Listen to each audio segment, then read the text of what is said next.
Nickleby by Charles Dickens. Narrated by Peter Silverleaf. Preface. This story was begun within a few months after the publication of the completed Pickwick Papers. There were then a good many cheap Yorkshire schools in existence. There are very few now. Of the monstrous neglect of education in England and the disregard of it by the state as a means of forming good or bad citizens, and miserable or happy men, private schools long afforded a notable example. Although any man who had proved his unfitness for any other occupation in life was free, without examination or qualification, to open a school anywhere, although preparation for the functions he undertook was required in the surgeon who assisted to bring a boy into the world, or might one day assist, perhaps, to send him out of it, in the chemist, the attorney, the butcher, the baker, the candlestick-maker, the whole round of crafts and trades, the schoolmaster excepted. And although schoolmasters as a race were the blockheads and impostors who might naturally be expected to spring from such a state of things, and to flourish in it, these Yorkshire schoolmasters were the lowest and most rotten round in the whole ladder. Traders in the avarice, indifference, or imbecility of parents, and the helplessness of children, ignorant, sordid, brutal men, to whom few considerate persons would have entrusted the board and lodging of a horse or a dog, they formed the worthy cornerstone of a structure which, for absurdity and a magnificent high-minded laissez-aller neglect, has rarely been exceeded in the world. We hear sometimes of an action for damages against the unqualified medical practitioner who has deformed a broken limb in pretending to heal it. But what of the hundreds of thousands of minds that have been deformed forever by the incapable pettifoggers who have pretended to form them? I make mention of the race, as of the Yorkshire schoolmasters, in the past tense. Though it has not yet fully disappeared, it is dwindling daily. A long day's work remains to be done about us in the way of education, heaven knows, but great improvements and facilities towards the attainment of a good one have been furnished of late years. I cannot call to mind now how I came to hear about Yorkshire schools when I was not a very robust child, sitting in by-places near Rochester Castle, with a head full of partridge, strap, tom-pipes, and Sancho Panza, but I know that my first impressions of them were picked up at that time, and that they were somehow or other connected with a suppurated abscess that some boy had come home with, in consequence of his Yorkshire guide, philosopher, and friend having ripped it open with an inky penknife. The impression made upon me, however made, never left me. I was always curious about Yorkshire schools, fell long afterwards and at sundry times into the way of hearing more about them, at last having an audience resolved to write about them. With that intent I went down into Yorkshire before I began this book, in a very severe winter time which is pretty faithfully described herein. As I wanted to see a schoolmaster or two, and was forewarned that those gentlemen might, in their modesty, be shy of receiving a visit from the author of the Pickwick Papers, I consulted with a professional friend who had a Yorkshire connection, and with whom I concerted a pious fraud. He gave me some letters of introduction, in the name, I think, of my travelling companion. They bore reference to a superstitious little boy who had been left with a widowed mother who didn't know what to do with him. The poor lady had thought, as a means of thawing the tardy compassion of her relations in his behalf, of sending him to a Yorkshire school. I was the poor lady's friend, travelling that way, and if the recipient of the letter could inform me of a school in his neighbourhood, the writer would be very much obliged. I went to several places in that part of the country where I understood the schools to be most plentifully sprinkled, and had no occasion to deliver a letter until I came to a certain town which shall be nameless. The person to whom it was addressed was not at home, but he came down at night, through the snow, to the inn where I was staying. It was after dinner, and he needed little persuasion to sit down by the fire in a warm corner and take his share of the wine that was on the table. I'm afraid he is dead now. I recollect he was a jovial, ruddy, broad-faced man, that we got acquainted directly, and that we talked on all kinds of subjects, except the school, which he showed a great anxiety to avoid. Was there any large school near? I asked him, in reference to the letter. Oh, yes, he said. There was a pretty big un. Was it a good one? I asked. Aye, he said. It was as good as another. That was a matter of opinion, and fell to looking at the fire, staring round the room and whistling a little. On my reverting to some other topic that we had been discussing, he recovered immediately, but though I tried him again and again, I never approached the question of the school, even if he were in the middle of a laugh, without observing that his countenance fell and that he became uncomfortable. At last, when we had passed a couple of hours or so, very agreeably, he suddenly took up his hat, and leaning over the table and looking me full in the face, said in a low voice, Well, mister, we've been very pleasant together, and I'll speak my mind to thee. Dinna let the widow send her little boy to yon our schoolmeasters, while there's a hearse to hold him in London, or a gutter to lie asleep in. I wouldn't make ill words among my neighbours, and I'll speak into thee quite like. But I'm doomed if I can go to bed and not tell 'ee, for widow's sake, to keep the little boy from a sight scoundrels while there's a house to hold in London, or a gutter to lie asleep in. Repeating these words with great heartiness, and with a solemnity on his jolly face that made it look twice as large as before, he shook hands and went away. I never saw him afterwards, but I sometimes imagine that I descry a faint reflection of him in John Browdie. In reference to these gentry, I may here quote a few words from the original preface to this book. It has afforded the author great amusement and satisfaction during the progress of this work, to learn from country friends and from a variety of ludicrous statements concerning himself in provincial newspapers, that more than one Yorkshire schoolmaster lays claim to the original of Mr. Squeers. One worthy, has reason to believe, has actually consulted authorities learned in the law as to his having good grounds on which to rest an action for libel.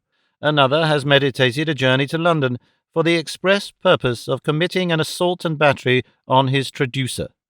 A third perfectly remembers being waited on last January 12th month by two gentlemen, one of whom held him in conversation while the other took his likeness, and although Mr. Squeers has but one eye, and he has two, and the published sketch does not resemble him, whoever he may be, in any other respect, still he and all his friends and neighbours know at once for whom it is meant, because the character is so like him. While the author cannot but feel the full force of the compliment thus conveyed to him, he ventures to suggest that these contentions may arise from the fact that Mr. Squeers is the representative of a class, and not of an individual.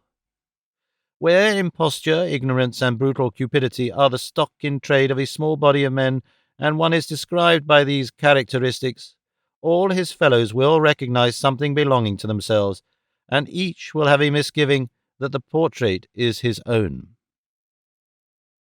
The author's object in calling public attention to the system would be very imperfectly fulfilled if he did not state now, in his own person, emphatically and earnestly, that Mr. Squeers and his school are faint and feeble pictures of an existing reality, purposely subdued and kept down lest they should be deemed impossible.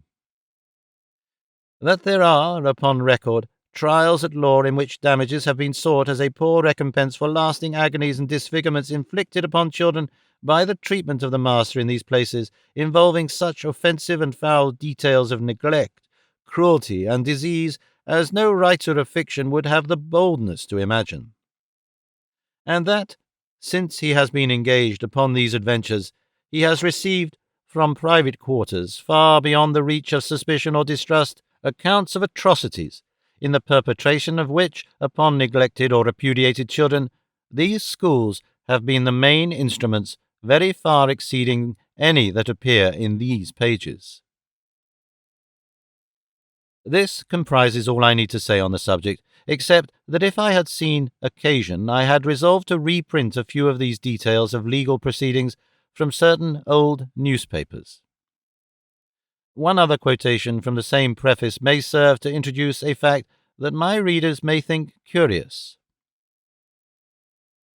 To turn to a more pleasant subject, it may be right to say that there are two characters in this book which are drawn from life. It is remarkable that what we call the world, which is so very credulous in what professes to be true, is most incredulous in what professes to be imaginary, and that, while every day in real life it will allow in one man no blemishes, and in another no virtues, it will seldom admit a very strongly marked character, either good or bad, in a fictitious narrative, to be within the limits of probability.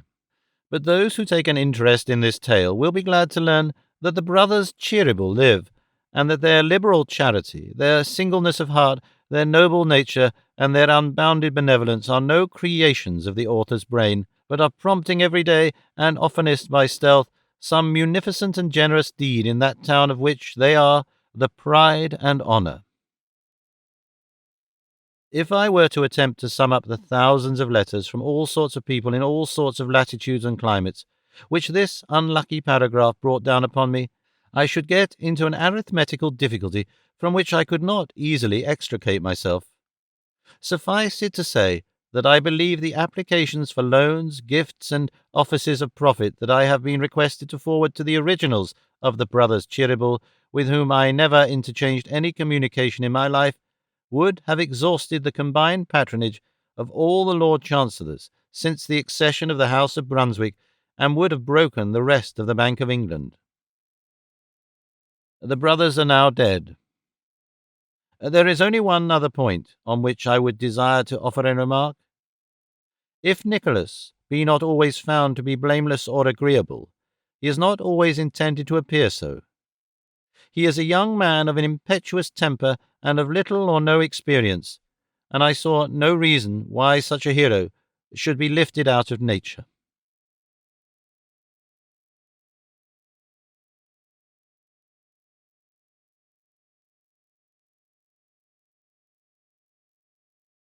Chapter 1 introduces all the rest. There once lived, in a sequestered part of the county of Devonshire, one Mr. Godfrey Nickleby, a worthy gentleman, who, taking it into his head rather late in life that he must get married, and not being young enough or rich enough to aspire to the hand of a lady of fortune, had wedded an old flame out of mere attachment, who in her turn had taken him for the same reason. Thus, two people who cannot afford to play cards for money sometimes sit down to a quiet game for love.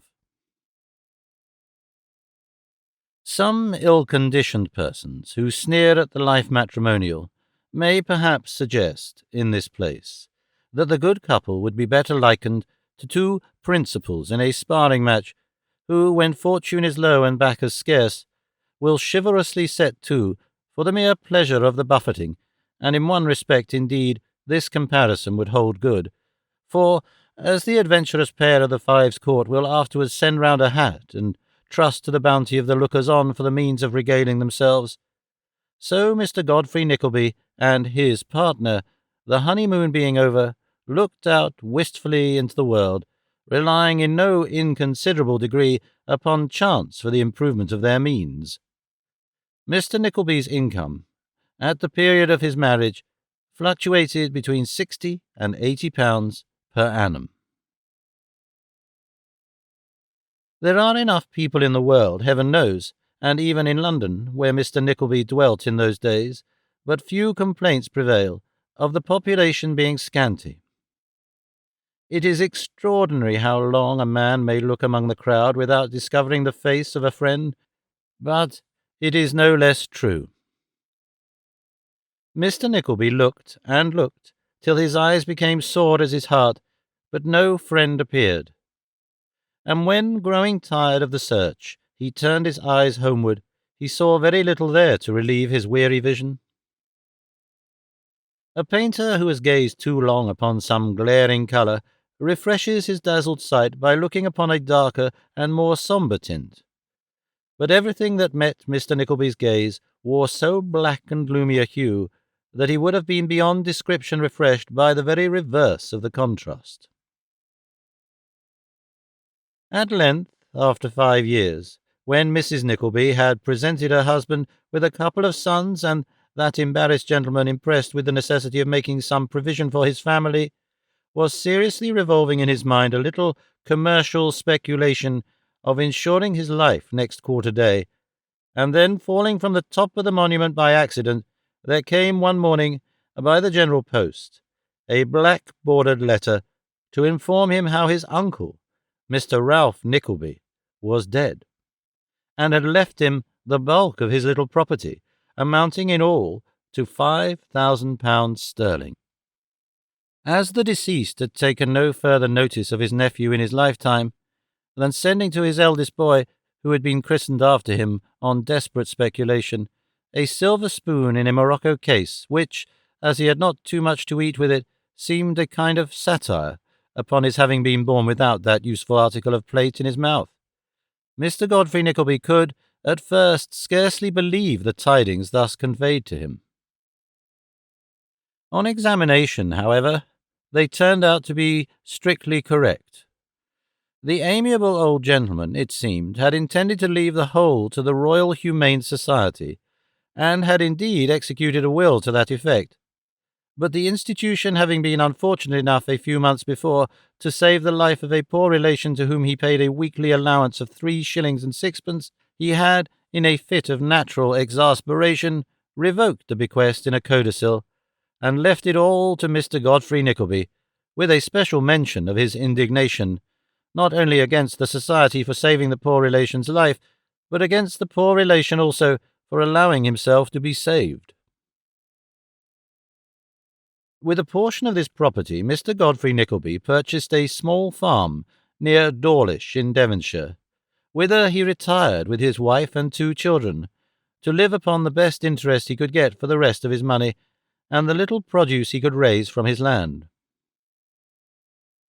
The two prospered so well together that, when he died some 15 years after this period, and some 5 after his wife, he was enabled to leave to his eldest son, Ralph, £3,000 in cash, and to his youngest son, Nicholas, 1,000 and the farm, which was as small a landed estate as one would desire to see.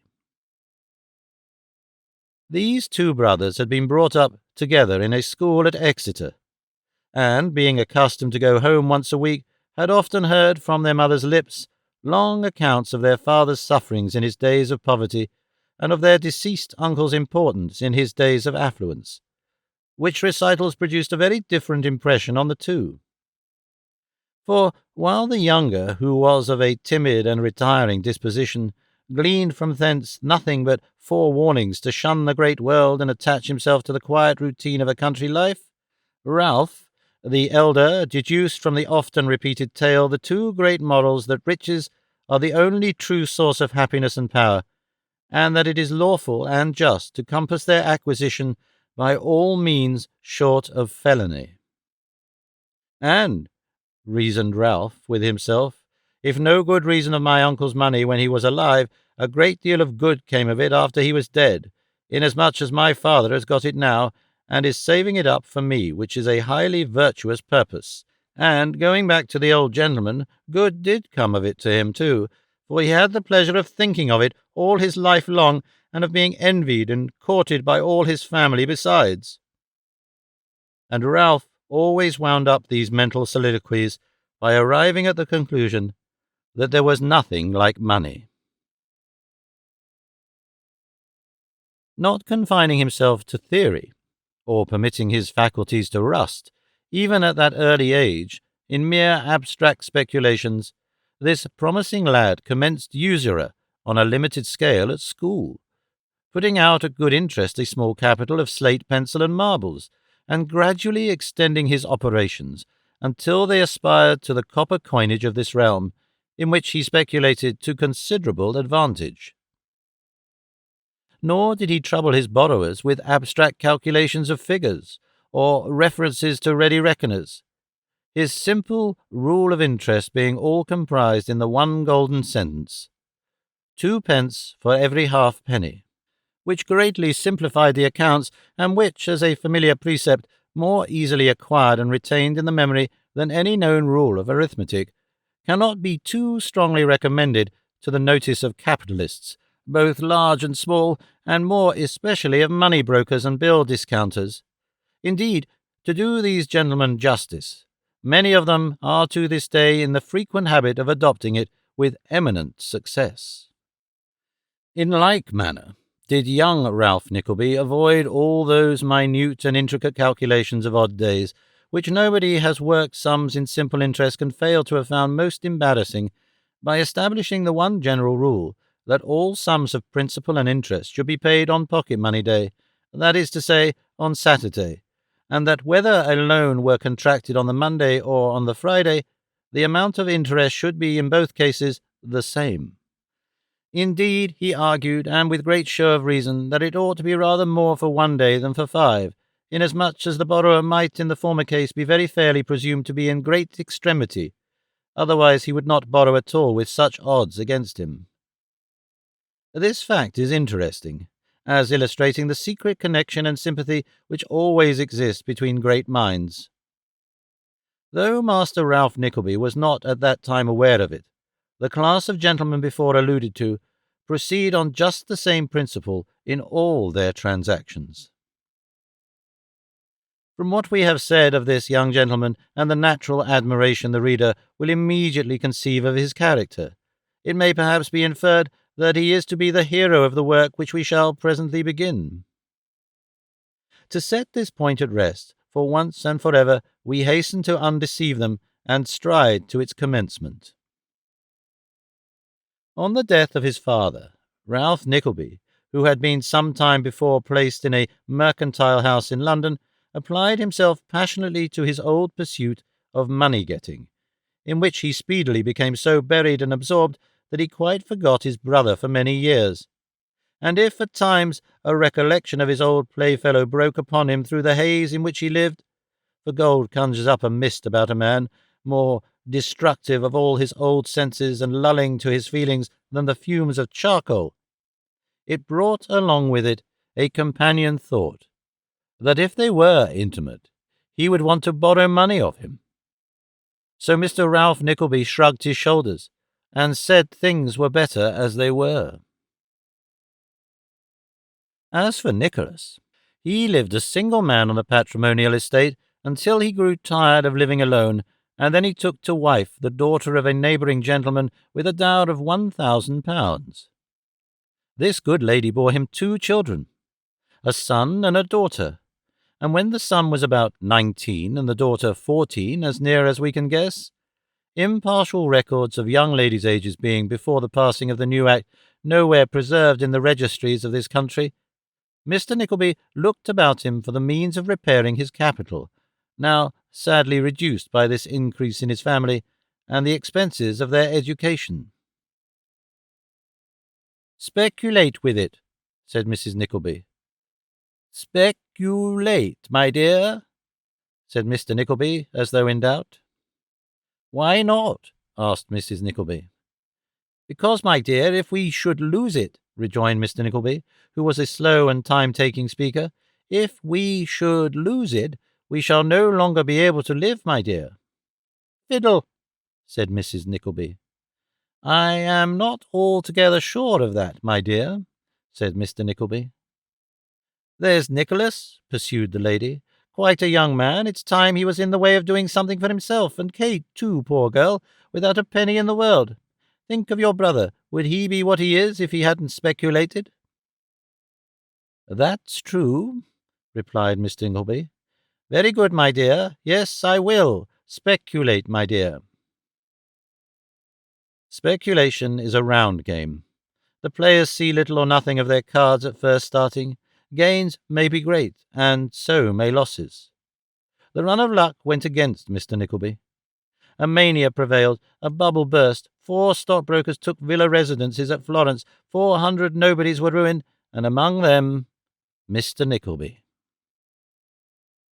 "The very house I live in," sighed the poor gentleman, "may be taken from me tomorrow.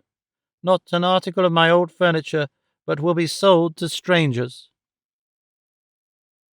The last reflection hurt him so much that he took at once to his bed, apparently resolved to keep that at all events.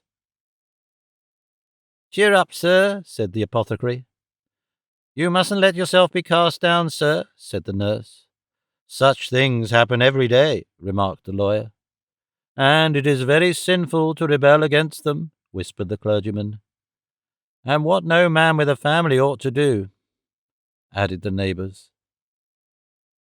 Mr. Nickleby shook his head, and motioning them all out of the room, embraced his wife and children, and having pressed them by turns to his languidly beating heart, sunk exhausted on his pillow. They were concerned to find that his reason went astray after this, for he babbled for a long time about the generosity and goodness of his brother, and the merry old times when they were at school together. This fit of wandering past he solemnly commended them to One who never deserted the widow or her fatherless children, and, smiling gently on them, turned upon his face, and observed that he thought he could fall asleep.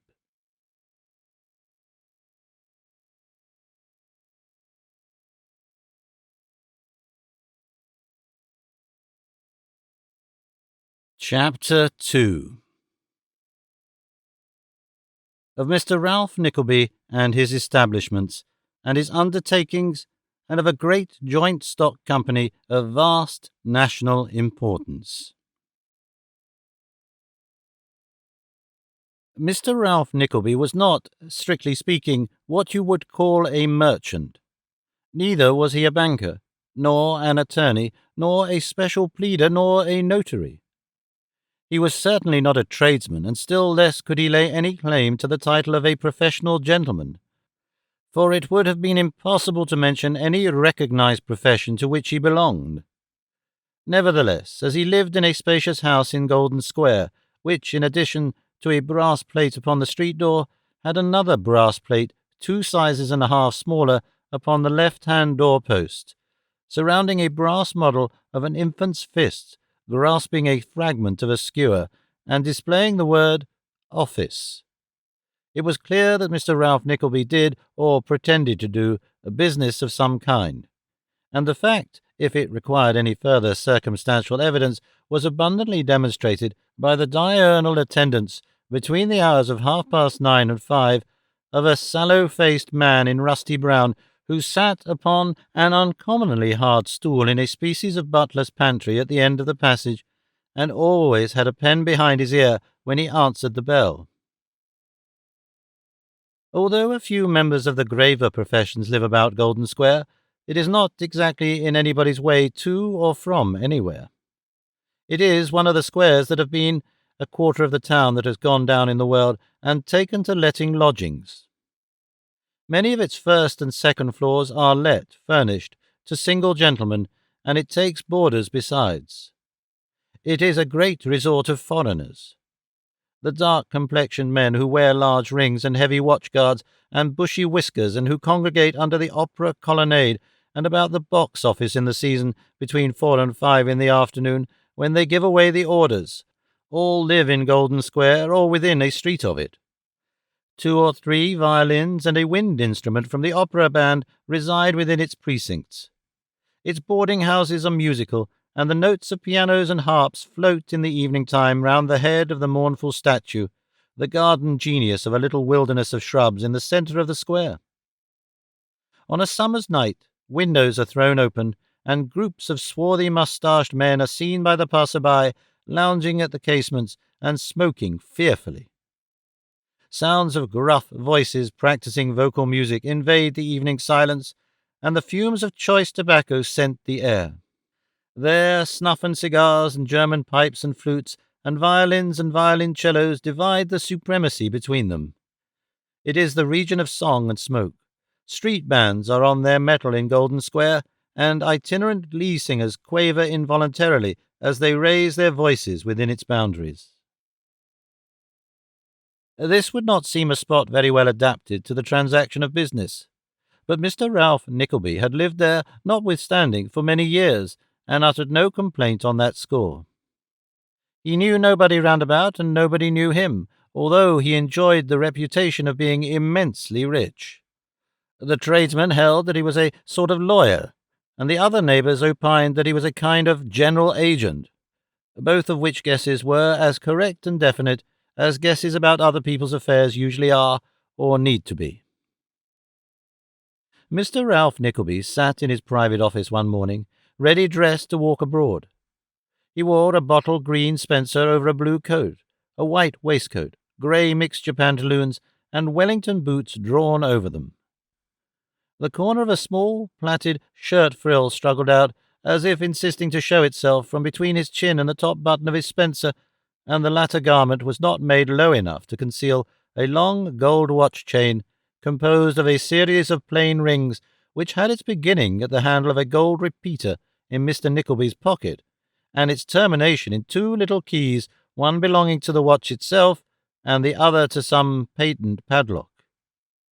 He wore a sprinkling of powder upon his head, as if to make himself look benevolent, but if that were his purpose, he would perhaps have done better to powder his countenance also, for there was something in its very wrinkles, and in his cold, restless eye, which seemed to tell of cunning that would announce itself in spite of him. However this might be, there he was, and as he was all alone, neither the powder nor the wrinkles nor the eyes had the smallest effect, good or bad, upon anybody just then, and are consequently no business of ours just now.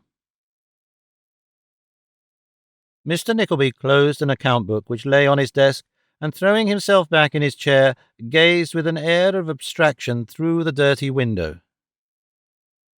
Some London houses have a melancholy little plot of ground behind them, usually fenced in by 4 high whitewashed walls, and frowned upon by stacks of chimneys, in which there withers on, from year to year, a crippled tree that makes a show of putting forth a few leaves late in autumn when other trees shed theirs, and, dropping in the effort, lingers on all crackled and smoke-dried, till the following season, when it repeats the same process, and perhaps, if the weather be particularly genial, even tempts some rheumatic sparrow to chirrup in its branches.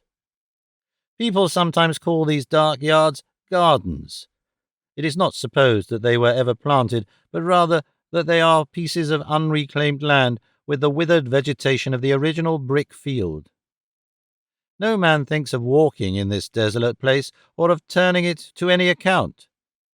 A few hampers, 6 broken bottles, and such like rubbish may be thrown there when the tenant first moves in, but nothing more, and there they remain until he goes away again, the damp straw taking just as long to moulder as it thinks proper, and mingling with the scanty box and stunted everbrowns and broken flower-pots that are scattered mournfully about, a prey to blacks and dirt.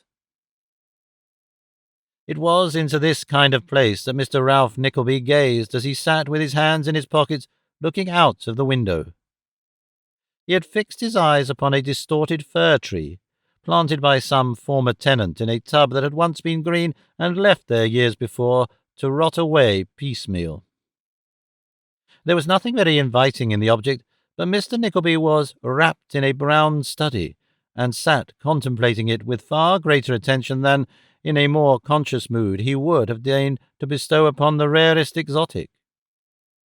At length his eyes wandered to a little dirty window on the left, through which the face of the clerk was dimly visible, that worthy chancing to look up, he beckoned him to attend.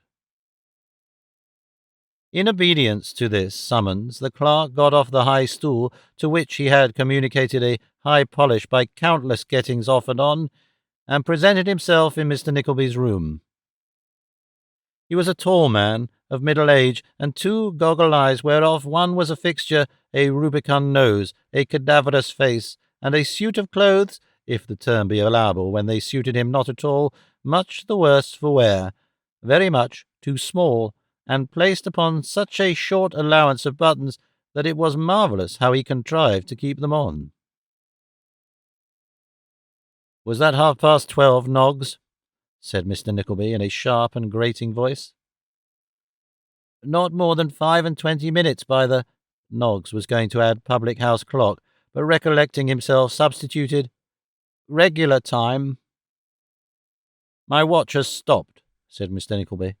I don't know from what cause." "Not wound up?" said Noggs. "Yes, it is," said Mr. Nickleby. "Overwound, then," rejoined Noggs. "That can't very well be," observed Mr. Nickleby. "Must be." "Well," said Mr. Nickleby, putting the repeater back in his pocket, "perhaps it is."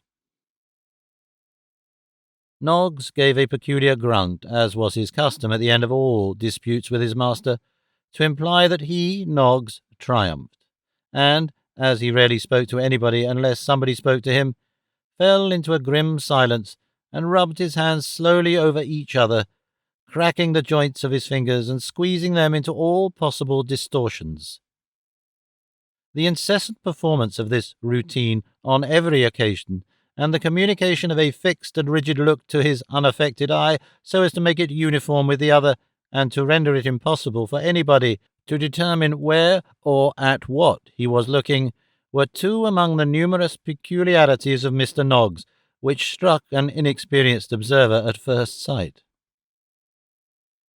"I'm going to the London Tavern this morning," said Mr. Nickleby.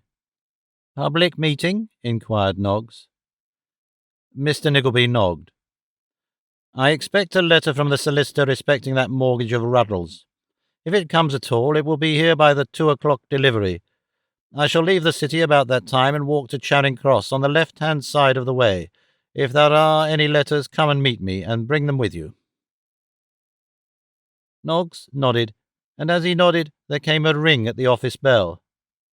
The master looked up from his papers, and the clerk calmly remained in a stationary position. "The bell," said Noggs, as though in explanation. "At home?" "Yes." "To anybody?" "Yes." "To the tax-gatherer?" "No. Let him call again." Noggs gave vent to his usual grunt, as much to say, "I thought so," and, the ring being repeated, went to the door, whence he presently returned, ushering in by the name of Mr. Bonney, a pale gentleman in a violent hurry, who, with his hair standing up in great disorder all over his head, and a very narrow white cravat tied loosely round his throat, looked as if he had been knocked up in the night and had not dressed himself since. "My dear Nickleby," said the gentleman, taking off a white hat which was so full of papers that it would scarcely stick upon his head, "there's not a moment to lose. I have a cab at the door. Sir Matthew Pupker takes the chair, and 3 members of Parliament are positively coming. I have seen 2 of them safely out of bed. The third, who was at Crockford's all night, has just gone home to put a clean shirt on and take a bottle or 2 of soda water, and will certainly be with us in time to address the meeting. He is a little excited by last night, but never mind that. He always speaks the stronger for it." "It seems to promise pretty well," said Mr. Ralph Nickleby, whose deliberate manner was strongly opposed to the vivacity of the other man of business. "Pretty well," echoed Mr. Bonney. "It's the finest idea that was ever started. United Metropolitan Improved Hot Muffin and Crumpet Baking and Punctual Delivery Company. Capital 5 millions in 500,000 shares of £10 each. Why, the very name will get the shares up to a premium in 10 days. "And when they are at a premium," said Mr. Ralph Nickleby, smiling, "when they are, you know what to do with them as well as any man alive, and how to back quietly out at the right time," said Mr. Bonney, slapping the capitalist familiarly on the shoulder. "By the by, what a very remarkable man that clerk of yours is." "Yes, poor devil," replied Ralph, drawing on his gloves, "though Newman Noggs kept his horses and hounds once." "Aye, aye," said the other carelessly. "Yes," continued Ralph, "and not many years ago either, but he squandered his money, invested it anyhow, borrowed at interest, and in short made first a thorough fool of himself and then a beggar. He took to drinking, and had a touch of paralysis, and then came here to borrow £1, as in his better days I had—" "Done business with him?" said Mr. Bonney, with a meaning look. "Just so," replied Ralph. "I couldn't lend it, you know." "Oh, of course not." "But as I wanted a clerk just then to open the door and so forth, I took him out of charity, and he has remained with me ever since. He is a little mad, I think," said Mr. Nickleby, calling up a charitable look, But he is useful enough, poor creature, useful enough." The kind-hearted gentleman omitted to add that Newman Noggs, being utterly destitute, served him for rather less than the usual wages of a boy of 13, and likewise failed to mention in his hasty chronicle that his eccentric taciturnity rendered him an especially valuable person in a place where much business was done of which it was desirable no mention should be made out of doors. The other gentleman was plainly impatient to be gone, however, and as they hurried into the hackney cabriolet immediately afterwards, perhaps Mr. Nickleby forgot to mention circumstances so unimportant.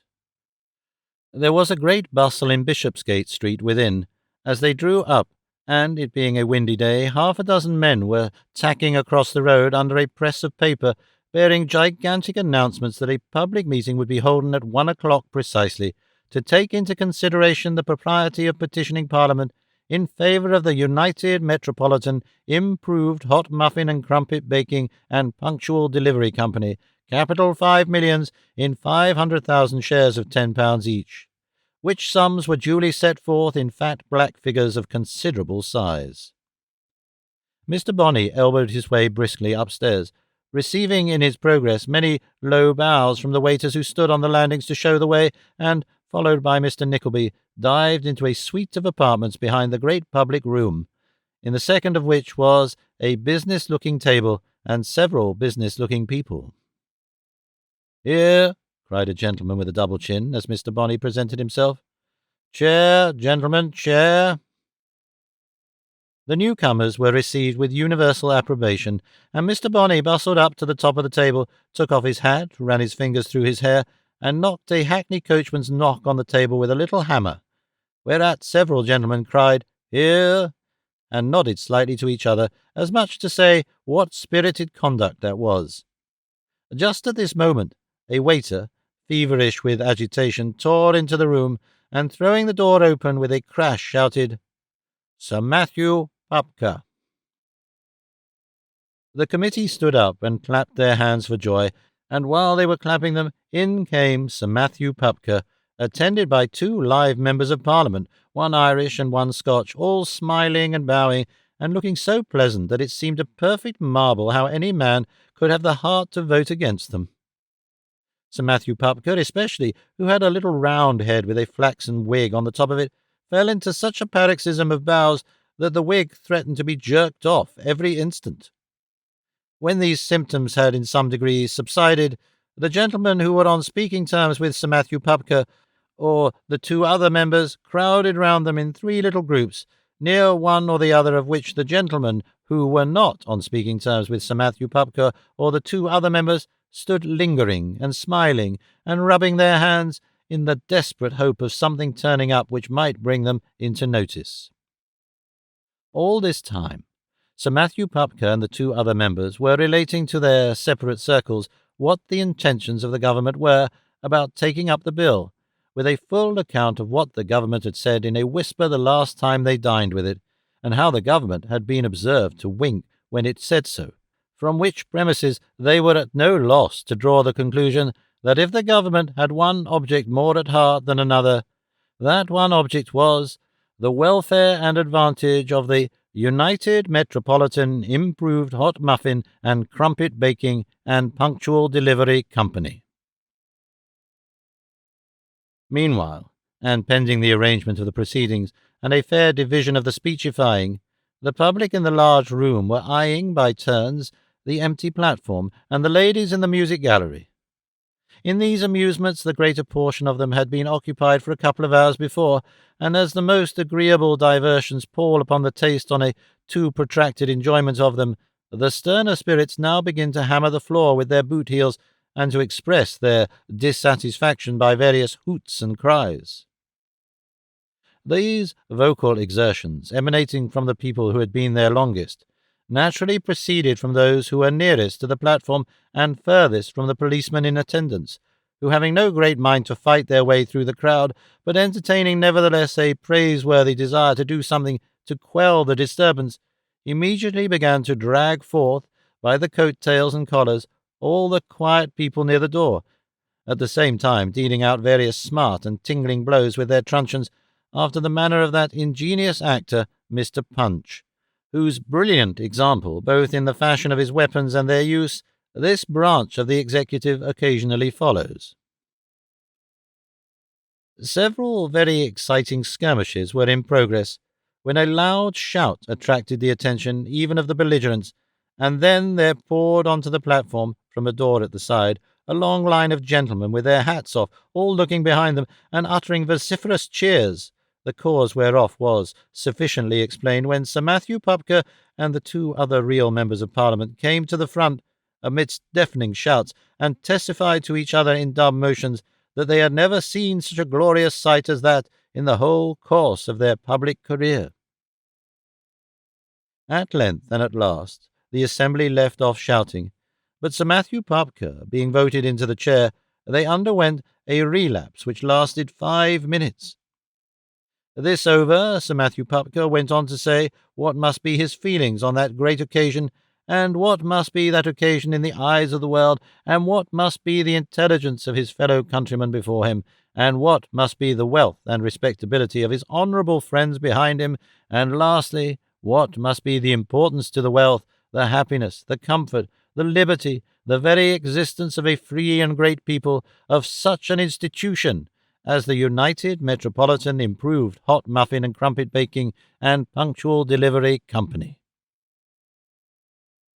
Mr. Bonney then presented himself to move the first resolution, and having run his right hand through his hair and planted his left in an easy manner in his ribs, he consigned his hat to the care of the gentleman with the double chin, who acted as a species of bottle-holder to the orators generally, and said he would read to them the first resolution. That this meeting views with alarm and apprehension the existing state of the muffin trade in this metropolis and its neighbourhood, that it considers the muffin boys, as at present constituted, wholly undeserving the confidence of the public, and that it deems the whole muffin system alike prejudicial to the health and morals of the people, and subversive of the best interests of a great commercial and mercantile community. The honourable gentleman made a speech which drew tears from the eyes of the ladies, and awakened the liveliest emotions in every individual present. He had visited the houses of the poor in the various districts of London, and had found them destitute of the slightest vestige of a muffin, which there appeared too much reason to believe some of these indigent persons did not taste from year's end to year's end. He had found that among muffin sellers there existed drunkenness, debauchery, and profligacy, which he attributed to the debasing nature of their employment as at present exercised. He had found the same vices among the poorer class of people who ought to be muffin consumers, and this he attributed to the despair engendered by their being placed beyond the reach of that nutritious article which drove them to seek a false stimulant in intoxicating liquors. He would undertake to prove before a committee of the House of Commons that there existed a combination to keep up the price of muffins and to give the bellman a monopoly. He would prove it by bellmen at the bar of that house, and he would also prove that these men corresponded with each other by secret words and signs as Snooks, Walker, Ferguson, Is Murphy right, and many others. It was this melancholy state of things that the company proposed to correct, firstly, by prohibiting, under heavy penalties, all private muffin trading of every description. Secondly, by themselves supplying the public generally and the poor at their own homes with muffins of first quality at reduced prices. It was with this object that a bill had been introduced into Parliament by their patriotic chairman, Sir Matthew Pupker. It was this bill that they had met to support. It was the supporters of this bill who would confer undying brightness and splendour upon England under the name of the United Metropolitan Improved Hot Muffin and Crumpet Baking and Punctual Delivery Company. He would add, with a capital of 5 millions in 500,000 shares of £10. Mr. Ralph Nickelby seconded the resolution, and another gentleman having moved that it be amended by the insertion of the words "and crumpet" after the word "muffin" whenever it occurred, it was carried triumphantly. Only one man in the crowd cried "No," and he was promptly taken into custody and straightway borne off. The second resolution, which recognized the expediency of immediately abolishing all muffin or crumpet sellers, all traders in muffins or crumpets, of whatsoever description, whether male or female, boys or men, ringing handbells or otherwise, was moved by a grievous gentleman of semi-clerical appearance, who went at once into such deep pathetics that he knocked the first speaker clean out of the course in no time. You might have heard a pin fall, a pin, a feather, as he described the cruelties inflicted on muffin boys by their masters, which he very wisely urged were in themselves a sufficient reason for the establishment of that inestimable company. It seemed that the unhappy youths were nightly turned out into the wet streets at the most inclement periods of the year to wander about in darkness and rain, or it might be hail or snow, for hours together without shelter, food, or warmth. And let the public never forget, upon the latter point, that while the muffins were provided with warm clothing and blankets, the boys were wholly unprovided for, and left to their own miserable resources. Shame! The honourable gentleman related one case of a muffin boy who, having been exposed to this inhuman and barbarous system for no less than 5 years, at length fell a victim to a cold in the head, beneath which he gradually sunk until he fell into a perspiration and recovered. This he could vouch for on his own authority, but he had heard, and he had no reason to doubt the fact, of a still more heart-rending and appalling circumstance. He had heard of the case of an orphan muffin boy who, having been run over by a hackney carriage, had been removed to the hospital, had undergone the amputation of his leg below the knee, and was now actually pursuing his occupation on crutches. Fountain of justice, were these things to last?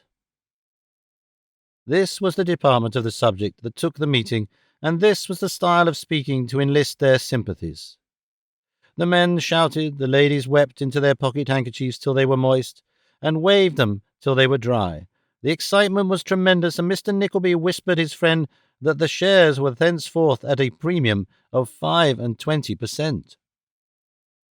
The resolution was, of course, carried with loud acclamations, every man holding up both hands in favour of it, as he would, in his enthusiasm, have held up both legs also, if he could have conveniently accomplished it.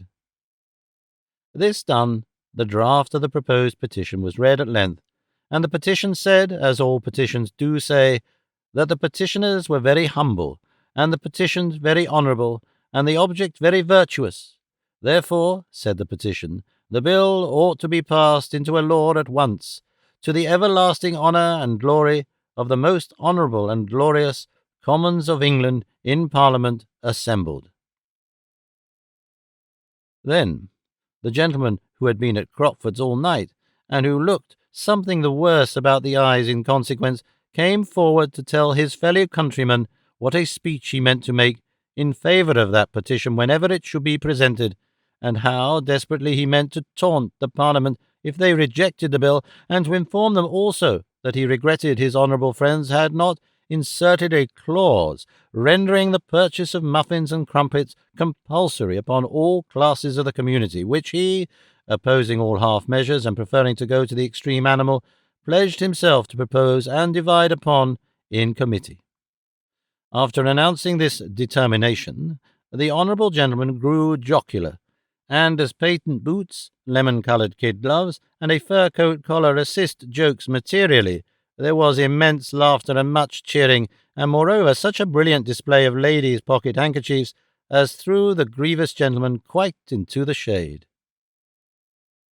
And when the petition had been read and was about to be adopted, there came forward the Irish member, who was a young gentleman of ardent temperament, with such a speech as only an Irish member can make, breathing the true soul and spirit of poetry, and poured forth with such fervour that it made one warm to look at him, in the course whereof he told them how he would demand the extension of that great boon to his native country, how he would claim for her equal rights in the muffin laws as in all other laws, and how he yet hoped to see the day when crumpets should be toasted in her lowly cabins, and muffin bells should ring in her rich green valleys.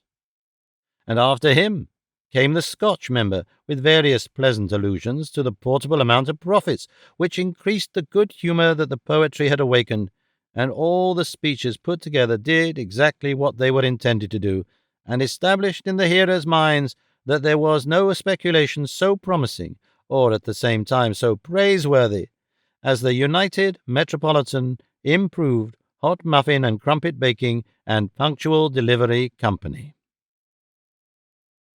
So, the petition in favour of the bill was agreed upon, and the meeting adjourned with acclamations, and Mr. Nickleby and the other directors went to the office to lunch, as they did every day at 1:30, and to remunerate themselves for which trouble, as the company was yet in its infancy, they only charged 3 guineas each man for every such attendance.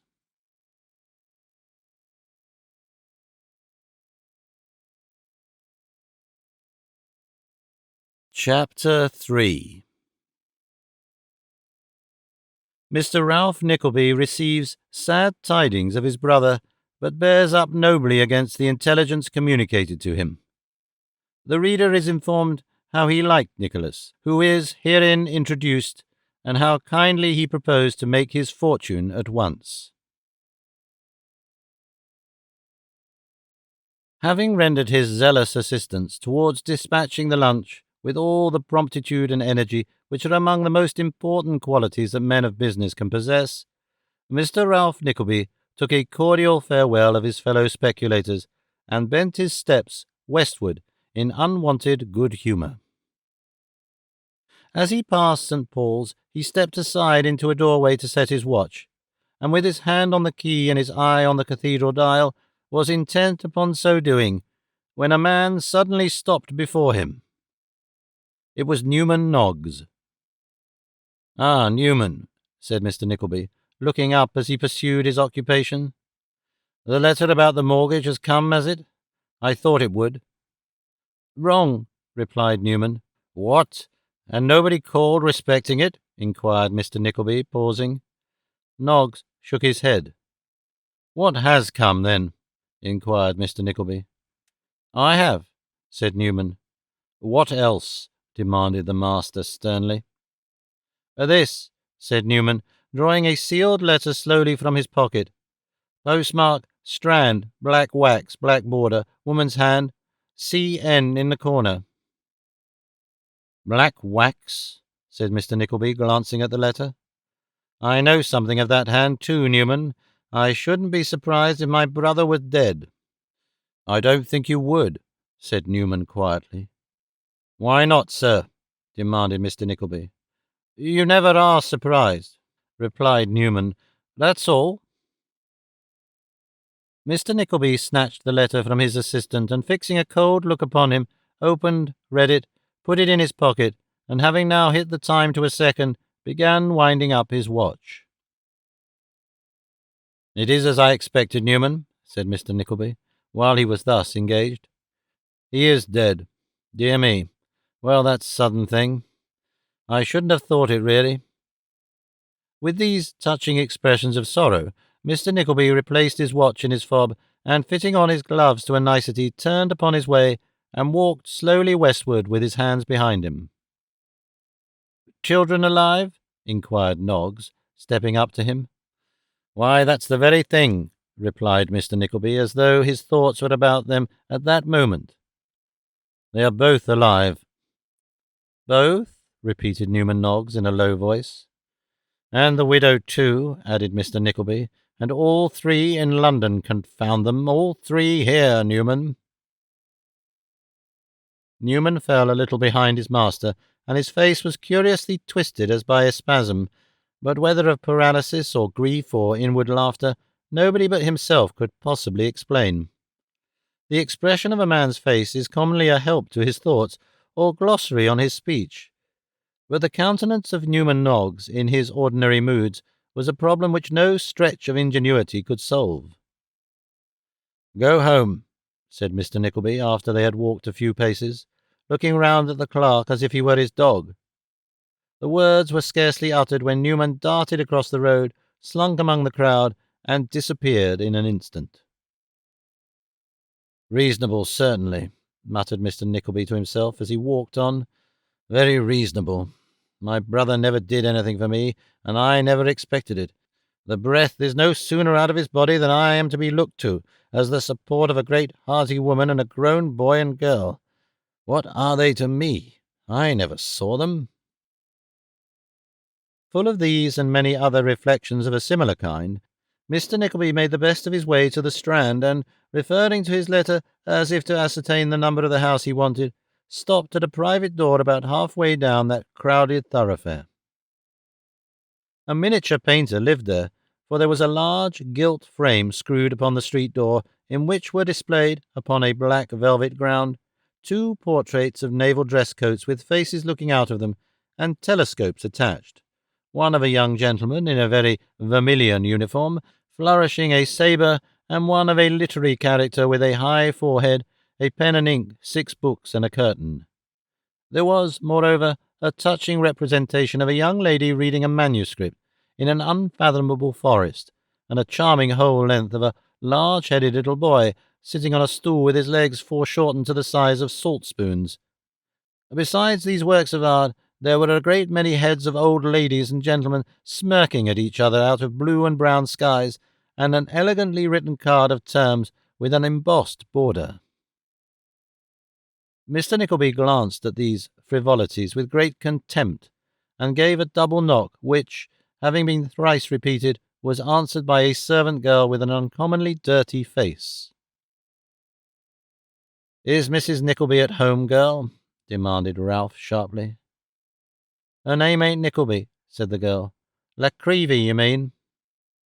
Mr. Nickleby looked very indignant at the handmaid on being thus corrected, and demanded with much asperity what she meant, which she was about to state, when a female voice, proceeding from a perpendicular staircase at the end of the passage, inquired who was wanted. "Mrs. Nickleby," said Ralph. "It's the second floor, Hannah," said the same voice. "What a stupid thing you are! Is the second floor at home?" "Somebody went out just now, but I think it was the attic which had been a-cleaning himself," replied the girl. "You had better see," said the invisible female. "Show the gentleman where the bell is, and tell him he mustn't knock double knocks for the second floor. I can't allow a knock except when the bell's broke, and then it must be 2 single ones." "Here," said Ralph, walking in without more parley. "I beg your pardon, is that Mrs. What's-her-name?" Nickleby, replied the voice, as a yellow head-dress bobbed over the banisters. "I'll speak to you a moment, ma'am, with your leave," said Ralph. The voice replied that the gentleman was to walk up, but he had walked up before it spoke, and stepping into the first floor, was received by the wearer of the yellow head-dress, who had a gown to correspond, and was of much the same colour herself. Miss Nickleby was a mincing young lady of 50, and Miss Nicklby's apartment was the gilt frame downstairs on a larger scale and something dirtier. Said Miss Nickleby, coughing delicately behind her little black silk mitten. "A miniature, I presume? A very strongly marked countenance for the purpose, sir. Have you ever sat before?" "You mistake my purpose, I see, ma'am," replied Mr. Nickleby in his usual blunt fashion. "I have no money to throw away on miniatures, ma'am, and nobody to give one to, thank God, if I had. Seeing you on the stairs, I wanted to ask a question of you about some lodgers here." Miss Nickleby coughed once more. This cough was to conceal her disappointment, and said, "Oh, indeed." "I infer from what you said to your servant that the floor above belongs to you, ma'am," said Mr. Nickleby. "Yes, it did," Miss Nickleby replied. "The upper part of the house belonged to her, and as she had no necessity for the second-floor rooms just then, she was in the habit of letting them. Indeed, there was a lady from the country and her 2 children in them at that present speaking." "A widow, ma'am?" said Ralph. "Yes, she is a widow," replied the lady. "A poor widow, ma'am?" said Ralph, with a powerful emphasis on that little adjective which conveys so much. "Well, I am afraid she is poor," rejoined Miss Nickleby. "I happen to know that she is, ma'am," said Ralph. "Now, what business has a poor widow in such a house as this, ma'am?" "Very true," replied Miss Nickleby, not at all displeased with this implied compliment to the apartments. "Exceedingly true." "I know her circumstances intimately, ma'am," said Ralph. "In fact, I am a relation of the family, and I should recommend you not to keep them here, ma'am." "I should hope, If there was any incompatibility to meet the pecuniary obligations, said Miss La Creevy with another cough, that the lady's family would— No, they wouldn't, ma'am, interrupted Ralph hastily. Don't think it. If I am to understand that, said Miss La Creevy, the case wears a very different appearance. You may understand it then, ma'am, said Ralph, and make your arrangements accordingly. I am the family, ma'am, at least. I believe I am the only relation they have, and I think it right that you should know I can't support them in their extravagances. How long have they taken these lodgings for? Only from week to week, replied Miss La Creevy. Mrs. Nickelby paid the first week in advance. Then you had better get them out at the end of it, said Ralph. They can't do better than go back to the country, ma'am. They are in everybody's way here. Certainly, said Miss La Creevy, rubbing her hands. If Mrs. Nickelby took the apartments without the means of paying for them, it was very unbecoming a lady.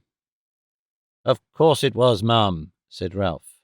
And naturally, continued Miss La Creevy, I, who am at present an unprotected female, cannot afford to lose by the apartments.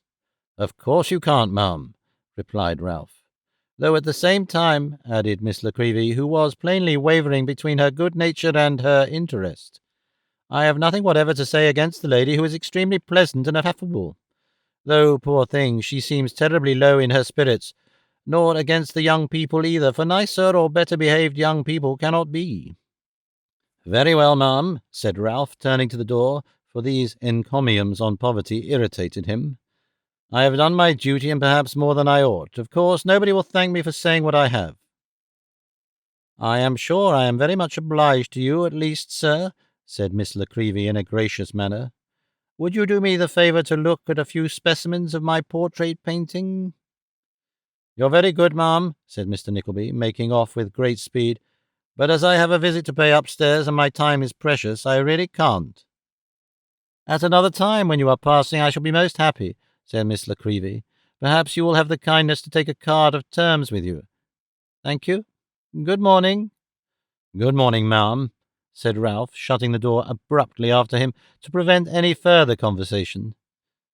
Now, for my sister-in-law. Climbing up another perpendicular flight, composed with great mechanical ingenuity of nothing but corner stairs, Mr. Ralph Nickelby stopped to take breath on the landing when he was overtaken by the handmaid, whom the politeness of Miss La Creevy had dispatched to announce him, and who had apparently been making a variety of unsuccessful attempts since their last interview to wipe her dirty face clean upon an apron much dirtier. What name? Said the girl. Nickelby, replied Ralph. Oh, Mrs. Nickelby, said the girl, throwing open the door. Here's Mr. Nickelby. A lady in deep mourning rose as Mr. Ralph Nickelby entered, but appeared incapable of advancing to meet him, and leant upon the arm of a slight but very beautiful girl of about 17, who had been sitting by her. A youth, who appeared a year or two older, stepped forward and saluted Ralph as his uncle.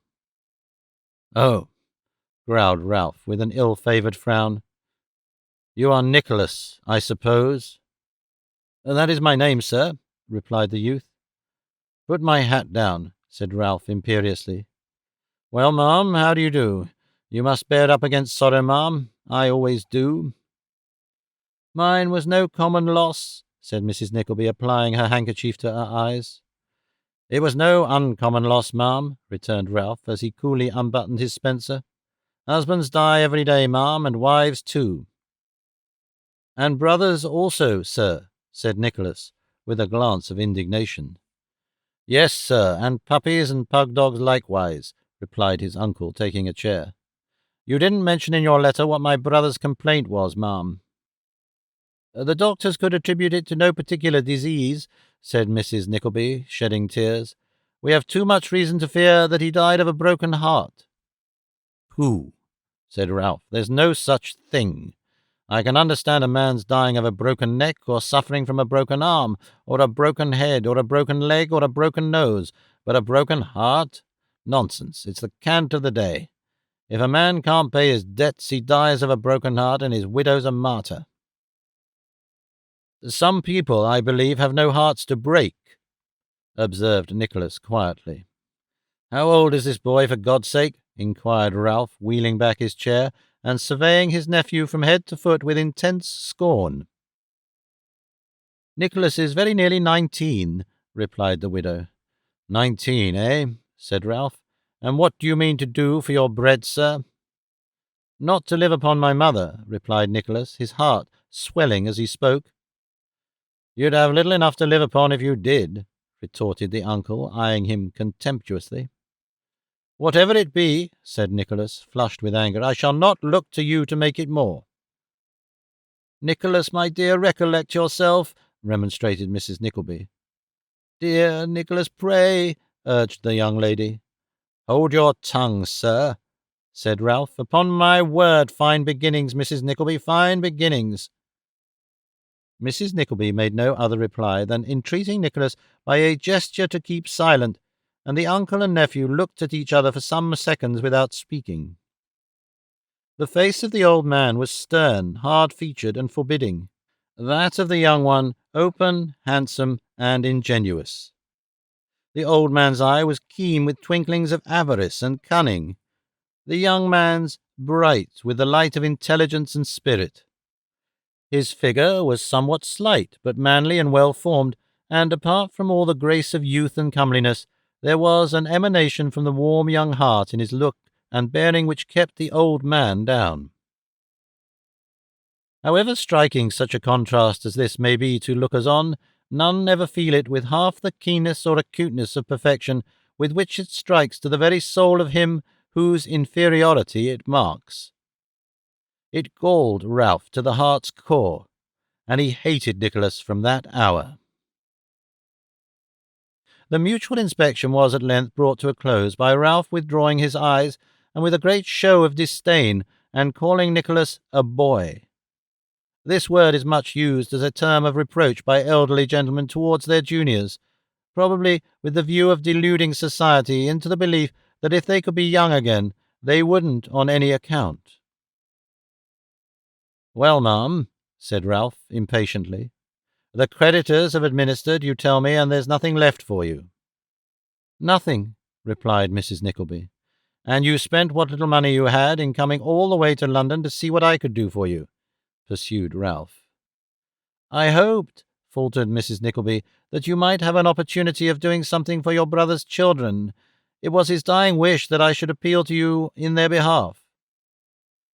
"I don't know how it is," muttered Ralph, walking up and down the room, "but whenever a man dies without any property of his own, he always seems to think he has a right to dispose of other people's. What is your daughter fit for, ma'am?" "Kate has been well educated," sobbed Mrs. Nickleby. "Tell your uncle, my dear, how far you went in French and extras." The poor girl was about to murmur something when her uncle stopped her very unceremoniously. "We must try and get you apprenticed at some boarding school," said Ralph. "You have not been brought up too delicately for that, I hope?" "No, indeed, uncle," replied the weeping girl. "I will try to do anything that will gain me a home and bread." "Well, well," said Ralph, a little softened, either by his niece's beauty or her distress, stretch a point and say the latter. "You must try it, and if the life is too hard, perhaps dressmaking or tambour work will come lighter. Have you ever done anything, sir?" turning to his nephew. "No," replied Nicholas bluntly. "No, I thought not," said Ralph. "This is the way my brother brought up his children, ma'am." "Nicholas has not long completed such education as his poor father could give him," rejoined Mrs. Nickleby, "and he was thinking of making something of him some day," said Ralph. "The old story, always thinking and never doing. If my brother had been a man of activity and prudence, he might have left you a rich woman, ma'am, and if he had turned his son into the world as my father turned me, when I wasn't as old as that boy by a year and a half, he would have been in a situation to help you instead of being a burden upon you and increasing your distress. My brother was a thoughtless, inconsiderate man, Mrs. Nickleby, and nobody, I am sure, can have better reason to feel that than you." This appeal set the widow upon thinking that perhaps she might have made a more successful venture with her £1,000, and then she began to reflect what a comfortable sum it would have been just then. Which dismal thoughts made her tears flow faster, and in the excess of these griefs she, being a well-meaning woman enough, but weak withal, fell first to deploring her hard fate, and then to remarking with many sobs that to be sure she had been a slave to poor Nicholas, and had often told him she might have married better, as indeed she had very often, and that she never knew in his lifetime how the money went, but that if he had confided in her they might all have been better off that day, with other bitter recollections common to most married ladies, either during their coverture or afterwards, or at both periods. Mrs. Nickleby concluded by lamenting that the dear departed had never deigned to profit by her advice save on one occasion, which was a strictly veracious statement, inasmuch as he had only acted upon it once, and had ruined himself in consequence. Mr. Ralph Nickleby heard all this with a half-smile, and when the widow had finished, quietly took up the subject where it had been left before the above outbreak. "Are you willing to work, sir?" he inquired, frowning on his nephew. "Of course I am," replied Nicholas haughtily. "Then see here, sir," said his uncle. "This caught my eye this morning, and you may thank your stars for it." With this exordium, Mr. Ralph Nickleby took a newspaper from his pocket, and after unfolding it, and looking for a short time among the advertisements, read as follows. Education. At Mr. Wackford Square's Academy, Dotheboys Hall, at the delightful village of Dotheboys near Greta Bridge in Yorkshire. Youth are boarded, clothed, booked, furnished, with pocket money, provided with all necessaries, instructed in all languages living and dead, mathematics, orthography, geometry, astronomy, trigonometry, the use of the globes, algebra, single stick if required, writing, arithmetic, fortification, and every other branch of classical literature. Terms, 20 guineas per annum. No extras, no vacations, and diet unparalleled. Mr. Squeers is in town and attends daily from 1 till 4 at the Saracen's Head, Snow Hill. N.B. An able assistant wanted. Annual salary £5. A Master of Arts would be preferred. "There," said Ralph, folding the paper again. "Let him get that situation, and his fortune is made." "But he is not a Master of Arts," said Mrs. Nickleby. "That," replied Ralph, "that, I think, can be got over." "But the salary is so small, and it's such a long way off, uncle," faltered Kate. "Hush, Kate, my dear," interposed Mrs. Nickleby. "Your uncle must know best." "I say," repeated Ralph, tartly, "let him get that situation, and his fortune is made. If he don't like that, let him get one for himself. Without friends, money, recommendation, or knowledge of business of any kind, let him find honest employment in London, which will keep him in shoe leather, and I'll give him £1,000. At least," said Mr. Ralph Nickleby, checking himself, "I would if I had it." "Poor fellow," said the young lady. "Oh, uncle, must we be separated so soon?" "Don't tease your uncle with questions when he is thinking only for our good, my love," said Mrs. Nickleby. "Nicholas, my dear, I wish you would say something." "Yes, mother, yes," said Nicholas, who had hitherto remained silent and absorbed in thought. "If I am fortunate enough to be appointed to this post, sir, for which I am so imperfectly qualified, what will become of those I leave behind?" "Your mother and sister, sir," replied Ralph, "will be provided for, in that case, not otherwise, by me, and placed in some sphere of life in which they will be able to be independent. That will be my immediate care. They will not remain as they are 1 week after your departure, I will undertake."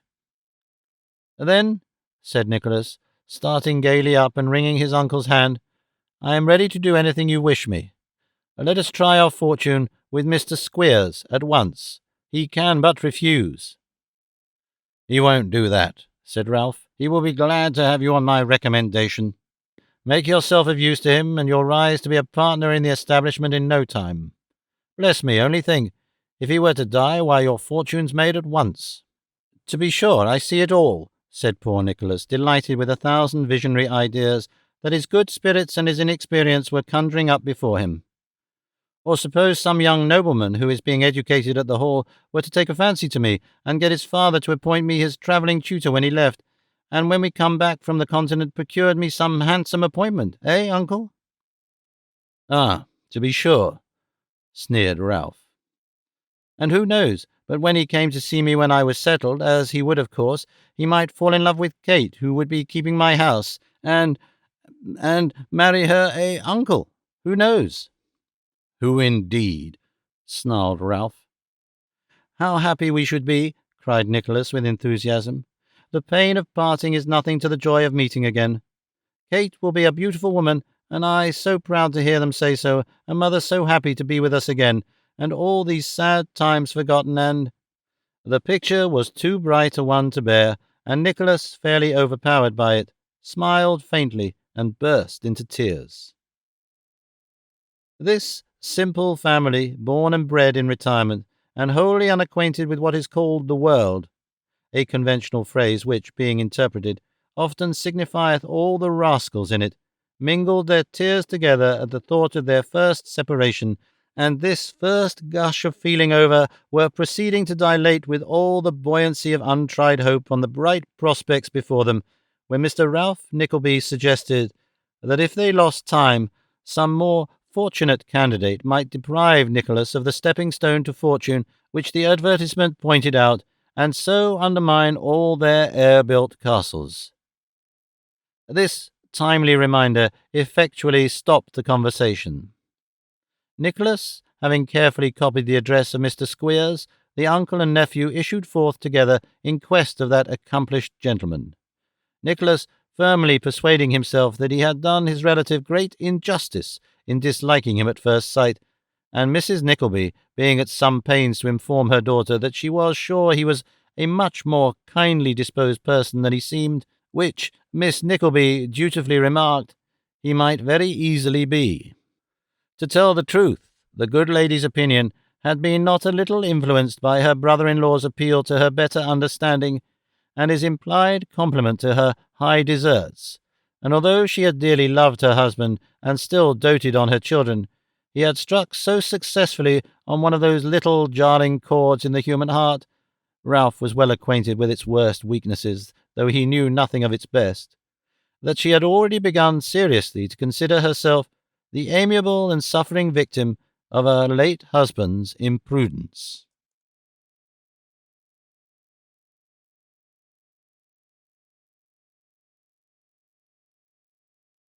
Chapter 4. Nicholas and his uncle, to secure the fortune without loss of time, wait upon Mr. Wackford Squeers, the Yorkshire schoolmaster. Snow Hill. What kind of place can the quiet townspeople who see the words emblazoned, in all the legibility of gilt letters and dark shading, on the north country coaches, take Snow Hill to be? All people have some undefined and shadowy notion of a place whose name is frequently before their eyes, or often in their ears. What a vast number of random ideas there must be perpetually floating about regarding this same Snow Hill. The name is such a good one. Snow Hill.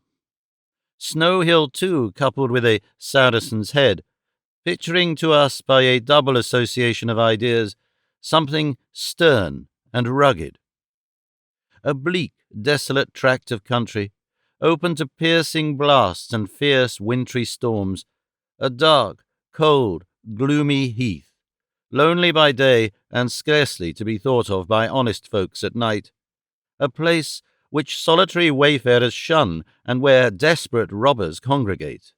This, or something like this, should be the prevalent notion of Snow Hill, in those remote and rustic parts, through which the Saracen's Head, like some grim apparition, rushes each day and night with mysterious and ghost-like punctuality, holding its swift and headlong course in all weathers, and seeming to bid defiance to the very elements themselves.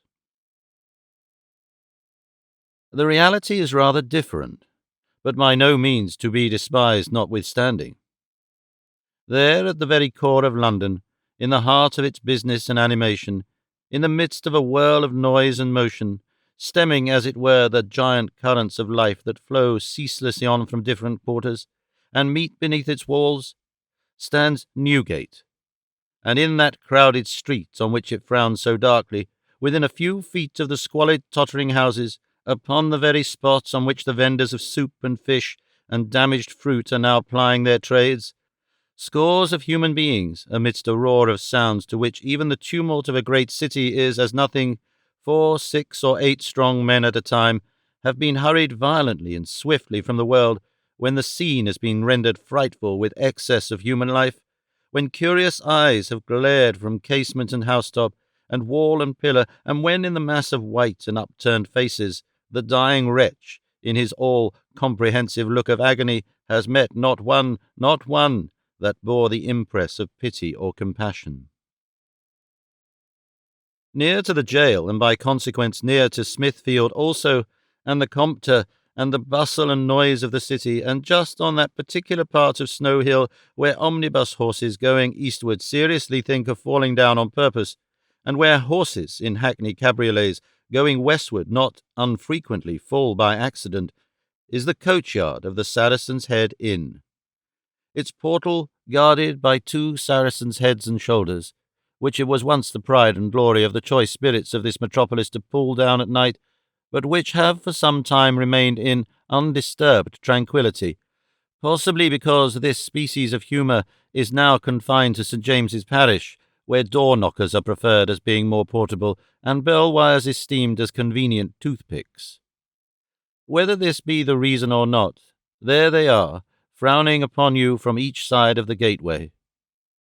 The inn itself, garnished with another Saracen's Head, frowns upon you from the top of the yard, while from the door of the hind boot of all the red coaches that are standing therein, there glares a small Saracen's Head, with a twin expression of the large Saracen's Heads below, so that the general appearance of the pile is decidedly of Saracenic order. When you walk up this yard, you will see the booking office on your left, and the tower of St. Sepulchre's Church darting abruptly up into the sky on your right, and a gallery of bedrooms on both sides. Just before you, you will observe a long window with the words "Coffee Room" legibly painted above it, and looking out of that window, you would have seen in addition, if you had gone at the right time, Mr. Wackford Squeers, with his hands in his pockets. Mr. Squeers' appearance was not prepossessing. He had but one eye, and the popular prejudice runs in favour of 2. The eye he had was unquestionably useful, but decidedly not ornamental, being of a greenish-grey and in shape resembling the fanlight of a street door. The blank side of his face was much wrinkled and puckered up, which gave him a very sinister appearance, especially when he smiled, at which times his expression bordered closely on the villainous. His hair was very flat and shiny, save at the ends, where it was brushed stiffly up from a low protruding forehead, which assorted well with his harsh voice and coarse manner. He was about 2 or 3 and 50, and a trifle below the middle size. He wore a white handkerchief with long ends, and a suit of scholastic black, but his coat sleeves being a great deal too long, and his trousers a great deal too short, he appeared ill at ease in his clothes, and as if he were in perpetual state of astonishment at finding himself so respectable.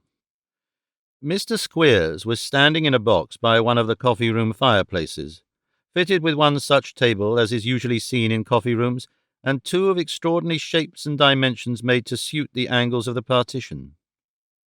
In a corner of the seat was a very small deal trunk, tied round with a scanty piece of cord, and on the trunk was perched, his lace-up half-boots and corduroy trousers dangling in the air, a diminutive boy, with his shoulders drawn up to his ears and his hands planted on his knees, who glanced timidly at the schoolmaster from time to time, with evident dread and apprehension. 3:30, muttered Mr. Squeers, turning from the window and looking sulkily at the coffee-room clock. There will be nobody here today.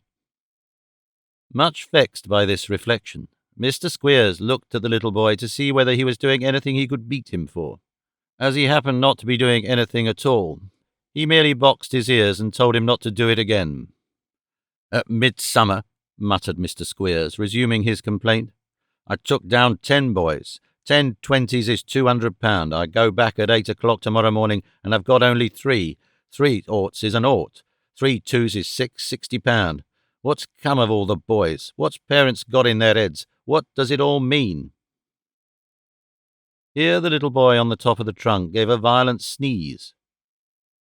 "Hallo, sir," growled the schoolmaster, turning round. "What's that, sir?" "Nothing, please, sir," replied the little boy. "Nothing, sir?" exclaimed Mr. Squeers. "Please, sir, I sneezed," rejoined the boy, trembling till the little trunk shook under him. "Oh, sneezed, did you?" retorted Mr. Squeers. "Then what did you say nothing for, sir?" In default of a better answer to this question, the little boy screwed a couple of knuckles into each of his eyes and began to cry, wherefore Mr. Squeers knocked him off the trunk with a blow on one side of the face, and knocked him on again with a blow on the other. "Wait till I get you down into Yorkshire, my young gentleman," said Mr. Squeers, "and then I'll give you the rest. Will you hold that noise, sir?" Yes," sobbed the little boy, rubbing his face very hard with the beggar's petition in printed calico. "Then do so at once, sir," said Squeers. "Do you hear?" At this admonition was accompanied with a threatening gesture, and uttered with a savage aspect. The little boy rubbed his face harder, as if to keep the tears back, and, beyond alternately sniffing and choking, gave no further vent to his emotions. "Mr. Squeers," said the waiter, looking in at this juncture, "here's a gentleman asking for you at the bar." "Show the gentleman in, Richard," replied Mr. Squeers, in a soft voice. "Put your handkerchief in your pocket, you little scoundrel, or I'll murder you when the gentleman goes." The schoolmaster had scarcely uttered these words in a fierce whisper when the stranger entered. Affecting not to see him, Mr. Squeers feigned to be intent upon mending a pen and offering benevolent advice to his youthful pupil. "My dear child," said Mr. Squeers, "all people have their trials. This early trial of yours that is fit to make your little heart burst, and your very eyes come out of your head with crying, what is it? Nothing, less than nothing. You are leaving your friends, but you will have a father in me, my dear, and a mother in Mrs. Squeers, at the delightful village of Dotheboys, near Greta Bridge, in Yorkshire, where youth are boarded, clothed, booked, washed, furnished with pocket money, provided with all necessaries." "It is the gentleman?" observed the stranger, stopping the schoolmaster in the rehearsal of his advertisement. "Mr. Squeers, I believe, sir." "The same, sir," said Mr. Squeers, with an assumption of extreme surprise. "The gentleman," said the stranger, "that advertised in the Times newspaper?" "Morning Post, Chronicle, Herald, and Advertiser regarding the academy called Dotheboys Hall, at the delightful village of Dotheboys, near Greta Bridge, in Yorkshire," added Mr. Squeers. "You come on business, sir, I see by my young friends. How do you do, my little gentleman? And how do you do, sir?" With this salutation, Mr. Squeers patted the heads of 2 hollow-eyed, small-boned little boys whom the applicant had brought with him, and waited for further communications. "I am in the oil and colour way. My name is Snawley, sir," said the stranger. Squeers inclined his head as much to say, "And a remarkably pretty name, too." The stranger continued, "I've been thinking, Mr. Squeers, of placing my 2 boys at your school." "It is not for me to say so, sir," replied Mr. Squeers, "but I don't think you could possibly do a better thing." Said the other. £20 per annum, I believe, Mr. Squeers." "Guineas," rejoined the schoolmaster, with a persuasive smile. "Pounds for 2, I think, Mr. Squeers," said Mr. Snawley, solemnly. "I don't think it could be done, sir," replied Squeers, as if he had never considered the proposition before. "Let me see. 4 5s is 20, double that, and deduct a pound either way shall not stand betwixt us. You must recommend me to your connection, sir, and make it up that way." "They are not great eaters," said Mr. Snawley. "Oh, that doesn't matter at all," replied Squeers. "We don't consider the boys' appetites at our establishment." This was strictly true. They did not. "Every wholesome luxury, sir, that Yorkshire can afford," continued Squeers, "every beautiful moral that Mrs. Squeers can instil, in short, every comfort of a home that a boy could wish for, will be theirs, Mr. Snawley." "I should wish their morals to be particularly attended to," said Mr. Snawley. "I'm glad of that, sir," replied the schoolmaster, drawing himself up. "They have come to the right shop for morals, sir." "You are a moral man yourself?" said Mr. Snawley. "I rather believe I am, sir," replied Squeers. "I have the satisfaction to know you are, sir," said Mr. Snawley. "I asked one of your references, and he said you were pious." "Well, sir, I hope I am a little in that line," replied Squeers. "I hope I am also," rejoined the other. "Could I say a few words in the next box?" "By all means," rejoined Squeers with a grin. "My dears, will you speak to your new playfellow a minute or two? That is one of my boys, sir. Belling his name. A Taunton boy, that, sir." "Is he indeed?" rejoined Mr. Snawley, looking at the poor little urchin as if he were some extraordinary natural curiosity. "He goes down with me to-morrow, sir," said Squeers. "That's his luggage he's sitting upon now.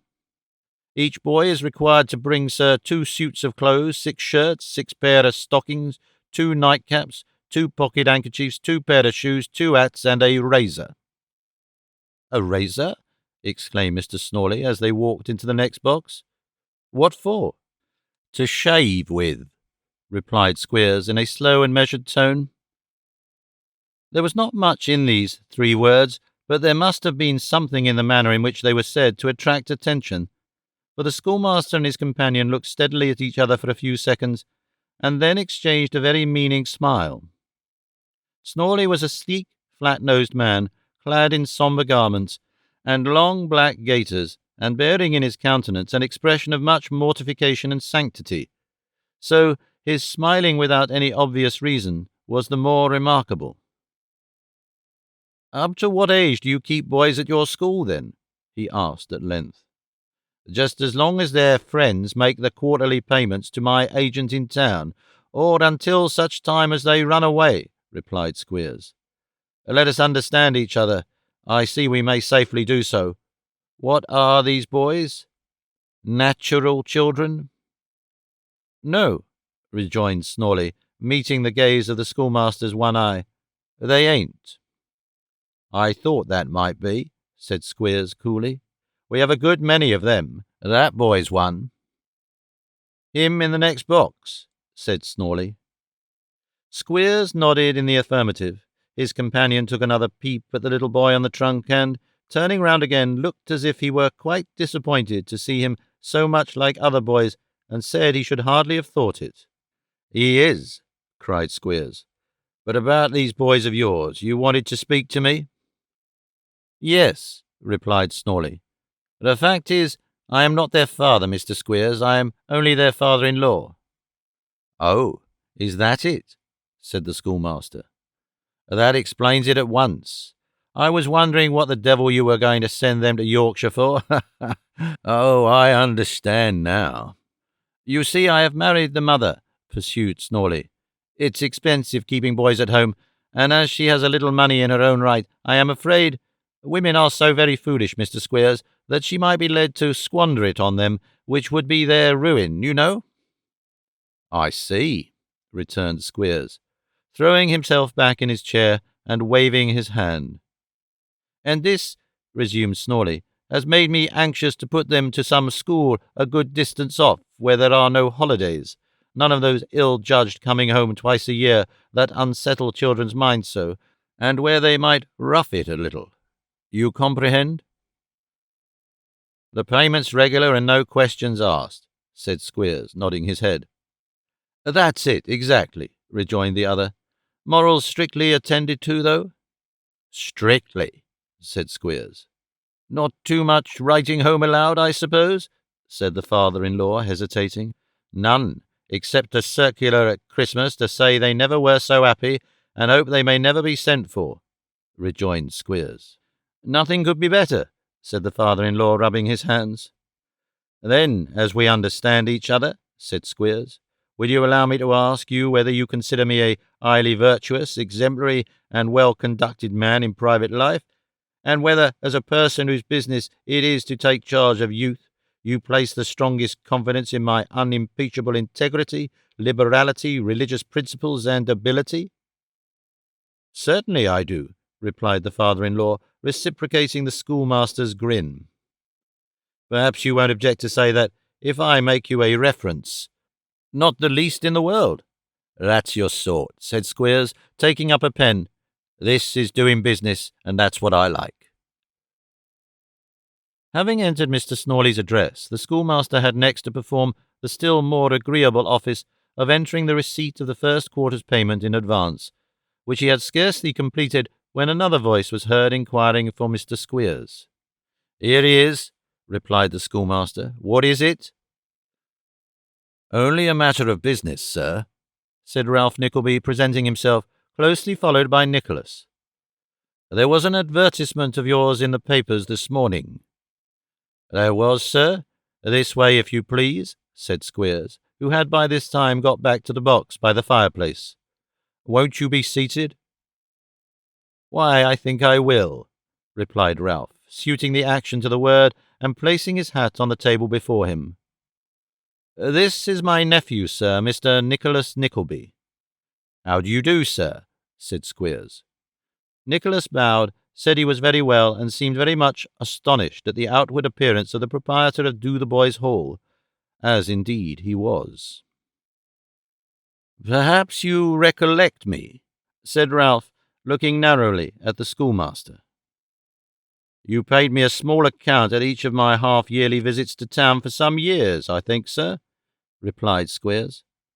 "I did," rejoined Ralph, "for the parents of a boy named Dawker, who unfortunately died at Dotheboys Hall," said Ralph, finishing the sentence. "I remember very well, sir," rejoined Squeers. "Ah, Mrs. Squeers, sir, was as partial to that lad as if it had been her own. The attention, sir, that was bestowed upon that boy in his illness. Dry toast and warm tea offered him every night and morning when he couldn't swallow anything. A candle in his bedroom on the very night he died, the very best dictionary sent up for him to lay his head upon. I don't regret it, though. It is a pleasant thing to reflect that one did one's duty by him."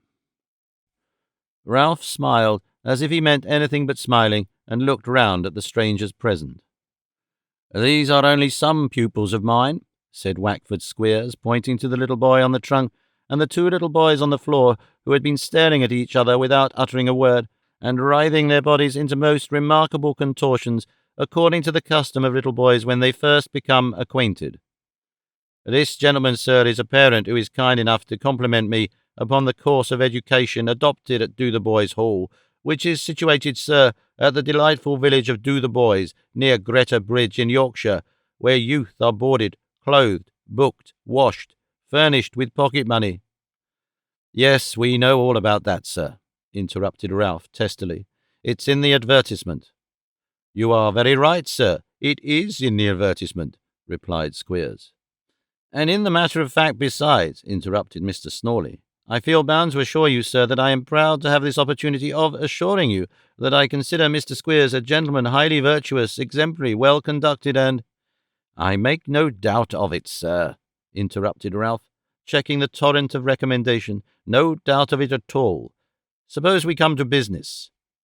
"With all my heart, sir," rejoined Squeers. "Never postpone business is the very first lesson we instil into our commercial pupils. Master Belling, my dear, always remember that, do you hear?" "Yes, sir," repeated Master Belling. "He recollects what it is, does he?" said Ralph. "Tell the gentleman," said Squeers. "Never," repeated Master Belling. "Very good," said Squeers. "Go on." "Never," repeated Master Belling again. "Very good indeed," said Squeers. "Yes?" "P," suggested Nicholas good-naturedly. "Perform business," said Master Belling. "Never perform business." "Very well, sir," said Squeers, darting a withering look at the culprit. "You and I will perform a little business on our private account by and by." "And just now," said Ralph, "we had better transact our own, perhaps." "If you please," said Squeers. "Well," resumed Ralph, "it's brief enough, soon broached, and I hope easily concluded. You have advertised for an able assistant, sir." "Precisely so," said Squeers. "And you really want one?" "Certainly," answered Squeers. "Here he is," said Ralph. "My nephew Nicholas, hot from school with everything he learnt there, fermenting in his head and nothing fermenting in his pocket, is just the man you want." "I am afraid," said Squeers, perplexed with such an application from a youth of Nicholas's figure, "I am afraid the young man won't suit me." "Yes, he will," said Ralph. "I know better. And don't be cast down, sir. You will be teaching all the young noblemen in Dotheboys Hall in less than a week's time, unless this gentleman is more obstinate than I take him to be." "I fear, sir," said Nicholas, addressing Mr. Squeers, "that you object to my youth and to my not being a master of arts." "The absence of a college degree is an objection," replied Squeers, looking as grave as he could, and considerably puzzled, no less by the contrast between the simplicity of the nephew and the worldly manner of the uncle, than by the incomprehensible allusion to the young nobleman under his tuition. "Look here, sir," said Ralph, "I'll put this matter in its true light in 2 seconds." "If you'll have the goodness," rejoined Squeers. "This is a boy, or a youth, or a lad, or a young man, or a hobbledehoy, or whatever you like to call him, of 18 or 19 or thereabouts," said Ralph. "That I see," observed the schoolmaster. "So do I," said Mr. Snawley, thinking it as well to back his new friend occasionally. "His father is dead. He is wholly ignorant of the world, has no resources whatever, and wants something to do," said Ralph. "I recommend him to this splendid establishment of yours as an opening which will lead him to fortune if he turns it to proper account. Do you see that?" "Everybody must see that," replied Squeers, half imitating the sneer with which the old gentleman was regarding his unconscious relative. "I do, of course," said Nicholas eagerly. "He does, of course, you observe," said Ralph, in the same dry, hard manner. "If any caprice of temper should induce him to cast aside this golden opportunity before he has brought it to perfection, I consider myself absolved from extending any assistance to his mother and sister. Look at him, and think of the use he may be to you in 6 ways. Now, the question is, whether, for some time to come at all events, he won't serve your purpose better than 20 of the kind of people you would get under ordinary circumstances? Isn't that a question for consideration?" "Yes, it is," said Squeers, answering a nod of Ralph's head with a nod of his own. "Good," rejoined Ralph. "Let me have 2 words with you." The 2 words were had apart. In a couple of minutes Mr. Wackford Squeers announced that Mr. Nicholas Nickleby was, from that moment, thoroughly nominated to and installed in the office of first assistant master at Dotheboys Hall. "Your uncle's recommendation has done it, Mr. Nickleby," said Wackford Squeers. Nicholas, overjoyed at his success, shook his uncle's hand warmly, and could almost have worshipped Squeers upon the spot. "He is an odd-looking man," thought Nicholas. "What of that? Pawson was an odd-looking man, and so was Dr. Johnson. All these bookworms are." "At 8 o'clock tomorrow morning, Mr. Nickleby," said Squeers. "The coach starts. You must be here at 4:15, as we take these boys with us." "Certainly, sir," said Nicholas. "And your fare down I have paid," growled Ralph, "so you'll have nothing to do but keep yourself warm." Here was another instance of his uncle's generosity. Nicholas felt his unexpected kindness so much that he could scarcely find words to thank him. Indeed, he had not found half enough when they took leave of the schoolmaster and emerged from the Saracen's Head gateway. "I shall be here in the morning to see you fairly off," said Ralph. "No skulking." "Thank you, sir," replied Nicholas. "I never shall forget this kindness." "Take care you don't," replied his uncle. "You had better go home now and pack up what you have got to pack. Do you think you could find your way to Golden Square first?" "Certainly," said Nicholas. "I can easily inquire." "Leave these papers with my clerk, then," said Ralph, producing a small parcel, "and tell him to wait till I come." Nicholas cheerfully undertook the errand, and bidding his worthy uncle an affectionate farewell, which that warm-hearted old gentleman acknowledged by a growl, hastened away to execute his commission. He found Golden Square in due course. Mr. Noggs, who had stepped out for a minute or so to the public house, was opening the door with a latch-key as he reached the steps. "What's that?" inquired Noggs, pointing to the parcel. "Papers from my uncle," replied Nicholas, "and you're to have the goodness to wait till he comes home, if you please." "Uncle?" cried Noggs. "Mr. Nickleby," said Nicholas in explanation. "Come in," said Newman. Without another word he led Nicholas into the passage, and thence into the official pantry at the end of it, where he thrust him into a chair, and mounting upon his high stool, sat, with his arms hanging straight down by his sides, gazing fixedly upon him as from a tower of observation. "There is no answer," said Nicholas, laying the parcel on a table beside him. Newman said nothing, but folding his arms and thrusting his head forward so as to obtain a nearer view of Nicholas's face, scanned his features closely. "No answer," said Nicholas, speaking very loudly, under the impression that Newman Noggs was deaf. Newman placed his hands upon his knees, and, without uttering a syllable, continued the same close scrutiny of his companion's face. This was such a very singular proceeding on the part of an utter stranger, and his appearance was so extremely peculiar, that Nicholas, who had a sufficiently keen sense of the ridiculous, could not refrain from breaking into a smile as he inquired whether Mr. Noggs had any commands for him. Noggs shook his head and sighed, upon which Nicholas rose, and remarking that he required no rest, bade him good morning. It was a great exertion for Newman Noggs, and nobody knows to this day how he ever came to make it, the other party being wholly unknown to him, but he drew a long breath, and actually said, out loud, without once stopping, that if the young gentleman did not object to tell, he should like to know what his uncle was going to do for him. Nicholas had not the least objection in the world, but on the contrary was rather pleased to have an opportunity of talking on the subject which occupied his thoughts.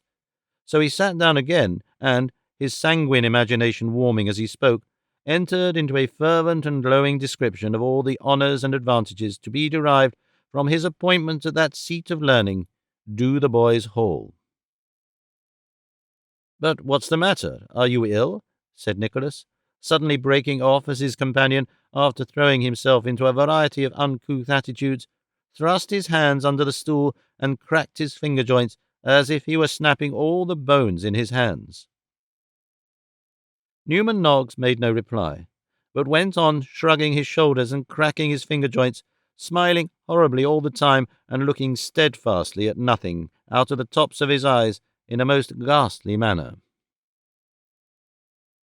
At first, Nicholas thought the mysterious man was in a fit, but on further consideration decided that he was in liquor, under which circumstances he deemed it prudent to make off at once. He looked back when he had got the street door open. Newman Noggs was still indulging in the same extraordinary gestures, and the cracking of his fingers sounded louder than ever.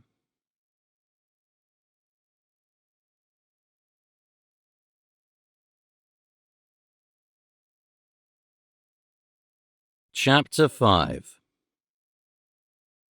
Nicholas starts for Yorkshire. Of his leave-taking and his fellow travellers, and what befell them on the road.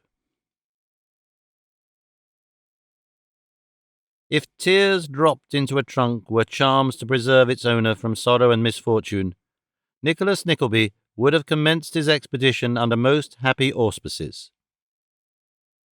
There was so much to be done, and so little time to do it in, so many kind words to be spoken, and such bitter pain in the hearts in which they rose to impede their utterance, that the little preparations for his journey were made mournfully indeed. 100 things which the anxious care of his mother and sister deemed indispensable for his comfort, Nicholas insisted on leaving behind, as they might prove of some after use, or might be convertible into money if occasion required. 100 affectionate contests on such points as these took place on the sad night which preceded his departure, and, as the termination of every angulous dispute brought them nearer and nearer to the close of their slight preparations, Kate grew busier and busier, and wept more silently. The box was packed at last, and there came supper, with some little delicacy provided for the occasion, and as a set-off against the expense of which, Kate and her mother had feigned to dine when Nicholas was out. The poor lad nearly choked himself by attempting to partake of it, and almost suffocated himself in affecting a jest or two and forcing a melancholy laugh. Thus they lingered on till the hour of separating for the night was long past, and then they found that they might as well have given vent to their real feelings before, for they could not suppress them, do what they would. So they let them have their way, and even that was a relief. Nicholas slept well till 6 next morning, dreamed of home or of what was home once, no matter which, for things that are changed or gone will come back as they used to be, thank God, in sleep, and rose quite brisk and gay. He wrote a few lines in pencil to say the goodbye which he was afraid to pronounce himself, and laying them, with half his scanty stock of money, at his sister's door, shouldered his box and crept softly downstairs. "Is that you, Hannah?" cried a voice from Miss La Creevy's sitting-room, whence shone the light of a feeble candle. "It is I, Miss La Creevy," said Nicholas, putting down the box and looking in. "Bless us!" exclaimed Miss La Creevy, starting and putting her hand to her curl-papers. "You are up very early, Mr. Nickleby?" "So are you," replied Nicholas. "It's the fine arts that bring me out of bed, Mr. Nickleby," returned the lady. "I am waiting for the light to carry out an idea."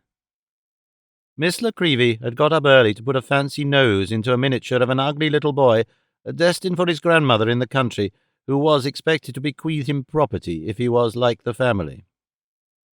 "To carry out an idea," repeated Miss La Creevy, "and that's the great convenience of living in a thoroughfare like the Strand. When I want a nose or an eye for any particular sitter, I have only to look out of window and wait until I get one."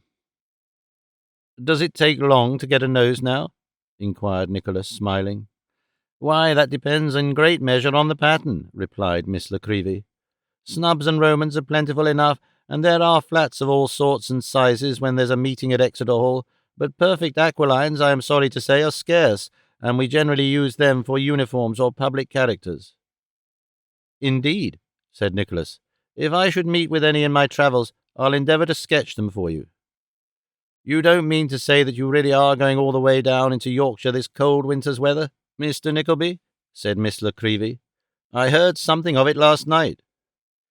"I do indeed," replied Nicholas. "Needs must, you know, when somebody drives. Necessity is my driver, and that is only another name for the same gentleman."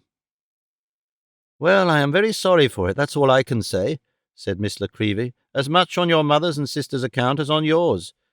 Your sister is a very pretty young lady, Mr. Nickleby, and that is an additional reason why she should have somebody to protect her.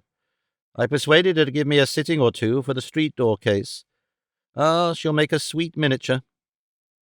As Miss La Creevy spoke, she held up an ivory countenance intersected with very perceptible sky-blue veins, and regarded it with so much complacency that Nicholas quite envied her. "If you ever have an opportunity of showing Kate some little kindness," said Nicholas, presenting his hand, "I think you will." "Depend on that," said the good-natured miniature painter, "and God bless you, Mr. Nickleby, and I wish you well." It was very little that Nicholas knew of the world, but he guessed enough about its ways to think that if he gave Miss La Creevy one little kiss, perhaps she might not be the less kindly disposed towards those he was leaving behind. So he gave her 3 or 4 with a kind of jocose gallantry, and Miss La Creevy evinced no greater symptoms of displeasure than declaring, as she adjusted her yellow turban, that she had never heard of such a thing, and couldn't have believed it possible. Having terminated the unexpected interview in this satisfactory manner, Nicholas hastily withdrew himself from the house. By the time he had found a man to carry his box, it was only 7 o'clock, so he walked slowly on, a little in advance of the porter, and very probably with not half as light a heart in his breast as the man had, although he had no waistcoat to cover it with, and had evidently, from the appearance of his other garments, been spending the night in a stable and taking his breakfast at a pump. Regarding with no small curiosity and interest all the busy preparations for the coming day which every street and almost every house displayed, and thinking now and then that it seemed rather hard that so many people of all ranks and stations could earn a livelihood in London, and that he should be compelled to journey so far in search of one, Nicholas speedily arrived at the Saracen's Head, Snow Hill. Having dismissed his attendant and seen the box safely deposited in the coach office, he looked into the coffee-room in search of Mr. Squeers. He found that learned gentleman sitting at breakfast, with the 3 little boys before noticed and 2 others who had turned up by some lucky chance since the interview of the previous day, ranged in a row on the opposite seat. Mr. Squeers had before him a small measure of coffee, a plate of hot toast, and a cold round of beef, but he was at that moment intent on preparing breakfast for the little boys. "This is 2 pennyworth of milk, is it, waiter?" said Mr. Squeers, looking down into a large blue mug and slanting it gently so as to get an accurate view of the quantity of liquid contained in it. "That's 2 pennyworth, sir," replied the waiter. "What a rare article milk is, to be sure, in London," said Mr. Squeers, with a sigh. "Just fill that mug up with lukewarm water, William, will you?" "To the very top, sir?" inquired the waiter. "Why, the milk will be drowned." "Never you mind that," replied Mr. Squeers. "Serve it right for being so dear. You ordered that thick bread and butter for 3, did you?" "Coming directly, sir." "You needn't hurry yourself," said Squeers. "There's plenty of time. Conquer your passions, boys, and don't be eager after victuals." As he uttered this moral precept, Mr. Squeers took a large bite out of the cold beef and recognized Nicholas. "Sit down, Mr. Nickelby," said Squeers. "Here we are, a-breakfasting, you see." Nicholas did not see that anybody was breakfasting except Mr. Squeers, but he bowed with all becoming reverence and looked as cheerful as he could. "Oh, that's the milk and water, is it, William?" said Squeers. "Very good. Don't forget the bread and butter presently." At this fresh mention of the bread and butter, the 5 little boys looked very eager and followed the waiter out with their eyes. Meanwhile, Mr. Squeers tasted the milk and water. "Ah," said that gentleman, smacking his lips, "here's the richness. Think of the many beggars and orphans in the streets that would be glad of this, little boys. A shocking thing, hunger, isn't it, Mr. Nickelby?" "Very shocking, sir," said Nicholas. "When I say number 1, pursued Mr. Squeers, putting the mug before the children, the boy on the left hand nearest the window may take a drink, and when I say number 2, the boy next to him will go in, and so till we come to number 5, which is the last boy. Are you ready?" "Yes, sir," cried all the little boys with great eagerness. "That's right," said Squeers, calmly getting on with his breakfast. "Keep ready till I tell you to begin. Subdue your appetites, my dears, and you've conquered human nature. This is the way we inculcate strength of mind, Mr. Nickelby," said the schoolmaster, turning to Nicholas and speaking with his mouth very full of beef and toast. Nicholas murmured something, he knew not what, in reply, and the little boys, dividing their gaze between the mug, the bread and butter, which had by this time arrived, and every morsel which Mr. Squeers took into his mouth, remained with strained eyes in torments of expectation. "Thank God for a good breakfast," said Squeers when he had finished. "Number 1 may take a drink." Number 1 seized the mug ravenously, and had just drunk enough to make him wish for more when Mr. Squeers gave the signal for number 2, who gave up at the same interesting moment to number 3, and the process was repeated until the milk and water terminated with number 5. "And now," said the schoolmaster, dividing the bread and butter for 3 into as many portions as there were children, "you had better look sharp with your breakfast, for the horn will blow in a minute or 2, and then every boy leaves off." Permission being thus given to fall to, the boys began to eat voraciously, and in desperate haste, while the schoolmaster, who was in high good humour after his meal, picked his teeth with a fork and looked smilingly on. In a very short time the horn was heard. "I thought it wouldn't be long," said Squeers, jumping up and producing a little basket from under the seat. "Put what you haven't had time to eat in here, boys. You'll want it on the road." Nicholas was considerably startled by these very economical arrangements, but he had no time to reflect upon them, for the little boys had to be got up to the top of the coach, and their boxes had to be brought out and put in, and Mr. Squeers' luggage was to be seen carefully deposited in the boot, and all these offices were in his department. He was in the full heat and bustle of concluding these operations when his uncle, Mr. Ralph Nickleby, accosted him. "Ah, here you are, sir," said Ralph. "Here are your mother and sister, sir." "Where?" cried Nicholas, looking hastily round. "Here," replied his uncle. "Having too much money and nothing at all to do with it, they were paying a hackney coach as I came up, sir." "We were afraid of being too late to see him before he went away from us," said Mrs. Nickleby, embracing her son, heedless of the unconcerned lookers-on in the coach-yard. "Very good, ma'am," returned Ralph. "You're the best judge, of course. I merely said that you were paying a hackney coach. I never pay a hackney coach, ma'am. I never hire one. I haven't been in a hackney coach of my own hiring for 30 years, and I hope I shan't be for 30 more, if I live as long."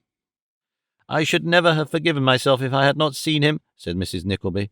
"Poor dear boy, going away without his breakfast too, because he feared to distress us." "Mighty fine, certainly," said Ralph, with great testiness. "When I first went to business, ma'am, I took a penny loaf and a ha'porth of milk for my breakfast as I walked to the city every morning. What do you say to that, ma'am? Breakfast! Bah!" "Now, Nickleby," said Squeers, coming up at the moment, buttoning his greatcoat, "I think you'd better get up behind. I'm afraid one of them boys falling off, and then there's £20 a year gone." "Dear Nicholas," whispered Kate, touching her brother's arm, "who is that vulgar man?" "Eh?" growled Ralph, whose quick ears had caught the inquiry. "Do you wish to be introduced to Mr. Squeers, my dear?" "That the schoolmaster? No, uncle. Oh, no," replied Kate, shrinking back. "I'm sure I heard you say as much, my dear," retorted Ralph in his cold, sarcastic manner. "Mr. Squeers, here's my niece, Nicholas's sister." "Very glad to make your acquaintance, miss," said Squeers, raising his hat an inch or two. "I wish Mrs. Squeers took gals, and we had you for a teacher. I don't know, though, whether she mightn't grow jealous if we had—" If the proprietor of Dotheboys Hall could have known what was passing in his assistant's breast at that moment, he would have discovered, with some surprise, that he was as near being soundly pummelled as he had ever been in his life. Kate Nickleby, having a quicker perception of her brother's emotions, led him gently aside, and thus prevented Mr. Squeers from being impressed with the fact in a peculiarly disagreeable manner. "My dear Nicholas," said the young lady, "who is this man? What kind of place can it be that you are going to?" "I hardly know, Kate," replied Nicholas, pressing his sister's hand. "I suppose the Yorkshire folks are rather rough and uncultivated, that's all." "But this person," urged Kate. "Is my employer or master, or whatever the proper name may be," replied Nicholas quickly, "and I was an ass to take his coarseness ill. They are looking this way, and it is time I was in my place. Bless you, love, and good-bye. Mother, look forward to our meeting again some day. Uncle, farewell. Thank you heartily for all you have done and all you mean to do. Quite ready, sir." With these hasty adieux, Nicholas mounted nimbly to his seat, and waved his hand as gallantly as if his heart went with it. At this moment, when the coachman and guard were comparing notes for the last time before starting on the subject of the way-bill, when porters were screwing out the last reluctant sixpences, itinerant newsmen making the last offer of a morning paper, and the horses giving the last impatient rattle to their harness, Nicholas felt somebody pulling softly at his leg. He looked down, and there stood Newman Noggs, who pushed up into his hand a dirty letter. "What's this?" inquired Nicholas. "Hush!" rejoined Noggs, pointing to Mr. Ralph Nickleby, who was saying a few earnest words to Squeers a short distance off. "Take it, read it. Nobody knows. That's all." "Stop!" cried Nicholas. "No," replied Noggs. Nicholas cried stop again, but Newman Noggs was gone. A minute's bustle, a banging of the coach doors, a swaying of the vehicle to one side as the heavy coachman and still heavier guard climbed into their seats, a cry of "all right," a few notes from the horn, a hasty glance of two sorrowful faces below, and the hard features of Mr. Ralph Nickleby, and the coach was gone too, and rattling over the stones of Smithfield. The little boys' legs being too short to admit of their feet resting upon anything as they sat, and the little boys' bodies being consequently in imminent hazard of being jerked off the coach, Nicholas had enough to do over the stones to hold them on. Between the manual exertion and the mental anxiety attendant upon this task, he was not a little relieved when the coach stopped at the Peacock at Islington. He was still more relieved when a hearty-looking gentleman with a very good-humoured face and a very fresh colour got up behind and proposed to take the other corner of the seat. "If we put some of these youngsters in the middle," said the newcomer, "they'll be safer in case they're going to sleep, eh?" "If you'll have the goodness, sir," replied Squeers, "that'll be the very thing. Mr. Nickleby, take 3 of them boys between you and the gentleman. Belling and the youngest Snorley can sit between me and the guard. 3 children," said Squeers, explaining to the stranger. "Books as 2. "I have not the least objection, I'm sure," said the fresh-coloured gentleman. "I have a brother who wouldn't object to book his 6 children as 2 at any butcher's or baker's in the kingdom, I dare say. Far from it." "6 children, sir?" exclaimed Squeers. "Yes, and all boys," replied the stranger. "Mr. Nickleby," said Squeers in great haste, "catch hold of that basket. Let me give you a card, sir, of an establishment where those 6 boys can be brought up in an enlightened, liberal, and moral manner, with no mistake at all about it, for 20 guineas a year each. 20 guineas, sir, or I'd take all the boys together upon an average right through, and say £100 a year for the lot." "Oh," said the gentleman, glancing at the card. "You are the Mr. Squeers mentioned here, I presume?" "Yes, I am, sir," replied the worthy pedagogue. "Mr. Wackford Squeers is my name, and I'm very far from being ashamed of it. These are some of my boys, sir. That's one of my assistants, sir, Mr. Nickleby, a gentleman's son and a good scholar, mathematical, classical, and commercial. We don't do things by halves at our shop. All manner of learning my boys take down, sir. The expense is never thought of, and they get paternal treatment and washing in." "Upon my word," said the gentleman, glancing at Nicholas with a half-smile and a more than half expression of surprise. "These are advantages indeed." "You may say that, sir," rejoined Squeers, thrusting his hands into his greatcoat pockets. "The most unexceptionable references are given and required. I wouldn't take a reference with any boy that wasn't responsible for the payment of £5 a quarter.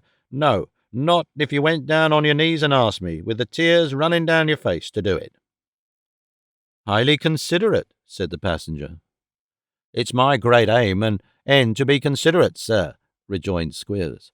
"Snorley, junior, if you don't leave off chattering your teeth and shaking with the cold, I'll warm you with a severe thrashing in about half a minute's time."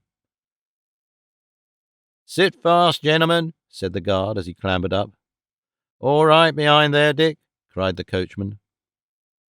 "All right," was the reply. "Off she goes." And off she did go, if coaches be feminine, amidst a loud flourish from the guard's horn and the calm approval of all the judges of coaches and coach-horses congregated at the Peacock, but more especially of the helpers, who stood, with the cloths over their arms, watching the coach till it disappeared, and then lounged admiringly stablewards, bestowing various gruff encomiums on the beauty of the turnout. When the guard, who was a stout old Yorkshireman, had blown himself quite out of breath, he put the horn into a little tunnel of a basket fastened to the coach side for the purpose, and giving himself a plentiful shower of blows on the chest and shoulders, observed it was uncommon cold, after which he demanded of every person separately whether he was going right through, and if not, where he was going. Satisfactory replies being made to these queries, he surmised that the roads were pretty heavy after that fall last night, and took the liberty of asking whether any of them gentlemen carried a snuff-box. It happening that nobody did, he remarked with a mysterious air that he had heard a medical gentleman, as he went down to Grantham last week, say how that snuff-taking was bad for the eyes, but for his part he had never found it so, and what he said was that everybody should speak as they found. Nobody attempting to controvert this position, he took a small brown paper parcel out of his hat, and putting on a pair of horn spectacles, the writing being crabbed, read the direction half a dozen times over, having done which, he consigned the parcel to its old place, put up his spectacles again, and stared at everybody in turn. After this, he took another blow at the horn by way of refreshment, and, having now exhausted his usual topics of conversation, folded his arms as well as he could in so many coats, and falling into a solemn silence, looked carelessly at the familiar objects which met his eye on every side as the coach rolled on, the only things he seemed to care for being horses and droves of cattle, which he scrutinized with a critical air as they were passed upon the road. The weather was intensely and bitterly cold. A great deal of snow fell from time to time, and the wind was intolerably keen. Mr. Squeers got down at almost every stage, to stretch his legs, as he said, and as he always came back from such excursions with a very red nose, and composed himself to sleep directly, there is reason to suppose that he derived great benefit from the process. The little pupils, having been stimulated with the remains of their breakfast, and further invigorated by sundry small cups of a curious cordial carried by Mr. Squeers, which tasted very like toast and water put into a brandy bottle by mistake, went to sleep, woke, shivered, and cried as their feelings prompted. Nicholas and the good-tempered man found so many things to talk about that between conversing together and cheering up the boys, the time passed with them as rapidly as it could under such adverse circumstances. So the day wore on. At Eton Slocombe there was a good coach dinner, of which the box, the 4 front outsides, the 1 inside, Nicholas, the good-tempered man, and Mr. Squeers partook, while the 5 little boys were put to thaw by the fire and regaled with sandwiches. A stage or 2 further on, the lamps were lighted, and a great to-do occasioned by the taking up at a roadside inn of a very fastidious lady with an infinite variety of cloaks and small parcels, who loudly lamented, for the behoof of the outsides, the non-arrival of her own carriage, which was to have taken her on, and made the guard solemnly promise to stop every green chariot he saw coming, which, as it was a dark night, and he was sitting with his face the other way, that officer undertook, with many fervent asseverations, to do. Lastly, the fastidious lady, finding there was a solitary gentleman inside, had a small lamp lighted which she carried in reticule, and being after much trouble shut in, the horses were put into a brisk canter, and the coach was once more in rapid motion. The night and the snow came on together, and dismal enough they were. There was no sound to be heard but the howling of the wind, for the noise of the wheels and the tread of the horses' feet were rendered inaudible by the thick coating of snow which covered the ground, and was fast increasing every moment. The streets of Stamford were deserted as they passed through the town, and its old churches rose, frowning and dark, from the whitened ground. 20 miles further on, 2 of the front outside passengers, wisely availing themselves of their arrival at one of the best inns in England, turned in for the night at the George at Grantham.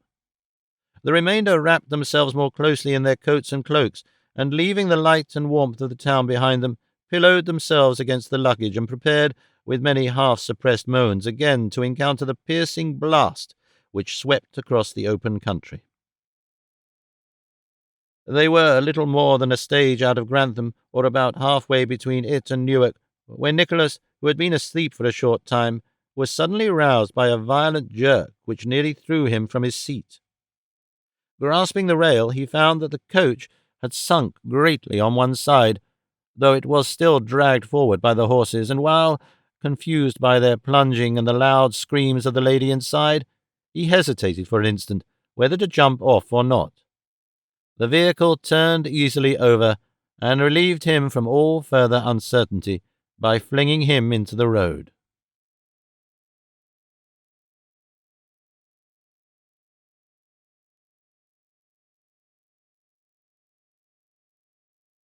Chapter 6,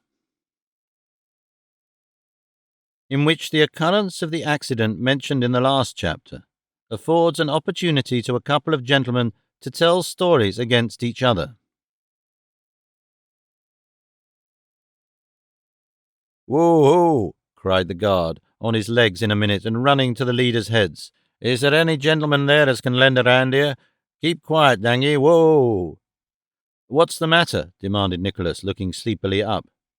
"Matter, mun, matter enough for one night," replied the guard. "Dang the wall-eyed bay, he's gone mad with glory. I think 'cause coach is over. Here, can you lend her a hand, damn it? I done it all my bones were broken." "Here," cried Nicholas, staggering to his feet. "I'm ready. I'm only a little abroad, that's all." "Hold 'em tight," cried the guard, "while I cut traces. Hang on to 'em some more. Well done, my lad. That's it. Let 'em go now. Dang 'em, they'll gang warm fast enough." In truth, the animals were no sooner released than they trotted back with much deliberation to the stable they had just left, which was distant not a mile behind. "Can you blow on?" asked the guard, disengaging one of the coach lamps. "I dare say I can," replied Nicholas. "Then just blow away into that, and as it lies on the ground, fit to waken the dead, will he?" said the man, "while I stop some of this here squealing inside. Come in, don't make that noise, woman." As the man spoke, he proceeded to wrench open the uppermost door of the coach, while Nicholas, seizing the horn, awoke the coaches far and wide with one of the most extraordinary performances on that instrument ever heard by mortal ears. It had its effect, however, not only in rousing such of their fall, but in summoning assistance to their relief, for lights gleamed in the distance and people were already astir. In fact, a man on horseback galloped down, before the passengers were well collected together, and a careful investigation being instituted, it appeared that the lady inside had broken her lamp, and the gentleman his head, that the two front outsides had escaped with black eyes, the box with a bloody nose, the coachman with a contusion on the temple, Mr. Squeers with a portmanteau bruise on his back, and the remaining passengers without any injury at all, thanks to the softness of the snowdrift in which they had been overturned.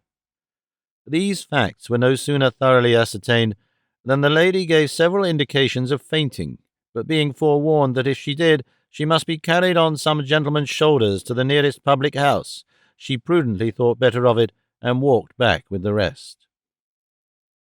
They found on reaching it that it was a lonely place with no very great accommodation in the way of apartments, that portion of its resources being all comprised in one public room with a sanded floor and a chair or two. However, a large faggot and a plentiful supply of coals being heaped upon the fire, the appearance of things was not long in mending, and by the time they had washed off all effaceable marks of the late accident, the room was warm and light, which was a most agreeable exchange for the cold and darkness out of doors. "Well, Mr. Nickleby," said Squeers, insinuating himself into the warmest corner, "you did very right to catch hold of them horses. I should have done it myself if I had come to in time. I'm very glad you did it. You did it very well, very well." "So well," said the merry-faced gentleman, who did not seem to approve very much of the patronizing tone adopted by Squeers, "that if they had not been firmly checked when they were, you would most probably have had no brains left to teach with." This remark called up a discourse relative to the promptitude Nicholas had displayed, and he was overwhelmed with compliments and commendations. "I am very glad to have escaped, of course," observed Squeers. "Every man is glad when he escapes from danger, but if any one of my charges had been hurt, if I had been prevented from restoring any one of them little boys to his parents whole and sound as I received him, what would have been my feelings? Why, the wheel atop of my head would have been far preferable to it."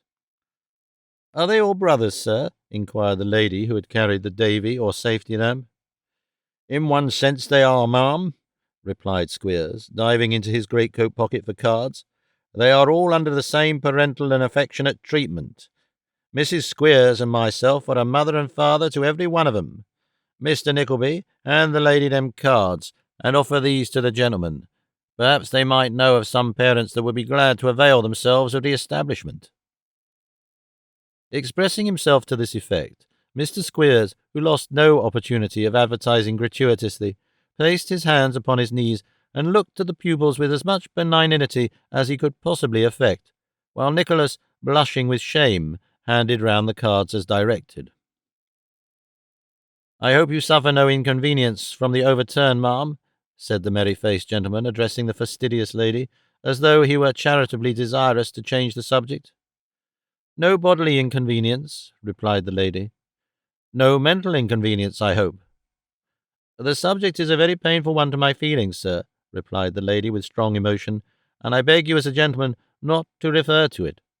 Dear me, said the merry-faced gentleman, looking merrier still, I merely intended to inquire. I hope no inquiries will be made, said the lady, or I shall be compelled to throw myself on the protection of the other gentleman. Landlord, pray direct a boy to keep watch outside the door, and if a green chariot passes in the direction of Grantham, to stop it instantly.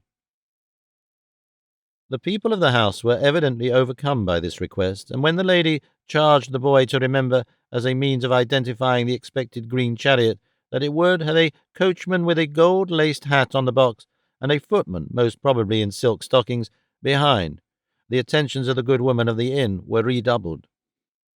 Even the box passenger caught the infection, and growing wonderfully deferential, immediately inquired whether there was not very good society in that neighbourhood, to which the lady replied yes, there was, in a manner which sufficiently implied that she moved at the very tip-top and summit of it all. As the guard has gone on horseback to Grantham to get another coach, said the good-tempered gentleman, when they had been all sitting round the fire for some time in silence, and as he must be gone a couple of hours at the very least, I propose a bowl of hot punch. What say you, sir? This question was addressed to the broken-headed inside, who was a man of very genteel appearance, dressed in mourning. He was not past the middle age, but his hair was grey. It seemed to have been prematurely turned by care or sorrow. He readily acceded to the proposal, and appeared to be prepossessed by the frank good nature of the individual from which it emanated. This latter personage took upon himself the office of tapster when the punch was ready, and after dispensing it all round, led the conversation to the antiquities of York, with which both he and the grey-haired gentleman appeared to be well acquainted. When this topic flagged, he turned with a smile to the grey-headed gentleman, and asked if he could sing. I cannot indeed, replied the gentleman, smiling in his turn. That's a pity, said the owner of the good-humoured countenance. Is there anybody here who can sing a song to lighten the time?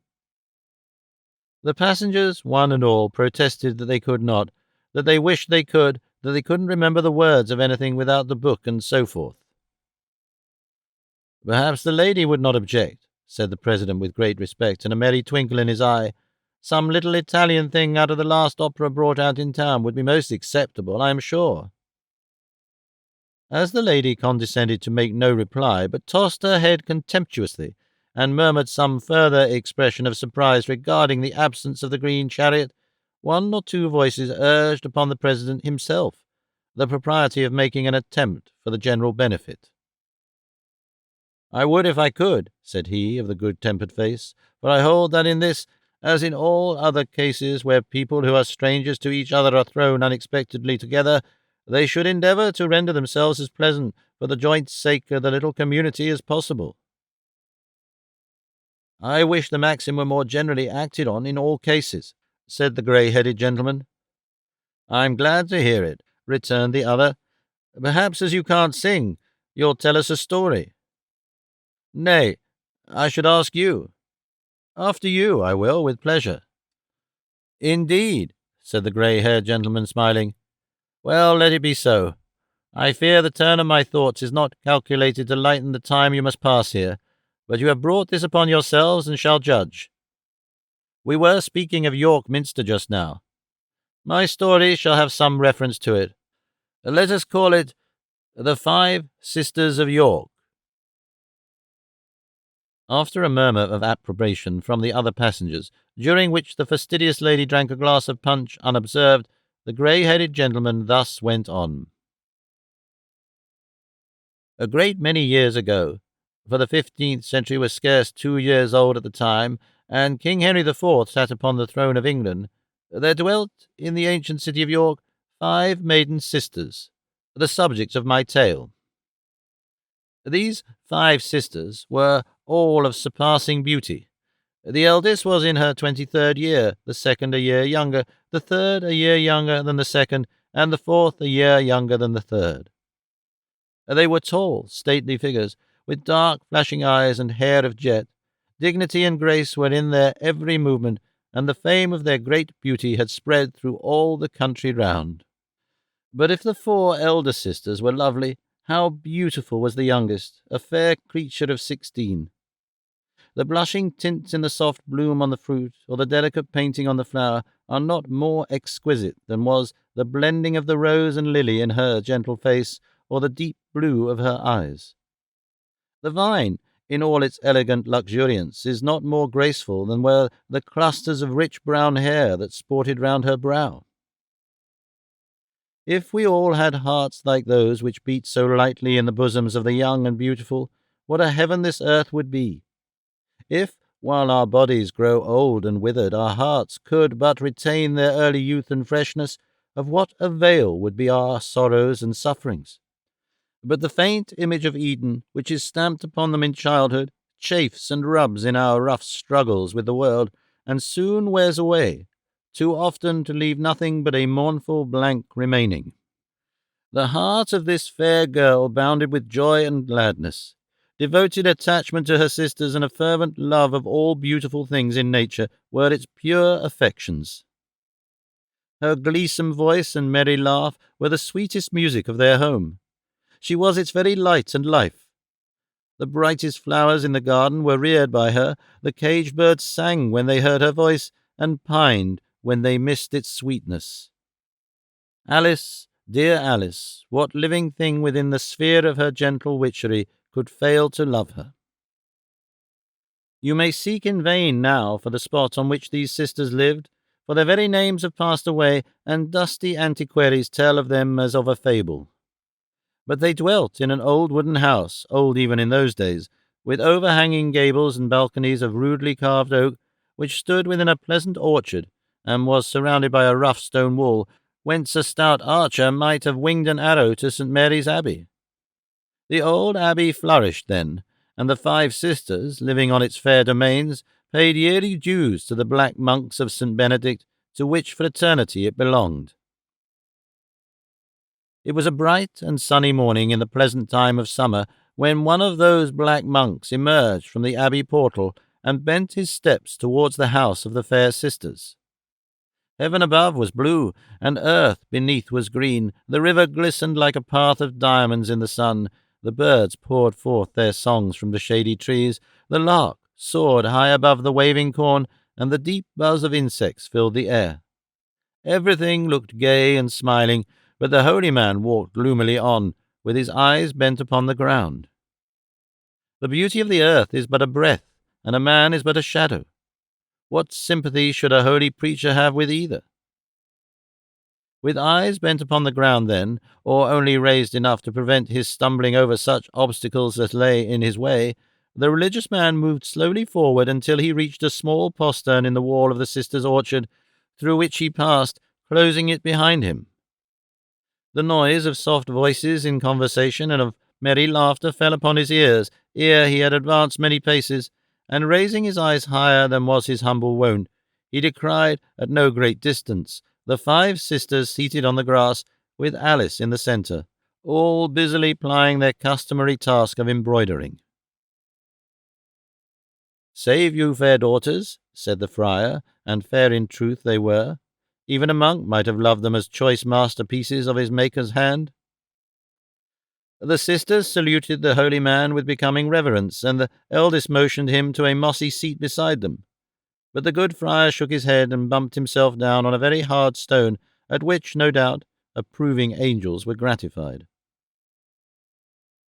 "Ye were merry daughters," said the monk. "You know how light of heart sweet Alice is," replied the eldest sister, passing her fingers through the tresses of the smiling girl. "And what joy and cheerfulness it wakes up within us to see us all nature beaming in brightness and sunshine, father," added Alice, blushing beneath the stern look of the recluse. The monk answered not, save by a grave inclination of their head, and the sisters pursued their task in silence.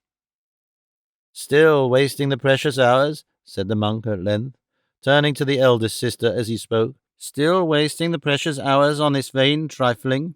Alas, alas, that the few bubbles on the surface of eternity, all that heaven wills we should see of that dark, deep stream, should be so lightly scattered."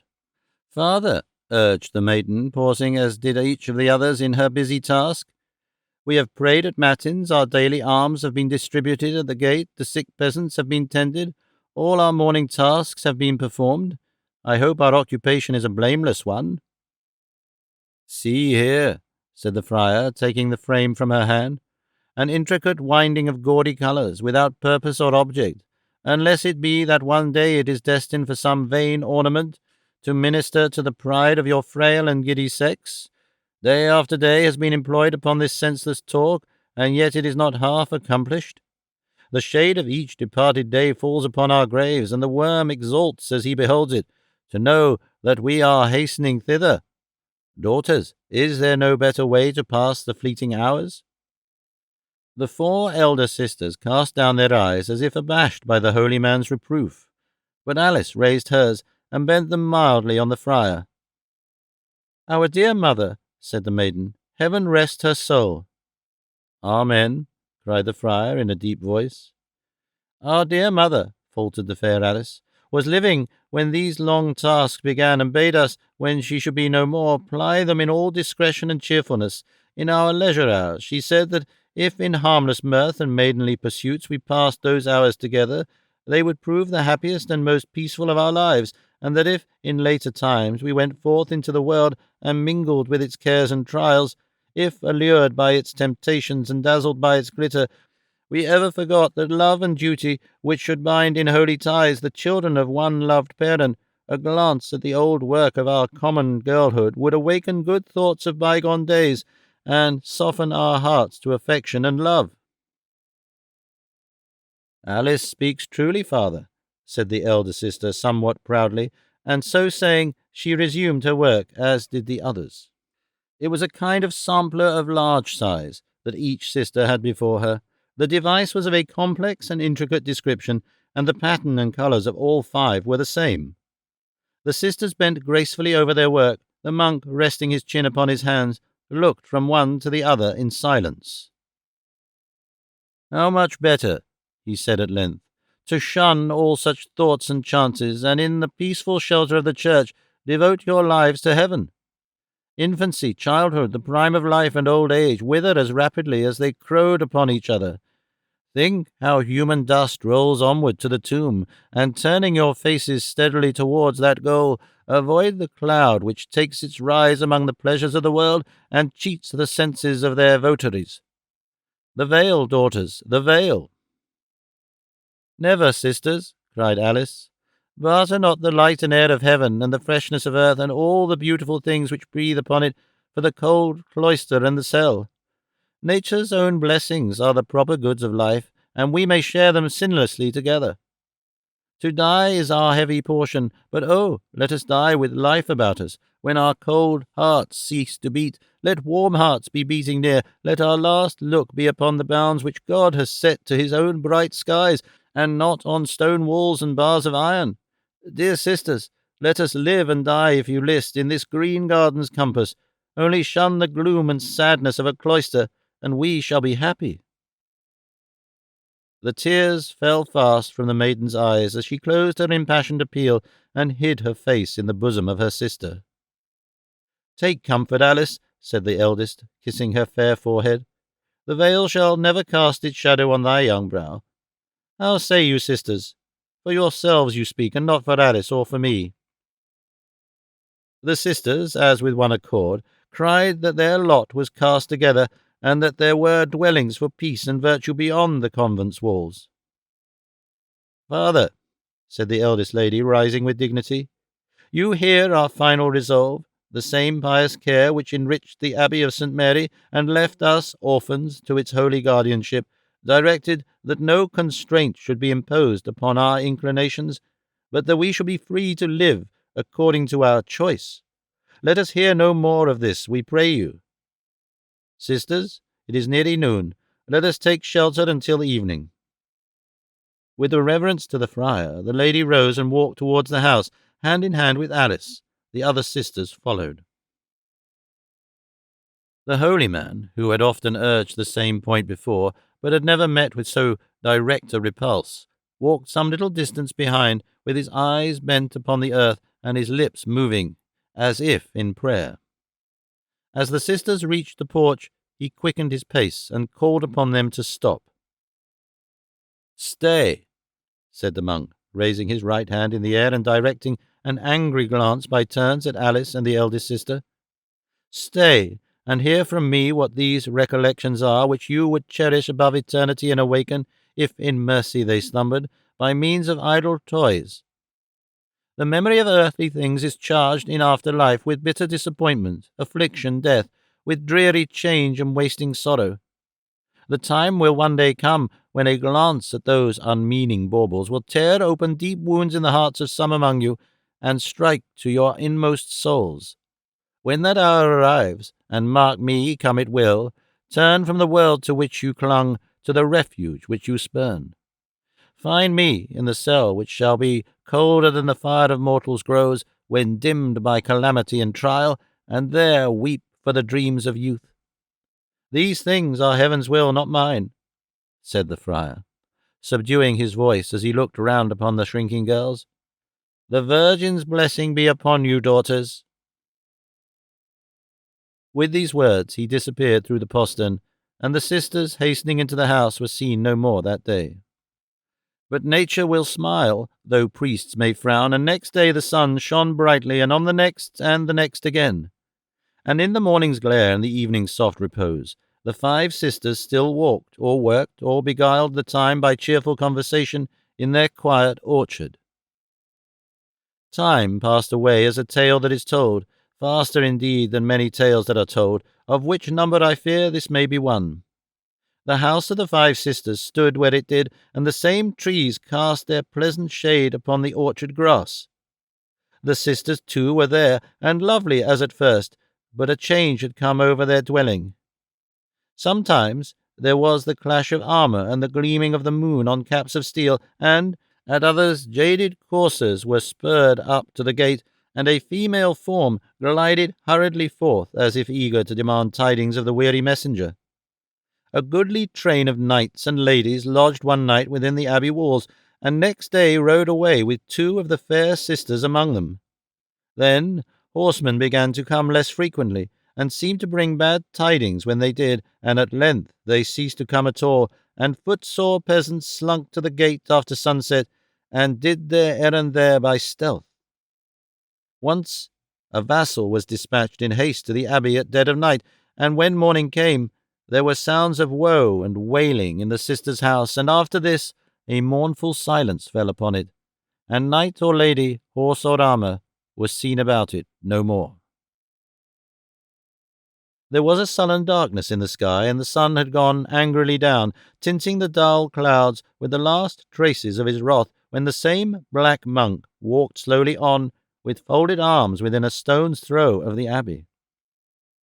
A blight had fallen on the trees and shrubs, and the wind, at length beginning to break the unnatural stillness that had prevailed all day, sighed heavily from time to time, as though foretelling in grief the ravages of the coming storm. The bat skimmed in fantastic flights through the heavy air, and the ground was alive with crawling things whose instinct brought them forth to swell and fatten in the rain. No longer were the friar's eyes directed to the earth. They were cast abroad and roamed from point to point, as if the gloom and desolation of the scene found a quick response in his own bosom. Again he paused near the sister's house, and again he entered by the postern. But not again did his ear encounter the sound of laughter, or his eyes rest upon the beautiful figures of the 5 sisters. All was silent and deserted. The boughs of the trees were bent and broken, and the grass had grown long and rank. No light feet had pressed it for many, many a day. With the indifference or abstraction of one well accustomed to the change, the monk glided into the house and entered a low, dark room. 4 sisters sat there. Their black garments made their pale faces whiter still, and time and sorrow had worked deep ravages. They were stately yet, but the flush and pride of beauty were gone. And Alice? Where was she? In heaven. The monk, even the monk, could bear with some grief here, for it was long since these sisters had met, and there were furrows in their blanched faces which years could never plough. He took his seat in silence, and motioned them to continue their speech. "There are here, sisters," said the elder lady in a trembling voice, I have never borne to look upon them since, and now I blame myself for my weakness. What is there in her memory that we should dread? To call up our old days shall be a solemn pleasure yet." She glanced at the monk as she spoke, and, opening a cabinet, brought forth the 5 frames of work, completed long before. Her step was firm, but her hand trembled as she produced the last one, and when the feelings of the other sisters gushed forth at sight of it, her pent-up tears made way, and she sobbed, "God bless her."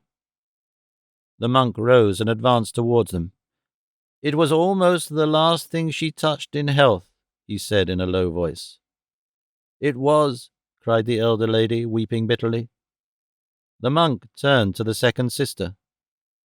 "The gallant youth who looked into thine eyes and hung upon thine very breath, when first he saw thee intent upon this pastime, lies buried on a plain whereof the turf is red with blood.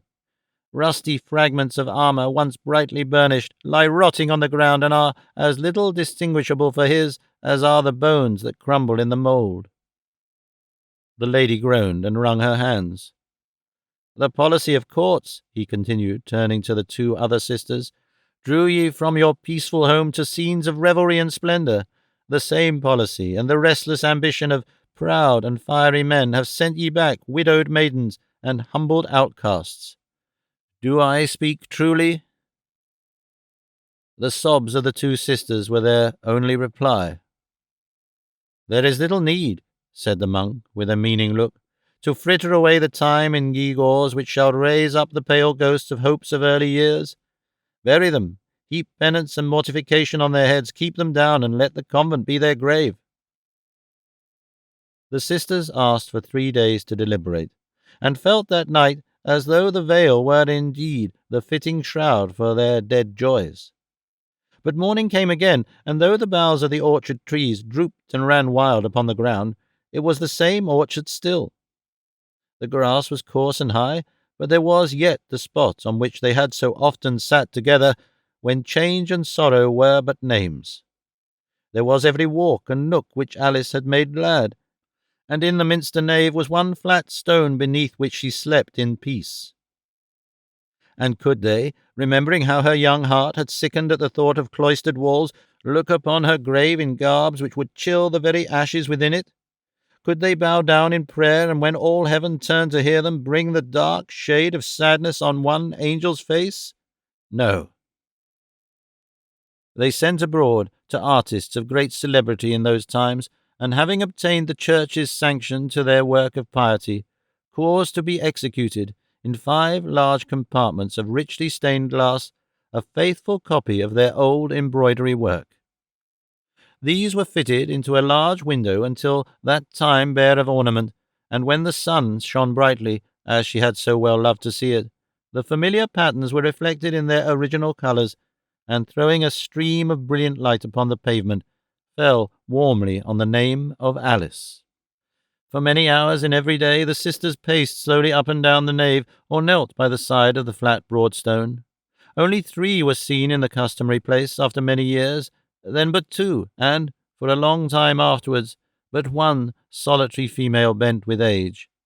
At length she came no more, and the stone bore 5 plain Christian names.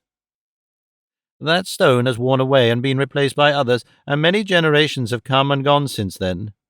Time has softened the colours, but the same stream of light still falls upon the forgotten tomb, of which no trace remains, and to this day the stranger is shown in York Cathedral, an old window called the 5 Sisters.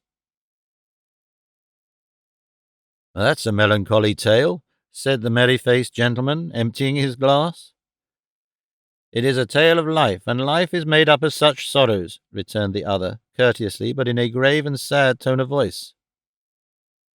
"There are shades in all good pictures, but there are lights too, if we choose to contemplate them," said the gentleman with the merry face. "The youngest sister in your tale was always light-hearted." "And died early," said the other gently. "She would have died earlier, perhaps, had she been less happy," said the first speaker with much feeling. "Do you think the sisters who loved her so well would have grieved the less if her life had been one of gloom and sadness? If anything could soothe the first sharp pain of a heavy loss, it would be, with me, the reflection that those I mourn, by being innocently happy here and loving all about them, had prepared themselves for a purer and happier world. The sun does not shine upon this fair earth to meet frowning eyes, depend upon it." "I believe you are right," said the gentleman who had told the story. "Believe?" retorted the other. "Can anybody doubt it? Take any subject of sorrowful regret, and see with how much pleasure it is associated. The recollection of past pleasure may become pain." "It does," interposed the other. "Well, it does. To remember happiness which cannot be restored is pain, but of a softened kind. Our recollections are unfortunately mingled with much that we deplore, and with many actions which we bitterly repent. Still, in the most checkered life, I firmly think that there are so many little rays of sunshine to look back upon, that I do not believe any mortal, unless he had put himself without the pale of hope, would deliberately drain a goblet of the waters of Lethe, if he had it in his power." "Possibly you are correct in that belief," said the grey-haired gentleman after a short reflection. "I am inclined to think you are." "Why, then," replied the other, "the good in this state of existence preponderates over the bad. Let miscalled philosophers tell us what they will. If our affections be tried, our affections are our consolation and comfort, and memory, however sad, is the best and purest link between this world and a better. But come, I'll tell you a story of another kind." After a brief silence, the merry-faced gentleman sent round the punch, and glancing slyly at the fastidious lady, who seemed desperately apprehensive that he was going to relate something improper, began. The Baron of Grogzwig. The Baron von Koeldwethout of Grogzwig in Germany was as likely a young baron as you would wish to see. I needn't say that he lived in a castle, because that's of course. Neither need I say that he lived in an old castle, for what German baron ever lived in a new one? There were many strange circumstances connected with this venerable building, among which not the least startling and mysterious were, that when the wind blew, it rumbled in the chimneys, or even howled among the trees in the neighbouring forest, and that when the moon shone, she found her way through certain small loopholes in the wall, and actually made some parts of the wide halls and galleries quite light, while she left others in gloomy shadow. I believe that one of the baron's ancestors, being short of money, had inserted a dagger in a gentleman who called one night to ask his way, and it was supposed that these miraculous occurrences took place in consequence. And yet I hardly know how that could have been, either because the baron's ancestor, who was an amiable man, felt very sorry afterwards for having been so rash, and laying violent hands upon a quantity of stone and timber which belonged to a weaker baron, built a chapel as an apology, and so took a receipt from heaven in full of all demands. Talking of the baron's ancestor puts me in mind of the baron's great claims to respect on the score of his pedigree. I am afraid to say, I am sure, how many ancestors the baron had, but I know that he had a great many more than any other man of his time, and I only wish that he had lived in these latter days, that he might have had more. It is a very hard thing upon the great men of past centuries that they should have come into the world so soon, because a man who was born 300 or 400 years ago cannot reasonably be expected to have had as many relations before him as a man who is born now. The last man, whoever he is, and he may be a cobbler or some low, vulgar dog for aught we know, will have a longer pedigree than the greatest nobleman now alive, and I contend that this is not fair. Well, but the Baron von Koeldwethout of Grogzwig, he was a fine, swarthy fellow with dark hair and large mustachios, who rode a-hunting in clothes of Lincoln green, with russet boots on his feet, and a bugle slung over his shoulder like the guard of a long stage. When he blew this bugle, 24 other gentlemen of inferior rank, in Lincoln green, a little coarser, and russet boots with a little thicker soles, turned out directly, and away galloped the whole train, with spears in their hands like lacquered area railings, to hunt down the boars, or perhaps encounter a bear, in which latter case the baron killed him first, and greased his whiskers with him afterwards. This was a merry life for the Baron of Grogzwig, and a merrier still for the Baron's retainers, who drank Rhine wine every night till they fell under the table, and then had the bottles on the floor and called for pipes. Never were such jolly, roystering, rollicking, merry-making blades as the jovial crew of Grogzwig. But the pleasures of the table, or the pleasures of under the table, require a little variety, especially when the same 25 people sit daily down to the same board to discuss the same subjects and tell the same stories. The Baron grew weary and wanted excitement. He took to quarrelling with his gentlemen and tried kicking 2 or 3 of them every day after dinner. This was a pleasant change at first, but it became monotonous after a week or so, and the Baron felt quite out of sorts and cast about in despair for some new amusement. One night, after a day's sport in which he had outdone Nimrod or Gillingwater and slaughtered another fine bear and brought him home in triumph, the Baron von Kielt without sat moodily at the head of his table, eyeing the smoky roof of the hall with a discontented aspect. He swallowed huge bumpers of wine, but the more he swallowed the more he frowned. The gentlemen, who had been humoured with the dangerous distinction of sitting on his right and left, imitated him to a miracle in the drinking and frowned at each other. "I will," cried the Baron, suddenly smiting the table with his right hand and twirling his moustache with his left. "Fill to the Lady of Grogzwig." The 24 Lincoln Greens turned pale with the exception of their 24 noses, which were unchangeable. "I said to the Lady of Grogzwig," repeated the Baron, looking round the board. "To the Lady of Grogzwig," shouted the Lincoln Greens, and down their 24 throats went 24 imperial pints of such rare old hock that they smacked their 48 lips and winked again. "The fair daughter of the Baron von Swillenhausen," said Quelled without, condescending to explain. "We will demand her in marriage of her father ere the sun goes down tomorrow. If he refuse our suit, we will cut off his nose." A hoarse murmur arose from the company. Every man touched first the hilt of his sword and then the tip of his nose with appalling significance. What a pleasant thing filial piety is to contemplate! If the daughter of the Baron von Swillenhausen had pleaded a preoccupied heart, or fallen at her father's feet and corned them in salt tears, or only fainted away and complimented the old gentleman in frantic ejaculations, the odds are 100 to 1 but Swillenhausen Castle would have been turned out at window, or rather the Baron turned out at window, and the castle demolished. The damsel held her peace, however, when an early messenger bore the request of von Kielt next morning, and modestly retired to her chamber, from the casement of which she watched the coming of the suitor and his retinue.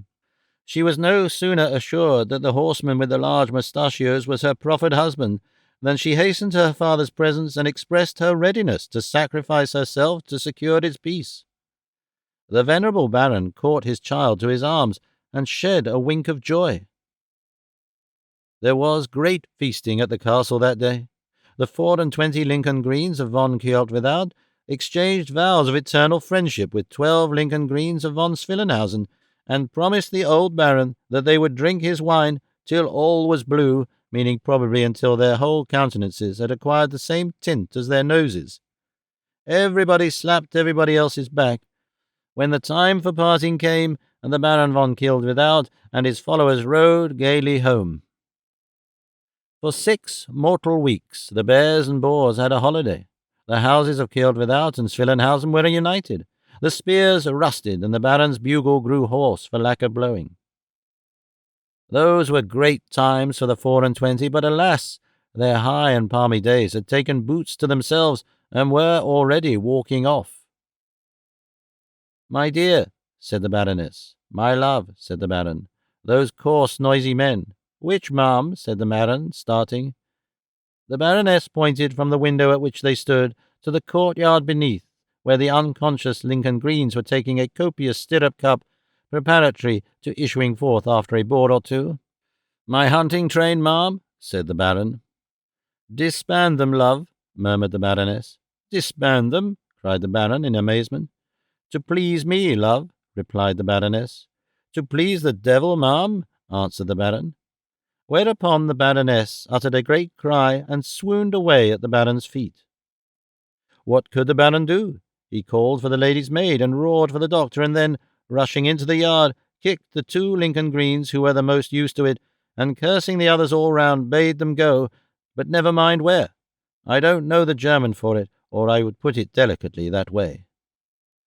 It is not for me to say by what means or by what degrees some wives manage to keep down some husbands as they do, although I may have my private opinion on the subject, and may think that no member of Parliament ought to be married, inasmuch as 3 married members out of every 4 must vote according to their wives' consciences, if there be such things, and not according to their own.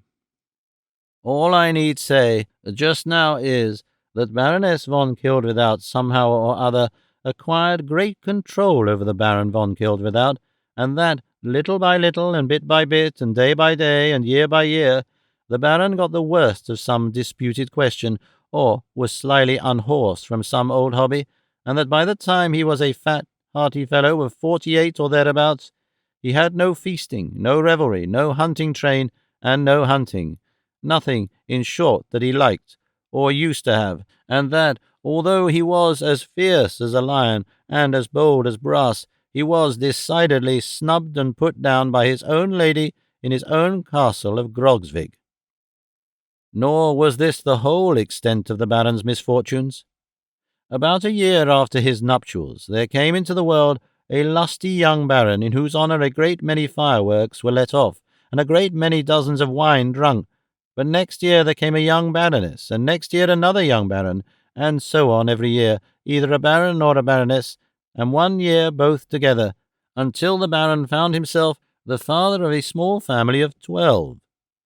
Upon every one of these anniversaries, the venerable Baroness von Swillenhausen was nervously sensitive for the well-being of her child, the Baroness von Kildwithout, and although it was not found that the good lady ever did anything material towards contributing to her child's recovery, still she made it a point of duty to be as nervous as possible at the castle of Grogzvig, and to divide her time between moral observations on the Baron's housekeeping and bewailing the hard lot of her unhappy daughter. And if the Baron of Grogzvig, a little hurt and irritated at this, took heart and ventured to suggest that his wife was at least no worse off than the wives of other barons, the Baroness von Swillenhausen begged all persons to take notice that nobody but she sympathized with her dear daughter's sufferings, upon which her relations and friends remarked that to be sure she did cry a great deal more than her son-in-law, and that if there were a hard-hearted brute alive, it was that Baron of Grogzvig. The poor Baron bore it all as long as he could, and when he could bear it no longer, lost his appetite and his spirits, and sat himself gloomily and dejectedly down. But there were worse troubles yet in store for him, and as they came on, his melancholy and sadness increased. Times changed. He got into debt. The Grogzvig coffers ran low, though the Swillenhausen family had looked upon them as inexhaustible, and just when the Baroness was on the point of making a 13th addition to the family pedigree, von Kildwithout discovered that he had no means of replenishing them. "I don't see what is to be done," said the Baron. "I think I'll kill myself." This was a bright idea. The Baron took an old hunting knife from a cupboard hard by, and having sharpened it on his boot, made what boys call an offer at his throat. Said the Baron, stopping short. "Perhaps it is not sharp enough." The Baron sharpened it again and made another offer, when his hand was arrested by a loud screaming among the young barons and baronesses, who had a nursery in an upstairs tower with iron bars outside the window to prevent their tumbling out into the moat. "If I had been a bachelor," said the Baron, sighing, "I might have done it 50 times over without being interrupted. Hello! Put a flask of wine and the largest pipe in the little vaulted room behind the hall." One of the domestics, in a very kind manner, executed the Baron's order in the course of half an hour or so, and von Kildwithout, being apprised thereof, strode to the vaulted room, the walls of which, being of dark shining wood, gleamed in the light of the blazing logs which were piled upon the hearth. The bottle and pipe were ready, and upon the whole the place looked very comfortable. "Leave the lamp," said the Baron. "Anything else, my lord?" inquired the domestic. "The room," replied the Baron. The domestic obeyed, and the Baron locked the door. "I'll smoke a last pipe," said the Baron, "and then I'll be off." So, putting the knife upon the table till he wanted it, and tossing off a goodly measure of wine, the Lord of Grogzwig threw himself back in his chair, stretched his legs out before the fire, and puffed away. He thought about a great many things, about his present troubles and past days of bachelorship, and about the Lincoln Greens, long since dispersed up and down the country, no one knew whither, with the exception of 2 who had been unfortunately beheaded, and 4 who had killed themselves with drinking. His mind was running upon bears and boars when, in the process of draining his glass to the bottom, he raised his eyes and saw for the first time, and with unbounded astonishment, that he was not alone. No, he was not, for on the opposite side of the fire there sat with folded arms a wrinkled, hideous figure, with deeply sunk and bloodshot eyes, and an immensely long, cadaverous face, shadowed by jagged and matted locks of coarse black hair. He wore a kind of tunic of a dull bluish colour, which, the Baron observed, on regarding it attentively, was clasped or ornamented down the front with coffin handles. His legs, too, were encased in coffin plates, as though in armour, and over his left shoulder he wore a short, dusky cloak, which seemed made of a remnant of some pall. He took no notice of the Baron, but was intently eyeing the fire. "Halloa," said the Baron, stamping his foot to attract attention. "Halloa," replied the stranger, moving his eyes towards the Baron, but not his face or himself. "What now?" "What now?" replied the Baron, nothing daunted by his hollow voice and lustreless eyes. "I should ask the question. How did you get here?" "Through the door," replied the figure. "What are you?" says the Baron. "A man," replied the figure. "I don't believe it," said the Baron. "Disbelieve it, then," says the figure. "I will," rejoined the Baron. The figure looked at the bold Baron of Grogzwig for some time, and then said familiarly, "There's no coming over you, I see. I'm not a man." "What are you, then?" asked the Baron. "A genius," replied the figure. "You don't look much like one," returned the Baron scornfully. "I am the genius of despair and suicide," said the apparition. "Now you know me." With these words the apparition turned towards the Baron, as if composing himself for a talk, and what was very remarkable was that he threw his cloak aside, and displaying a stake which was run through the centre of his body, pulled it out with a jerk, and laid it on the table as composedly as if it had been a walking-stick. "Now," said the figure, glancing at the hunting-knife, "are you ready for me?" "Not quite," rejoined the Baron. "I must finish this pipe first." "Look sharp, then," said the figure. "You seem in a hurry," said the Baron. "Why, yes, I am," answered the figure. "They're doing a pretty brisk business in my way over in England and France just now, and my time is a good deal taken up." "Do you drink?" said the Baron, touching the bottle with the bowl of his pipe. "9 times out of 10, and then very hard," rejoined the figure dryly. "Never in moderation?" asked the Baron. "Never," replied the figure with a shudder. "That breeds cheerfulness." The Baron took another look at his new friend, whom he thought an uncommonly queer customer, and at length inquired whether he took any active part in such little proceedings as that which he had in contemplation. "No," replied the figure evasively, "but I am always present." "Just to see fair, I suppose," said the Baron. "Just that," replied the figure, playing with his stake and examining the ferrule. "Be as quick as you can, will you, for there's a young gentleman who is afflicted with too much money and leisure wanting me now, I find." "Going to kill himself because he has too much money?" exclaimed the Baron, quite tickled. "That's a good one." This was the first time the Baron had laughed for many a long day. "I say," expostulated the figure, looking very much scared, "don't do that again." "Why not?" demanded the Baron. "Because it gives me a pain all over," replied the figure. "Sigh as much as you please. That does me good." The Baron sighed mechanically at the mention of the word. The figure, brightening up again, handed him the hunting-knife with most winning politeness. "It's not a bad idea, though," said the Baron, feeling the edge of the weapon. "A man killing himself because he has too much money." "Who?" said the apparition petulantly. "No better than a man's killing himself because he has none or little." Whether the genius unintentionally committed himself in saying this, or whether he thought the Baron's mind was so thoroughly made up that it didn't matter what he said, I have no means of knowing. I only know that the Baron stopped his hand all of a sudden, opened his eyes wide, and looked as if quite a new light had come upon him for the first time. "Why, certainly," said von Koeldwethout. "Nothing is too bad to be retrieved." "Except empty coffers," cried the genius.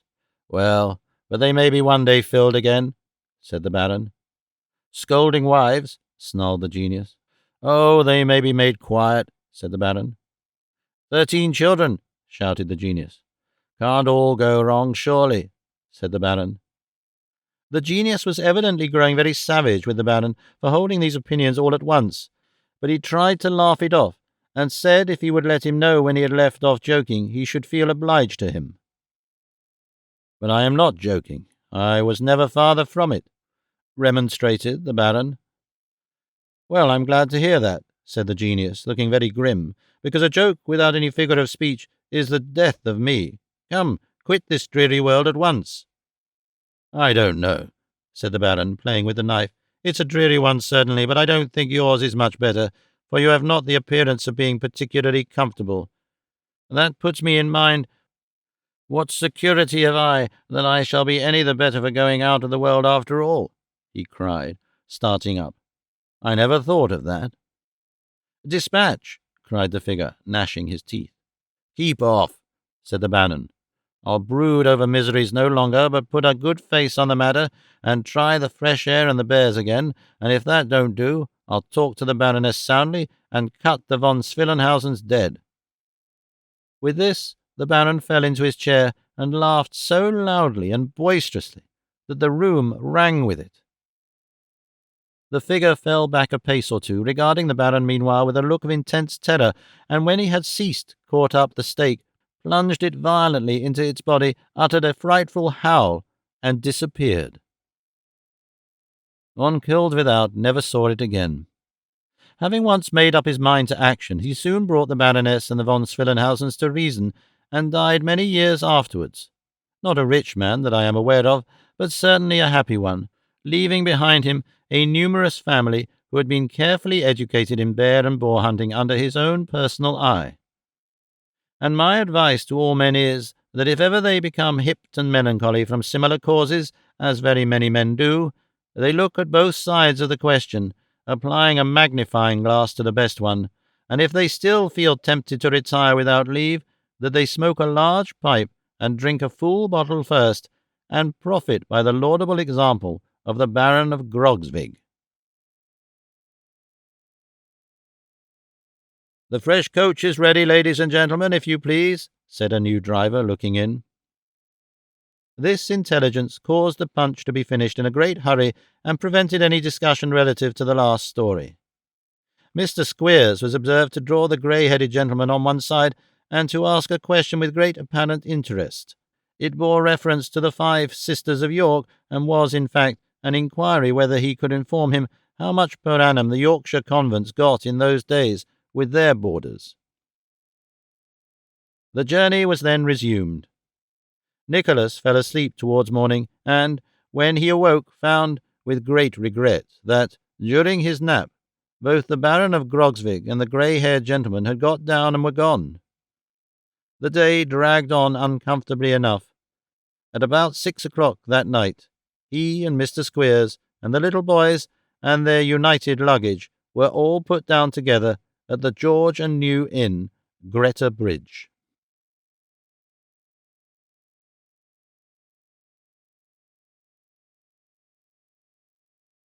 Chapter 7. Mr. and Mrs. Squeers at home. Mr. Squeers, being safely landed, left Nicholas and the boys standing with the luggage in the road to amuse themselves by looking at the coach as it changed horses, while he ran into the tavern and went through the leg-stretching process at the bar. After some minutes he returned with his legs thoroughly stretched.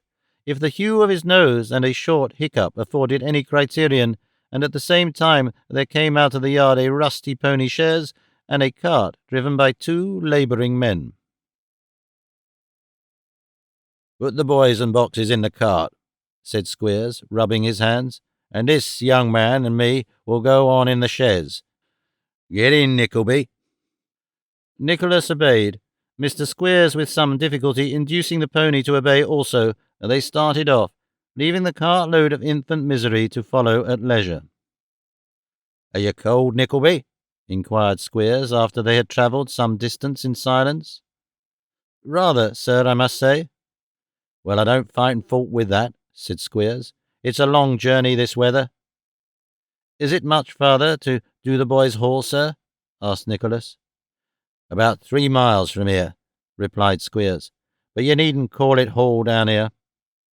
Nicholas coughed as if he would like to know why. "The fact is, it ain't a hall," observed Squeers dryly. "Oh, indeed," said Nicholas, whom this piece of intelligence much astonished. "No," replied Squeers. "We call it a hall up in London because it sounds better, but they don't know it by that name in these parts. A man may call his house an island if he likes. There's no Act of Parliament against that, I believe." "I believe not, sir," rejoined Nicholas. Squeers eyed his companion slyly at the conclusion of this little dialogue, and finding that he had grown thoughtful and appeared in no wise disposed to volunteer any observations, contented himself with lashing the pony until they reached their journey's end. "Jump out," said Squeers. "Hallo there! Come and put this horse up. Be quick, will you?" While the schoolmaster was uttering these and other impatient cries, Nicholas had time to observe that the school was a long, cold-looking house, 1 story high, with a few straggling outbuildings behind, and a barn and stable adjoining. After the lapse of a minute or 2, the noise of somebody unlocking the yard gate was heard, and presently a tall, lean boy with a lantern in his hand issued forth. "Is that you, Smike?" cried Squeers. "Yes, sir," replied the boy. "Then why the devil don't you come before?" "Please, sir, I fell asleep over the fire," answered Smike with humility. "Fire? What fire? Where's there a fire?" demanded the schoolmaster sharply. "Only in the kitchen, sir," replied the boy.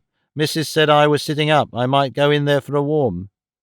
"Your missus is a fool," retorted Squeers. "You'd have been a deuced deal more wakeful in the cold, I'll engage." By this time Mr. Squeers had dismounted, and after ordering the boy to see to the pony and to take care that he hadn't any more corn that night, he told Nicholas to wait at the front door a minute while he went round and let him in. A host of unpleasant misgivings, which had been crowding upon Nicholas during the whole journey, thronged into his mind with redoubled force when he was left alone. His great distance from home, and the impossibility of reaching it except on foot, should he feel ever so anxious to return, presented itself to him in most alarming colours. And as he looked up at the dreary house and dark windows, and upon the wild country round, covered with snow, he felt a depression of heart and spirit which he had never experienced before. "Now then," cried Squeers, poking his head out at the front door, "where are you, Nickleby?" "Here, sir," replied Nicholas. "Come in, then," said Squeers. "The wind blows in at this door, fit to knock a man off his legs." Nicholas sighed and hurried in. Mr. Squeers, having bolted the door to keep it shut, ushered him into a small parlour scantily furnished with a few chairs. A yellow map hung against the wall, and a couple of tables, one of which bore some preparations for supper, while on the other a tutor's assistant, a Murray's grammar, 6 cards of terms, and a worn letter directed to Wackford Squeers, Esquire, were arranged in picturesque confusion.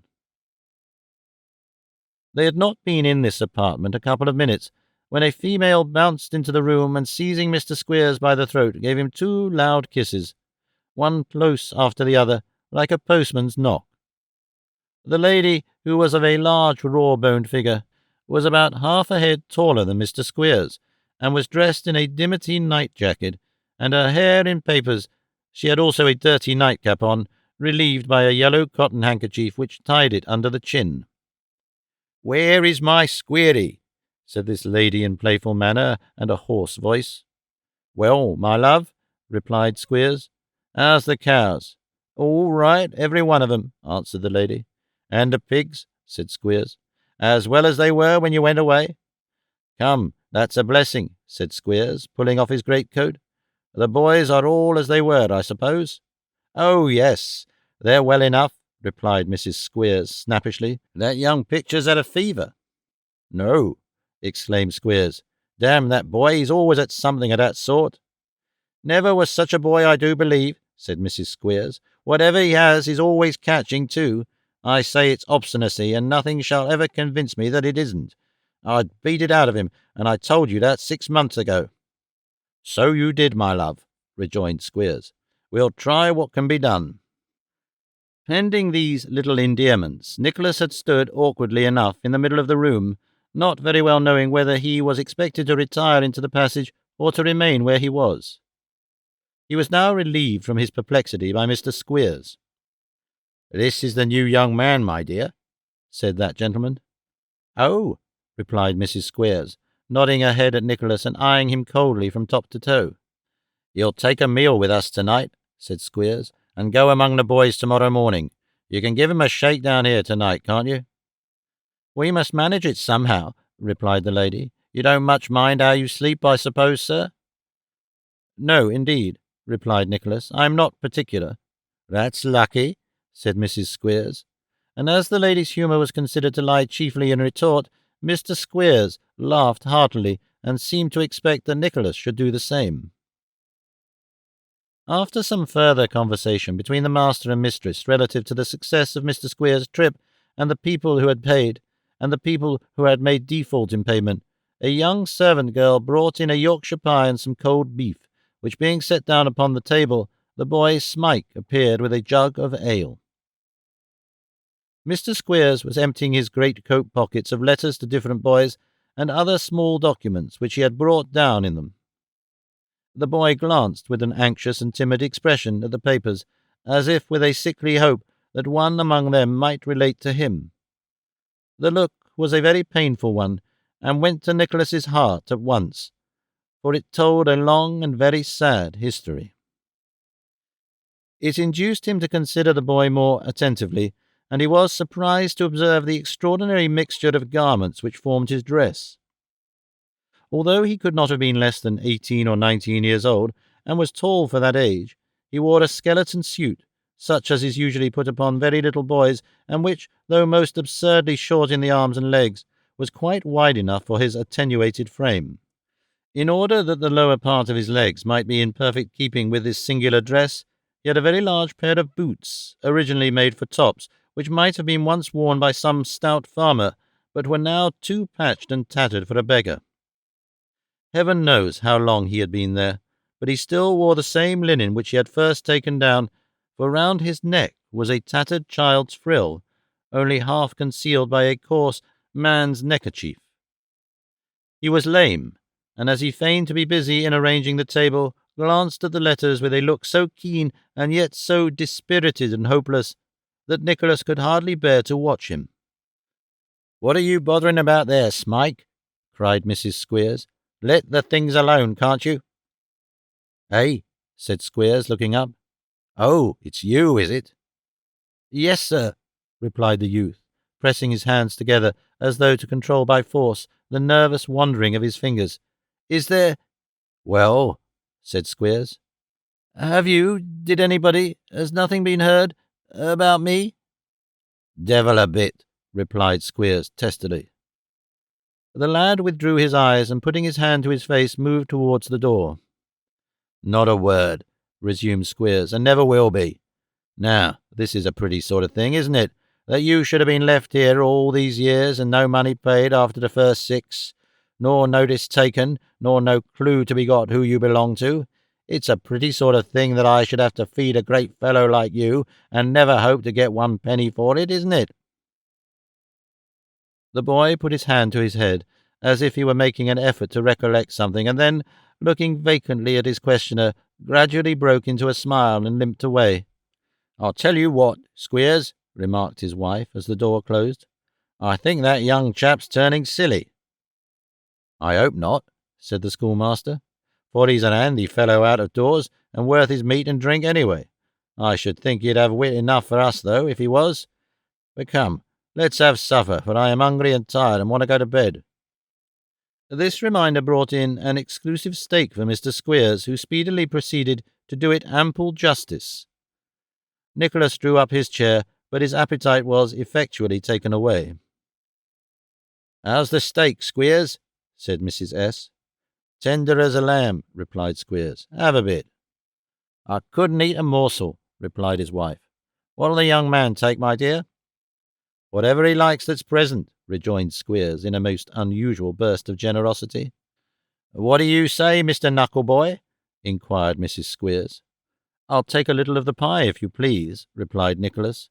"A very little, for I'm not hungry." "Well, it's a pity to cut the pie if you're not hungry, isn't it?"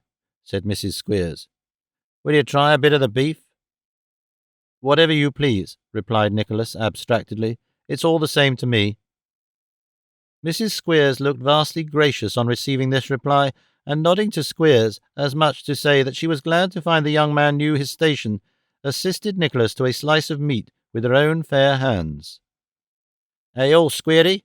inquired the lady, winking and frowning to give him to understand that the question propounded was whether Nicholas should have ale, and not whether he, Squeers, would take any. "Certainly," said Squeers, re-telegraphing in the same manner. "A glassful." So Nicholas had a glassful, and being occupied with his own reflections, drank it in happy innocence of all the foregone proceedings. "Uncommon juicy steak, that," said Squeers, as he laid down his knife and fork after plying it in silence for some time. "It's prime meat," rejoined his lady. "I bought a good large piece of it myself on purpose for—" "For what?" exclaimed Squeers hastily. "Not for the—" No, not for them," rejoined Mrs. Squeers. "On purpose for you against you came home. Law, you didn't think I'd have made such a mistake as that?" "'Pon my word, my dear, I didn't know what you were going to say," said Squeers, who had turned pale. "You needn't make yourself uncomfortable," remarked his wife, laughing heartily. "To think that I shall be such a noddy. Well—" This part of the conversation was rather unintelligible, but popular rumour in the neighbourhood asserted that Mr. Squeers, being amiably opposed to cruelty to animals, not unfrequently purchased for by consumption the bodies of horned cattle who had died a natural death. Possibly he was apprehensive of having unintentionally devoured some choice morsel intended for the young gentleman. Supper being over, and removed by a small servant girl with a hungry eye, Mrs. Squeers retired to lock it up, and also to take into safe custody the clothes of the 5 boys who had just arrived, and who were half-way up the troublesome flight of steps which leads to death's door, in consequence of exposure to the cold. They were then regaled with a light supper of porridge, and stowed away side by side in a small bedstead to warm each other, and dream of a substantial meal with something hot after it, if their fancies set that way, which it is not at all improbable as they did. Mr. Squeers treated himself to a stiff tumbler of brandy and water, made on the liberal half-and-half principle, allowing for the dissolution of the sugar, and his amiable helpmate mixed Nicholas the ghost of a small glassful of the same compound. This done, Mr. and Mrs. Squeers drew close up to the fire, and sitting with their feet on the fender, talked confidentially in whispers, while Nicholas, taking up the tutor's assistant, read the interesting legends in the miscellaneous questions, and all the figures into the bargain, with as much thought or consciousness of what he was doing as if he had been in a magnetic slumber. At length Mr. Squeers yawned fearfully, and opined that it was high time to go to bed, upon which signal Mrs. Squeers and the girl dragged in a small straw mattress and a couple of blankets, and arranged them into a couch for Nicholas. "We'll put you into your regular bedroom tomorrow, Nickelby," said Squeers. "Let me see.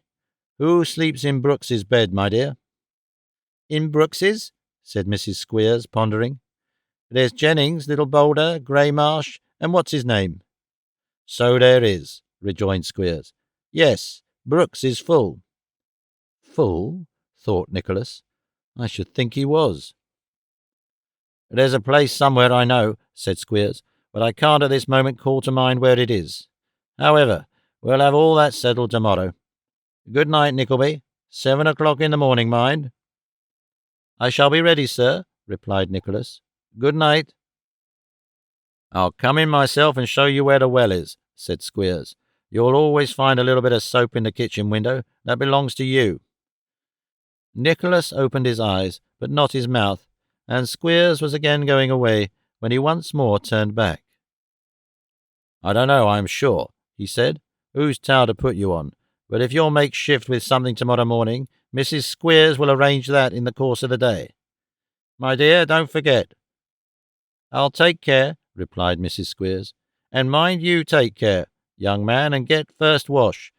The teacher ought always to have it, but they get the better of him if they can." Mr. Squeers then nudged Mrs. Squeers to bring away the brandy bottle, lest Nicholas should help himself in the night, and the lady having seized it with great precipitation, they retired together.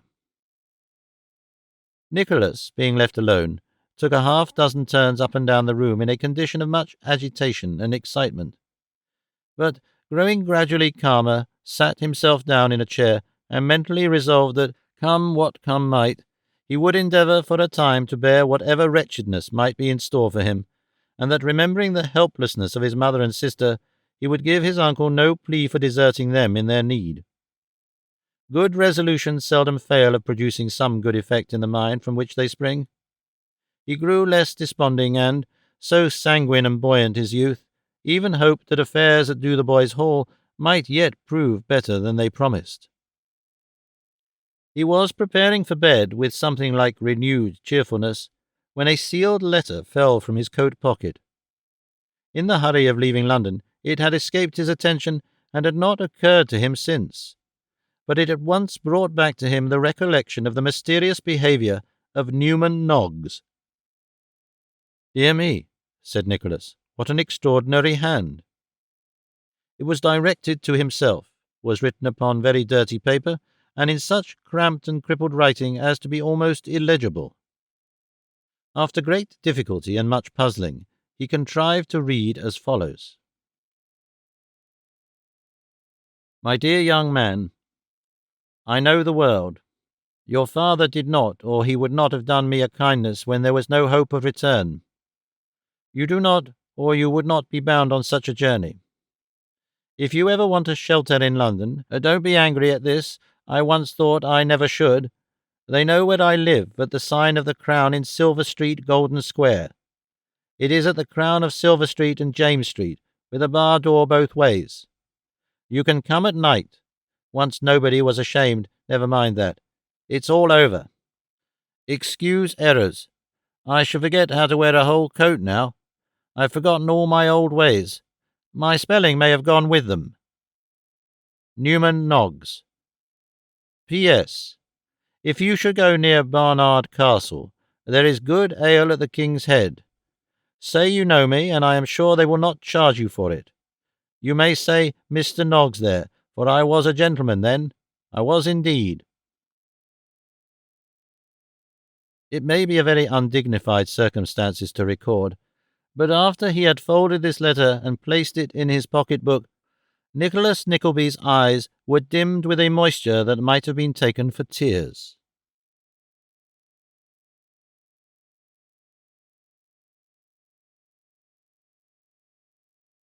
Chapter 8. Of the Internal Economy of Dotheboys Hall. A ride of 200 and odd miles in severe weather is one of the best softeners of a hard bed that ingenuity can devise. Perhaps it is even a sweetener of dreams, for those which hovered over the rough couch of Nicholas, and whispered their airy nothings in his ear, were of an agreeable and happy kind. He was making his fortune very fast indeed, when the faint glimmer of an expiring candle shone before his eyes, and a voice he had no difficulty in recognizing as part and parcel of Mr. Squeers admonished him that it was time to rise. "Past 7, Nickleby," said Mr. Squeers. "Has morning come already?" asked Nicholas, sitting up in bed. "Ah, that has it," replied Squeers. "And ready ice, too. Now, Nickleby, come, tumble up, will you?" Nicholas needed no further admonition, but tumbled up at once, and proceeded to dress himself by the light of the taper which Mr. Squeers carried in his hand. "Here's a pretty go," said that gentleman. "The pump's froze." "Indeed," said Nicholas, not much interested in the intelligence. "Yes," replied Squeers. "You can't wash yourself this morning." "Not wash myself?" exclaimed Nicholas.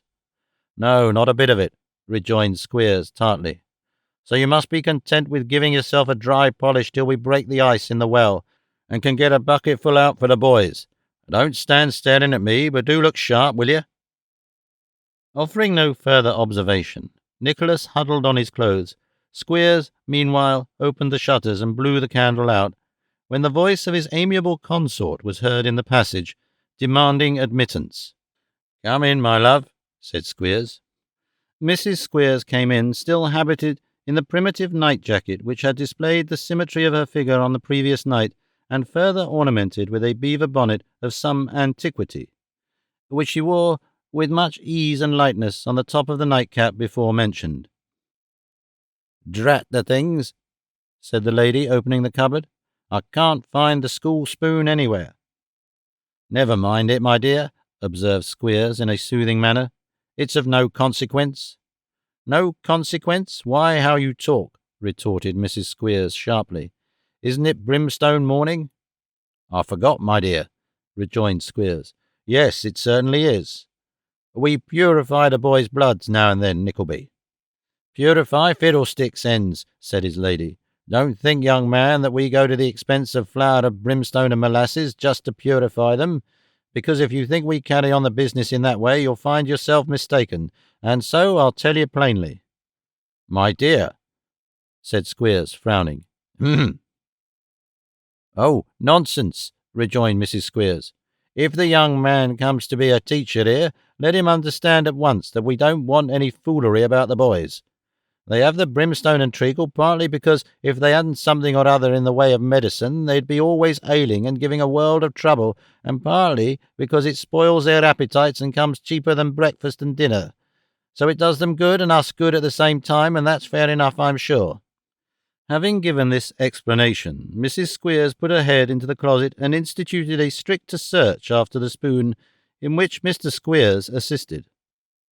A few words passed between them while they were thus engaged, but as their voices were partially stifled by the cupboard, all that Nicholas could distinguish was that Mr. Squeers said what Mrs. Squeers had said was injudicious, and that Mrs. Squeers said what Mr. Squeers said was stuff. A vast deal of searching and rummaging ensued, and it proving fruitless, Smike was called in, and pushed by Mrs. Squeers and boxed by Mr. Squeers, which course of treatment, brightening his intellects, enabled him to suggest that possibly Mrs. Squeers might have the spoon in her pocket, as indeed turned out to be the case.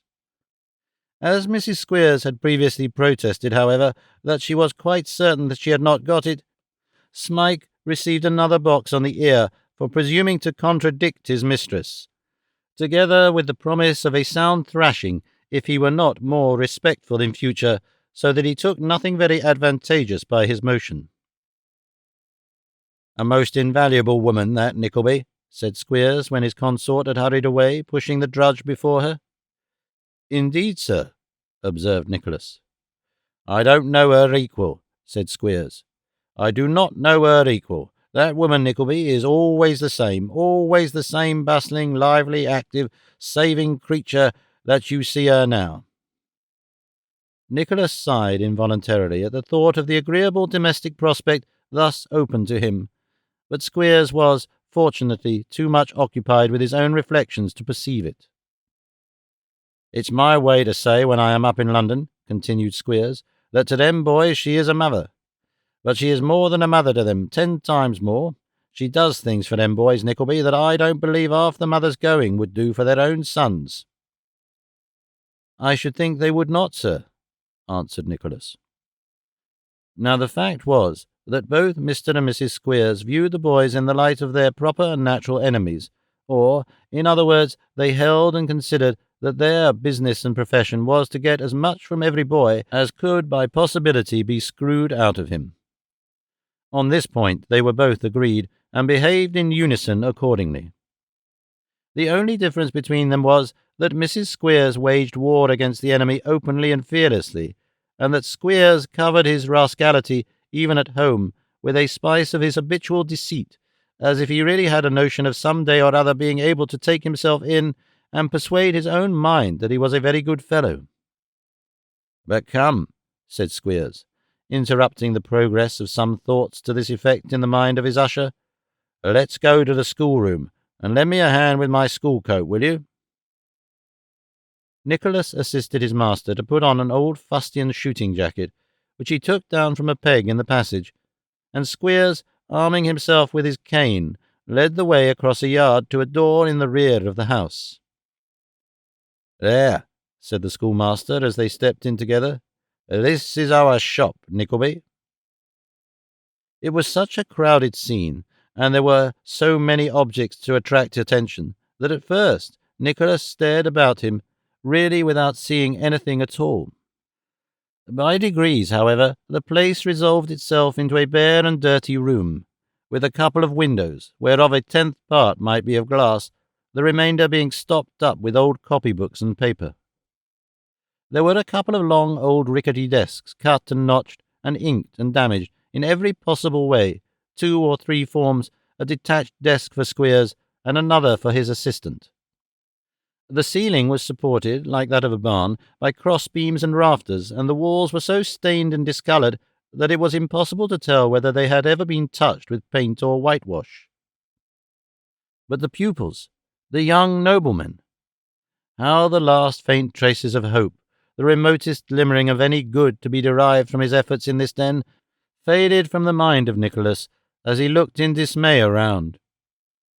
Pale and haggard faces, lank and bony figures, children with the countenances of old men, deformities with irons upon their limbs, boys of stunted growth, and others whose long meagre legs would hardly bear their stooping bodies, all crowded on the view together.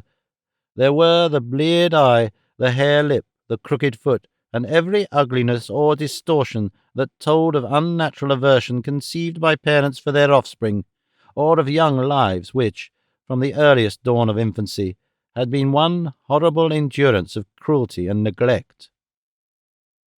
There were little faces which should have been handsome, darkened with the scowl of sullen, dogged suffering. There was childhood with the light of its eye quenched, its beauty gone, and its helplessness alone remaining. There were vicious-faced boys, brooding with leaden eyes, like malefactors in a jail, and there were young creatures on whom the sins of their frail parents had descended, weeping even for the mercenary nurses they had known, and lonesome even in their loneliness. With every kindly sympathy and affection blasted in its birth, with every young and healthy feeling flogged and starved down, with every revengeful passion that can fester in swollen hearts, eating its evil way to their core in silence, what an incipient hell was breeding here! And yet this scene, painful as it was, had its grotesque features which, in a less interested observer than Nicholas, might have provoked a smile. Mrs. Squeers stood at one of the desks, presiding over an immense basin of brimstone and treacle, of which delicious compound she administered a large instalment to each boy in succession, using for the purpose a common wooden spoon which might have been originally manufactured for some gigantic top, and which widened every young gentleman's mouth considerably, they being all obliged, under heavy corporal penalties, to take in the whole of the bowl at a gasp. In another corner, huddled together for companionship, were the little boys who had arrived on the preceding night, 3 of them in very large leather breeches, and 2 in old trousers, a something tighter fit than drawers were usually worn. At no great distance from these was seated the juvenile son and heir of Mr. Squeers, a striking likeness of his father, kicking with great vigour under the hands of Smike, who was fitting upon him a pair of new boots that bore a most suspicious resemblance to those which the least of the little boys had worn on the journey down, as the little boy himself seemed to think, for he was regarding the appropriation with a look of most rueful amazement. Besides these, there was a long row of boys waiting, with countenances of no pleasant anticipation, to be treacled, and another file, who had just escaped from the infliction, making a variety of wry mouths indicative of anything but satisfaction. The whole were attired in such motley, ill-assorted, extraordinary garments as would have been irresistibly ridiculous, but for the foul appearance of dirt, disorder, and disease with which they were associated. "Now," said Squeers, giving the desk a great rap with his cane, which made half the little boys nearly jump out of their boots, "is that physicking over?" "Just over," said Mrs. Squeers, choking the last boy in her hurry, and tapping the crown of his head with the wooden spoon to restore him. "Here, you Smike, take away now. Look sharp." Smike shuffled out with the basin, and Mrs. Squeers, having called up a little boy with a curly head and wiped her hands upon it, hurried out after him into a species of wash-house, where there was a small fire and a large kettle, together with a number of little wooden bowls, which were arranged upon a board. Into these bowls Mrs. Squeers, assisted by the hungry servant, poured a brown composition, which looked like diluted pincushions without the covers, and was called porridge. A minute wedge of brown bread was inserted in each bowl, and when they had eaten their porridge by means of the bread, the boys ate the bread itself, and had finished their breakfast. Whereupon Mr. Squeers said in a solemn voice, "For what we have received may the Lord make us truly thankful," and went away to his own. Nicholas distended his stomach with a bowl of porridge, for much the same reason which induces some savages to swallow earth, lest they should be inconveniently hungry when there is nothing to eat. Having further disposed of a slice of bread and butter allotted to him in virtue of his office, he sat himself down to wait for school-time. He could not but observe how silent and sad the boys all seemed to be. There was none of the noise and clamour of a schoolroom, none of its boisterous play or hearty mirth. The children sat crouching and shivering together, and seemed to lack the spirit to move about. The only pupil who evinced the slightest tendency towards locomotion or playfulness was Master Squeers, and as his chief amusement was to tread upon the other boys' toes in his new boots, his flow of spirits was rather disagreeable than otherwise.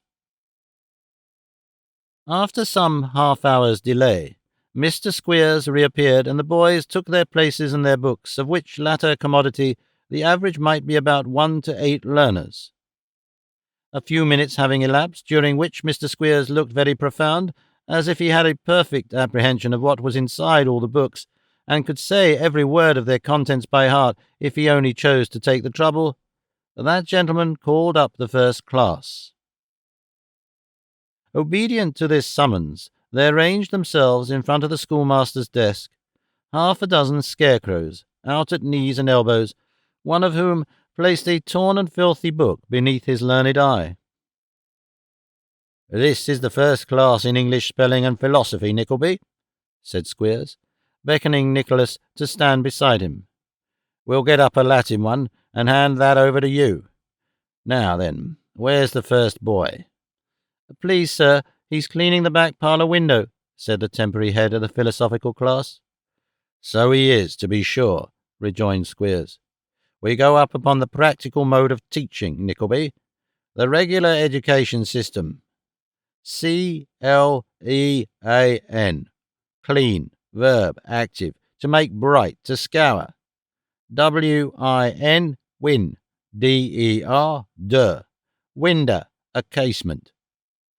When the boy knows this out of book, he goes and does it. It's just the same principle as the use of the globes. Where's the second boy?" "Please, sir, he's weeding the garden," replied a small voice. "To be sure," said Squeers, by no means disconcerted. "So he is. B-O-T, bot, T-I-N, tin, botin, N-E-Y, nay, botany, noun substantive, a knowledge of plants. When he has learned that botany means a knowledge of plants, he goes and knows 'em. That's our system, Nickelby. What do you think of it?" "It's a very useful one, at any rate," answered Nicholas. "I believe you," rejoined Squeers, not remarking the emphasis of his usher. "Third boy, what's 'orse?" "A beast, sir," replied the boy. "So it is," said Squeers. "Ain't it, Nickleby?" "I believe there is no doubt of that, sir," answered Nicholas. "Of course there isn't," said Squeers. "A 'orse is a quadruped, and quadruped's Latin for beast, as everybody that's gone through the grammar knows, or else where's the use of having grammars at all?" "Where indeed?" said Nicholas abstractedly. "As you're perfect in that," resumed Squeers, turning to the boy, "go and look after my horse and rub him down well, or I'll rub you down. The rest of the class go and draw water up till somebody tells you to leave off, for it's washing day tomorrow and they want the coppers filled." So saying, he dismissed the first class to their experiments in practical philosophy, and eyed Nicholas with a look, half cunning and half doubtful, as if he were not altogether certain what he might think of him by this time. "That's the way we do it, Nickleby," he said, after a pause. Nicholas shrugged his shoulders in a manner that was scarcely perceptible, and said he saw it was. "And a very good way it is, too," said Squeers. "Now, just take them 14 little boys and hear them some reading, because, you know, you must begin to be useful. Idling about here won't do." Mr. Squeers said this as if it had suddenly occurred to him either that he must not say too much to his assistant, or that his assistant did not say enough to him in praise of the establishment. The children were arranged in a semicircle round the new master, and he was soon listening to their dull, drawling, hesitating recital of those stories of engrossing interest which are to be found in the more antiquated spelling books. In this exciting occupation, the morning lagged heavily on. At 1 o'clock, the boys, having previously had their appetites thoroughly taken away by stirred-about and potatoes, sat down in the kitchen to some hard salt beef, of which Nicholas was graciously permitted to take his portion to his own solitary desk, to eat it there in peace. After this, there was another hour of crouching in the schoolroom and shivering with cold, and then school began again. It was Mr. Squeers' custom to call the boys together and make a sort of report, after every half-yearly visit to the metropolis, regarding the relations and friends he had seen, the news he had heard, the letters he had brought down, the bills which had been paid, the accounts which had been left unpaid, and so forth. This solemn proceeding always took place in the afternoon of the day succeeding his return, perhaps because the boys acquired strength of mind from the suspense of the morning, or possibly because Mr. Squeers himself acquired greater sternness and inflexibility from certain warm potations in which he was wont to indulge after his early dinner. Be this as it may, the boys were recalled from house window, garden, stable, and cowyard, and the school were assembled in full conclave, when Mr. Squeers, with a small bundle of papers in his hand, and Mrs. S., following with a pair of canes, entered the room and proclaimed silence. "Let any boy speak a word without leave," said Mr. Squeers mildly, "and I'll take the skin off his back." This special proclamation had the desired effect, and a death-like silence immediately prevailed, in the midst of which Mr. Squeers went on to say, "Boys, I've been to London, and have returned to my family and you as strong and well as ever." According to the half-yearly custom, the boys gave 3 feeble cheers at this refreshing intelligence. Such cheers! Sights of extra strength with the chill on. "I have seen the parents of some boys," continued Squeers, turning over his papers, "and they're so glad to hear how their sons are getting on, that there's no prospect at all of their going away, which, of course, is a very pleasant thing to reflect upon for all parties." 2 or 3 hands went to 2 or 3 eyes when Squeers said this, but the greater part of the young gentlemen, having no particular parents to speak of, were wholly uninterested in the thing one way or other. "I have had disappointments to contend against," said Squeers, looking very grim. "Boulder's father was £2.10 short." "Where is Boulder?" "Here he is, please, sir," rejoined 20 officious voices. Boys are very like men, to be sure. "Come here, Boulder," said Squeers. An unhealthy-looking boy, with warts all over his hands, stepped from his place to the master's desk, and raised his eyes imploringly to Squeers's face, his own quite white from the rapid beating of his heart. "Boulder," said Squeers, speaking very slowly, for he was considering, as the saying goes, where to have him. "Boulder, if you father thinks that because— Why, what's this, sir?" As Squeers spoke, he caught up the boy's hand by the cuff of his jacket and surveyed it with an edifying aspect of horror and disgust. "What do you call this, sir?" demanded the schoolmaster, administering a cut with the cane to expedite the reply. "I can't help it, indeed, sir," rejoined the boy, crying. "They will come. It's the dirty work, I think, sir. At least, I don't know what it is, sir, but it's not my fault." "Boulder," said Squeers, tucking up his wristbands and moistening the palm of his right hand to get a good grip of the cane, "you're an incorrigible young scoundrel, and as the last thrashing did you no good, we must see what another will do towards beating it out of you." With this, and wholly disregarding a piteous cry for mercy, Mr. Squeers fell upon the boy and caned him soundly, not leaving off, indeed, until his arm was tired out. "There," said Squeers, when he had quite done. "Rub away as hard as you like. You won't rub that off in a hurry. Oh, you won't hold that noise, won't you? Put him out, Smike." The drudge knew better from long experience than to hesitate about obeying, so he bundled the victim out by a side door, and Mr. Squeers perched himself again on his own stool, supported by Mrs. Squeers, who occupied another at his side. "Now, let us see," said Squeers. "A letter for Cobby. Stand up, Cobby." Another boy stood up and eyed the letter very hard, while Squeers made a mental abstract of the same. "Oh," said Squeers, "Cobby's grandmother is dead, and his Uncle John has took to drinking, which is all the news his sister sends, except 18p, which will just pay for that broken square of glass. Mrs. Squeers, my dear, will you take the money?" The worthy lady pocketed the 18p with a most business-like air, and Squeers passed on to the next boy as coolly as possible. "Greymarsh," said Squeers. "He's the next. Stand up, Greymarsh." Another boy stood up, and the schoolmaster looked over the letter as before.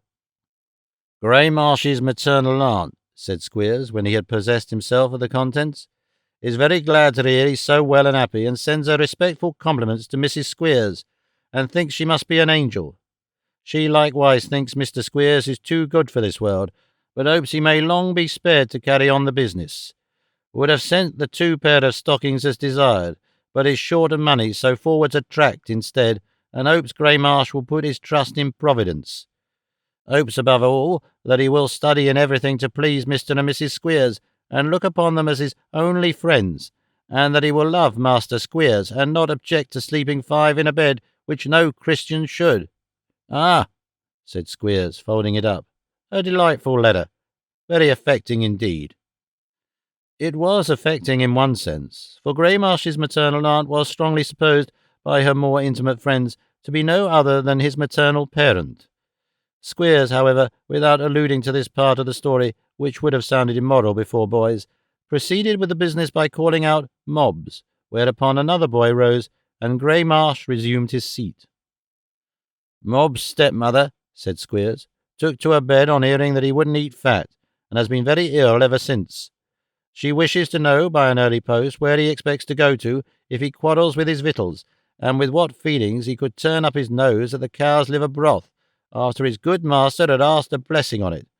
This was told her in the London newspapers, not by Mr. Squeers, for he is too kind and too good to set anybody against anybody, and it has vexed her so much. Mobs can't think.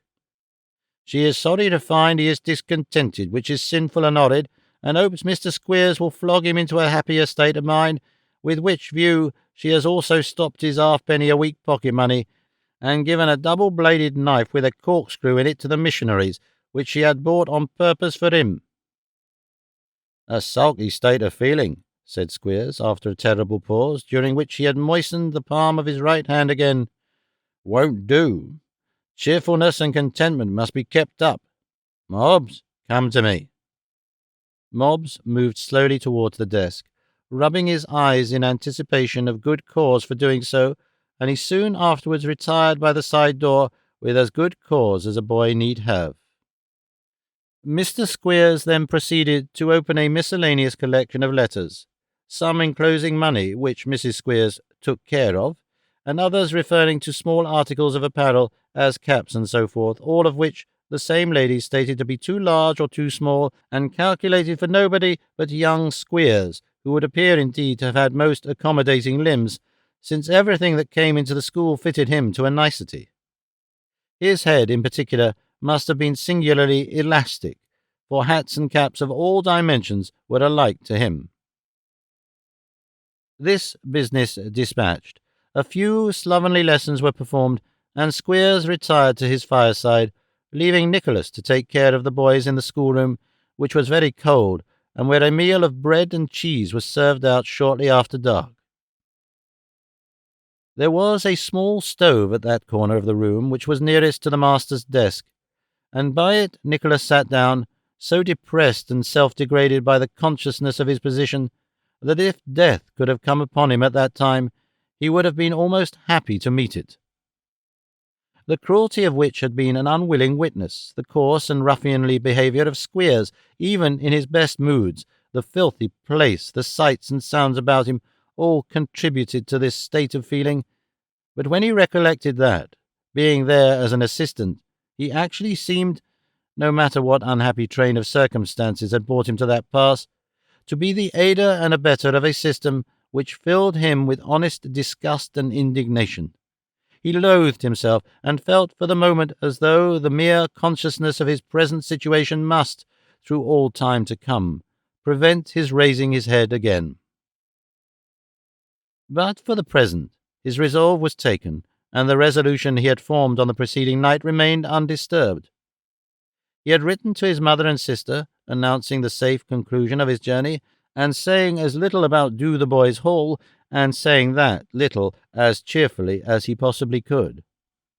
He hoped that by remaining where he was he might do some good, even there. At all events, others depended too much on his uncle's favour to admit of his awakening his wrath just then. One reflection disturbed him far more than any selfish considerations arising out of his own position. This was the probable destination of his sister Kate.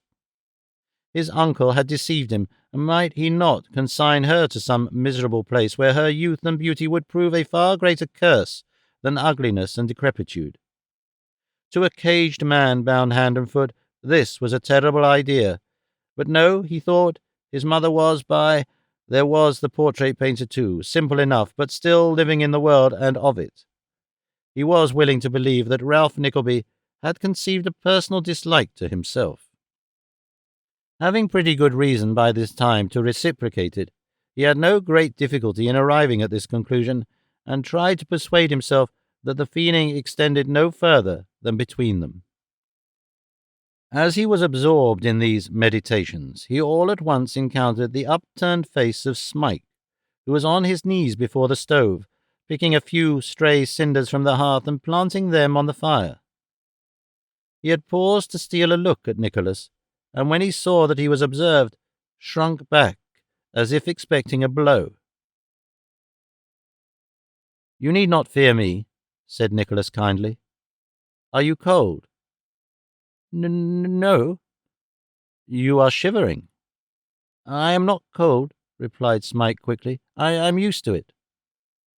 There was such an obvious fear of giving offence in his manner, and he was such a timid, broken-spirited creature, that Nicholas could not help exclaiming, "Poor fellow!"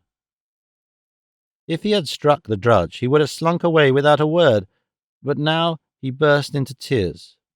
Oh dear," he cried, covering his face with his cracked and horny hands. "My heart will break, it will."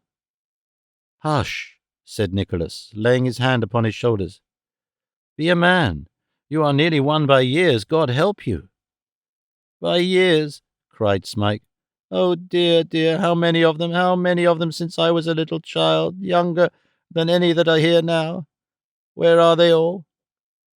"Whom do you speak of?" inquired Nicholas. wishing to rouse the poor half-witted creature to reason. "Tell me." "My friends," he replied. "Myself, what sufferings mine have been!" "There is always hope," said Nicholas. He knew not what to say. "No," rejoined the other. "No, none for me. Do you remember the boy that died here?" "I was not here, you know," said Nicholas gently. "But what of him?" "Why," replied the youth, drawing closer to his questioner's side, "I was with him at night, and when it was all silent he cried no more for friends he wished to come and sit with him, but began to see faces round his bed that came from home. He said they smiled and talked to him, and he died at last, lifting his head to kiss them. Do you hear?" "Yes, yes," rejoined Nicholas. "What faces will smile on me when I die?" cried his companion, shivering. "Who will talk to me in those long nights? They cannot come from home. They would frighten me if they did, for I don't know what it is, and shouldn't know them. Pain and fear for me, alive or dead. No hope, no hope." The bell rang to bed, and the boy, subsiding at the sound into his usual listless state, crept away as if anxious to avoid notice. It was with a heavy heart that Nicholas soon afterwards, no, not retired, there was no retirement there, followed, to his dirty and crowded dormitory.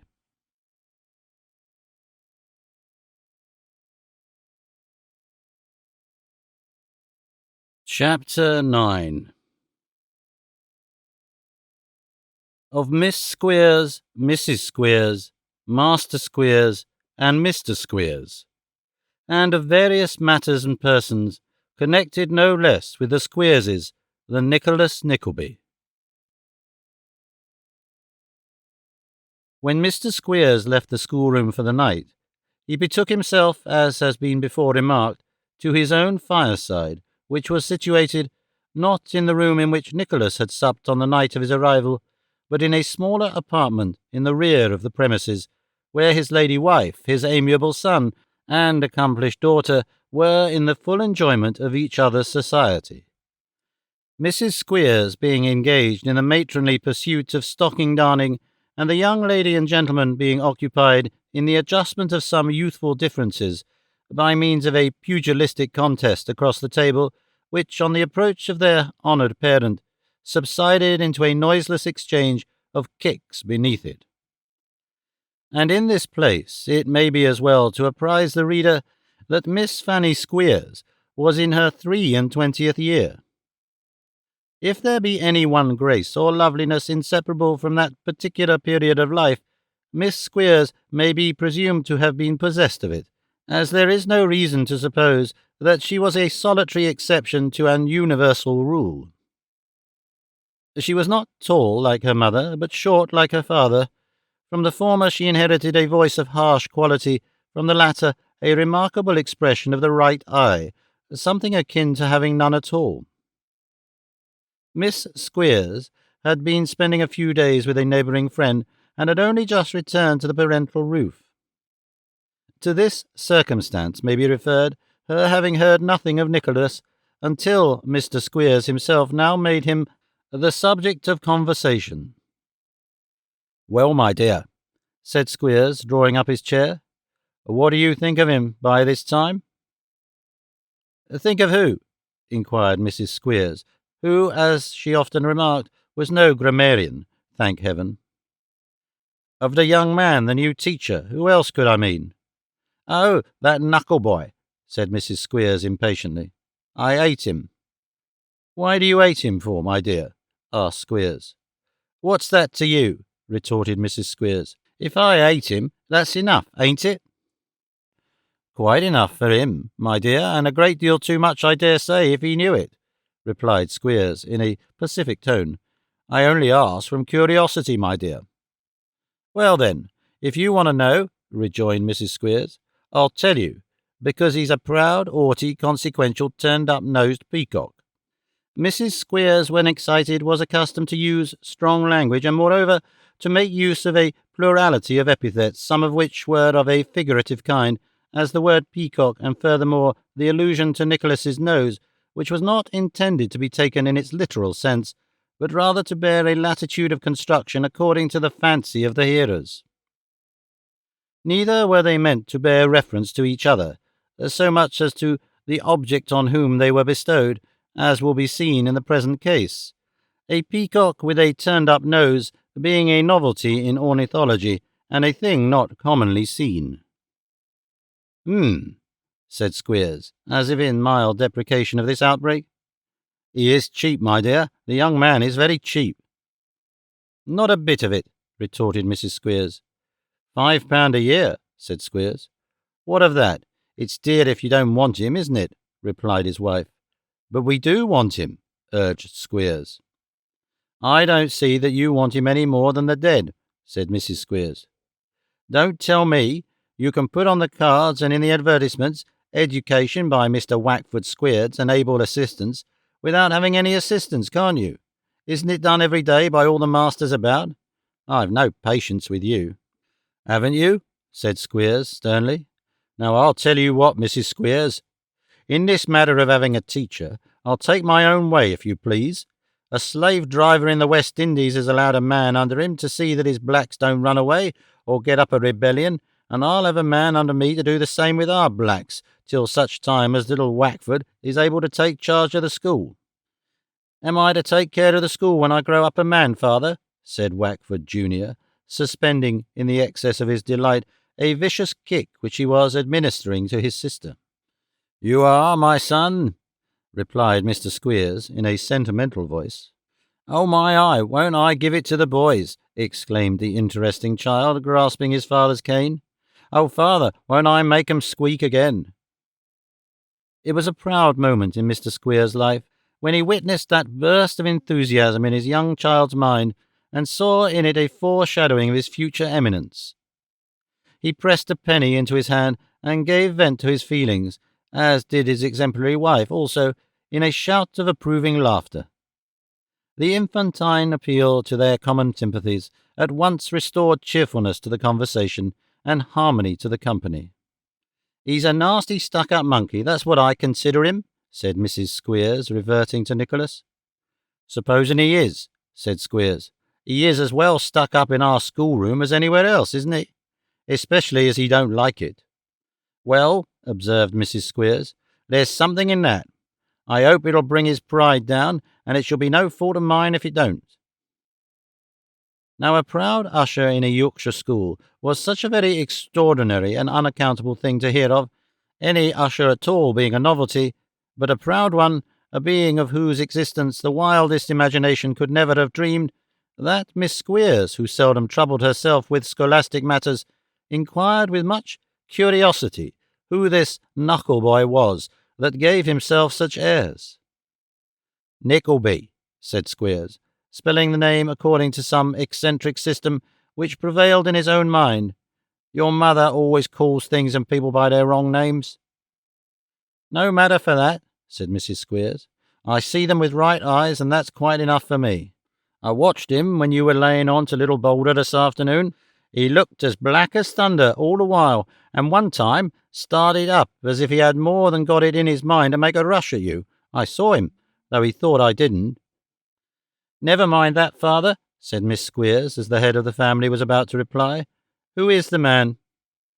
Why, your father has got some nonsense in his head that he's the son of a poor gentleman that died the other day, said Mrs. Squeers. Son of a gentleman? Yes, but I don't believe a word of it. If he's a gentleman's son at all, he's a fondling. That's my opinion. Mrs. Squeers intended to say foundling, but as she frequently remarked when she made any such mistake, it would be all the same 100 years hence, with which axiom of philosophy, indeed, she was in the constant habit of consoling the boys when they laboured under more than ordinary ill usage. He's nothing of the kind, said Squeers, in answer to the above remark, for his father was married to his mother years before he was born, and she is alive now. If he was, it would be no business of ours, for we make a very good friend by having him here, and if he likes to learn the boys anything besides minding them, I have no objection, I am sure." "I say again, I hate him worse than poison," said Mrs. Squeers vehemently. "If you dislike him, my dear," returned Squeers, "I don't know anybody who can show dislike better than you, and of course there's no occasion with him to take the trouble to hide it." "I don't intend to, I assure you," interposed Mrs. S. "That's right," said Squeers, "and if he has a touch of pride about him, as I think he has, I don't believe there's woman in all England that can bring anybody's spirit down as quick as you can, my love." Mrs. Squeers chuckled vastly on the receipt of these flattering compliments, and said she hoped she had tamed a high spirit or two in her day. It is but due to her character to say that in conjunction with her estimable husband she had broken many and many a one. Miss Fanny Squeers carefully treasured up this and much more conversation on the same subject, until she retired for the night, when she questioned the hungry servant minutely regarding the outward appearance and demeanour of Nicholas. To which queries the girl returned such enthusiastic replies, coupled with so many laudatory remarks touching his beautiful dark eyes and his sweet smile and his straight legs, upon which last named articles she laid particular stress, the general run of legs at Dotheboys Hall being crooked, that Miss Squeers was not long in arriving at the conclusion that the new usher must be a very remarkable person, or, as she herself significantly phrased it, something quite out of the common, and so Miss Squeers made up her mind that she would take a personal observation of Nicholas the very next day. In pursuance of this design, the young lady watched the opportunity of her mother being engaged and her father absent, and went accidentally into the schoolroom to get a pen mended, where, seeing nobody but Nicholas presiding over the boys, she blushed very deeply and exhibited great confusion. "I beg your pardon," faltered Miss Squeers. "I thought my father was, or might be. Dear me, how very awkward." "Mr. Squeers is out," said Nicholas, by no means overcome by the apparition, unexpected though it was. "Do you know how long he will be, sir?" asked Miss Squeers with bashful hesitation. "He said about an hour," replied Nicholas, politely of course, but without any indication of being stricken to the heart by Miss Squeers's charms. "I never knew anything happen so cross," exclaimed the young lady. "Thank you. I'm very sorry I intruded, I am sure. If I hadn't thought my father was here, I wouldn't upon any account have— It is very provoking, must look so very strange," murmured Miss Squeers, blushing once more and glancing from the pen in her hand to Nicholas at his desk and back again. "If that is all you want," said Nicholas, pointing to the pen and smiling, in spite of himself, at the affected embarrassment of the schoolmaster's daughter, "perhaps I can supply his place." Miss Squeers glanced at the door, as if dubious of the propriety of advancing any nearer to an utter stranger, then round the schoolroom, as though in some measure reassured by the presence of 40 boys, and finally sidled up to Nicholas and delivered the pen into his hand, with a most winning mixture of reserve and condescension. "Shall it be a hard or a soft nib?" inquired Nicholas, smiling to prevent himself from laughing outright. "He has a beautiful smile," thought Miss Squeers. "Which did you say?" asked Nicholas. "Dear me, I was thinking of something else for a moment, I declare," replied Miss Squeers. "Oh, as soft as possible, if you please." With which words Miss Squeers sighed. It might be to give Nicholas to understand that her heart was soft, and that the pen was wanted to match. Upon these instructions, Nicholas made the pen. When he gave it to Miss Squeers dropped it, and when he stooped to pick it up, Miss Squeers stooped also, and they knocked their heads together, whereat 25 little boys laughed out loud, being positively for the first and only time that half-year. "Very awkward of me," said Nicholas, opening the door for the young lady's retreat. "Not at all, sir," replied Miss Squeers. "It was my fault. It was all my foolish— good morning." "Good-bye," said Nicholas. "The next I make for you I hope will be made less clumsily. Take care. You are biting the nib off now." "Really, said Miss Squeers. "So embarrassing that I scarcely know what very sorry to give you so much trouble." "Not the least trouble in the world," replied Nicholas, closing the schoolroom door. "I never saw such legs in the whole course of my life," said Miss Squeers as she walked away. In fact, Miss Squeers was in love with Nicholas Nickleby. To account for the rapidity with which this young lady had conceived a passion for Nicholas, it may be necessary to state that the friend from whom she had so recently returned was a miller's daughter of only 18, who had contracted herself unto the son of a small corn factor, resident in the nearest market town.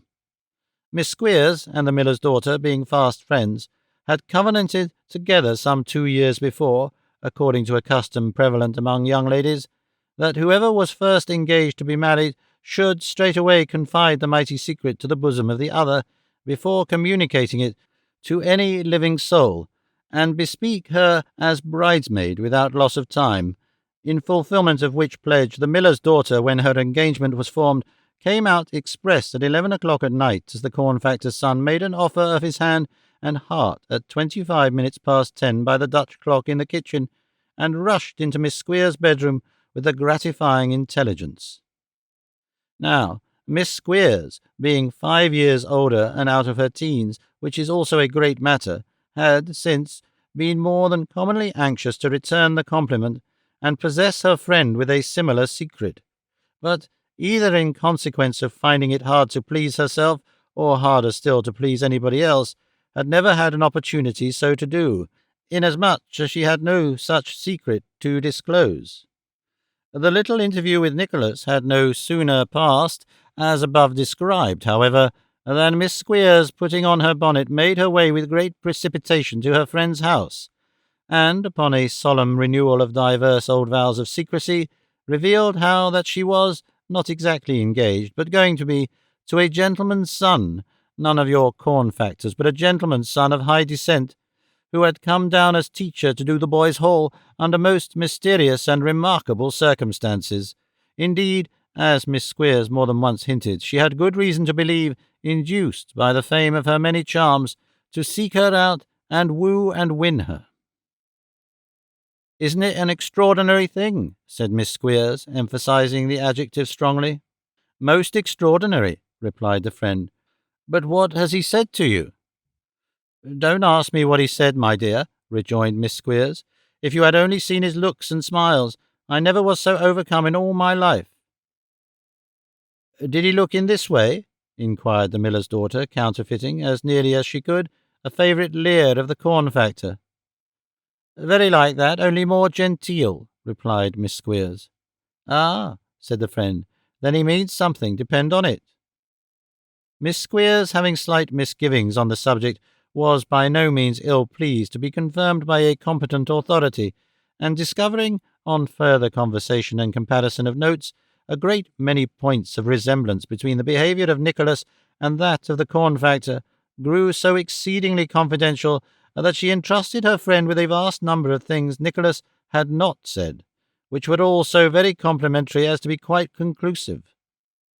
Then she dilated on the fearful hardship of having a father and mother strenuously opposed to her intended husband, on which unhappy circumstance she dwelt at great length, for the friend's father and mother were quite agreeable to her being married, and the whole courtship was in consequence as flat and commonplace an affair as it was possible to imagine. "How I should like to see him!" exclaimed the friend. "So you shall, Tilda," replied Miss Squeers. "I should consider myself one of the most ungrateful creatures alive if I denied you. I think mother's going away for 2 days to fetch some boys, and when she does, I'll ask you and John up to tea, and have him to meet you." This was a charming idea, and having fully discussed it, the friends parted. It so fell out that Mrs. Squeers journeyed to some distance to fetch 3 new boys, and done the relations of 2 old ones for the balance of a small account, was fixed that very afternoon for the next day but one, and on the next day but one, Mrs. Squeers got up outside the coach as it stopped to change at Greta Bridge, taking with her a small bundle containing something in a bottle and some sandwiches, and carrying besides a large white top-coat to wear in the night-time, with which baggage she went her way. Whenever such opportunities as these occurred, it was Squeers's custom to drive over to the market town every evening on pretence of urgent business, and stop till 10 or 11 o'clock at a tavern he much affected. As the party was not in his way, therefore, but rather afforded a means of compromise with Miss Squeers, he readily yielded his full assent thereunto, and willingly communicated to Nicholas that he was expected to take his tea in the parlour that evening at 5 o'clock. To be sure, Miss Squeers was in a desperate flutter as the time approached, and to be sure she was dressed out to the best advantage with her hair.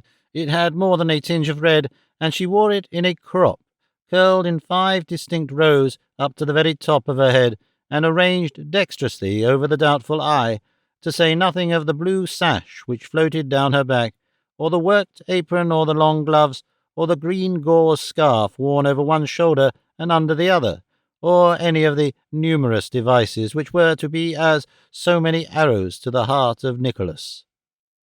She had scarcely completed these arrangements to her entire satisfaction, when the friend arrived with a whitey-brown parcel, flat and 3-cornered, containing sundry small adornments which were to be put on upstairs, and which the friend put on, talking incessantly. When Miss Squeers had done the friend's hair, the friend did Miss Squeers' hair, throwing in some striking improvements in the way of ringlets down the neck, and then, when they were both touched up to their entire satisfaction, they went downstairs in full state, with the long gloves on, all ready for company. "Where's John, Tilda?" said Miss Squeers. "Only gone home to clean himself," replied the friend. "He will be here by the time the tea's drawn." "I do so palpitate," observed Miss Squeers. "Ah, I know what it is," replied the friend. "I have not been used to it, you know, Tilda," said Miss Squeers, applying her hand to the left side of her sash. "You'll soon get the better of it, dear," rejoined the friend. While they were talking thus, the hungry servant brought in the tea things, and soon afterwards somebody tapped at the room door. "There he is," cried Miss Squeers. "Oh, Tilda!" "Hush," said Tilda. Say, come in." "Come in," cried Miss Squeers faintly, and in walked Nicholas. "Good evening," said that young gentleman, all unconscious of his conquest. "I understand from Mr. Squeers that—" "Oh, yes, it's all right," interposed Miss Squeers. "Father don't tea with us, but you won't mind that, I dare say." This was said archly. Nicholas opened his eyes at this, but he turned the matter off very coolly, not caring particularly about anything just then, and went through the ceremony of introduction to the miller's daughter with so much grace that that young lady was lost in admiration. "We are only waiting for one more gentleman," said Miss Squeers, taking off the teapot lid and looking in to see how the tea was getting on. It was a matter of equal moment to Nicholas whether they were waiting for one gentleman or 20, so he received the intelligence with perfect unconcern, and, being out of spirits and not seeing any especial reason why he should make himself agreeable, looked out of the window and sighed involuntarily. As luck would have it, Miss Squeers' friend was of a playful turn, and hearing Nicholas sigh, she took it into her head to rally the lovers on their lowness of spirits. "But if it's caused by my being here," said the young lady, "don't mind me a bit, for I'm quite as bad. You may go on just as you would if you were alone." "Tilda," said Miss Squeers, colouring up to the top row of curls, "I am ashamed of you." And here the two friends burst into a variety of giggles, and glanced from time to time over the tops of their pocket-handkerchiefs at Nicholas, who, from a state of unmixed astonishment, gradually fell into one of irrepressible laughter, occasioned partly by the bare notion of his being in love with Miss Squeers, and partly by the preposterous appearance and behaviour of the two girls. These two causes of merriment, taken together, struck him as being so keenly ridiculous that, despite his miserable condition, he laughed till he was thoroughly exhausted. "Well," thought Nicholas, "as I am here, and seem expected for some reason or other to be amiable, It is of no use looking like a goose. I may as well accommodate myself to the company."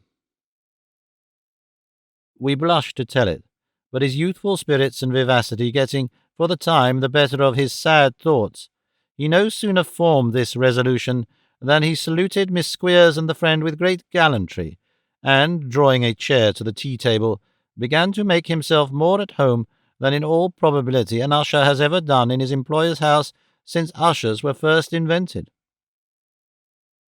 The ladies were in the full delight of this altered behaviour on the part of Mr. Nickleby, when the expected swain arrived, with his hair very damp from recent washing, and a clean shirt, whereof the collar might have belonged to some giant ancestor, forming, together with a white waistcoat of similar dimensions, the chief ornament of his person. "Well, John," said Miss Matilda Prince, which, by the by, was the name of the miller's daughter. "Weel," said John, with a grin that even the collar could not conceal. "I beg your pardon," interposed Miss Squeers, hastening to do the honours. "Mr. Nickleby, Mr. John Browdie." "Servant, sir," said John, who was something over 6 feet high, with a face and body rather above the due proportion than below it. "Yours to command, sir," replied Nicholas, making fearful ravages on the bread and butter. Mr. Browdie was not a gentleman of great conversational powers, so he grinned twice more, and having now bestowed his customary mark of recognition on every person in company, grinned at nothing in particular, and helped himself to food. "Old woman awa, bean't she?" said Mr. Browdie, with his mouth full. Miss Squeers nodded assent. Mr. Browdie gave a grin of special width, as if he thought that really was something to laugh at, and went to work at the bread and butter with increased vigour. It was quite a sight to behold how he and Nicholas emptied the plate between them.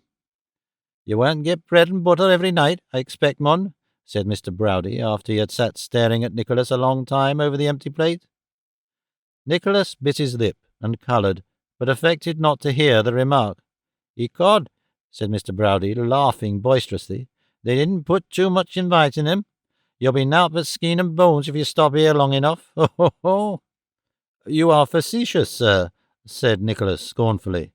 "No, I don't know," replied Mr. Browdie.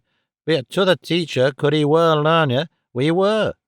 The recollection of the last teacher's leanness seemed to afford Mr. Browdie the most exquisite delight, for he laughed until he found it necessary to apply his coat cuffs to his eyes.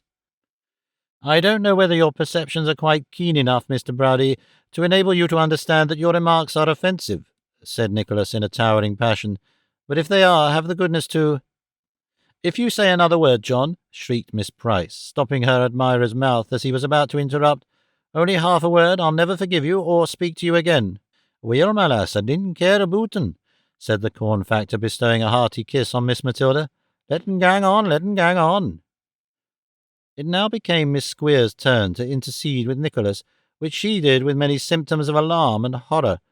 The effect of the double intercession was that he and John Browdie shook hands across the table with much gravity, and such was the imposing nature of the ceremonial that Miss Squeers was overcome and shed tears. "What's the matter, Fanny?" said Miss Price. "Nothing, Tilda," replied Miss Squeers, sobbing. "There never was any danger," said Miss Price. "Was there, Mr. Nickleby?" "None at all," replied Nicholas. "Absurd." "That's right," whispered Miss Price. "Say something kind to her, and she'll soon come round. Here, shall John and I go into the little kitchen and come back presently?" "Not on any account," rejoined Nicholas, quite alarmed at the proposition. "What on earth should you do that for?" "Well," said Miss Price, beckoning him aside, and speaking with some degree of contempt, "you are a one to keep company." "What do you mean?" said Nicholas. "I am not a one to keep company at all. Here, at all events, I can't make this out." "No, nor I neither," rejoined Miss Price. "But men are always fickle, and always were, and always will be, that I can make out very easily." "Fickle?" cried Nicholas. "What do you suppose? You don't mean to say that you think—" "Oh, no, I think nothing at all," retorted Miss Price pettishly. "Look at her, dressed so beautiful and looking so well, really almost handsome. I'm ashamed at you." "My dear girl, what have I got to do with her dressing beautifully or looking well?" inquired Nicholas. "Come, don't call me a dear girl," said Miss Price, smiling a little though, for she was pretty and a coquette too in her small way, and Nicholas was good-looking, and she supposed him the property of somebody else, which were all reasons why she should be gratified to think she had made an impression on him. "Or Fanny will be saying it's my fault. Come, we're going to have a game of cards." Pronouncing the last words aloud, she tripped away and rejoined the big Yorkshireman. This was wholly unintelligible to Nicholas, who had no other distinct impression on his mind at the moment than that Miss Squeers was an ordinary-looking girl, and her friend Miss Price a pretty one, but he had not time to enlighten himself by reflection, for the hearth being by this time swept up and the candles snuffed, they sat down to play speculation. "There are only 4 of us, Tilda," said Miss Squeers, looking slyly at Nicholas, "so we had better go partners, 2 against 2. "What do you say, Mr. Nickleby?" inquired Miss Price. "With all the pleasure in life," replied Nicholas, and so saying, quite unconscious of his heinous offence, he amalgamated into one common heap those portions of a Do-the-Boys Hall card of terms which represented his own counters and those allotted to Miss Price respectively. "Mr. Browdie," said Miss Squeers hysterically, "shall we make a bank against them?" The Yorkshireman assented, apparently quite overwhelmed by the new usher's impudence, and Miss Squeers darted a spiteful look at her friend, and giggled convulsively. The deal fell to Nicholas, and the hand prospered. "We intend to win everything," said he. "Tilda has won something she didn't expect, I think, haven't you, dear?" said Miss Squeers maliciously. "Only 18, love," replied Miss Price, affecting to take the question in a literal sense. "How dull you are tonight," sneered Miss Squeers. "No, indeed," replied Miss Price. "I am in excellent spirits.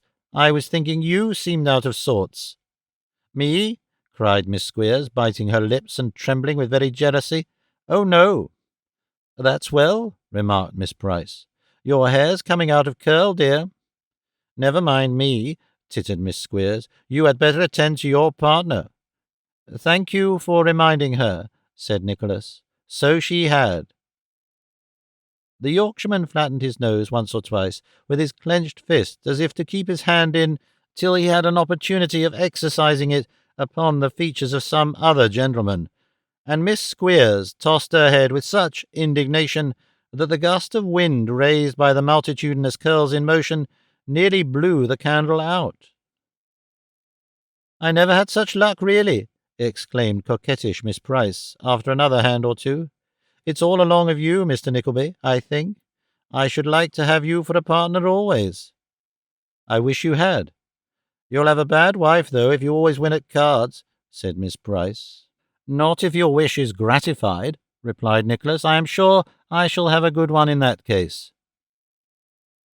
To see how Miss Squeers tossed her head and the corn factor flattened his nose while this conversation was carrying on, it would have been worth a small annuity to have beheld that, let alone Miss Price's evident joy at making them jealous, and Nicholas Nickleby's happy unconsciousness of making anybody uncomfortable. "We have all the talking to ourselves, it seems," said Nicholas, looking good-humouredly round the table as he took up the cards for a fresh deal.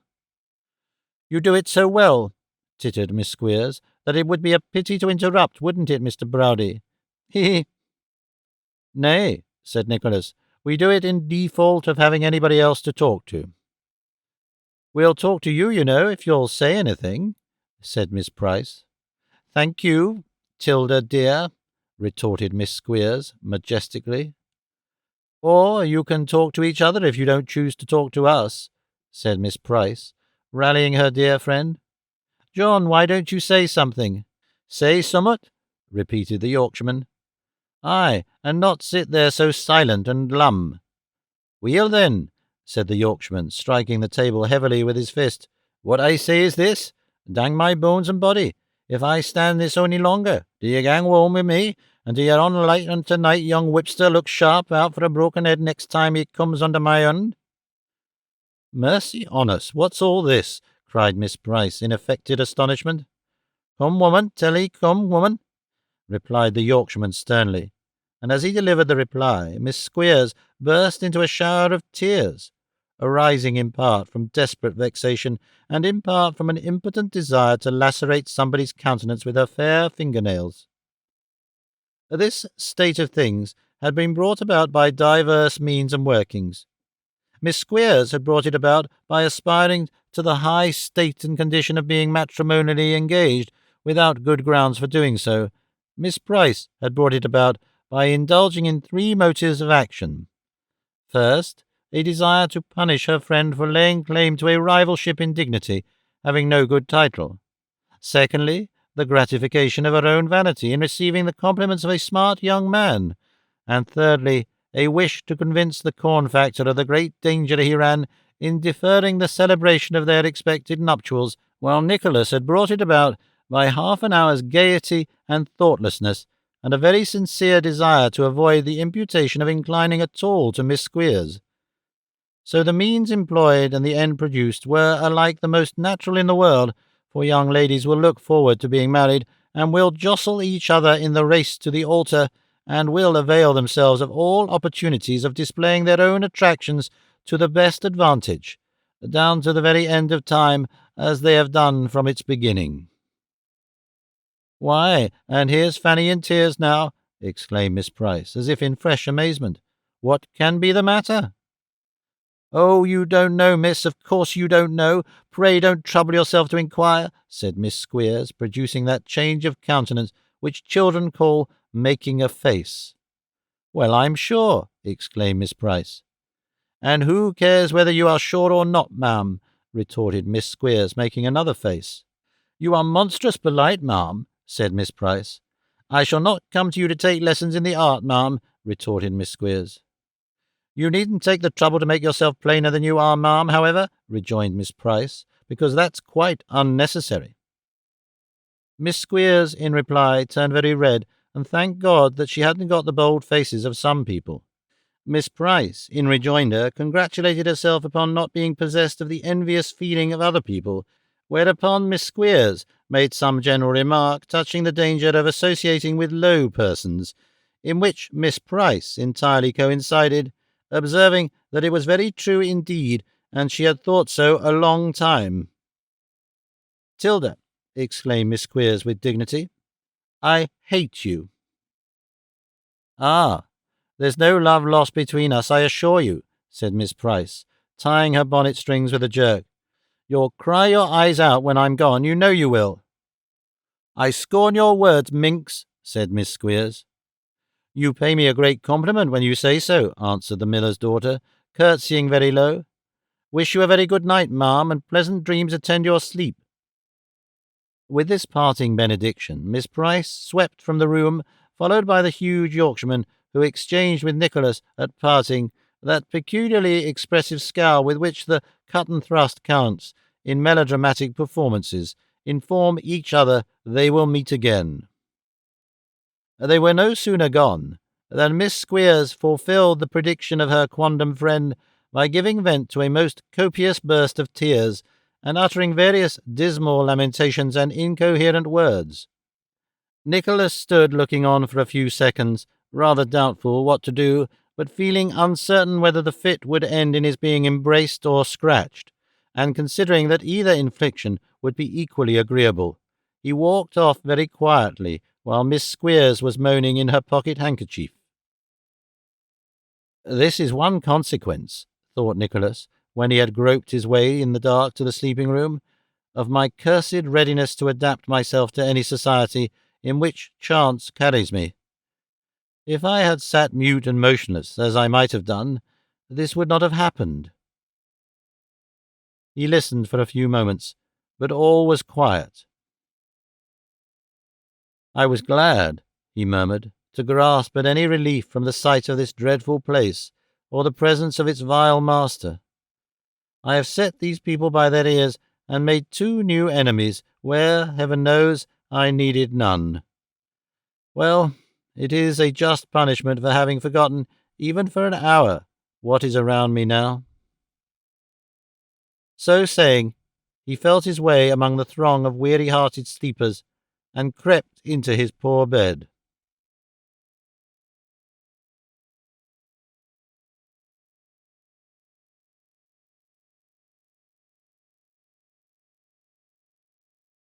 Chapter 10. How Mr. Ralph Nickelby provided for his niece and sister-in-law.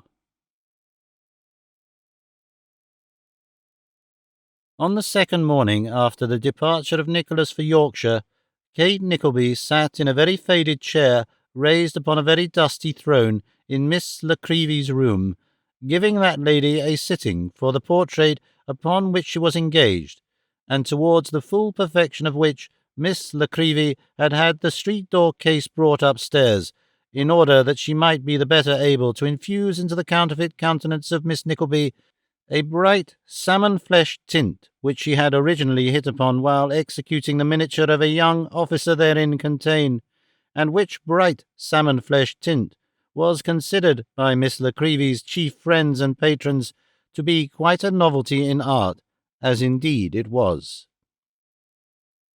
"I think I have caught it now," said Miss La Creevy.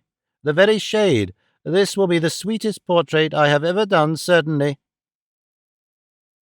"It will be your genius that makes it so, then, I am sure," replied Kate, smiling. "No, I won't allow that, my dear," rejoined Miss La Creevy.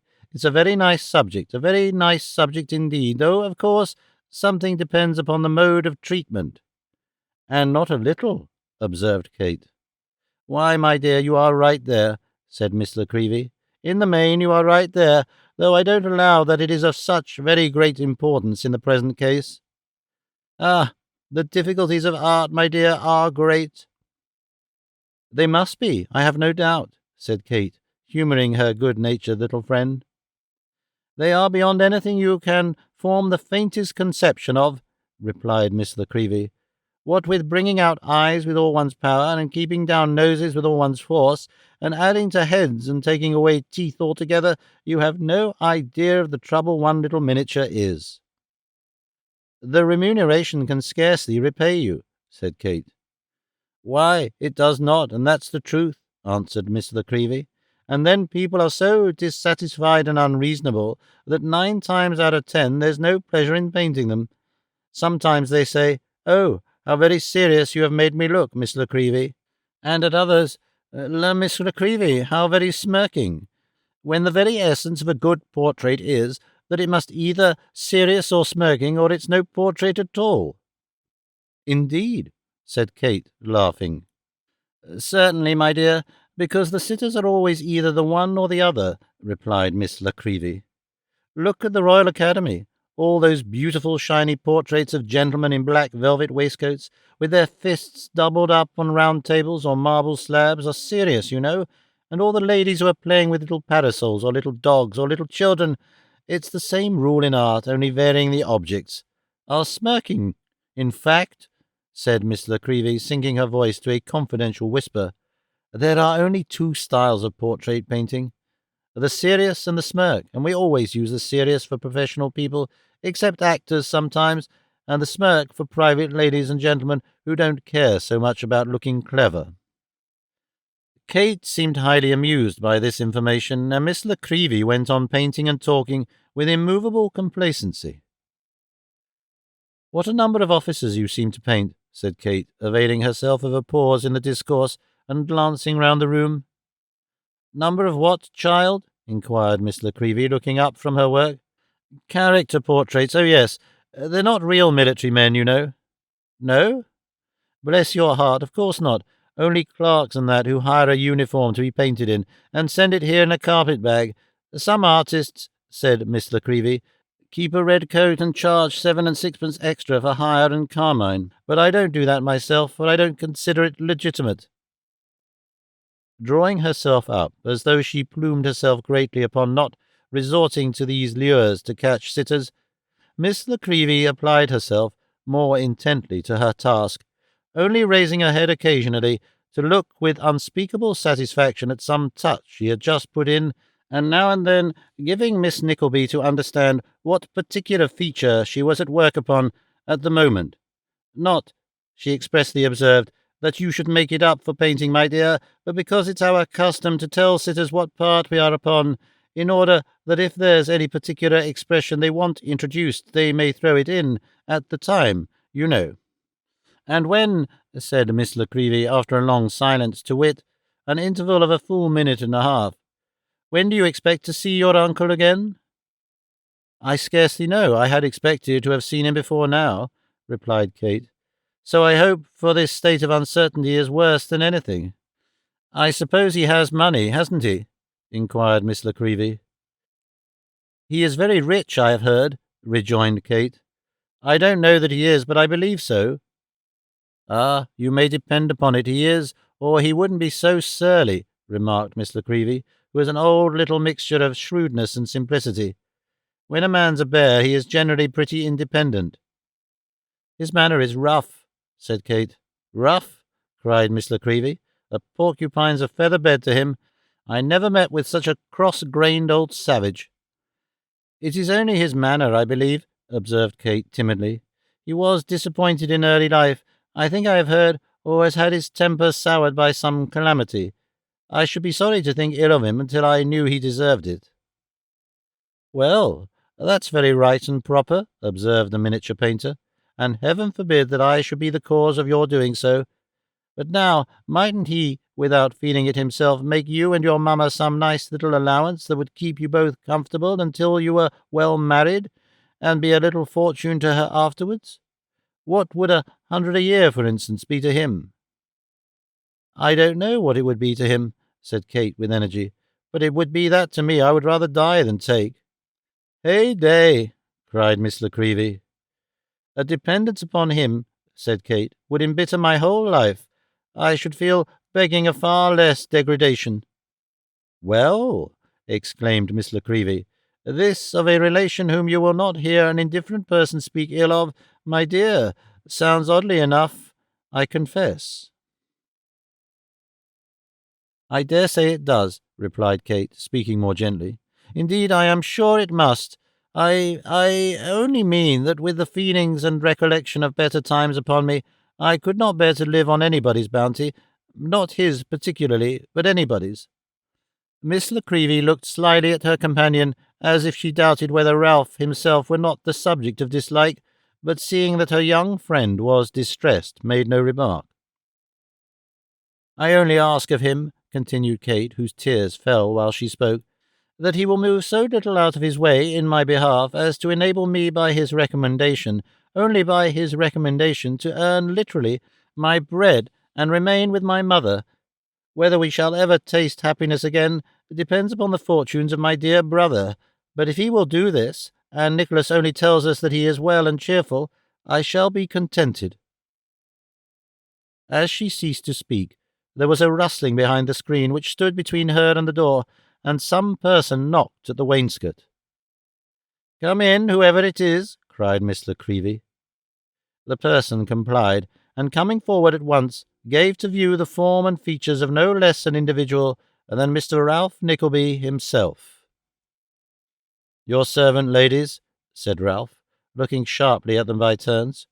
"You were talking so loud that I was unable to make you hear."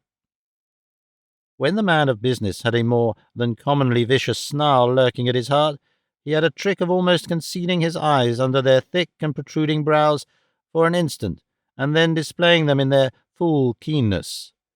As he did so now, and tried to keep down the smile which parted his thin compressed lips, and puckered up the bad lines about his mouth, they both felt certain that some part, if not the whole, of their recent conversation had been overheard.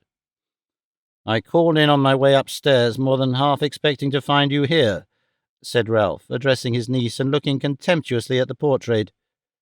"Is that my niece's portrait, ma'am?"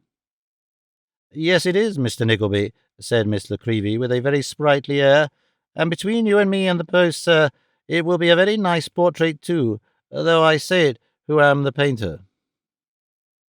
"Don't trouble yourself to show it to me, ma'am," cried Ralph, moving away. "I have no eye for likenesses.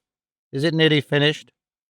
"Why, yes," replied Miss La Creevy, considering with the pencil end of her brush in her mouth. "2 sittings more will—" "Have them at once, ma'am," said Ralph. "She'll have no time to idle over fooleries after tomorrow. Work, ma'am, work. We must all work. Have you let your lodgings, ma'am?" "I have not put a bill up yet, sir." Put it up at once, ma'am. They won't want the rooms after this week, or if they do, can't pay for them. Now, my dear, if you're ready, we'll lose no more time." With an assumption of kindness which sat worse upon him even than his usual manner, Mr. Ralph Nickleby motioned to the young lady to precede him, and bowing gravely to Miss Nickleby, closed the door and followed upstairs, where Mrs. Nickleby received him with many expressions of regard. Stopping them somewhat abruptly, Ralph waved his hand with an impatient gesture and proceeded to the object of his visit. "I have found a situation for your daughter, ma'am," said Ralph. "Well," replied Mrs. Nickleby, "now I will say that it is only just what I have expected of you. Depend upon it, I said to Kate only yesterday morning at breakfast, that after your uncle has provided in that most ready manner for Nicholas, he will not leave us until he has done at least the same for you. These were my very words, as near as I remember. Kate, my dear, why don't you thank your—" "Let me proceed, ma'am, pray," said Ralph, interrupting his sister-in-law in the full torrent of her discourse. "Kate, my love, let your uncle proceed," said Mrs. Nickleby. "I am most anxious that he should, mamma," rejoined Kate. "Well, my dear, if you are anxious that he should, you had better allow your uncle to say what he has to say without interruption," observed Mrs. Nickleby, with many small nods and frowns. "Your uncle's time is very valuable, my dear, and however desirous you may be, and naturally desirous, as I am sure any affectionate relations who have seen so little of your uncle as we have, must naturally be to protract the pleasure of having him among us still, we are bound not to be selfish, but to take into consideration the important nature of his occupations in the city." "I am very much obliged to you, ma'am," said Ralph, with a scarcely perceptible sneer. "An absence of business habits in this family leads, apparently, to a great waste of words before business, when it does come under consideration, is arrived at all." "I fear it is so indeed," replied Mrs. Nickleby with a sigh. "Your poor brother—" "My poor brother, ma'am," interposed Ralph tartly, "had no idea what business was unacquainted, I verily believe, with the very meaning of the word." "I fear he was," said Mrs. Nickleby, with her handkerchief to her eyes. "If it hadn't been for me, I don't know what would have become of him." What strange creatures we are! The slight bait so skilfully thrown out by Ralph on their first interview was dangling on the hook yet. At every small deprivation or discomfort which presented itself in the course of the 24 hours to remind her of her straitened and altered circumstances, peevish visions of her dower of £1,000 had arisen before Mrs. Nickleby's mind, until, at last, she had come to persuade herself that of all her late husband's creditors she was the worst used and the most to be pitied. And yet she had loved him dearly for many years, and had no greater share of selfishness than is the usual lot of mortals. Such is the irritability of sudden poverty. A decent annuity would have restored her thoughts to their old train at once. "Repining is of no use, ma'am," said Ralph. "Of course, all fruitless errands, sending a tear to look after a day that is gone, is the most fruitless." "So it is," sobbed Mrs. Nickleby, "so it is. As you feel so keenly in your own person the consequences of inattention to business, ma'am," said Ralph, "I am sure you will impress upon your children the necessity of attaching themselves to it early in life." "Of course I must see that," rejoined Mrs. Nickleby. "Sad experience, you know, brother-in-law. Kate, my dear, put that down in the next letter to Nicholas, or remind me to do it if I write." Ralph paused for a few moments, and seeing that he had now made pretty sure of the mother, in case the daughter objected to his proposition, went on to say, "The situation I have made interest to procure, ma'am, is with a milliner and dressmaker, in short." "A milliner?" cried Mrs. Nickleby. "A milliner and dressmaker, ma'am," replied Ralph. "Dressmakers in London, as I need not remind you, ma'am, who are so well acquainted with all matters in the ordinary routine of life, make large fortunes, keep equipages, and become persons of great wealth and fortune." Now, the first idea called up in Mrs. Nickleby's mind by the words milliner and dressmaker were connected with certain wicker baskets lined with black oilskin, which she remembered to have seen carried to and fro in the streets. But as Ralph proceeded, these disappeared, and were replaced by visions of large houses at the West End, neat private carriages, and banker's book, all of which images succeeded each other with such rapidity that he had no sooner finished speaking than she nodded her head and said, "Very true," with great appearance of satisfaction. "What your uncle says is very true, Kate, my dear," said Mrs. Nickleby. "I recollect when your poor papa and I came to town after we were married, and that a young lady brought me home a chip cottage bonnet, with white and green trimming and green Persian lining, in her own carriage, which drove up to the door full gallop. At least I am not quite certain whether it was her own carriage or a hackney chariot, but I remember very well that the house dropped down dead as he was turning round, and that your poor papa said he hadn't had any corn for a fortnight." This anecdote, so strikingly illustrative of the opulence of milliners, was not received with any great demonstration of feeling, inasmuch as Kate hung down her head while it was relating, and Ralph manifested very intelligible symptoms of extreme impatience. "The lady's name," said Ralph, hastily striking in, "is Mantalini, Madame Mantalini. I know her. She lives near Cavendish Square. If your daughter is disposed to try after the situation, I'll take her there directly." "Have you nothing to say to your uncle, my love?" inquired Mrs. Nickleby. "A great deal," replied Kate, "but not now. I would rather speak to him when we are alone. It will save his time if I thank him and say what I wish to say to him as we walk along."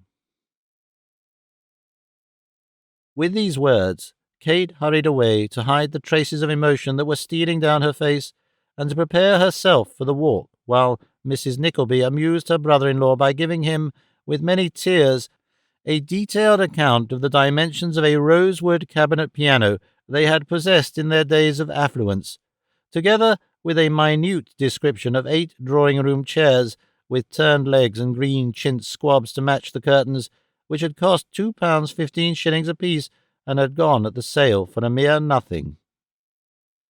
These reminiscences were at length cut short by Kate's return in her walking dress, when Ralph, who had been fretting and fuming during the whole time of her absence, lost no time, and used very little ceremony in descending into the street. "Now," he said, taking her arm, "walk as fast as you can, and you'll get into step that you'll have to walk to business with every morning." So saying, he led Kate off at a good round pace towards Cavendish Square. "I'm very much obliged to you, uncle," said the young lady, after they had hurried on in silence for some time. "Very." "I'm glad to hear it," said Ralph. "I hope you'll do your duty." "I will try to please, uncle," replied Kate. "Indeed, "Don't begin to cry," growled Ralph. "I hate crying." "It's very foolish, I know, uncle," began poor Kate. "It is," replied Ralph, stopping her short, "and very affected besides. Let me see no more of it." Perhaps this was not the best way to dry the tears of a young and sensitive female about to make her first entry on an entirely new scene of life, among cold and uninterested strangers, but it had its effect notwithstanding. Kate coloured deeply, breathed quickly for a few moments, and then walked on with a firmer and more determined step. It was a curious contrast to see how the timid country girl shrunk through the crowd that hurried up and down the streets, giving way to the press of people and clinging closely to Ralph as though she feared to lose him in the throng, and how the stern and hard-featured man of business went doggedly on, elbowing the passengers aside, and now and then exchanging a gruff salutation with some passing acquaintance, who turned to look back upon his pretty charge, with looks expressive of surprise, and seemed to wonder at the ill-assorted companionship. But it would have been a stranger contrast still to have read the hearts that were beating side by side, to have laid bare the gentle innocence of the one and the rugged villainy of the other, to have hung upon the guileless thoughts of the affectionate girl, and been amazed that, among all the wily plots and calculations of the old man, there should not be one word or figure denoting thought of death or of the grave. And so it was, and stranger still, though this is a thing of every day, the warm young heart palpitated with 1,000 anxieties and apprehensions, while that of the old worldly man lay rusting in its cell, beating only as a piece of cunning mechanism, and yielding no one throb of hope, or fear, or love, or care for any living thing. "Uncle," said Kate, when she judged they must be near their destination, "I must ask one question of you. Am I to live at home?" "At home?" replied Ralph. "Where's that?" "I mean with my mother, the widow," said Kate emphatically. "You will live, to all intents and purposes, here," rejoined Ralph. "For here you will take your meals, and here you will be from morning till night, occasionally perhaps till morning again." "But at night, I mean," said Kate. "I cannot leave her, uncle. I must have some place that I can call a home. It will be wherever she is, you know, and may be a very humble one." "May be," said Ralph, walking faster, in the impatience provoked by the remark. "Must be, you mean? May be a humble one? Is the girl mad?" "The word slipped from my lips. I did not mean it, indeed," urged Kate. "I hope not." "But my question, uncle, you have not answered it." "Why, I anticipated something of the kind," said Ralph, "and, though I object very strongly, mind, have provided against it. I spoke of you as an out-of-door worker, so you will go to this home that may be humble every night." There was comfort in this. Kate poured forth many thanks for her uncle's consideration, which Ralph received as if he had deserved them all, and they arrived without any further conversation at the dressmaker's door, which displayed a very large plate with Madame Mantalini's name and occupation, and was approached by a handsome flight of steps. There was a shop to the house, but it was let off to an importer of otto of roses. Madame Mantalini's showrooms were on the first floor, a fact which was notified to the nobility and gentry of the casual exhibition near the handsomely curtained windows of 2 or 3 elegant bonnets of the newest fashion and some costly garments in the most approved taste. A liveried footman opened the door, and in reply to Ralph's inquiry whether Madame Mantalini was at home, ushered them through a handsome hall and up a spacious staircase into the show salon, which comprised 2 spacious drawing-rooms and exhibited an immense variety of superb dresses and materials for dresses, some arranged on stands, others laid carelessly on sofas, and others again scattered over the carpet, hanging on the cheval glasses, or mingling in some other way with the rich furniture of various descriptions, which was profusely displayed.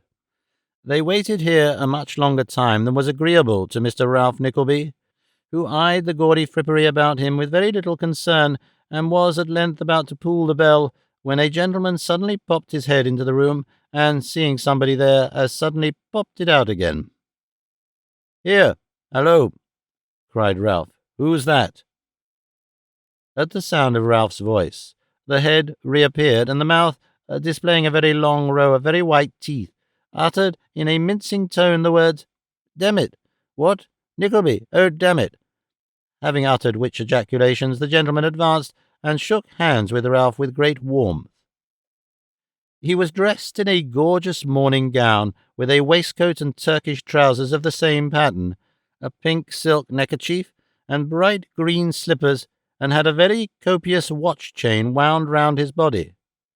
Moreover, he had whiskers and a moustache, both dyed black and gracefully curled. "Demn it! You don't mean to say you want me, do you? Demn it!" said this gentleman, smiting Ralph on the shoulder. "Not yet," said Ralph sarcastically. Ah, damn it!" cried the gentleman, when, wheeling round to laugh with greater elegance, he encountered Kate Nickelby, who was standing near. "My niece," said Ralph. "I remember," said the gentleman, striking his nose with the knuckle of his forefinger as a chastening for his forgetfulness. "Damn it, I remember what you come for. Step this way, Nickelby, my dear. Will you follow me? Ha ha! They all follow me, Nickelby. Always did, damn it, always." Giving loose to the playfulness of his imagination after this fashion, the gentleman led the way to a private sitting-room on the second floor, scarcely less elegantly furnished than the apartment below, where the presence of a silver coffee-pot, an egg-shell, and sloppy china for one, seemed to show that he had just breakfasted. "Sit down, my dear," said the gentleman, first staring Miss Nickleby out of countenance, and then grinning in delight at the achievement. "This cursed high room takes one's breath away. These infernal sky parlours. I'm afraid I must move, Nickleby."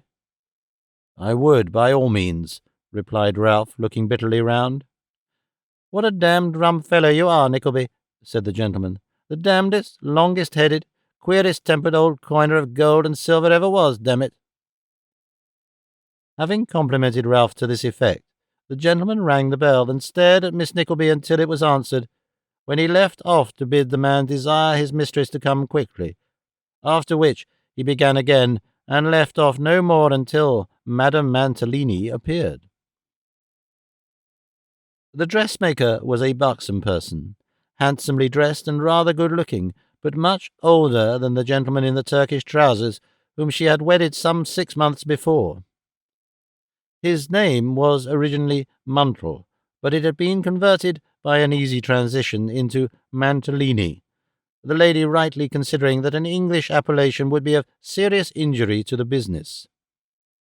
He had married on his whiskers, upon which property he had previously subsisted in a genteel manner for some years, and which he had recently improved after some patient cultivation by the addition of a moustache which promised to secure him an easy independence, his share in the labours of the business being at present confined to spending the money, and occasionally, when that ran short, driving to Mr. Ralph Nickleby to procure a discount at a percentage for the customers' bills. "My life," said Mr. Mantalini, "what a damned devil of a time you have been." "I didn't even know Mr. Nickleby was here, my love," said Madame Mantalini. "Then what a doubly damned infernal rascal that footman must be, my soul," remonstrated Mr. Mantalini. "My dear," said Madame, "that is entirely your fault." "My fault, my heart's joy?" "Certainly," returned the lady. "What can you expect, dearest, if you will not correct the man?" "Correct the man, my soul's delight?" "Yes, I'm sure he wants speaking to badly enough," said Madame, pouting. "Then do not vex itself," said Mr. Mantalini. "He shall be horsewhipped till he cries out damnably."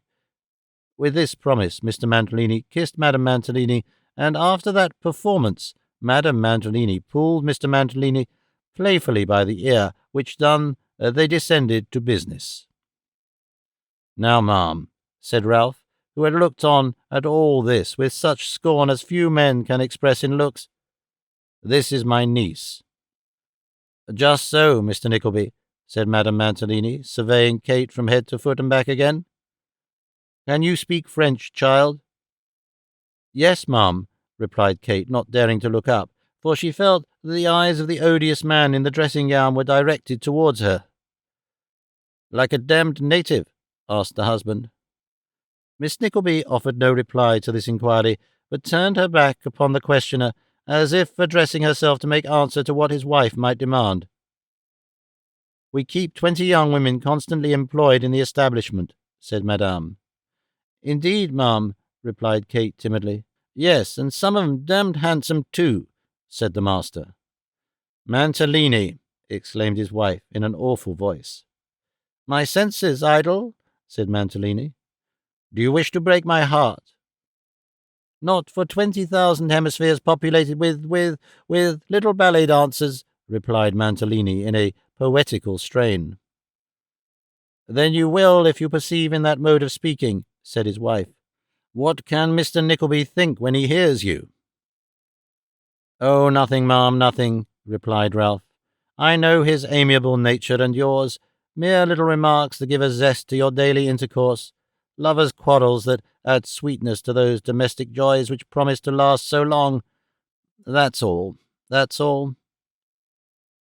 If an iron door could be supposed to quarrel with its hinges, and to make a firm resolution to open with slow obstinacy, and grind them to powder in the process, it would emit a pleasanter sound in so doing than did those words in the rough and bitter voice in which they were uttered by Ralph. Even Mr. Mantalini felt their influence, and turning affrighted round, exclaimed, "What a damned horrid croaking!" "You will pay no attention, if you please, to what Mr. Mantalini says," observed his wife, addressing Miss Nickleby. "I do not, ma'am," said Kate, with quiet contempt. "Mr. Mantalini knows nothing whatever about any of the young women," continued Madame, looking at her husband and speaking to Kate. "If he has seen any of them, he must have seen them in the street, going to or returning from their work, and not here. He was never in the room. I do not allow it. What hours of work have you been accustomed to?" "I have never yet been accustomed to work at all, ma'am," replied Kate in a low voice. "For which reason she'll work all the better now," said Ralph, putting in a word, lest this confession should injure the negotiation. "I hope so," returned Madame Mantalini. "Our hours are from 9 to 9, with extra work when we're very full of business, for which I allow payment as overtime." Kate bowed her head, to intimate that she heard and was satisfied. "Your meals," continued Madame Mantalini, "that is, dinner and tea, you will take here. I should think your wages would average from 5 to 7 shillings a week, but I can't give you any certain information on that point until I see what you can do." Kate bowed her head again. "If you're ready to come," said Madame Mantalini, "you had better begin on Monday morning at 9 exactly, and Miss Nagg, the forewoman, shall then have directions to try you with some easy work at first. Is there anything more, Mr. Nickleby?" "Nothing more, ma'am," replied Ralph, rising. "Then I believe that's all," said the lady. Having arrived at this natural conclusion, she looked at the door as if she wished to be gone, but hesitated notwithstanding, as though unwilling to leave to Mr. Mantalini the sole honour of showing them downstairs. Ralph relieved her from her perplexity by taking his departure without delay, Madame Mantalini making many gracious inquiries why he never came to see them, and Mr. Mantalini anathematizing the stairs with great volubility as he followed them down, in the hope of inducing Kate to look round, a hope, however, which was destined to remain ungratified. "There," said Ralph, when they got into the street. "Now you're provided for." Kate was about to thank him again, but he stopped her. "I had some idea," he said, "of providing for your mother in a pleasant part of the country."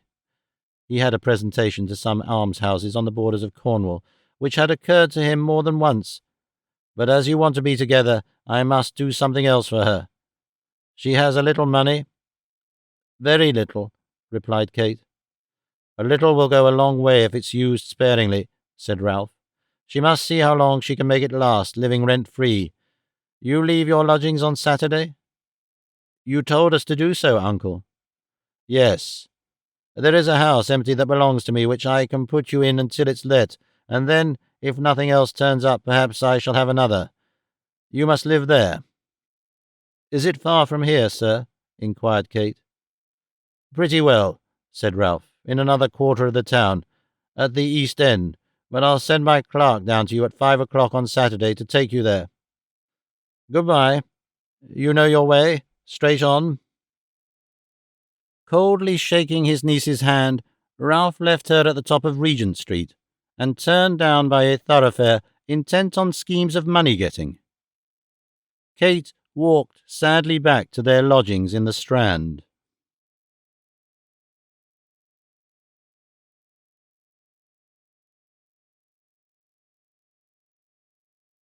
Chapter 11. Newman Noggs inducts Mrs. and Miss Nickelby into their new dwelling in the city. Miss Nickleby's reflections, as she wended her way homewards, were of that desponding nature which the occurrences of the morning had been sufficiently calculated to awaken. Her uncle's was not a manner likely to dispel any doubts or apprehensions she might have formed in the outset. Neither was the glimpse she had had of Madame Mantalini's establishment by any means encouraging. It was with many gloomy forebodings and misgivings, therefore, that she looked forward with a heavy heart to the opening of her new career. If her mother's consolations could have restored her to a pleasanter and more enviable state of mind, there were abundance of them to produce the effect. By the time Kate reached home, the good lady had called to mind 2 authentic cases of milliners, who had been possessed of considerable property, though whether they had acquired it all in business, or had had a capital to start with, or had been lucky and married to advantage, she could not exactly remember. However, as she very logically remarked, there must have been some young person in that way of business who had made a fortune without having anything to begin with, and that being taken for granted, why should not Kate do the same? Miss Nickleby, who was a member of the little council, ventured to insinuate some doubts relative to the probability of Miss Nickleby's arriving at this happy consummation in the compass of an ordinary lifetime, but the good lady set that question entirely at rest by informing them that she had a presentiment on the subject, a species of second sight with which she had been in the habit of clenching every argument with the deceased Mr. Nickleby, and in 9 cases and 3/4 out of every 10 determining it the wrong way. "I am afraid it is an unhealthy occupation," said Miss Nickleby. "I recollect getting 3 young milliners to sit to me when I first began to paint, and I remember they were all very pale and sickly." "Oh, that's not a general rule by any means," observed Mrs. Nickleby, "for I remember, as well as if it was only yesterday, employing one that I was particularly recommended to make me a scarlet cloak at the time when scarlet cloaks were fashionable, and she had a very red face indeed." "Perhaps she drank," suggested Miss Nickleby. "I don't know how that may have been," returned Mrs. Nickleby, "but I knew she had a very red face, so your argument goes for nothing." In this manner, and with the like powerful reasoning, did the worthy matron meet every little objection that presented itself to the new scheme of the morning. Happy Mrs. Nickleby! A project had but to be new, and it came home to her mind, brightly varnished and gilded as a glittering toy. This question disposed of, Kate communicated her uncle's desire about the empty house, to which Mrs. Nickleby assented with equal readiness, characteristically remarking that, on the fine evenings, it would be a pleasant amusement for her to walk to the West End to fetch her daughter home, and no less characteristically forgetting that there were such things as wet nights and bad weather to be encountered in almost every week of the year. "I shall be sorry, truly sorry, to leave you, my kind friend," said Kate, on whom the good feeling of the poor miniature painter had made a deep impression. "You shall not shake me off for all that," replied Miss Nickleby, with as much sprightliness as she could assume. "I shall see you very often, and come and hear how you get on, and if, in all London, or all the wide world besides, there is no other heart that takes an interest in your welfare, there will be one little lonely woman that prays for it night and day." With this, the poor soul, who had a heart big enough for Gog, the guardian genius of London, and enough to spare for Magog to boot, after making a great many extraordinary faces which would have secured her an ample fortune, could she have transferred them to ivory or canvas, sat down in a corner, and had what she termed a real good cry. But no crying or talking or hoping or fearing could keep off the dreaded Saturday afternoon, or Newman Noggs either, who, punctual to his time, limped up to the door and breathed a whiff of cordial gin through the keyhole, exactly as such of the church clocks in the neighbourhood as agreed among themselves about the time struck 5. Newman waited for the last stroke, and then knocked. "From Mr. Ralph Nickleby," said Newman, announcing his errand, when he got upstairs with all possible brevity. "We shall be ready directly," said Kate. "We have not much to carry, but I fear we must have a coach." "I'll get one," replied Newman. "Indeed, you shall not trouble yourself," said Mrs. Nickleby. "I will," said Newman. "I can't suffer you to think of such a thing," said Mrs. Nickleby. "You can't help it," said Newman. "Not help it?" "No, I thought of it as I came along, but didn't get one, thinking you mightn't be ready. I think of a great many things. Nobody can prevent that." "Oh, yes, I understand you, Mr. Noggs," said Mrs. Nickleby. "Our thoughts are free, of course. Everybody's thoughts are their own, clearly." "They wouldn't be if some people had their way," muttered Newman. "Well, no more they would, Mr. Noggs, and that's very true," rejoined Mrs. Nickleby.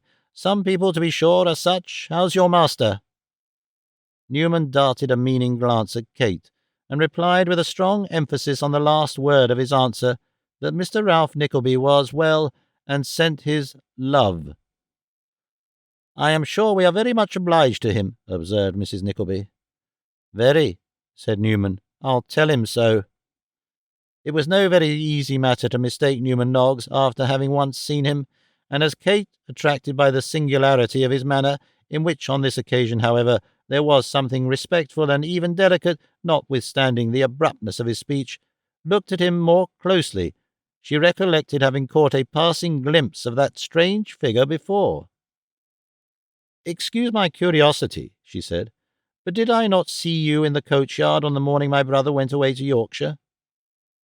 Newman cast a wistful glance on Mrs. Nickleby and said, "No," most unblushingly. "No?" exclaimed Kate. "I should have said so anywhere." "You have said wrong," rejoined Newman. "It's the first time I've been out for 3 weeks. I've had the gout." Newman was very, very far from having the appearance of a gouty subject, and so Kate could not help thinking, but the conference was cut short by Mrs. Nickleby insisting on having the door shut, lest Mr. Noggs should take cold, and further persisting in sending the servant girl for a coach, for fear he should bring on another attack of his disorder. To both conditions Newman was compelled to yield.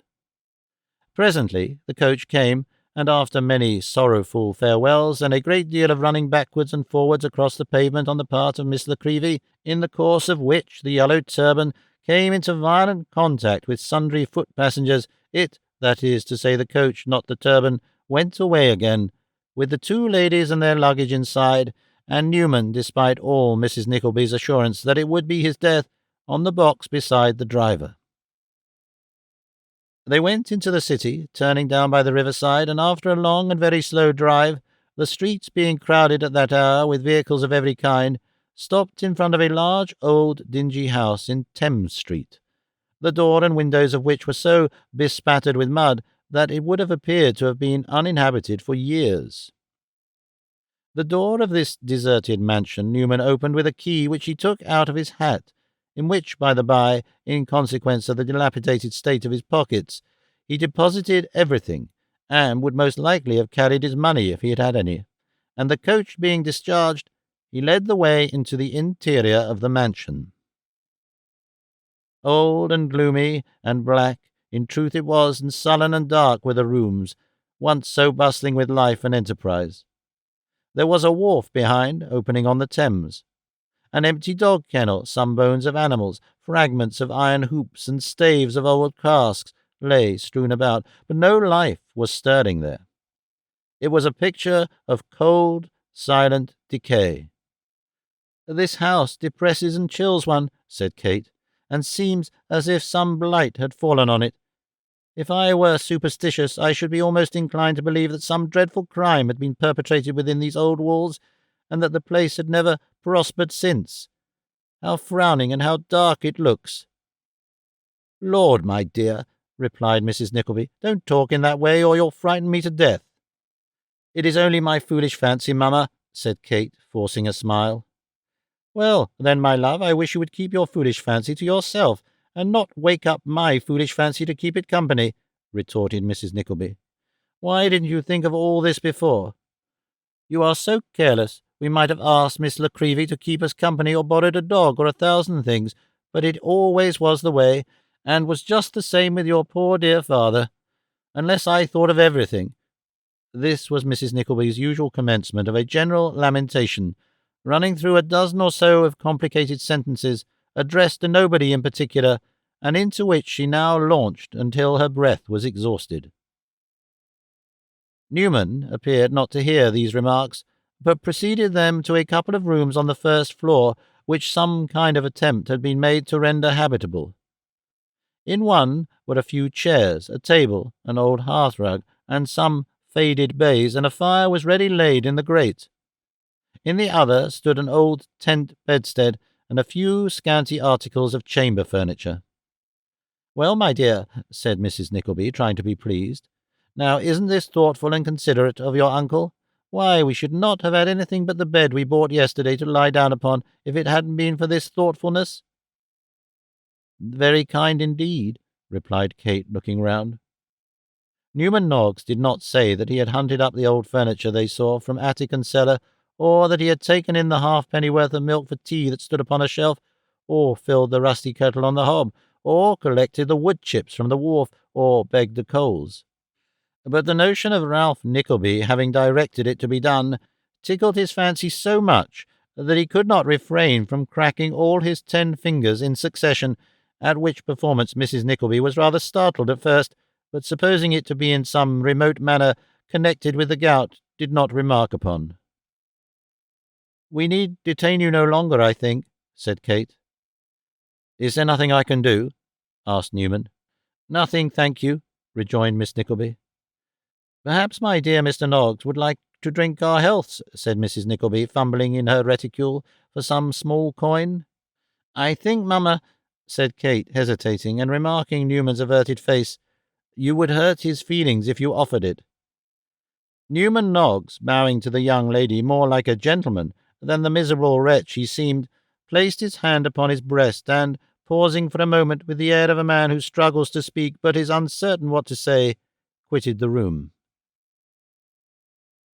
As the jarring echoes of the heavy house door, closing on its latch, reverberated dismally through the building, Kate felt half tempted to call him back and beg him to remain a little while. But she was ashamed to her own fears, and Newman Noggs was on his road homewards.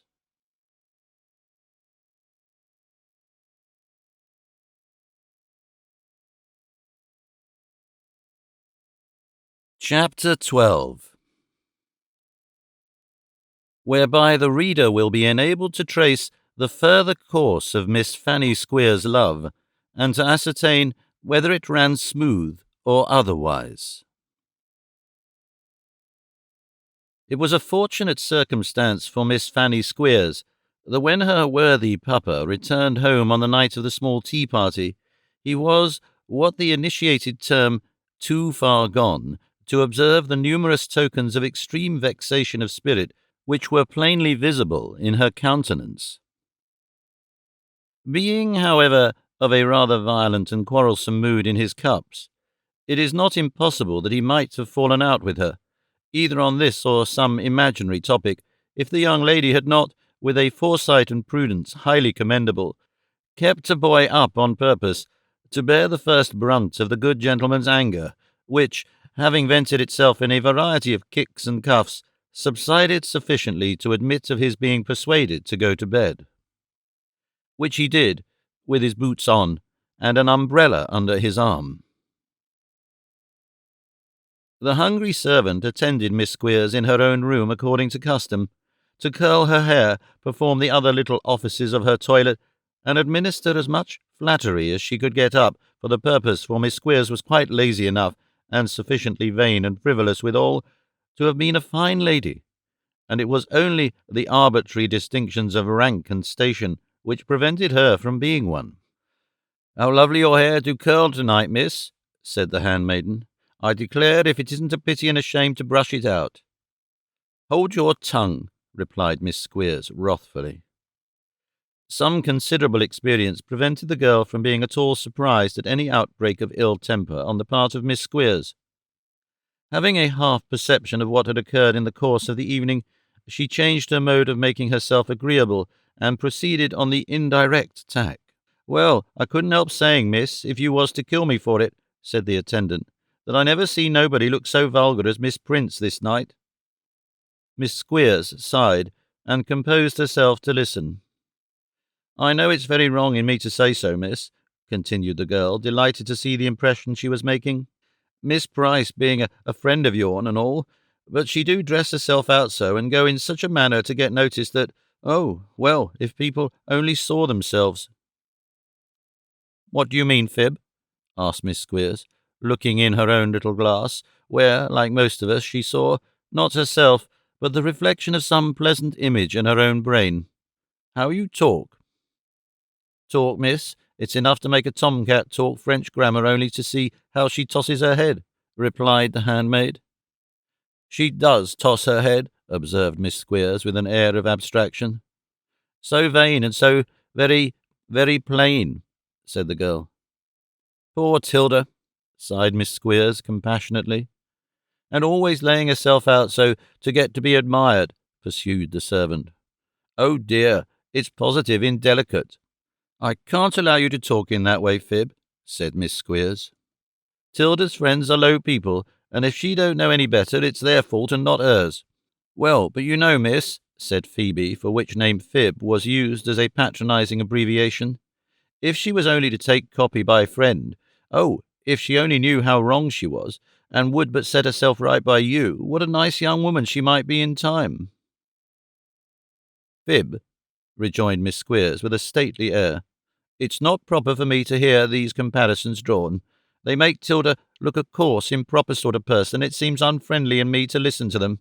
I would rather you dropped the subject, Fib. At the same time, I must say that if Tilda Price would take pattern by somebody, not me particularly—" "Oh, yes, you, miss," interposed Fib. "Well, me, Fib, if you will have it so," said Miss Squeers. "I must say that if she would be all the better for it." "So somebody else thinks, or I am much mistaken," said the girl mysteriously. "What do you mean?" demanded Miss Squeers. "Never mind, miss," replied the girl. "I know what I know, that's all." "Fib," said Miss Squeers dramatically, "I insist upon your explaining yourself. What is this dark mystery? Speak." "Why, if you will have it, miss, it's this," said the servant girl. "Mr. John Browdie thinks as you think, and if he wasn't too far gone to do it creditable, he'd be very glad to be off with Miss Price and on with Miss Squeers." "Gracious heavens!" exclaimed Miss Squeers, clasping her hands with great dignity. "What is this?" "Truth, ma'am, and nothing but truth," replied the artful Fib. "What a situation!" cried Miss Squeers. "On the brink of unconsciously destroying the peace and happiness of my own Tilda. What is the reason that men fall in love with me, whether I like it or not, and desert their chosen intendeds for my sake?" "Because they can't help it, miss," replied the girl. "The reason's plain." If Miss Squeers were the reason, it was very plain. "Never let me hear of it again," retorted Miss Squeers. "Never. Do you hear? Tilda Price has faults, many faults, but I wish her well, and above all I wish her married, for I think it highly desirable, most desirable, from the very nature of her failings, that she should be married as soon as possible. No, Fib? Let her have Mr. Browdie. I may pity him, poor fellow, but I have a great regard for Tilda, and only hope she can make a better wife than I think she will." With this effusion of feeling, Miss Squeers went to bed. Spite is a little word, but it represents as strange a jumble of feelings and compound of discords as any polysyllable in the language. Miss Squeers knew as well in her heart of hearts that what the miserable serving girl had said was sheer, coarse, lying flattery, as did the girl herself. Yet the mere opportunity of venting a little ill nature against the offending Miss Price, and affecting to compassionate her weaknesses and foibles, though only in the presence of a solitary dependent, was almost as great a relief in her spleen as if the whole had been gospel truth. Nay, more, we have such extraordinary powers of persuasion when they are exerted over ourselves, that Miss Squeers felt quite high-minded and great after her noble renunciation of John Browdie's hand, and looked down upon her rival with a kind of holy calmness and tranquillity that had a mighty effect in soothing her ruffled feelings.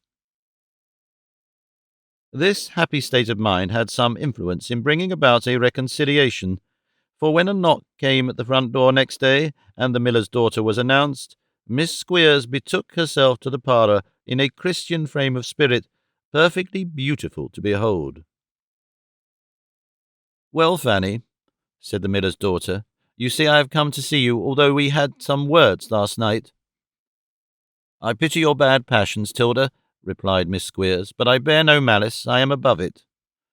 "Don't be cross, Fanny," said Miss Price. "I have come to tell you something that I know will please you." "What may that be, Tilda?"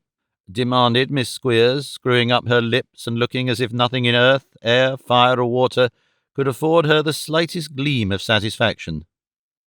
"This," rejoined Miss Price. "After we left here last night, John and I had a dreadful quarrel."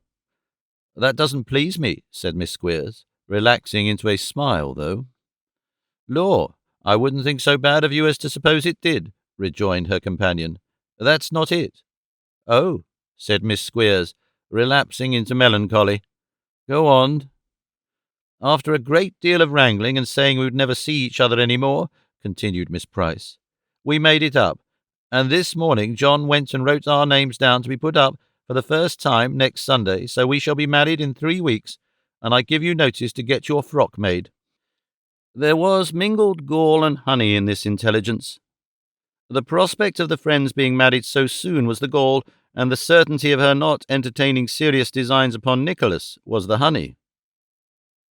Upon the whole, the sweet greatly preponderated over the bitter, so Miss Squeers said she could get the frock made, and that she hoped Tilda might be happy, though at the same time she didn't know and would not have her build too much upon it, for men were strange creatures, and a great many married women were very miserable, and wished themselves single again with all their hearts, to which condolences Miss Squeers added others equally calculated to raise her friend's spirits and promote her cheerfulness of mind.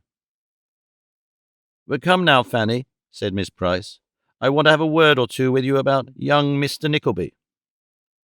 "He is nothing to me," interrupted Miss Squeers, with hysterical symptoms. "I despise him too much." "Oh, you don't mean that, I am sure," replied her friend. "Confess, Fanny, don't you like him now?" Without returning any direct reply, Miss Squeers all at once fell into a paroxysm of spiteful tears, and exclaimed that she was a wretched, neglected, miserable castaway. "I hate everybody," said Miss Squeers, "and I wish that everybody was dead, that I do." "Dear, dear," said Miss Price, quite moved by this avowal of misanthropical sentiments. "You are not serious, I'm sure." "Yes, I am," rejoined Miss Squeers, tying tight knots in her pocket-handkerchief and clenching her teeth. "And I wish I was dead too. There." "Oh, you'll think very differently in another 5 minutes," said Matilda. "How much better to take him into favour again than to hurt yourself by going on in that way. Wouldn't it be much nicer now to have him all to yourself on good terms, in a company-keeping, love-making, pleasant sort of manner?" "I don't know but what it would," sobbed Miss Squeers. "Oh, Tilda, how could you have acted so mean and dishonourable? I wouldn't have believed it of you if anybody had told me." "Heyday!" exclaimed Miss Price, giggling. "One would suppose I had been murdering somebody at least." "Very nigh as bad," said Miss Squeers passionately. "And all this because I happen to have enough of good looks to make people civil to me," cried Miss Price. "Persons don't make their own faces, and it's not more my fault if mine is a good one than it is other people's fault if theirs is a bad one." "Hold your tongue," shrieked Miss Squeers in her shrillest tone, "or you'll make me slap you, Tilda, and afterwards I should be sorry for it." It is needless to say that by this time the temper of each young lady was in some slight degree affected by the tone of her conversation, and that a dash of personality was infused into the altercation in consequence. Indeed, the quarrel from slight beginnings rose to a considerable height, and was assuming a very violent complexion when both parties, falling into a great passion of tears, exclaimed simultaneously that they had never thought of being spoken to in that way, which exclamation, leading to a remonstrance, gradually brought on an explanation, and the upshot was that they fell into each other's arms and vowed eternal friendship, the occasion in question making the 52nd time of repeating the same impressive ceremony within a 12-month. Perfect amicability being thus restored, a dialogue naturally ensued upon the number and nature of the garments which would be indispensable for Miss Price's entrance into the holy state of matrimony, when Miss Squeers clearly showed that a great many more than the miller could or would afford were absolutely necessary, and could not decently be dispensed with. The young lady then, by an easy digression, led the discourse to her own wardrobe, and after recounting its principal beauties at some length, took her friend upstairs to make inspection thereof. The treasures of 2 drawers and a closet having been displayed, and all the smaller articles tried on, it was time for Miss Price to return home, and as she had been in raptures with all the frocks, and had been stricken quite dumb with admiration of a new pink scarf, Miss Squeers said in high good humour that she would walk part of the way with her for the pleasure of her company, and off they went together. Miss Squeers dilating, as they walked along, upon her father's accomplishments, and multiplying his income by 10 to give her friend some faint notion of the vast importance and superiority of her family. It happened that that particular time, comprising the short daily interval which was suffered to elapse between what was pleasantly called the dinner of Mr. Squeers's pupils and their return to the pursuit of useful knowledge, was precisely the hour when Nicholas was accustomed to issue forth for a melancholy walk, and to brood, as he sauntered listlessly through the village, upon his miserable lot. Miss Squeers knew this perfectly well, but had perhaps forgotten it, for when she caught sight of that young gentleman advancing towards them, she evinced many symptoms of surprise and consternation, and assured her friend that she felt fit to drop into the earth. "Shall we turn back or run into a cottage?" asked Miss Price. "He don't see us yet." "No, Tilda," replied Miss Squeers. "It is my duty to go through with it, and I will." As Miss Squeers said this, in the tone of one who has made a high moral resolution, and was besides taken with one or two chokes and catchings of breath, indicative of feelings at a high pressure, her friend made no further remark, and they bore straight down upon Nicholas, who, walking with his eyes bent upon the ground, was not aware of their approach until they were close upon him, otherwise he might perhaps have taken shelter himself. "Good morning," said Nicholas, bowing and passing by. "He's going," murmured Miss Squeers. "I shall choke, Tilda." "Come back, Mr. Nickleby, do," cried Miss Price, affecting alarm at her friend's threat, but really actuated by a malicious wish to hear what Nicholas would say. "Come back, Mr. Nickleby." Mr. Nickleby came back, and looked as confused as might be as he inquired whether the ladies had any commands for him. "Don't stop to talk," urged Miss Price, hastily, "but support her on the other side. How do you feel now, dear?" "Better," sighed Miss Squeers, laying a beaver bonnet of a reddish brown with a green veil attached on Mr. Nickleby's shoulder. "This foolish faintness—" "Don't call it foolish, dear," said Miss Price, her bright eye dancing with merriment as she saw the perplexity of Nicholas. "You have no reason to be ashamed of it. It's those who are too proud to come round again without all this to do that ought to be ashamed."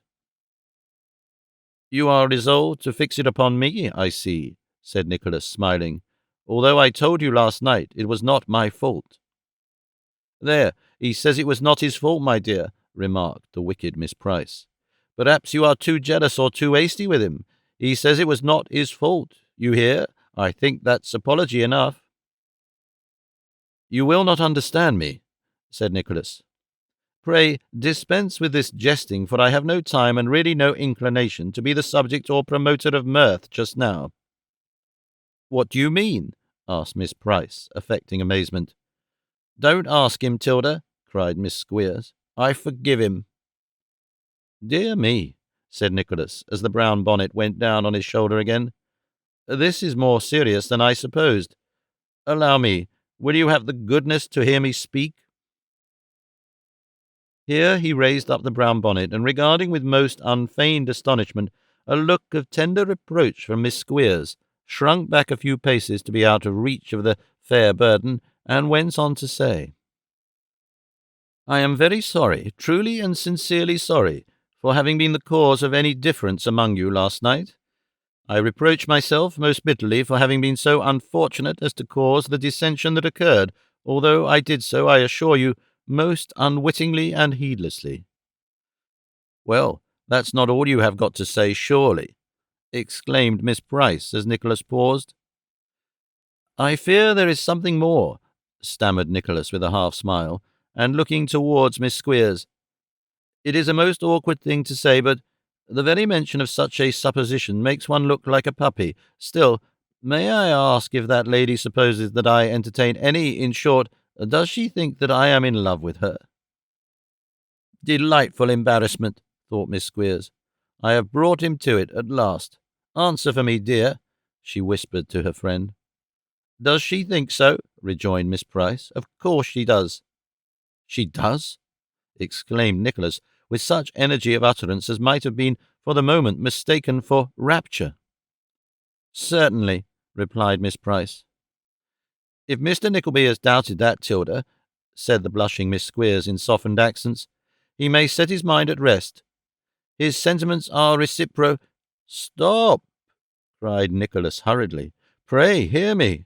This is the grossest and wildest delusion, the completest and most single mistake that ever human being laboured under or committed. I have scarcely seen the young lady half a dozen times, but if I had seen her 60 times what I am destined to see her 60,000, it would be and will be precisely the same. I have not one thought, wish, or hope connected with her, unless it be, and I say this not to hurt her feelings, but to impress her with the real state of my own, unless it be the one object, dear to my heart as life itself, of being one day able to turn my back upon this accursed place, never to set foot in it again, or think of it, even think of it, but with loathing and disgust." With this particularly plain and straightforward declaration, which he made with all the vehemence that his indignant and excited feelings could bring to bear upon it, Nicholas, waiting to hear no more, retreated. But poor Miss Squeers! Her anger, rage, and vexation, the rapid succession of bitter and passionate feelings that whirled through her mind, are not to be described.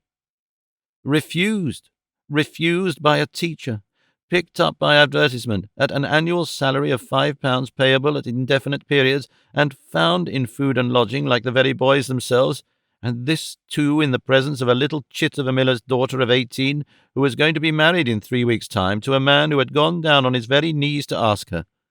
She could have choked in right good earnest at the thought of being so humbled. But there was one thing clear in the midst of her mortification, and that was that she hated and detested Nicholas with all the narrowness of mind and littleness of purpose worthy a descendant of the house of Squeers. And there was one comfort, too, and that was that every hour in every day she could wound his pride and goad him with the infliction of some slight or insult or deprivation which could not have but some effect on the most insensible person, and must be acutely felt by one so sensitive as Nicholas. With these two reflections uppermost in her mind, Miss Squeers made the best of the matter to her friend, by observing that Mr. Nickleby was such an odd creature, and of such a violent temper, that she feared she should be obliged to give him up, and parted from her. And here it may be remarked that Miss Squeers, having bestowed her affections, or whatever it might be that, in the absence of anything better, represented them, on Nicholas Nickleby, had never once seriously contemplated the possibility of his being of a different opinion from herself in the business. Miss Squeers reasoned that she was prepossessing and beautiful, and that her father was master and Nicholas man, and that her father had saved money and Nicholas had none, all of which seemed to her conclusive arguments why the young man should feel only too much honoured by her preference. She had not failed to recollect either how much more agreeable she could render his situation if she were his friend, and how much more disagreeable if she were his enemy, and doubtless many less scrupulous young gentlemen than Nicholas would have encouraged her extravagance had it been only for this very obvious and intelligible reason. However, he had thought proper to do otherwise, and Miss Squeers was outrageous. "Let him see," said the irritated young lady, when she had regained her own room, and eased her mind by committing an assault on fib, "if I don't set mother against him a little more when she comes back." It was scarcely necessary to do this, but Miss Squeers was as good as her word, and poor Nicholas, in addition to bad food, dirty lodging, and the being compelled to witness one dull, unvarying round of squalid misery, was treated with every special indignity that malice could suggest, or the most grasping cupidity put upon him. Nor was this all. There was another and deeper system of annoyance which made his heart sink, and nearly drove him wild by its injustice and cruelty. The wretched creature Smike, since the night Nicholas had spoken kindly to him in the schoolroom, had followed him to and fro with an ever-restless desire to serve or help him, anticipating such little wants as his humble ability could supply, and content only to be near him. He would sit beside him for hours, looking patiently into his face, and a word would brighten up his careworn visage, and call into it a passing gleam even of happiness. He was an altered being. He had an object now, and that object was to show his attachment to the only person that person a stranger who had treated him not to say with kindness, but like a human creature. Upon this poor being all the spleen and ill-humour that could not be vented on Nicholas were unceasingly bestowed. Drudgery would have been nothing. Smike was well used to that. Buffetings inflicted without cause would have been equally a matter of course, for to them also he had served a long and weary apprenticeship. But it was no sooner observed that he had become attached to Nicholas than stripes and blows, morning, noon, and night, were his only portion. Squeers was jealous of the influence which his man had so soon acquired, and his family hated him, and Smike paid for both. Nicholas saw it, and ground his teeth at every repetition of the savage and cowardly attack.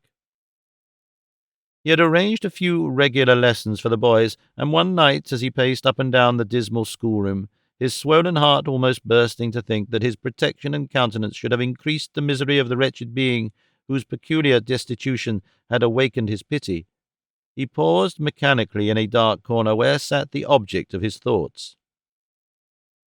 The poor soul was poring hard over a tattered book, with the traces of recent tears still upon his face, vainly endeavouring to master some task which a child of 9 years old, possessed of ordinary powers, could have conquered with ease, but which, to the addled brain of the crushed boy of 19, was a sealed and hopeless mystery. Yet there he sat, patiently conning the page again and again, stimulated by no boyish ambition, for he was the common jest and scoff even of the uncouth objects that congregated about him, but inspired by the one eager desire to please his solitary friend. Nicholas laid his hand upon his shoulder. "You would," replied Nicholas, with the same humane intention, "and I would help you and aid you, and not bring fresh sorrow on you as I have done here." The boy caught both the young man's hands passionately in his, and hugging them to his breast, uttered a few broken sounds which were unintelligible. Squeers entered at the moment, and he shrunk back into his old corner.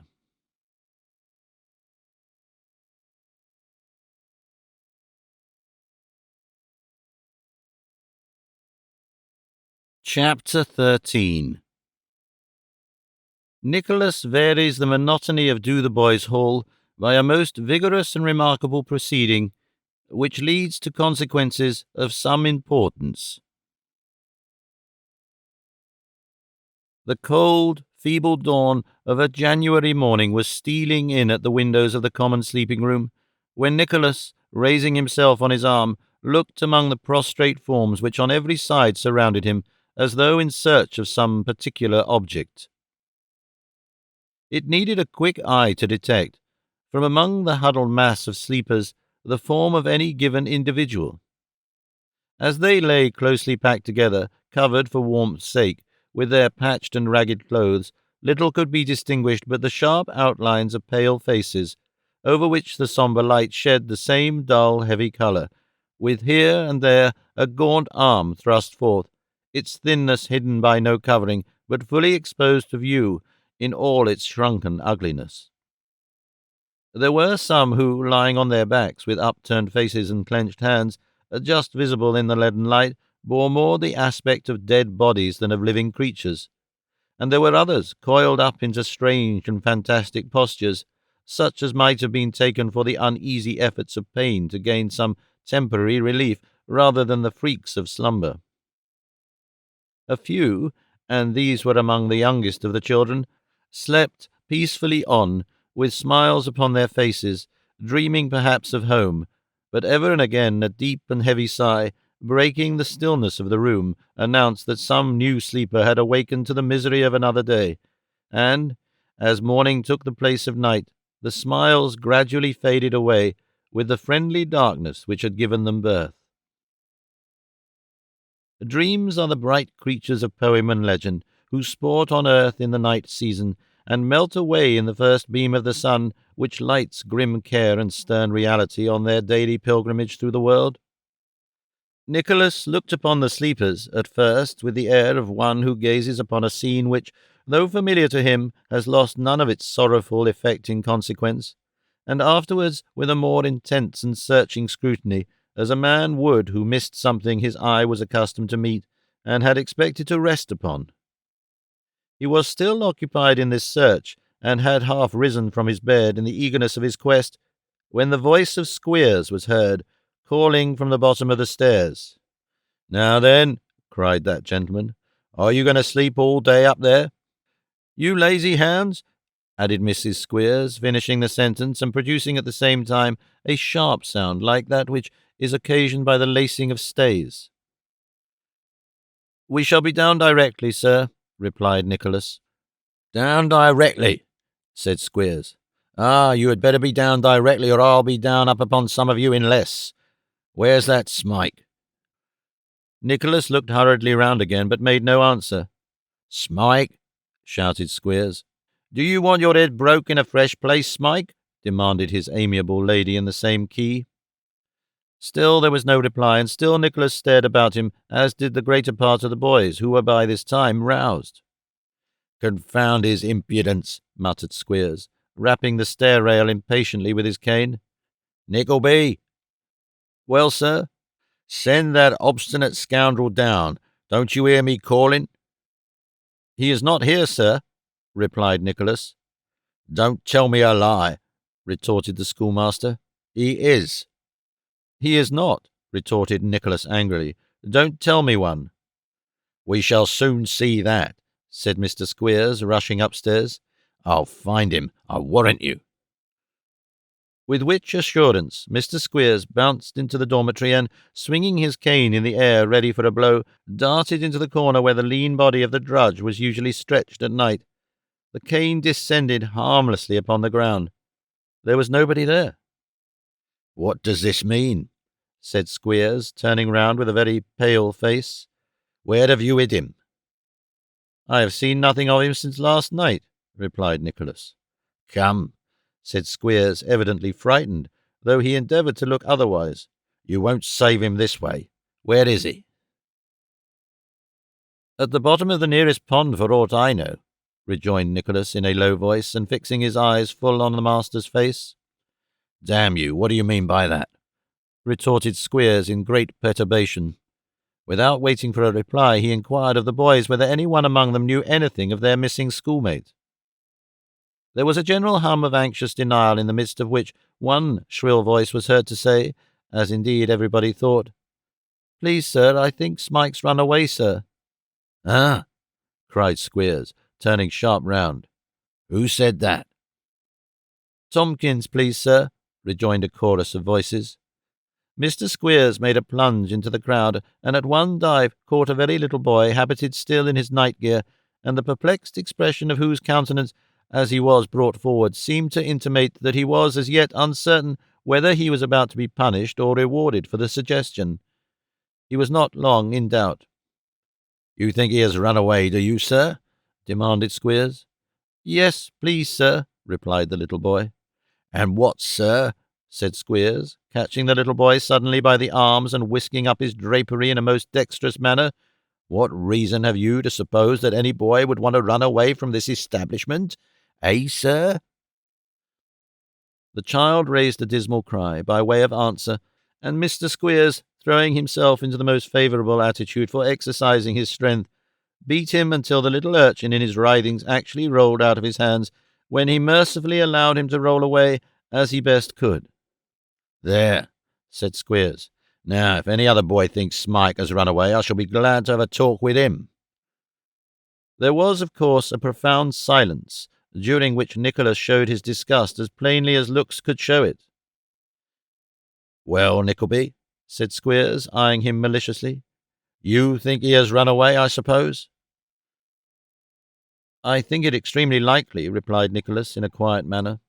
"Oh, you do you?" sneered Squeers. "Maybe you know he has." "I know nothing of the kind." "He didn't tell you he was going, I suppose, did he?" sneered Squeers. "He did not," replied Nicholas. "I am very glad he did not, for it would then have been my duty to have warned you in time." "Which no doubt you would have been devilish sorry to do," said Squeers in a taunting fashion. "I should indeed," replied Nicholas. "You interpret my feelings with great accuracy." Mrs. Squeers had listened to this conversation from the bottom of the stairs, but now losing all patience, she hastily assumed her night-jacket and made her way to the scene of action. "What's all this here to do?" said the lady, as the boys fell off right and left, to save her the trouble of clearing a passage with her brawny arms. "What on earth are you talking to him for, Squeery?" "Well, my dear," said Squeers, "the fact is that Smike is not to be found." "Well, I know that," said the lady, "and where's the wonder? If you get a parcel of proud-stomached teachers that set the young dogs a-rebelling, what else can you look for? Now, young man, you just have the kindness to take yourself off to the schoolroom, and take the boys off with you, and don't you stir out of there till you have leave given you, or you and I may fall out in a way that'll spoil your beauty, handsome as you think yourself, and so I tell you." "Indeed," said Nicholas. "Yes, and indeed again, Mr. Jackanapes," said the excited lady, "and I wouldn't keep such as you in the house another hour if I had my way." "Nor would you if I had mine," replied Nicholas. "Now, boys." "Now, boys," said Mrs. Squeers, mimicking as nearly as she could the voice and manner of the usher. "Follow your leader, boys, and take pattern by Smike if you dare. See what he'll get for himself when he is brought back, and mind, I tell you that you shall have as bad, and twice as bad, if you so much as open your mouths about him." "If I catch him," said Squeers, "I'll only stop short of flaying him alive. I'll give you notice, boys." "And if you catch him," retorted Mrs. Squeers contemptuously, "you are sure to. You can't help it. If you go the right way to work, come, away with you." With these words, Mrs. Squeers dismissed the boys, and after a little light skirmishing with those in the rear who were pressing forward to get out of the way, but were detained for a few moments by the throng in front, succeeded in clearing the room, when she confronted her spouse alone. "He is off," said Mrs. Squeers. "The cow-house and stable are locked up, so he can't be there, and he's not downstairs anywhere, for the girl has looked. He must have gone York way, and by a public road too." "Why must he?" inquired Squeers. "Stupid," said Mrs. Squeers angrily. "He hadn't any money, had he?" "Never had a penny of his own his whole life, that I know of," replied Squeers. "To be sure," rejoined Mrs. Squeers, "and he didn't take anything to eat with him. That I'll answer for." "Ha, ha, ha! Ha, ha, ha!" laughed Squeers. "Then, of course," said Mrs. S., "he must beg his way, and he could do that nowhere but on the public road." "That's true," exclaimed Squeers, clapping his hands. "True, yes, but you would never have thought of it for all that if I hadn't said so," replied his wife. "Now, if you take the shares and go one road, and I borrow Swallow's shares and go the other, what with keeping our eyes open and asking questions, one or other of us is pretty certain to lay hold of him." The worthy lady's plan was adopted and put in execution without a moment's delay. After a very hasty breakfast and the prosecution of some inquiries in the village, the result of which seemed to show that he was on the right track, Squeers started forth in the pony chaise, intent upon discovery and vengeance.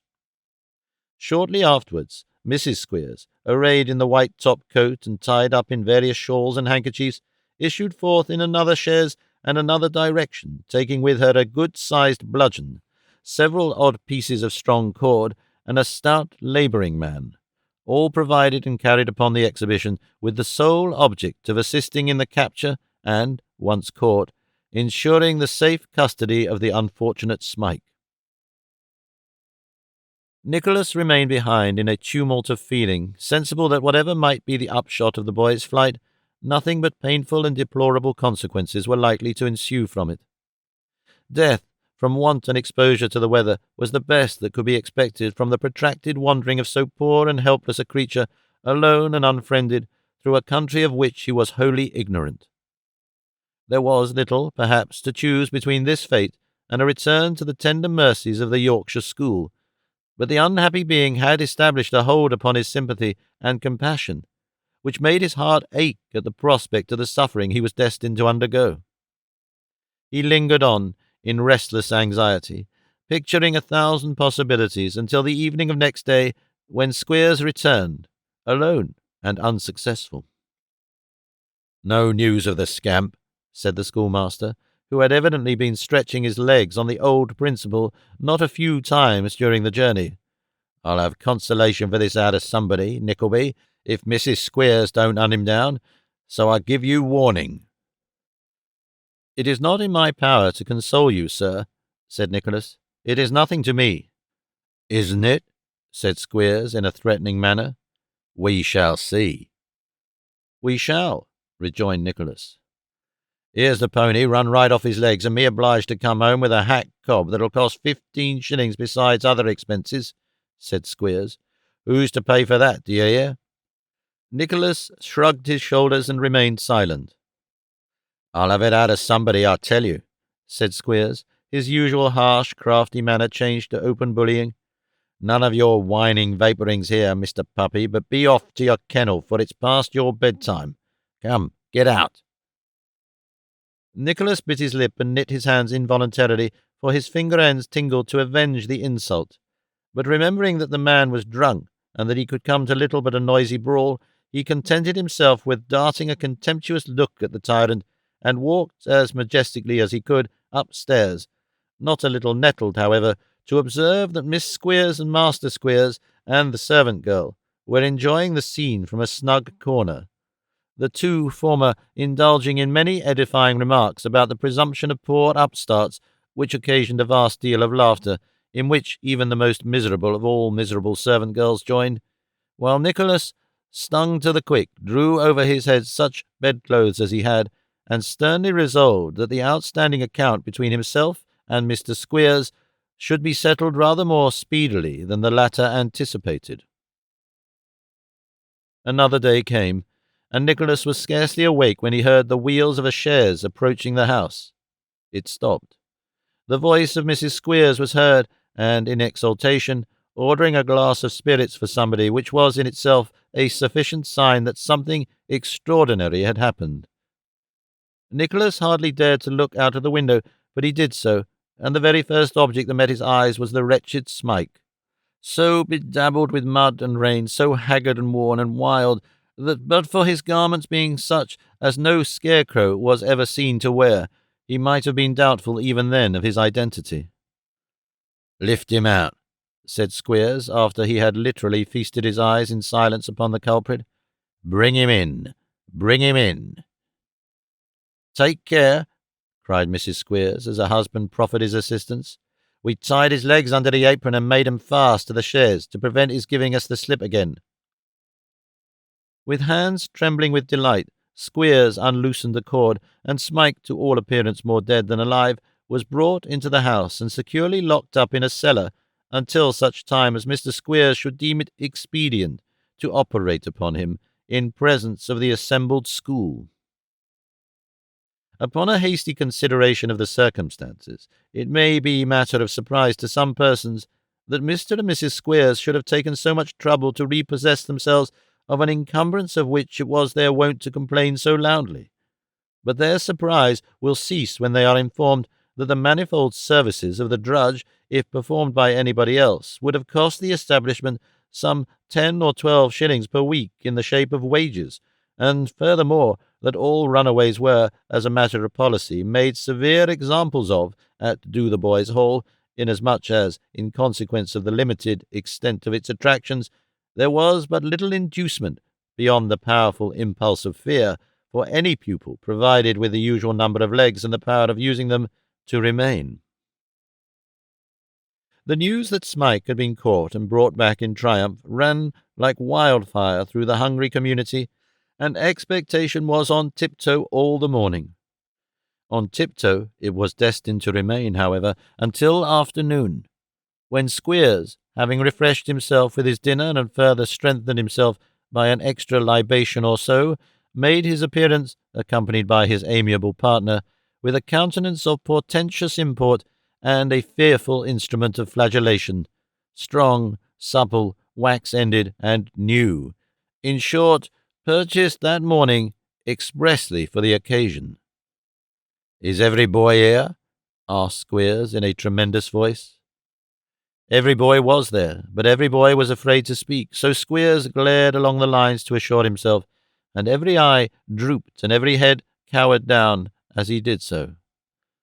Each boy keep his place, said Squeers, administering his favourite blow to the desk, and regarding with gloomy satisfaction the universal start which it never failed to occasion. Nickelby, to your desk, sir. It was remarked by more than one small observer that there was a very curious and unusual expression in the usher's face, but he took his seat without opening his lips in reply.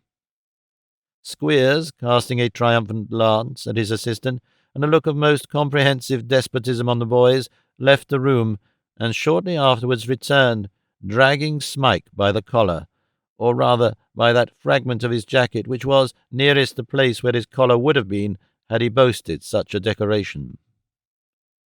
In any other place, the appearance of the wretched, jaded, spiritless object would have occasioned a murmur of compassion and remonstrance. It had some effect even there, for the lookers-on moved uneasily in their seats, and a few of the boldest ventured to steal looks at each other, expressive of indignation and pity. They were lost on Squeers, however, whose gaze was fastened on the luckless Smike as he inquired, according to custom in such cases, whether he had anything to say for himself. "Nothing, I suppose," said Squeers, with a diabolical grin. Smike glanced round, and his eye rested for an instant on Nicholas, as if he had expected him to intercede, but his look was riveted on his desk. "Have you anything to say?" demanded Squeers again, giving his right arm 2 or 3 flourishes to try its power and suppleness. "Stand a little out of the way, Mrs. Squeers, my dear. I've hardly got room enough." "Spare me, sir," cried Smike. "Oh, that's all, is it?" said Squeers. "Yes, I'll flog you within an inch of your life and spare you that." "Ha, ha, ha!" laughed Mrs. Squeers. "That's a good un." "I was driven to do it," said Smike faintly, and casting another imploring look about him. "Driven to do it, were you?" said Squeers. "Oh, it wasn't your fault. It was mine, I suppose, eh?" "A nasty, ungrateful, pig-headed, brutish, obstinate, sneaking dog!" exclaimed Mrs. Squeers, taking Smike's head under her arm and administering a cuff at every epithet. "What does he mean by that?" "Stand aside, my dear," replied Squeers. "We'll try and find out." Mrs. Squeers, being out of breath with her exertions, complied. Squeers caught the boy firmly in his grip. One desperate cut had fallen on his body. He was wincing from the lash and uttering a scream of pain. It was raised again and again, about to fall, when Nicholas Nickleby, suddenly starting up, cried, "Stop!" in a voice that made the rafters ring. "Who cried stop?" said Squeers, turning savagely round. "I," said Nicholas, stepping forward. "This must not go on." "Must not go on?" cried Squeers, almost in a shriek. "No," thundered Nicholas. Aghast and stupefied by the boldness of the interference, Squeers released his hold of Smike and, falling back a pace or 2, gazed upon Nicholas with looks that were positively frightful. "I say must not," repeated Nicholas, nothing daunted. "Shall not. I will prevent it." Squeers continued to gaze upon him with his eyes starting out of his head, but astonishment had actually, for the moment, bereft him of speech. "You have disregarded all my quiet interference in the miserable lad's behalf," said Nicholas. "You have returned no answer to the letter in which I begged forgiveness for him, and offered to be reasonable that he would remain quietly here. Don't blame me for this public interference. You have brought it upon yourself, not I."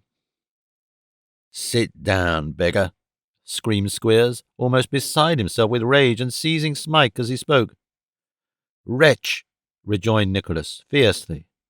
"Touch him at your peril. I will not stand by and see it done. My blood is up, and I have the strength of 10 such men as you.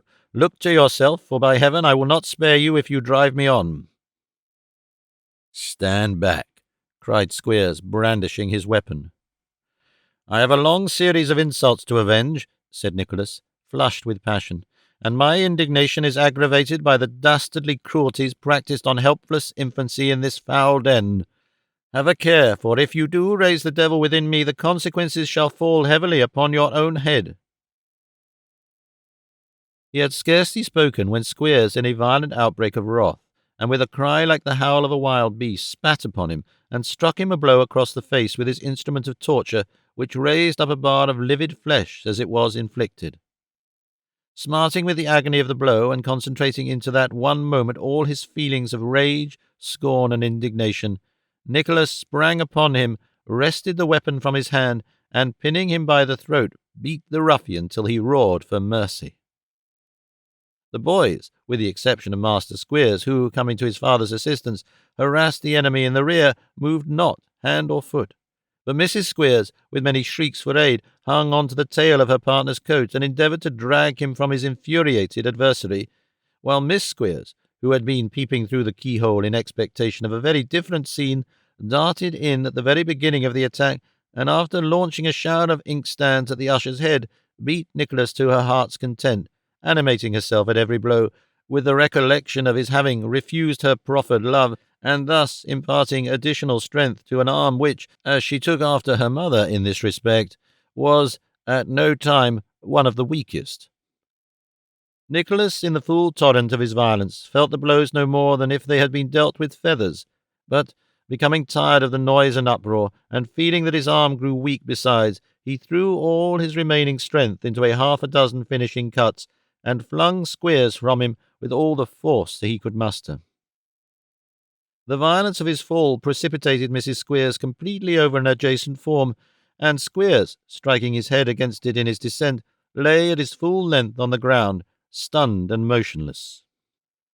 Having brought affairs to this happy termination, and ascertained to his thorough satisfaction that Squeers was only stunned and not dead, upon which point he had some unpleasant doubts at first, Nicholas left his family to restore him, and retired to consider what course he had better adopt. He looked anxiously round for Smike as he left the room, but he was nowhere to be seen. After a brief consideration, he packed up a few clothes in a small leathern valise, and, finding that nobody offered to oppose his progress, marched boldly out by the front door, and shortly afterwards struck into the road which led to Greta Bridge. When he had cooled sufficiently to be enabled to give his present circumstances some little reflection, they did not appear in a very encouraging light. He had only 4 shillings and a few pence in his pocket, and was something more than 250 miles from London, whither he resolved to direct his steps, that he might ascertain, among other things, what account of the morning's proceedings Mr. Squeers transmitted to his most affectionate uncle. Lifting up his eyes as he arrived at the conclusion that there was no remedy for this unfortunate state of things, he beheld a horseman coming towards him, whom on nearer approach he discovered, to his infinite chagrin, to be no other than Mr. John Browdie, who, clad in cords and leather leggings, was urging his animal forward by means of a thick ash stick, which seemed to have been recently cut from some stout sapling. "I am in no mood for more noise and riot," thought Nicholas, "and yet, do what I will, I shall have an altercation with this honest blockhead, and perhaps a blow or two from yonder staff." In truth, there appeared some reason to expect that such a result would follow from the encounter, for John Browdie no sooner saw Nicholas advancing than he reined in his horse by the footpath, and waited until such time as he should come up, looking meanwhile very sternly between the horse's ears at Nicholas as he came on at his leisure. "Servant, young gentleman?" said John. "Yours," said Nicholas. "Well, we are met at last," observed John, making the stirrup ring under a smart touch of the ash stick.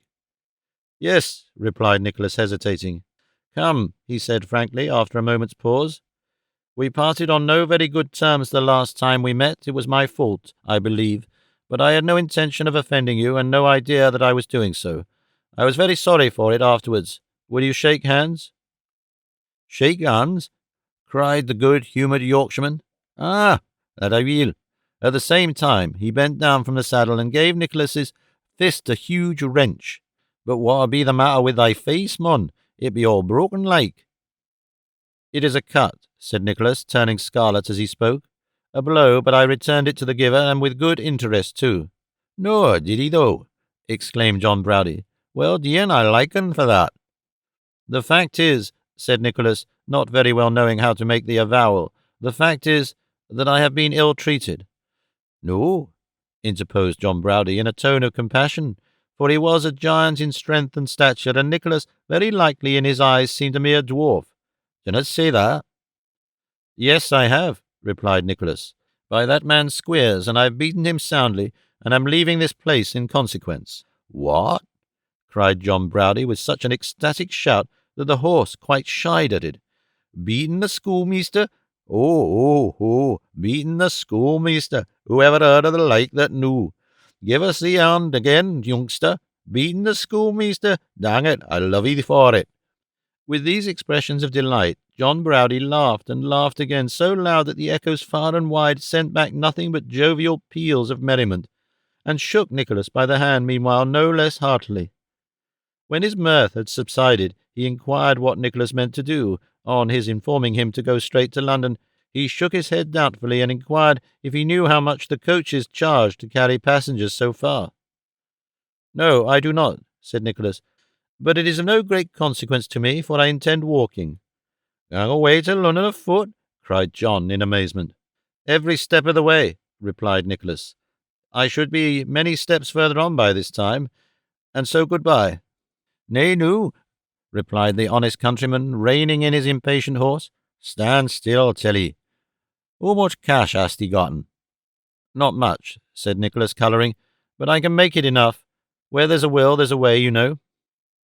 John Browdie made no verbal answer to this remark, but putting his hand in his pocket, pulled out an old purse of solid leather, and insisted that Nicholas should borrow from him whatever he required for his present necessities. Dinna be afeard, mun, he said. Take ye enough to carry thee home. Thee'lt pay me one day, I warrant. Nicholas could by no means be prevailed upon to borrow more than a sovereign, with which loan Mr. Browdie, after many entreaties that he would accept of more, observing with a touch of Yorkshire caution that if he didn't spend it all, he could put the surplus by till he had an opportunity of remitting it carriage-free, was fain to content himself. "Tak that bit of timber with thee to help thee on we maun," he added, pressing his stick on Nicholas and giving his hand another squeeze. "Keep a good heart, and bless thee. Beatin' the schoolmeaster. God, it's best thing I've heard this 20 year." So saying, and indulging with more delicacy than might have been expected from him in another series of loud laughs for the purpose of avoiding the thanks which Nicholas poured forth, John Browdie set spurs to his horse and went off at a smart canter, looking back from time to time as Nicholas stood gazing after him and waving his hand cheerily as if to encourage him on his way. Nicholas watched the horse and rider until they disappeared over the brow of a distant hill, and then set forward on his journey. He did not travel far that afternoon, for by this time it was nearly dark, and there had been a heavy fall of snow, which not only rendered the way toilsome, but the track uncertain and difficult to find after daylight, save by experienced wayfarers.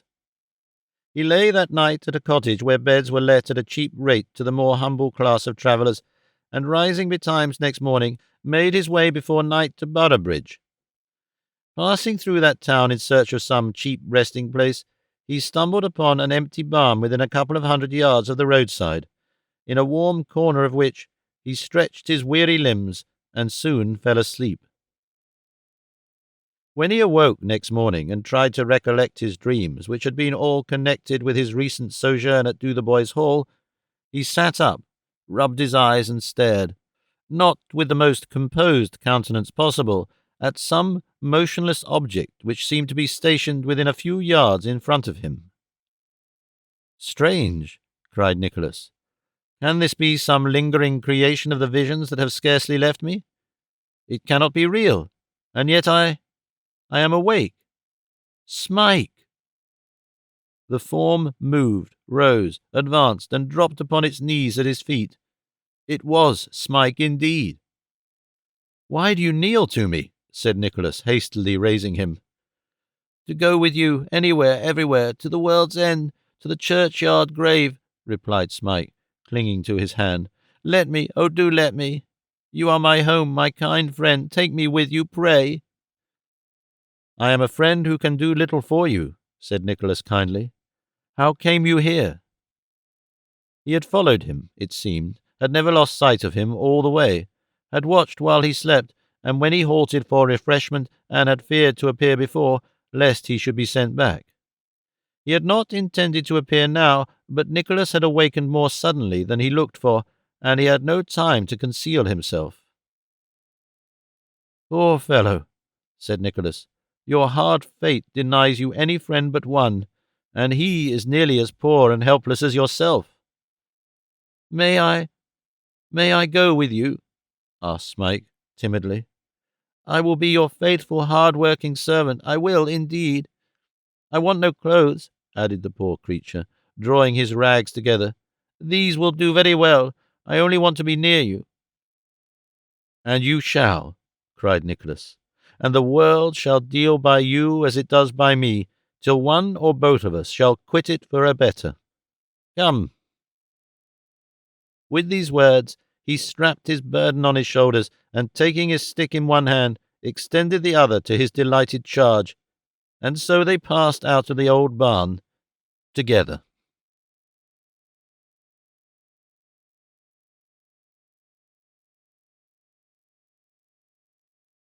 Chapter 14. Having the misfortune to treat of none but common people is necessarily of a mean and vulgar character.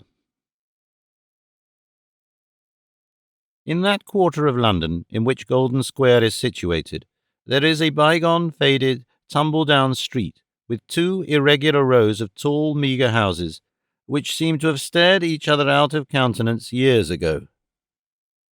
The very chimneys appear to have grown dismal and melancholy, for having had nothing better to look at than the chimneys over the way. Their tops are battered and broken, and blackened with smoke, and here and there some taller stack than the rest, inclining heavily to one side and toppling over the roof, seems to meditate taking revenge for half a century's neglect by crushing the inhabitants of the garrets beneath. The fowls who peck about the kennels, jerking their bodies hither and thither with a gait which none but town fowls are ever seen to adopt, and which any country cock or hen would be puzzled to understand, are perfectly in keeping with the crazy habitations of their owners. Dingy, ill-plumed, drowsy flutterers, sent, like many of the neighbouring children, to get a livelihood in the streets, they hop from stone to stone, in forlorn search of some hidden eatable in the mud, and can scarcely raise a crow among them. The only one with anything approaching to a voice is an aged bantam at the baker's, and even he is hoarse in consequence of bad living in his last place. To judge from the size of the houses, they have been at one time tenanted by persons of better condition than their present occupants, but they are now let off by the week in floors or rooms, and every door has almost as many plates or bell handles as there are apartments within. The windows are, for the same reasons, sufficiently diversified in appearance, being ornamented with every variety of common blind and curtain that can easily be imagined, while every doorway is blocked up and rendered nearly impassable by a motley collection of children and porter-pots of all sizes, from the baby in arms and the half-pint pot to the full-grown girl and half-gallon can. In the parlour of one of these houses, which was perhaps a thought dirtier than any of its neighbours, which exhibited more bell-handles, children, and porter-pots, and caught in all its freshness the first gust of the thick black smoke that poured forth, night and day, from a large brewery hard by, hung by a bill announcing that there was yet one room to let within its walls, though on what story the vacant room could be, regard being had to the outward tokens of many lodgers which the whole front displayed, from the mangle in the kitchen window to the flower-pots in the parapet, it would have been beyond the power of a calculating boy to discover. The common stairs of this mansion were bare and carpetless, but a curious visitor who had to climb his way to the top might have observed that there were not wanting indications of the progressive poverty of the inmates, although their rooms were shut. Thus, the first-floor lodgers, being flush of furniture, kept an old mahogany table, real mahogany, on the landing-place outside, which was only taken in when occasion required. On the second story, the spare furniture dwindled down to a couple of old deal chairs, of which one belonging to the back room was shorn of a leg and bottomless. The story above boasted no greater excess than a worm-eaten wash-tub, and the garret landing-place displayed no costlier articles than two crippled pitchers and some broken blacking bottles. It was on this garret landing-place that a hard-featured, square-faced man, elderly and shabby, stopped to unlock the door of the front attic, into which, having surmounted the task of turning the rusty key in its still more rusty wards, he walked with the air of legal owner. This person wore a wig of short, coarse, red hair, which he took off with his hat and hung upon a nail. Having adopted in its place a dirty cotton cap and groped about in the dark till he found a remnant of candle, he knocked at the partition which divided the two garrets, and inquired in a loud voice whether Mr. Noggs had a light. The sounds that came back were stifled by the lath and plaster, and it seemed, moreover, as though the speaker had uttered them from the interior of a mug or other drinking vessel, but they were in the voice of Newman, and conveyed a reply in the affirmative. "A nasty night, Mr. Noggs," said the man in the nightcap, stepping in to light his candle. "Does it rain?" asked Newman. "Does it?" replied the other pettishly. "I am wet through." "It doesn't take much to wet you and me through, Mr. Crowle," said Newman, laying his hand upon the lapel of his threadbare coat. "Well, and that makes it the more vexatious," observed Mr. Crowle in the same pettish tone. Uttering a low, querulous growl, the speaker, whose harsh countenance was the very epitome of selfishness, raked the scanty fire nearly out of the grate, and emptying the glass which Noggs had pushed towards him, inquired where he kept his coals. Newman Noggs pointed to the bottom of a cupboard, and Mr. Crowle, seizing the shovel, threw on half the stock, which Noggs very deliberately took off again, without saying a word. "You've not turned saving at this time of day, I hope?" said Crowle. Newman pointed to the empty glass as though it were a sufficient refutation of the charge, and briefly said that he was going downstairs to supper. "To the Kenswiggses?" asked Crowle. Newman nodded assent. "Think of that now," said Crowle. "If I didn't, thinking that you were certain not to go because you said you wouldn't, tell Kenwigs I couldn't come and make up my mind to spend the evening with you." "I was obliged to go," said Newman. "They would have me." Well, what's to become of me?" urged the selfish man, who never thought of anybody else. "It's your fault. I tell you what, I'll sit by your fire till you come back again." Newman cast a despairing glance at his small store of fuel, but, not having the courage to say no, a word which in all his life he never had said at the right time either to himself or anyone else, gave way to the proposed arrangement. Mr. Crowle immediately went about making himself as comfortable with Newman Noggs' means as circumstance would admit of his being made. The lodgers to whom Crowle had made allusion under the designation of the Kenswiggses were the wife and olive branches of one Mr. Kenwigs, a turner in ivory, who was looked upon as a person of some consideration on the premises, inasmuch as he occupied the whole of the first floor, comprising a suite of 2 rooms. Mrs. Kenwigs, too, was quite a lady in her manners, and of a very genteel family, having an uncle who collected a water rate, besides which distinction the 2 eldest of her little girls went twice a week to a dancing school in the neighbourhood, and had flaxen hair tied with blue ribbons hanging in luxuriant pigtails down their backs, and wore little white trousers with frills round the ankles, for all of which reasons, and many more equally valid but too numerous to mention, Mrs. Kenwigs was considered a very desirable person to know, and was the constant theme of all the gossips in the street, and even 3 or 4 doors round the corner at both ends. It was the anniversary of that happy day on which the Church of England, as by law established, had bestowed Mrs. Kenwigs upon Mr. Kenwigs, and in grateful commemoration of the same, Mrs. Kenwigs had invited a few select friends to cards and a supper in the first floor, and had put on a new gown to receive them in, which gown, being of a flaming colour and made upon a juvenile principle, was so successful that Mr. Kenwigs said the 8 years of matrimony and the 5 children seemed all a dream, and Mrs. Kenwigs younger and more blooming than on the very first Sunday he had kept company with her. Beautiful as Mrs. Kenwigs looked when she was dressed, though, and so stately that you would have supposed she had a cook and housemaid at least, and nothing to do but order them about, she had a world of trouble with the preparations, more indeed than she, being of a delicate and genteel constitution, could have sustained had not the pride of housewifery upheld her.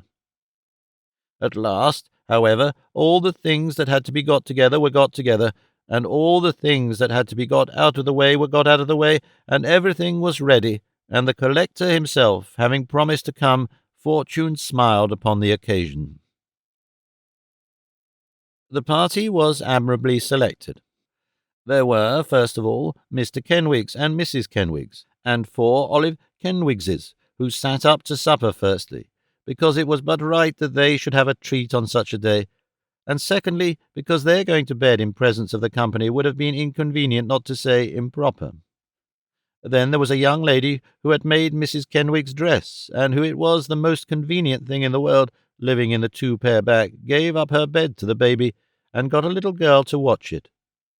Then, to match this young lady, was a young man who had known Mr. Kenwigs when he was a bachelor, and was much esteemed by the ladies as bearing the reputation of a rake. To these were added a newly married couple who had visited Mr. and Mrs. Kenwigs in their courtship, and a sister of Mrs. Kenwigs, who was quite a beauty, besides whom there was another young man supposed to entertain honourable designs upon the lady last mentioned, and Mr. Noggs, who was a genteel person to ask, because he had been a gentleman once.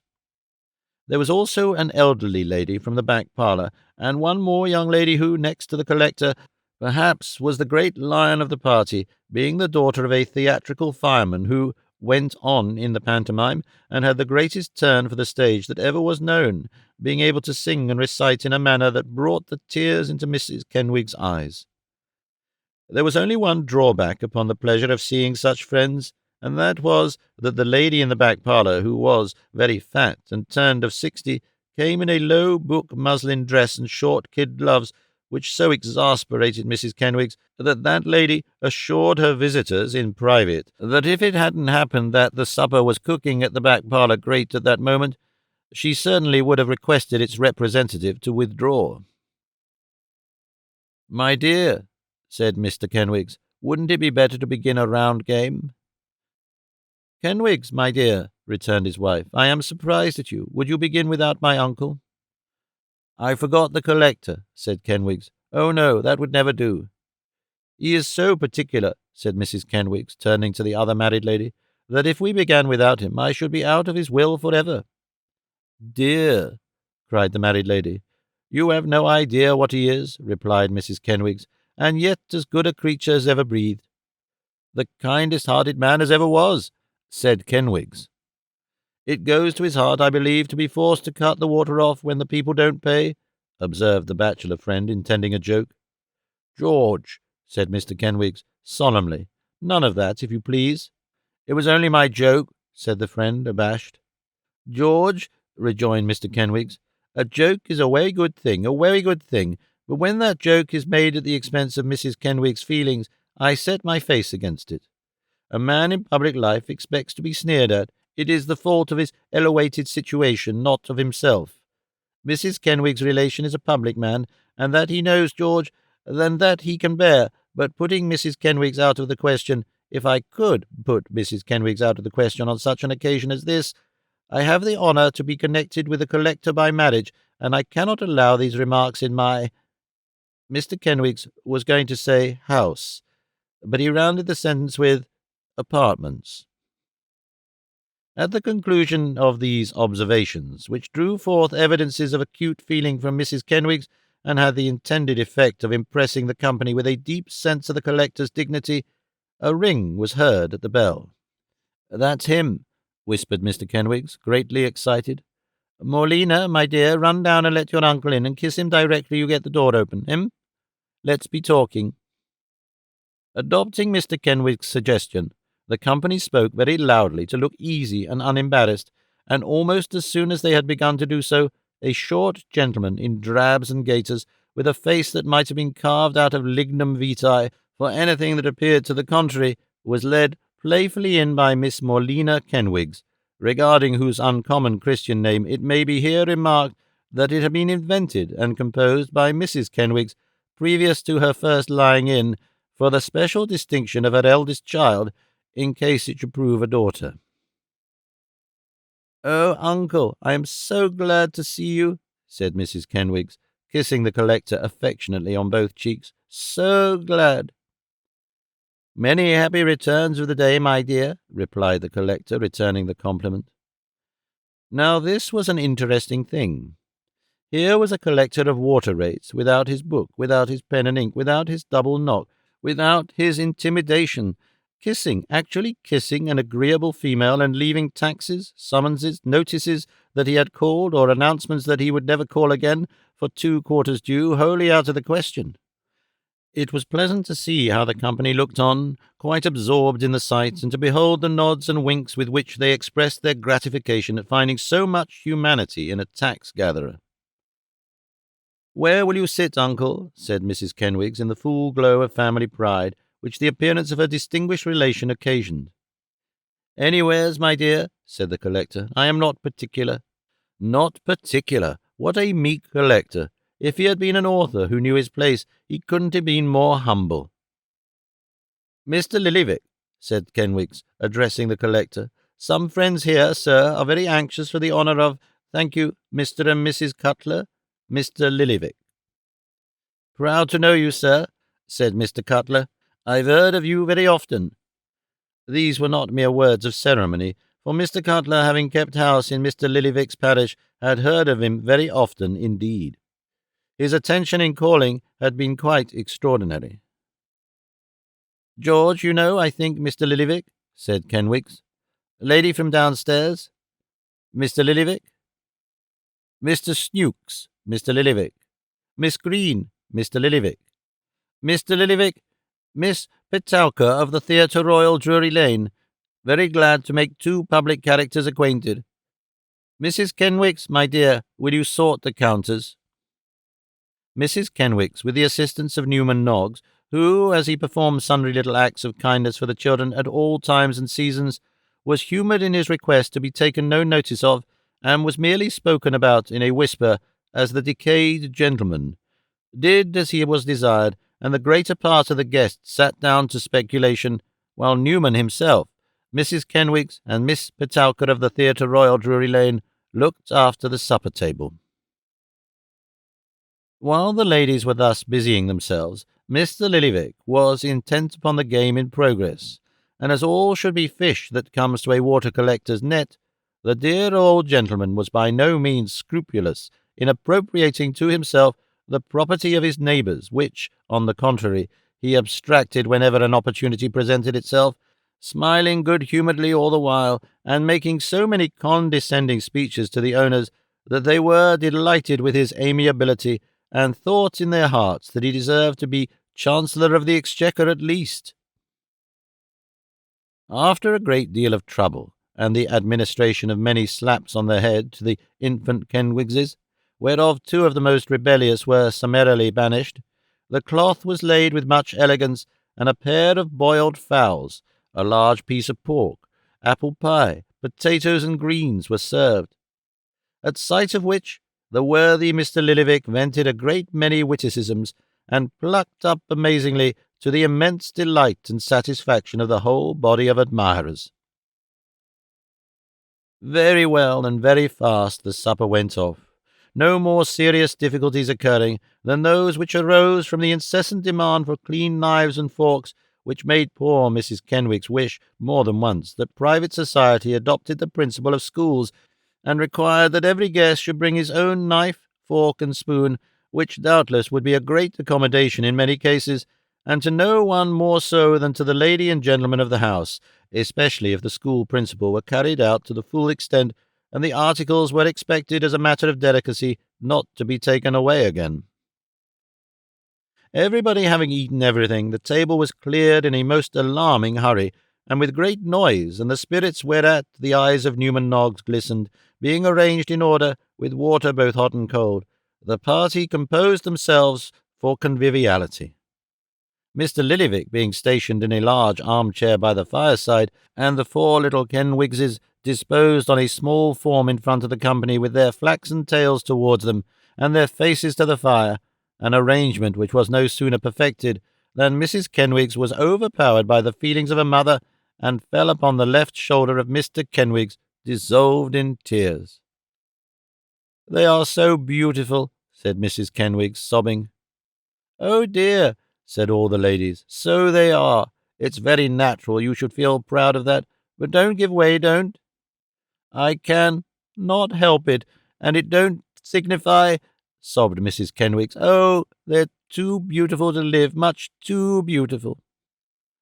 On hearing this alarming presentiment of their being doomed to an early death in the flower of their infancy, all four little girls raised a hideous cry, and burying their heads in their mother's lap simultaneously, screamed until the 8 flaxen tails vibrated again, Mrs. Kenwigs meanwhile clasping them alternately to her bosom with attitudes expressive of distraction, which Miss Petowker herself might have copied.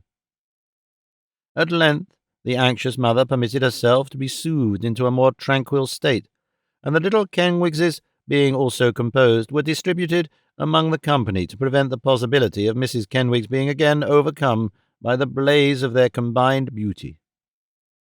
This done, the ladies and gentlemen united in prophesying that they would live for many, many years, and that there was no occasion at all for Mrs. Kenwigs to distress herself, which, in good truth, there did not appear to be, the loveliness of the children by no means justifying her apprehensions. "This day 8 year," said Mr. Kenwigs after a pause. "Dear me! Ah!" This reflection was echoed by all present, who said, "Ah!" first, and "dear me" afterwards. "I was younger then," tittered Mrs. Kenwigs. "No," said the collector. "Certainly not," added everybody. "I remember my niece," said Mr. Lillyvick, surveying his audience with a grave air. "I remember her on that very afternoon when she first acknowledged to her mother a partiality for Kenwigs. 'Mother,' she says, 'I love him.' 'Adore him,' I said. 'Uncle,' interposed Mrs. Kenwigs. 'Love him, I think, my dear,' said the collector firmly. 'Perhaps you are right, uncle,' replied Mrs. Kenwigs submissively. 'I thought it was adore.' 'Love, my dear,' retorted Mr. Lillyvick. 'Mother,' she says, 'I love him.' 'What do I hear?' cries her mother, and instantly falls into strong convulsions. A general exclamation of astonishment burst from the company. "Into strong convulsions," repeated Mr. Lillyvick, regarding them with a rigid look. "Kenwigs will excuse my saying in the presence of friends that there was a very great objection to him on the ground that he was beneath the family and would disgrace it. You remember, Kenwigs?" "Certainly," replied that gentleman, in no way displeased at the reminiscence, inasmuch as it proved beyond all doubt what a high family Mrs. Kenwigs came of. "I shared in that feeling," said Mr. Lillyvick. "Perhaps it was natural, perhaps it wasn't." A gentle murmur seemed to say that, in one of Mr. Lillyvick's station, the objection was not only natural, but highly praiseworthy. "I came round to him in time," said Mr. Lillyvick, "after they were married, and there was no help for it. I was one of the first to say that Kenwigs must be taken notice of. The family did take notice of him, in consequence and on my representation, and I am bound to say, and proud to say, that I have always found him a very honest, well-behaved, upright, respectable sort of man. Kenwigs, shake hands." "I am proud to do it, sir," said Mr. Kenwigs. "So am I, Kenwigs," rejoined Mr. Lillyvick. "A very happy life I have led with your niece, sir," said Kenwigs. "It would have been your own fault if you had not, sir," remarked Mr. Lillyvick.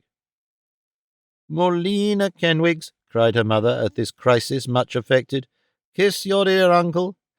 The young lady did as she was requested, and the 3 other little girls were successfully hoisted up to the collector's countenance, and subjected to the same process, which was afterwards repeated on them by the majority of those present. "Oh dear, Mrs. Kenwigs," said Miss Petowker, "while Mr. Noggs is making that punch to drink happy returns in, do let Morlena go through that figure dance before Mr. Lillyvick." "No, no, my dear," replied Mrs. Kenwigs. "It will only worry my uncle." "It can't worry him, I'm sure," said Miss Petowker. "You'll be very much pleased, won't you, sir?" "That I am sure I shall," replied the collector, glancing at the punch-mixer.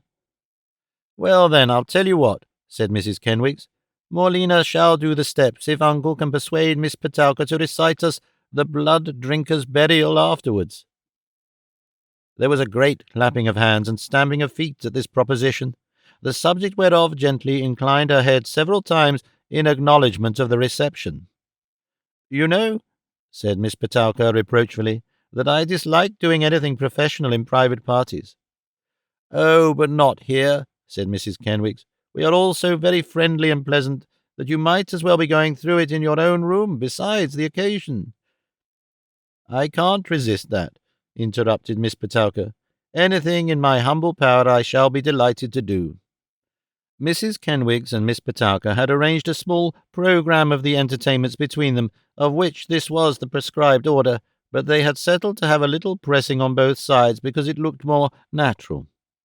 The company being all ready, Miss Petowker hummed a tune, and Morlina danced a dance, having previously had the soles of her shoes chalked, with as much care as if she were going on the tightrope. It was a very beautiful figure, comprising a great deal of work for the arms, and was received with unbounded applause. "If I was blessed with a child," said Miss Petowker, blushing, "of such genius as that, I would have her out at the opera instantly." Mrs. Kenwigs sighed, and looked at Mr. Kenwigs, who shook his head and observed that he was doubtful about it. "Kenwigs is afraid," said Mrs. K. "What of?" inquired Miss Petowker. "Not of her failing." "Oh, no," replied Mrs. Kenwigs. "But as she grew up what she is now, only think of the young dukes and marquises." "Very right," said the collector. "Still," submitted Miss Petowker, "if she took a proper pride in herself, you know." "There's a good deal in that," observed Mrs. Kenwigs, looking at her husband. "I only know," faltered Miss Petowker, "it may be no rule, to be sure, but I have never found any inconvenience or unpleasantness of that sort." Mr. Kenwigs, with becoming gallantry, said that settled the question at once, and that he would take the subject into his serious consideration. This being resolved upon, Miss Petowker was entreated to begin the blood-drinker's burial, to which end that young lady let down her back hair, and taking up her position at the other end of the room, with the bachelor friend posted in a corner, to rush out to the queue, in death expire, and catch her in his arms when she died raving mad, went through the performance with extraordinary spirit, and to the great terror of the little Kenwigses, who were all but frightened into fits. The ecstasies consequent upon the effort had not yet subsided, and Newman, who had not been thoroughly sober at so late an hour for a long, long time, had not yet been able to put in a word of announcement that the punch was ready, when a hasty knock was heard at the room door, which elicited a shriek from Mrs. Kenwigs, who immediately divined that the baby had fallen out of bed. "Who is that?" demanded Mr. Kenwigs sharply. "Don't be alarmed, it's only me," said Crowle, looking in his nightcap. "The baby is very comfortable, for I peeped into the room as I came down, and it's fast asleep, and so is the girl, and I don't think the candle will set fire to the bed-curtain, unless a draught was to get into the room. It's Mr. Noggs that's wanted." "Me?" cried Newman, much astonished. "Why, it is a queer hour, isn't it?" replied Crowle, who was not best pleased at the prospect of losing his fire. "And they are queer-looking people, too, all covered with rain and mud. Shall I tell them to go away?" "No," said Newman, rising. "People? How many?" "Two," rejoined Crowle. "Want me by name?" asked Newman. "By name," replied Crowle. "Mr. Newman Noggs, as pat as need be." Newman reflected for a few seconds, and then hurried away, muttering that he would be back directly. He was as good as his word, for, in an exceedingly short time, he burst into the room, and seizing without a word of apology or explanation a lighted candle and tumbler of hot punch from the table, darted away like a madman. "What the deuce is the matter with him?" exclaimed Crowle, throwing the door open. "Hark! Is there any noise above?" The guests rose in great confusion, and looking in each other's faces with much perplexity and some fear, stretched their necks forward and listened attentively.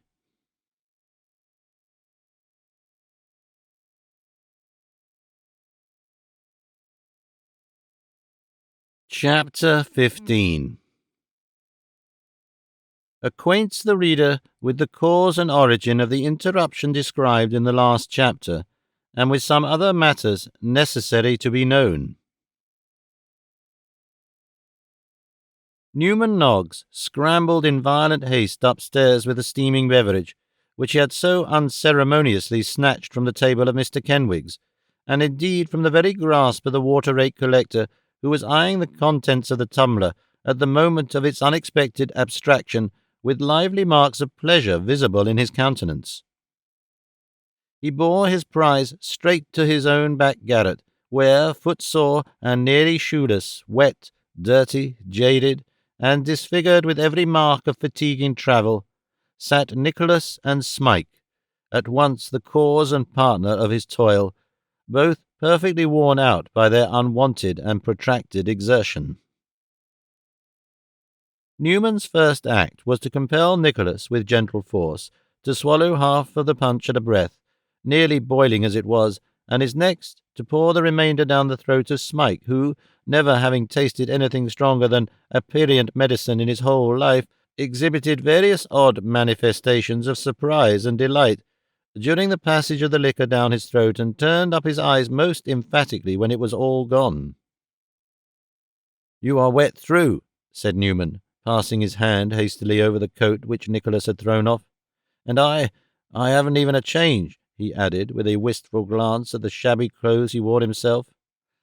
"I have dry clothes, or at least such as will serve my turn well in my bundle," replied Nicholas.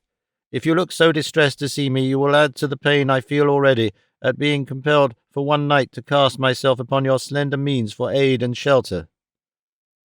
Newman did not look the less distressed to hear Nicholas talking in this strain, but upon his young friend grasping him heartily by the hand, and assuring him that nothing but implicit confidence in the sincerity of his professions and kindness of feeling towards himself would have induced him, on any consideration, even to have made him acquainted with his arrival in London, Mr. Noggs brightened up again, and went about making such arrangements as it were in his power for the comfort of his visitors with extreme alacrity.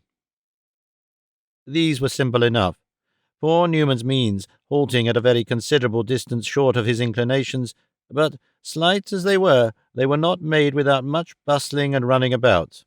As Nicholas had husbanded his scanty stock of money so well that it was not yet quite expended, a supper of bread and cheese, with some cold beef from the cook's shop, was soon placed upon the table, and these viands being flanked by a bottle of spirits and a pot of porter, there was no ground for apprehension on the score of hunger or thirst at all events. Such preparations as Newman had it in his power to make for the accommodation of his guests during the night occupied no very great time in completing, and as he had insisted, as an express preliminary, that Nicholas should change his clothes, and that Smike should invest himself in his solitary coat, which no entreaties would dissuade him from stripping off for the purpose, the travellers partook of their frugal fare with more satisfaction than one of them at least had derived from many a better meal. They then drew near the fire, which Newman Noggs had made up as well as he could after the inroads of Crowle upon the fuel, and Nicholas, who had hitherto been restrained by the extreme anxiety of his friend that he should refresh himself after his journey, now pressed him with earnest questions concerning his mother and sister. "Well," replied Newman, with his accustomed taciturnity, "both well." "They are living in the city still?" inquired Nicholas. "They are," said Newman. "And my sister," added Nicholas, "is she still engaged in the business which you wrote to tell me she thought she should like so much?" Newman opened his eyes rather wider than usual, but merely replied by a gasp which, according to the action of the head that accompanied it, was interpreted by his friends as meaning yes or no. In the present instance, the pantomime consisted of a nod and not a shake, so Nicholas took the answer as a favourable one. "Now listen to me," said Nicholas, laying his hand on Newman's shoulder. "Before I would make an effort to see them, I deemed it expedient to come to you, lest, by gratifying my own selfish desire, I should inflict an injury upon them which I can never repair. What has my uncle heard from Yorkshire?" Newman opened and shut his mouth several times, as though he were trying his utmost to speak, but could make nothing of it, and finally fixed his eyes on Nicholas with a grim and ghastly stare. "What has he heard?" urged Nicholas, colouring. "You see that I am prepared to hear the very worst that malice can have suggested. Why should you conceal it from me? I must know it sooner or later, And what purpose can be gained by trifling with the matter for a few minutes, when half the time would put me in possession of all that has occurred? Tell me at once, I pray." "Tomorrow morning," said Newman. "Hear it tomorrow." "What purpose would that answer?" urged Nicholas. "You would sleep the better," replied Newman. "I should sleep the worse," answered Nicholas impatiently. "Sleep? Exhausted as I am, and standing in no common need of rest, I cannot hope to close my eyes all night unless you tell me everything."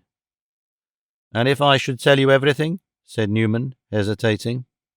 "Why, then you may rouse my indignation or wound my pride," rejoined Nicholas. "But you will not break my rest, for if the scene were acted over again, I could take no other part than I have taken, and whatever consequences may accrue to myself from it, I shall never regret doing as I have done. Never, if I starve or beg in consequence. What is a little poverty or suffering to the disgrace of the basest and most inhuman cowardice? I tell you, if I had stood by, tamely and passively, I should have hated myself and merited the contempt of every man in existence. The black-hearted scoundrel!" With this gentle allusion to the absent Mr. Squeers, Nicholas repressed his rising wrath, and relating to Newman exactly what had passed at Dotheboys Hall, entreated him to speak out without more pressing.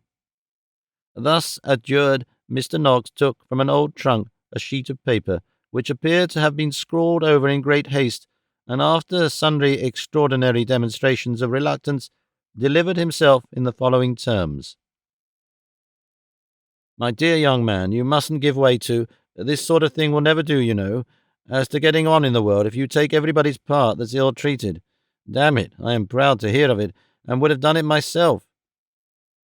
Newman accompanied this very unusual outbreak with a violent blow upon the table, as if, in the heat of the moment, he had mistaken it for the chest or ribs of Mr. Wackford Squeers. Having by this open declaration of his feelings quite precluded himself from offering Nicholas any cautious worldly advice, which had been his first intention, Mr. Noggs went straight to the point. "The day before yesterday," said Newman, "your uncle received this letter. I took a hasty copy of it while he was out. Shall I read it?" "If you please," replied Nicholas. Newman Noggs accordingly read as follows: "Dotheboys Hall, Thursday morning. Sir, my pa requests me to write to you, the doctors considering it doubtful whether he will ever recover the use of his legs, which prevents his holding a pen. We are in a state of mind beyond everything, and my pa is one mask of bruises, both blue and green, likewise 2 forms are steepled in his gore. We are compelled to have him carried down into the kitchen, where he now lays. You will judge from this that he has been brought very low. When your nephew, that you recommended for a teacher, had done this to my pa, and jumped upon his body with his feet, and also language which I will not pollute my pen with describing, he assaulted my ma with dreadful violence, dashed her to the earth, and drove her back home several inches into her head. A very little more, and it must have entered her skull. We have medical certificate that if it had, the tortoise shell would have affected the brain. Me and my brother were then the victims of his fury, since which we have suffered very much, which leads us to the harrowing belief that we have received some injury in our insides, especially as no marks of violence are visible externally. I am screaming out loud all the time I write, and so is my brother, which takes off my attention rather, and I hope will excuse mistakes. The monster, having satiated his thirst for blood, ran away, taking with him a boy of desperate character that he had excited to rebellion, and a garnet ring belonging to my ma, and not having been apprehended by the constables, is supposed to have been took up by some stagecoach. My pa begs that if he comes to you, the ring may be returned, and that you will let the thief and assassin go, as if we prosecuted him, he would only be transported, and if he is let go, he is sure to be hung before long, which will save us trouble and be much more satisfactory. Hoping to hear from you when convenient. I remain yours and etc. Fanny Squeers. P.S. I pity his ignorance and despise him." A profound silence succeeded to the reading of this choice epistle, during which Newman Noggs, as he folded it up, gazed with a kind of grotesque pity at the boy of desperate character therein referred to, who, having no more distinct perception of the matter in hand than he had been the unfortunate cause of heaping trouble and falsehood upon Nicholas, sat mute and dispirited, with a most woe-begone and heart-stricken look.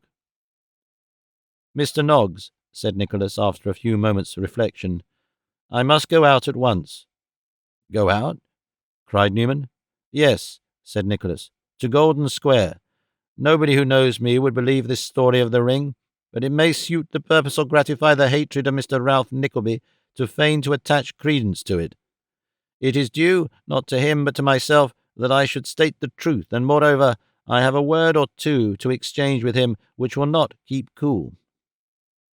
"They must," said Newman. "They must not indeed," rejoined Nicholas firmly, as he prepared to leave the house. "Hear me speak," said Newman, planting himself before his impetuous friend. "He is not there. He is away from town. He will not be back for 3 days, and I know that letter will not be answered before he returns." "Are you sure of this?" asked Nicholas, chafing violently and pacing the narrow room with rapid strides. "Quite," rejoined Newman. "He had hardly read it when he was called away. Its contents are known to nobody but himself and us."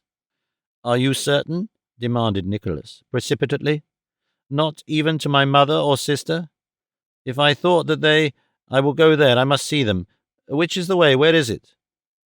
"Now, be advised by me," said Newman, speaking for the moment in his earnestness like any other man. "Make no effort to see even them till he comes home. I know the man. Do not seem to have been tampering with anybody. When he returns, go straight to him and speak as boldly as you like. Guessing at the real truth, he knows it as well as you or I. Trust him for that." "You mean well to me, and should know him better than I can," replied Nicholas, after some consideration. "Well, let it be so." Newman, who had stood during the foregoing conversation with his back planted against the door, ready to oppose any egress from the apartment by force if necessary, resumed his seat with much satisfaction, and, as the water in the kettle was by this time boiling, made a glassful of spirits and water for Nicholas, and a cracked mugful of the joint accommodation of himself and Smike, of which the two partook in great harmony, while Nicholas, leaning his head upon his hand, remained buried in melancholy meditation. Meanwhile, the company below stairs, after listening attentively and not hearing any noise which would justify them in interfering for the gratification of their curiosity, returned to the chamber of the Kenwigses, and employed themselves in hazarding a great variety of conjectures relative to the cause of Mr. Noggs' sudden disappearance and detention. "Law, I'll tell you what," said Mrs. Kenwigs. "Suppose it should be an express sent up to say that his property has all come back again?" "Dear me," said Mr. Kenwigs, "it's not impossible. Perhaps in that case we'd better send up and ask if he won't take a little more punch." "Kenwigs," said Mr. Lillyvick in a loud voice, "I'm surprised at you." "What's the matter, sir?" asked Mr. Kenwigs, with becoming submission to the collector of water rates. "Making such a remark as that, sir," replied Mr. Lillyvick angrily. "He has had punch already, has he not, sir? I consider the way in which that punch was cut off, if I may use the expression, highly disrespectful to this company. Scandalous, perfectly scandalous.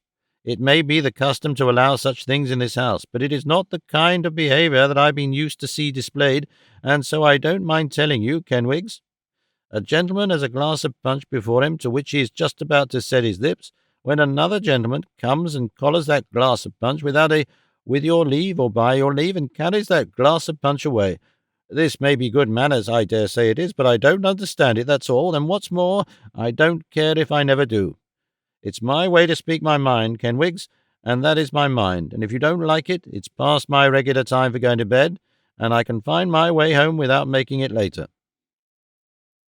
Here was an untoward event. The collector had sat swelling and fuming in offended dignity for some minutes, and had now fairly burst out. The great man, the rich relation, the unmarried uncle, who had it in his power to make Morlina an heiress, and the very baby a legatee, was offended. Gracious powers, where was this to end? "I am very sorry, sir," said Mr. Kenwigs humbly. "Don't tell me you're sorry," retorted Mr. Lillyvick, with much sharpness. "You should have prevented it then." The company were quite paralyzed by this domestic crash. The back parlour sat with her mouth wide open, staring vacantly at the collector in a stupor of dismay. The other guests were scarcely less overpowered by the great man's irritation. Mr. Kenwigs, not being skilful in such matters, only fanned the flame in attempting to extinguish it. "I didn't think of it, I am sure, sir," said that gentleman. "I didn't suppose that such a little thing as a glass of punch would have put you out of temper." "Out of temper? What the devil do you mean by that piece of impertinence, Mr. Kenwigs?" said the collector. "Morlina, child, give me my hat." "Oh, you're not going, Mr. Lillyvick, sir," interposed Miss Petowker with her most bewitching smile. But still Mr. Lillyvick, regardless of the siren, cried obdurately, "Morlina, my hat," upon the fourth repetition of which demand, Mrs. Kenwigs sunk back in her chair with a cry that might have softened a water-butt, not to say a water-collector, while the four little girls, privately instructed to that effect, clasped their uncle's drab shorts in their arms and prayed him, in imperfect English, to remain. "Why should I stop here, my dears?" said Mr. Lillyvick. "I am not wanted here."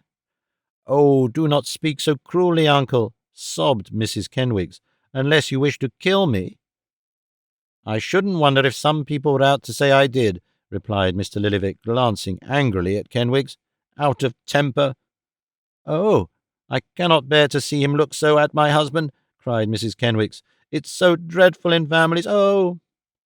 "Mr. Lillyvick," said Kenwigs, "I hope, for the sake of your niece, that you won't object to be reconciled."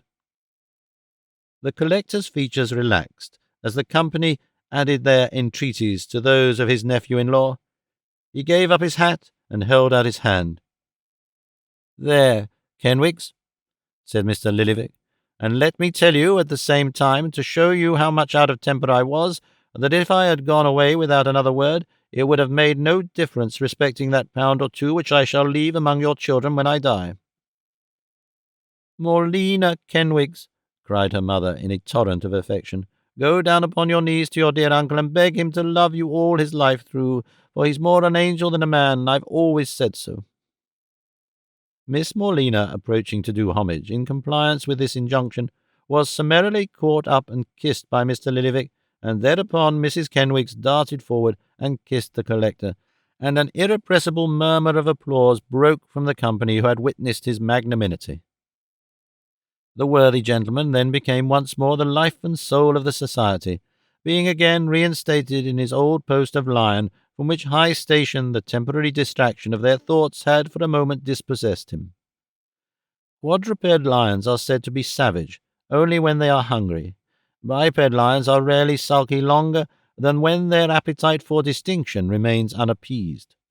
Mr. Lillyvick stood higher than ever, for he had shown his power, hinted at his prosperity and testamentary intentions, gained great credit for his disinterestedness and virtue, and, in addition to all, was finally accommodated with a much larger tumbler of punch than that which Newman Noggs had so feloniously made off with.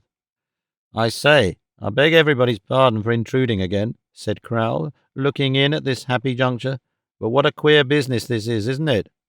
Noggs has lived in this house now going on for 5 years, and nobody has ever been to see him before, within the memory of the oldest inhabitant." "It's a strange time of night to be called away, sir, certainly," said the collector, "and the behaviour of Mr. Noggs himself is, to say the least of it, mysterious." "Well, so it is," rejoined Growl, "and I'll tell you what's more. I think these two geniuses, whoever they are, have run away from somewhere." "What makes you think that, sir?" demanded the collector, who seemed, by a tacit understanding, to have been chosen and elected mouthpiece to the company. "You have no reason to suppose that they have run away from anywhere without paying the rates and taxes due, I hope?" Mr. Crowle, with a look of some contempt, was about to enter a general protest against the payment of rates or taxes under any circumstances, when he was checked by a timely whisper from Kenwigs and several frowns and winks from Mrs. K., which providentially stopped him. "Why, the fact is," said Crowle, who had been listening at Newman's door with all his might and main, "the fact is, they have been talking so loud that they quite disturbed me in my room, and so I couldn't help catching a word here and a word there, and all I heard certainly seemed to refer to their having bolted from some place or other. I don't wish to alarm Mrs. Kenwigs, but I hope they haven't come from any jail or hospital and brought away a fever or some unpleasantness of that sort which might be catching for the children." Mrs. Kenwigs was so overpowered by this supposition that it needed all the tender attentions of Miss Petowker of the Theatre Royal, Drury Lane, to restore her to anything like a state of calmness, not to mention the assiduity of Mr. Kenwigs, who held a fat-smelling bottle to his lady's nose, until it became a matter of some doubt whether the tears which coursed down her face were the result of feelings or sal volatile. The ladies, having expressed their sympathy singly and separately, fell, according to custom, into a little chorus of soothing expressions, among which such condolences as "Poor dear, I should feel just the same if I was her. To be sure, it's a very trying thing," and "Nobody knows but a mother knows what a mother's feelings is," were among the most prominent and most frequently repeated. In short, the opinion of the company was so clearly manifested that Mr. Kenwigs was on the point of repairing to Mr. Nogg's room to demand an explanation, and had indeed swallowed a preparatory glass of punch with great inflexibility and steadiness of purpose, when the attention of all present was diverted by a new and terrible surprise. This was nothing less than the sudden pouring forth of a rapid succession of the shrillest and most piercing screams from an upper story, and to all appearance from the very two-pair back in which the infant Kenwigs was at that moment enshrined. They were no sooner audible than Mrs. Kenwigs, opining that a strange cat had come in and sucked the baby's breath while the girl was asleep, made for the door, wringing her hands and shrieking dismally, to the great consternation and confusion of the company. "Mr. Kenwigs, see what it is, make haste," cried the sister, laying violent hands upon Mrs. Kenwigs and holding her back by force. "Oh, don't twist about so, dear, or I can never hold you." "My baby, my blessed, blessed, blessed, blessed baby," screamed Mrs. Kenwigs, making every blessed louder than the last. "My own darling, sweet, innocent Lillyvick. Oh, let me go to him, let me go." Pending the utterance of these frantic cries and the wails and lamentations of the four little girls, Mr. Kenwigs rushed upstairs to the room whence the sounds proceeded, at the door of which he encountered Nicholas, with the child in his arms, who darted out with such violence that the anxious father was thrown down 6 stairs and alighted on the nearest landing-place before he had found time to open his mouth to ask what was the matter. "Don't be alarmed," cried Nicholas, running down. "Here it is. It's all out. It's all over. Pray compose yourselves. There's no harm done." And with these and 1,000 other assurances, he delivered the baby, whom in his hurry he had carried upside down, to Mrs. Kenwigs, and ran back to assist Mr. Kenwigs, who was rubbing his head very hard and looking much bewildered by his tumble.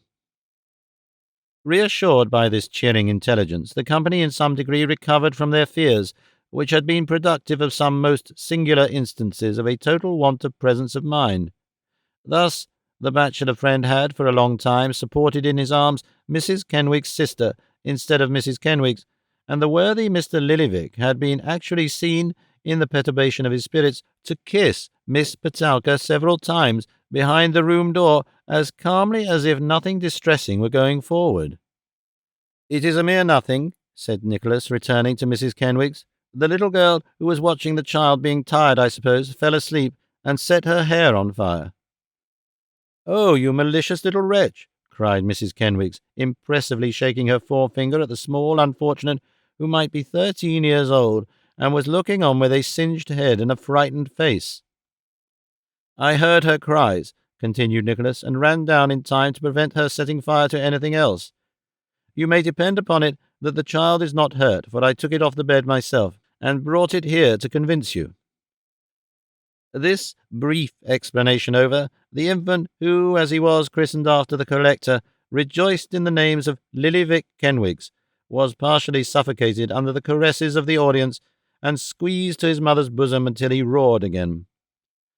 The attention of the company was then directed, by a natural transition, to the little girl who had the audacity to burn her hair off, and who, after receiving sundry small slaps and pushes from the more energetic of the ladies, was mercifully sent home, the 9 pence with which she was to have been rewarded being escheated to the Kenwigs family. "And whatever we are to say to you, sir," exclaimed Mrs. Kenwigs, addressing young Lillyvick's deliverer. "I am sure I don't know." "You need say nothing at all," replied Nicholas. "I have done nothing to found any very strong claim upon your eloquence, I am sure." "He might have been burnt to death if it hadn't been for you, sir," simpered Miss Petowker. "Not very likely, I think," replied Nicholas, "for there was an abundance of assistance here which might have reached him before he had been in any danger." "You will let us drink your health anyways, sir," said Mr. Kenwigs, motioning towards the table. "In my absence, by all means," rejoined Nicholas with a smile. "I have had a very fatiguing journey, and should be most indifferent company, a far greater check upon your merriment than a promoter of it, even if I kept awake, which I think very doubtful. If you will allow me, I'll return to my friend Mr. Noggs, who went upstairs again when he found nothing serious had occurred. Good night." Excusing himself in these terms from joining in the festivities, Nicholas took a most winning farewell of Mrs. Kenwigs and the other ladies, and retired, after making a very extraordinary impression upon the company. "What a delightful young man!" cried Mrs. Kenwigs. "Uncommon gentlemanly, really," said Mr. Kenwigs. "Don't you think so, Mr. Lillyvick?" "Yes," said the collector, with a dubious shrug of his shoulders. "He is gentlemanly, very gentlemanly, in appearance." "I hope you don't see anything against him, uncle?" inquired Mrs. Kenwigs. "No, my dear," replied the collector. "No. I trust he may not turn out well, no matter. My love to you, my dear, the long life to the baby." "Your namesake," said Mrs. Kenwigs, with a sweet smile. "And I hope a worthy namesake," observed Mr. Kenwigs, willing to propitiate the collector. "I hope a baby as will never disgrace his godfather, and as may be considered in arter years of a piece with the Lillyvicks whose name he bears. I do say, and Mrs. Kenwigs is of the same sentiment, and feels it as strong as I do, that I consider his being called Lillyvick one of the greatest blessings and honours of my existence." "The greatest blessing, Kenwigs," murmured his lady. "The greatest blessing," said Mr. Kenwigs, correcting himself. "A blessing that I hope, one of these days, I may be able to deserve." This was a politic stroke of the Kenwigses, because it made Mr. Lillyvick the great head and fountain of the baby's importance. The good gentleman felt the delicacy and dexterity of the touch, and at once proposed the health of the gentleman, name unknown, who had signalized himself that night by his coolness and alacrity. "Who, I don't mind saying," observed Mr. Lillyvick, as a great concession, "is a good-looking young man enough, with manners that I hope his character may be equal to." "He has a very nice face and style, really," said Mrs. Kenwigs. "He certainly has," added Miss Petowker. "There's something in his appearance quite— Dear, what's that word again?" "What word?" inquired Mr. Lillyvick. "Why, dear me, how stupid I am," replied Miss Petowker, hesitating. "What do you call it, when lords break off door-knockers and beat policemen, and play at coaches with other people's money, and all that sort of thing?" "Aristocratic?" suggested the collector. "Ah, aristocratic," replied Miss Petowker. "Something very aristocratic about him, isn't there?" The gentlemen held their peace and smiled at each other, as who should say, "Well, there's no accounting for tastes." But the ladies resolved unanimously that Nicholas had an aristocratic air, and nobody caring to dispute the position, it was established triumphantly. The punch being by this time drunk out, and the little Kenwigses, who had for some time previously held their little eyes open with their little forefingers, became fractious, and requesting rather urgently to be put to bed, the collector made a move by pulling out his watch and acquainting the company that it was nigh 2 o'clock, whereat some of the guests were surprised and others shocked, and hats and bonnets being groped for under the tables, and in the course of time found their owners went away, after a vast deal of shaking of hands, and many remarks how they had never spent such a delightful evening, and how they marvelled to find it so late, expecting to have heard that it was 10:30 at the very latest, and how they wished that Mr. and Mrs. Kenwigs had a wedding day once a week, and how they wondered by what hidden agency Mrs. Kenwigs could possibly have managed so well, and a great deal more of the same kind. To all of which flattering expressions Mr. and Mrs. Kenwigs replied by thanking every lady and gentleman seriatim for the favour of their company, and hoping they might have enjoyed themselves only half as well as they said they had. As to Nicholas, quite unconscious of the impression he had produced, he had long since fallen asleep, leaving Mr. Newman Noggs and Smike to empty the spirit bottle between them, and this office they performed with such extreme good-will that Newman was equally at a loss to determine whether he himself was quite sober, and whether he had ever seen any gentleman so heavily, drowsily, and completely intoxicated as his new acquaintance.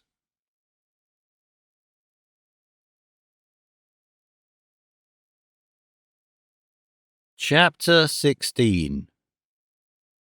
Nicholas seeks to employ himself in a new capacity, and being unsuccessful, accepts an engagement as tutor in a private family.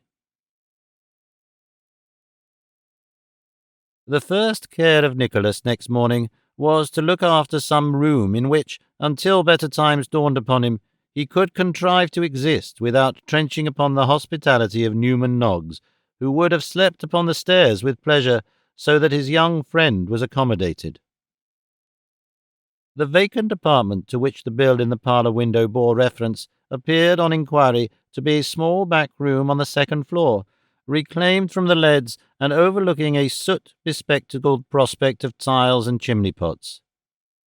For the letting of this portion of the house from week to week, on reasonable terms, the parlour lodger was empowered to treat, he being deputed by the landlord to dispose of the room as they became vacant, and to keep a sharp look-out that the lodgers didn't run away.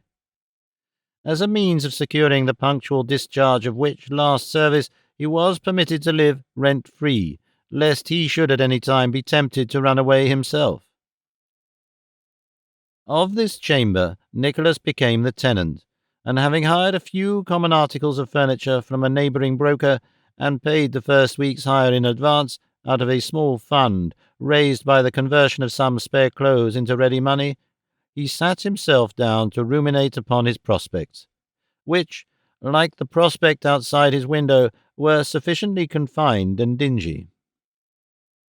As they by no means improved on better acquaintance, and as a familiarity breeds contempt, he resolved to banish them from his thoughts by dint of hard walking.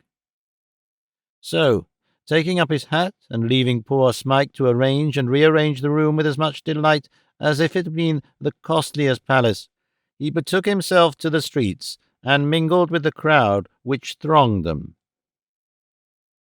Although a man may lose a sense of his own importance when he is a mere unit among a busy throng, all utterly regardless of him, it by no means follows that he can dispossess himself, with equal facility, of a very strong sense of the importance and magnitude of his cares. The unhappy state of his own affairs was the one idea which occupied the brain of Nicholas. Walk as fast as he would, and when he tried to dislodge it by speculating on the situation and prospects of the people who surrounded him, he caught himself, in a few seconds, contrasting their condition with his own, and gliding almost imperceptibly back into his old train of thought again. Occupied in these reflections, as he was making his way along one of the great public thoroughfares of London, he chanced to raise his eyes to a blue board, whereon was inscribed, in characters of gold, General Agency Office. For places and situations of all kinds inquire within. It was a shop front, fitted up with a gauze blind and an inner door, and in the window hung a long and tempting array of written placards, announcing vacant places of every grade, from a secretary's to a footboy's. Nicholas halted, instinctively, before this temple of promise, and ran his eye over the capital text openings in life which were so profusely displayed. When he had completed his survey, he walked in on a little way, and then back, and then on again. At length, after pausing irresolutely several times before the door of the General Agency Office, he made up his mind and stepped in. He found himself in a little floor-clothed room, with a high desk railed off in one corner, behind which sat a lean youth with cunning eyes and a protruding chin, whose performances in capital text darkened the window. He had a thick ledger lying open before him, and with the fingers of his right hand inserted between the leaves, and his eyes fixed on a very fat old lady in a mob cap, evidently the proprietress of the establishment, who was airing herself at the fire, seemed to be only waiting her directions to refer to some entries contained within its rusty clasps. As there was a board outside which acquainted the public that servants of all work were perpetually in waiting to be hired from 10 till 4, Nicholas knew at once that some half-dozen strong young women, each with pattens and an umbrella, who were sitting upon a form in one corner, were in attendance for that purpose, especially as the poor things looked anxious and weary. He was not quite so certain of the callings and stations of two smart young ladies who were in conversation with the fat lady before the fire until, having sat himself down in a corner and remarked that he would wait until the other customers had been served, the fat lady resumed the dialogue which his entrance had interrupted. "Cook, Tom," said the fat lady, still airing herself as aforesaid. "Cook," said Tom, turning over some leaves of the ledger. "Well?" "Read out an easy place or two," said the fat lady. "Pick out the very light ones, if you please, young man," interposed a genteel female in shepherd's plaid boots, who appeared to be the client. "Mrs. Marker," said Tom, reading, "Russell Place, Russell Square, offers 18 guineas. Tea and sugar found. 2 in family, see very little company. 5 servants kept, no man, no followers." "Oh, law," tittered the client, "that won't do. Read another, young man, will you?" "Mrs. Rymug," said Tom. "Pleasant Place, Finsbury. Wages 12 guineas, no tea, no sugar, serious family." "Oh, you needn't mind reading that," interrupted the client. "3 serious footmen," said Tom impressively. "3, did you say?" asked the client in an altered tone. "3 serious footmen," replied Tom. "Cook, housemaid, and nursemaid. Each female servant required to join the Little Bethel congregation 3 times every Sunday, with a serious footman. If the cook is more serious than the footman, she will be expected to improve the footman. If the footman is more serious than the cook, he will be expected to improve the cook." "I'll take the address of that place," said the client. "I don't know but what it mightn't suit me pretty well." "Here's another," remarked Tom, turning over the leaves. "Family of Mr. Gallinbile, M.P. 15 guineas, tea and sugar, and servants allowed to see male cousins if godly. Note: cold dinner in the kitchen on the Sabbath, Mr. Gallinbile being devoted to the observance question. No victuals whatever cooked on the Lord's Day, with the exception of dinner for Mr. and Mrs. Gallinbile, which, being a work of piety and necessity, is exempted. Mr. Gallinbile dines late on the day of rest in order to prevent the sinfulness of the cook's dressing herself." "I don't think that'll answer as well as the other," said the client, after a little whispering with her friend. "I'll take the other direction, if you please, young man. I can but come back again, if it don't do." Tom made out the address as requested, and the genteel client, having satisfied the fat lady with a small fee, meanwhile went away accompanied by her friend. As Nicholas opened his mouth to request the young man to turn to letter S, and let him know what secretaryships remained undisposed of, there came into the office an applicant, in whose favour he immediately retired, and whose appearance both surprised and interested him. This was a young lady who could be scarcely 18, a very slight and delicate figure, but exquisitely shaped, who, walking timidly up to the desk, made an inquiry in a very low tone of voice relative to some situation as governess or companion to a lady. She raised her veil for an instant, while she preferred the inquiry, and disclosed a countenance of most uncommon beauty, though shaded by a cloud of sadness, which, in one so young, was doubly remarkable. Having received a card of reference to some person on the books, she made the usual acknowledgment and glided away. She was neatly but very quietly attired, so much so, indeed, that it seemed as though her dress, if it had been worn by one who imparted fewer graces of her own to it, might have looked poor and shabby. Her attendant, for she had one, was a red-faced, round-eyed, slovenly girl, who, from a certain roughness about the bare arms that peeped from under her draggled shawl, and the half-washed-out traces of smut and black lead which tattooed her countenance, was clearly of a kin with the servants of all work on the form. between whom and herself there had passed various grins and glances indicative of the freemasonry of the craft. This girl followed her mistress, and before Nicholas had recovered from the first effects of his surprise and admiration, the young lady was gone.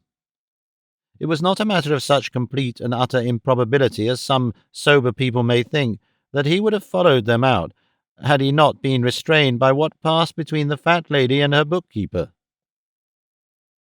"When is she coming again, Tom?" asked the fat lady. "Tomorrow morning," replied Tom, mending his pen. "Where have you sent her to?" asked the fat lady. "Mrs. Clark's," replied Tom. "She'll have a nice life of it if she goes there," observed the fat lady, taking a pinch of snuff from a tin box. Tom made no other reply than thrusting his tongue into his cheek and pointing the feather of his pen towards Nicholas, reminders which elicited from the fat lady an inquiry of, "Now, sir, what can we do for you?"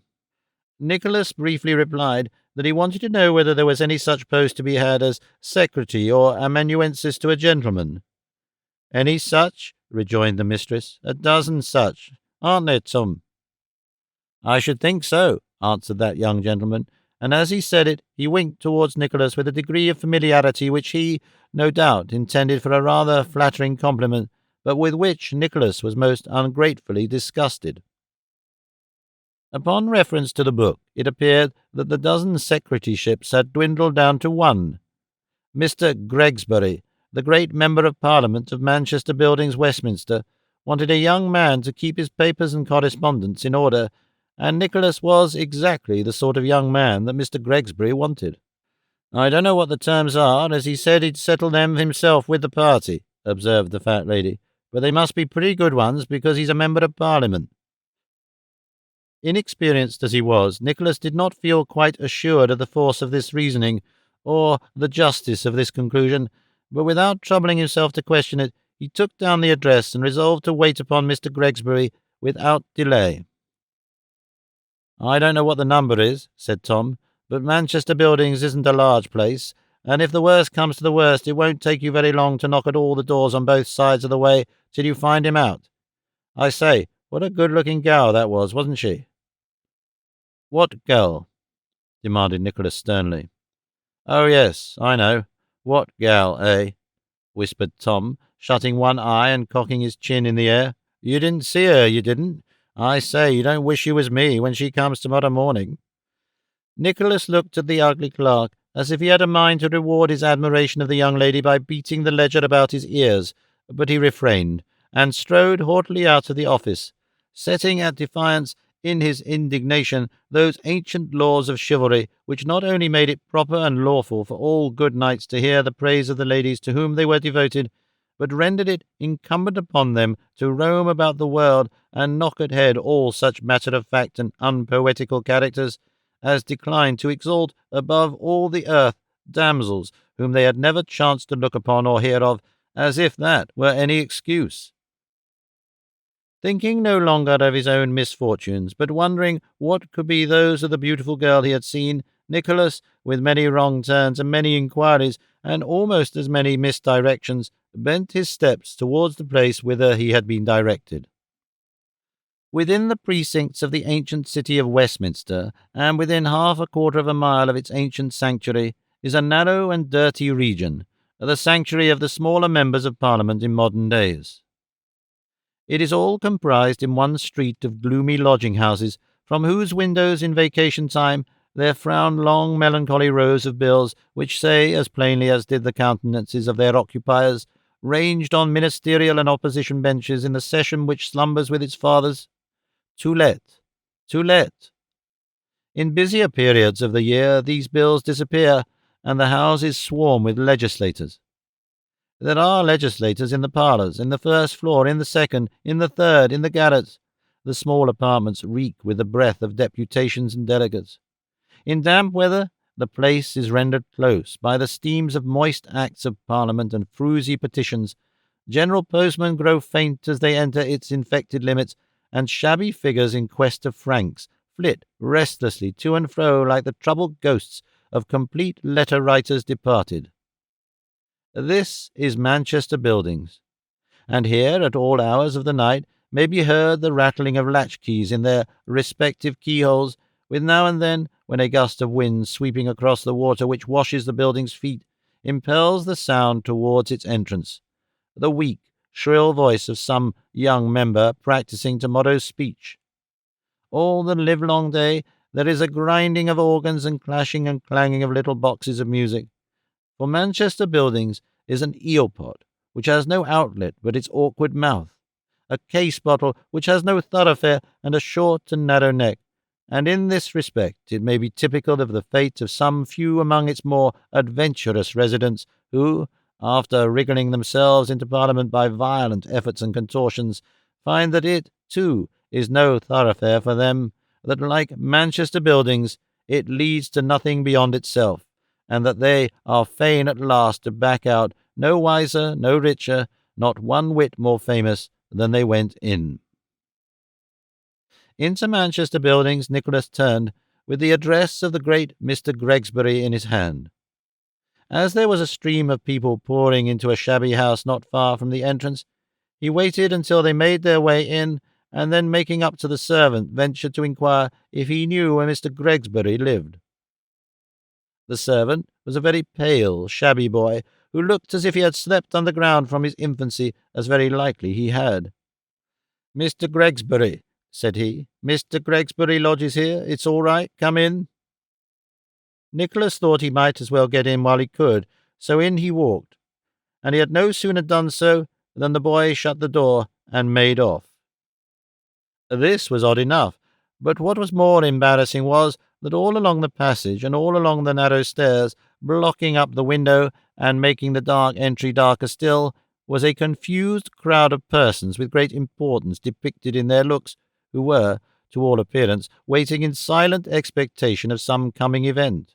From time to time one man would whisper his neighbour, or a little group would whisper together, and then the whisperers would nod fiercely to each other, or give their heads a restless shake, as if they were bent upon doing something very desperate, and were determined not to be put off, whatever happened.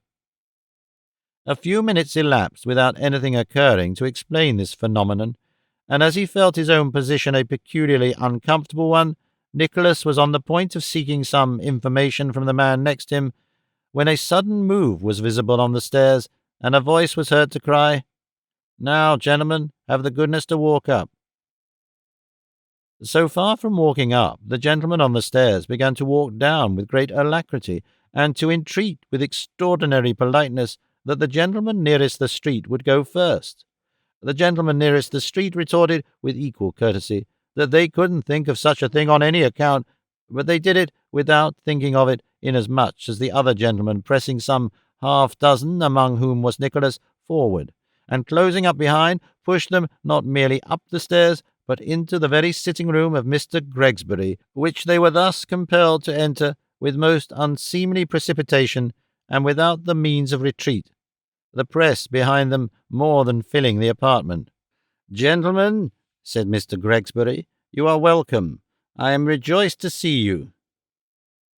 For a gentleman who was rejoiced to see a body of visitors, Mr. Gregsbury looked as uncomfortable as might be, but perhaps this was occasioned by senatorial gravity and a statesmanlike habit of keeping his feelings under control. He was a tough, burly, thick-headed gentleman, with a loud voice, a pompous manner, a tolerable command of sentences with no meaning in them, and, in short, every requisite for a very good member indeed. "Now, gentlemen," said Mr. Gregsbury, tossing a great bundle of papers into a wicker basket at his feet, and throwing himself back in his chair with his arms over the elbows, "you are dissatisfied with my conduct, I see by the newspapers." "Yes, Mr. Gregsbury, we are," said a plump old gentleman in a violent heat, bursting out of the throng and planting himself in the front. "Do my eyes deceive me?" said Mr. Gregsbury, looking towards the speaker, "or is that my old friend Pugstyles?" "I am that man and no other, sir," replied the plump old gentleman. "Give me your hand, my worthy friend," said Mr. Gregsbury. "Pugstyles, my dear friend, I am very sorry to see you here." "I am very sorry to be here, sir," said Mr. Pugstyles, "but your conduct, Mr. Gregsbury, has rendered this deputation from your constituents imperatively necessary." My conduct, Pugstyles, said Mr. Gregsbury, looking round upon the deputation with gracious magnanimity, my conduct has been, and ever will be, regulated by a sincere regard for the true and real interests of this great and happy country. Whether I look at home or abroad, whether I behold the peaceful, industrious communities of our island home, her rivers covered with steamboats, her roads with locomotives, her streets with cabs, her skies with balloons of a power and magnitude hitherto unknown in the history of aeronautics in this or any other nation, I say, whether I look merely at home or stretching my eyes farther, contemplate the boundless prospect of conquest and possession, achieved by British perseverance and British valour, which is outspread before me, I clasp my hands and, turning my eyes to the broad expanse above my head, exclaim, Thank heaven I am a Briton.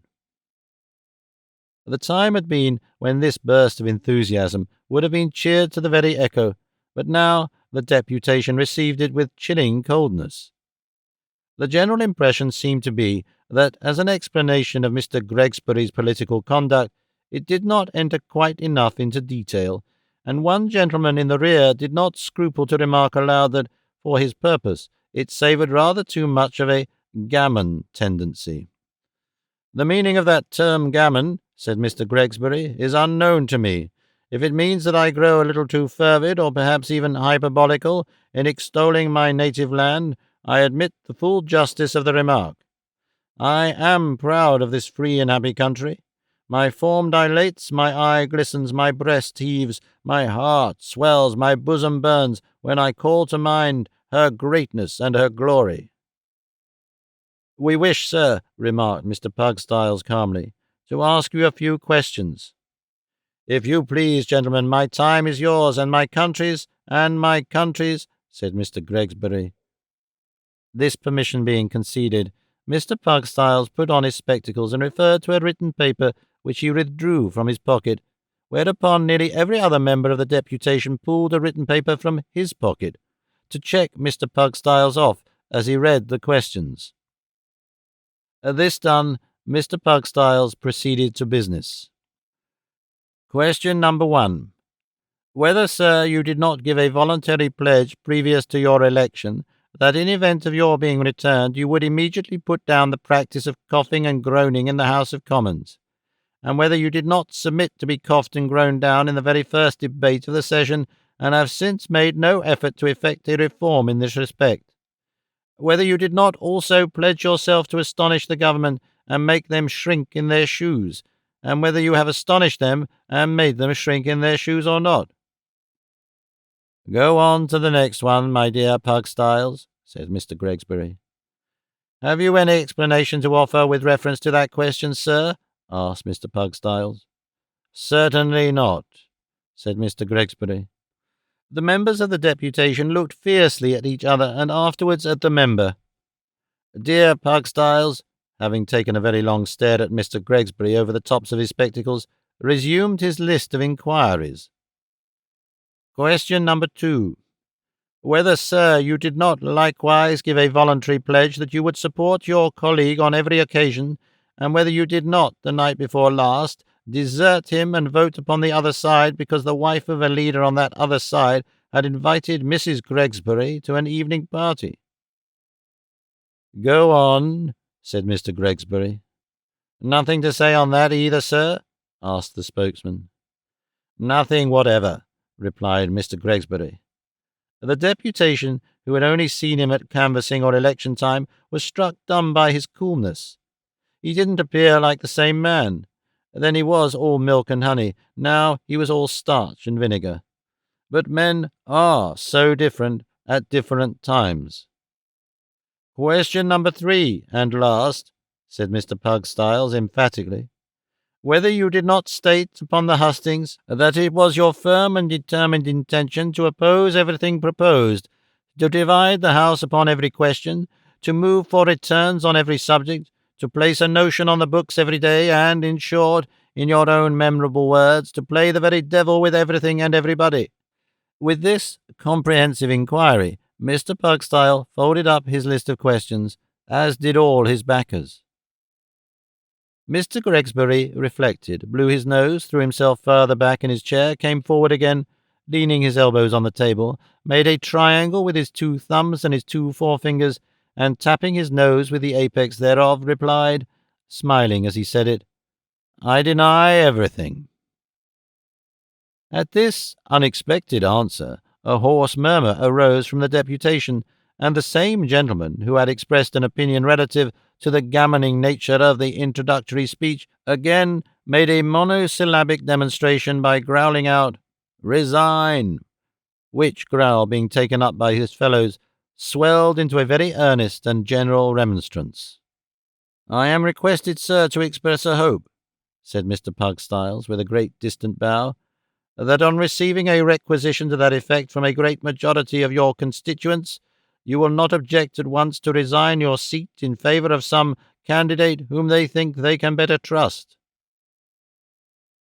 To this Mr. Gregsbury read the following reply, which, anticipating the request, he had composed in the form of a letter, whereof copies had been made to send round to the newspapers.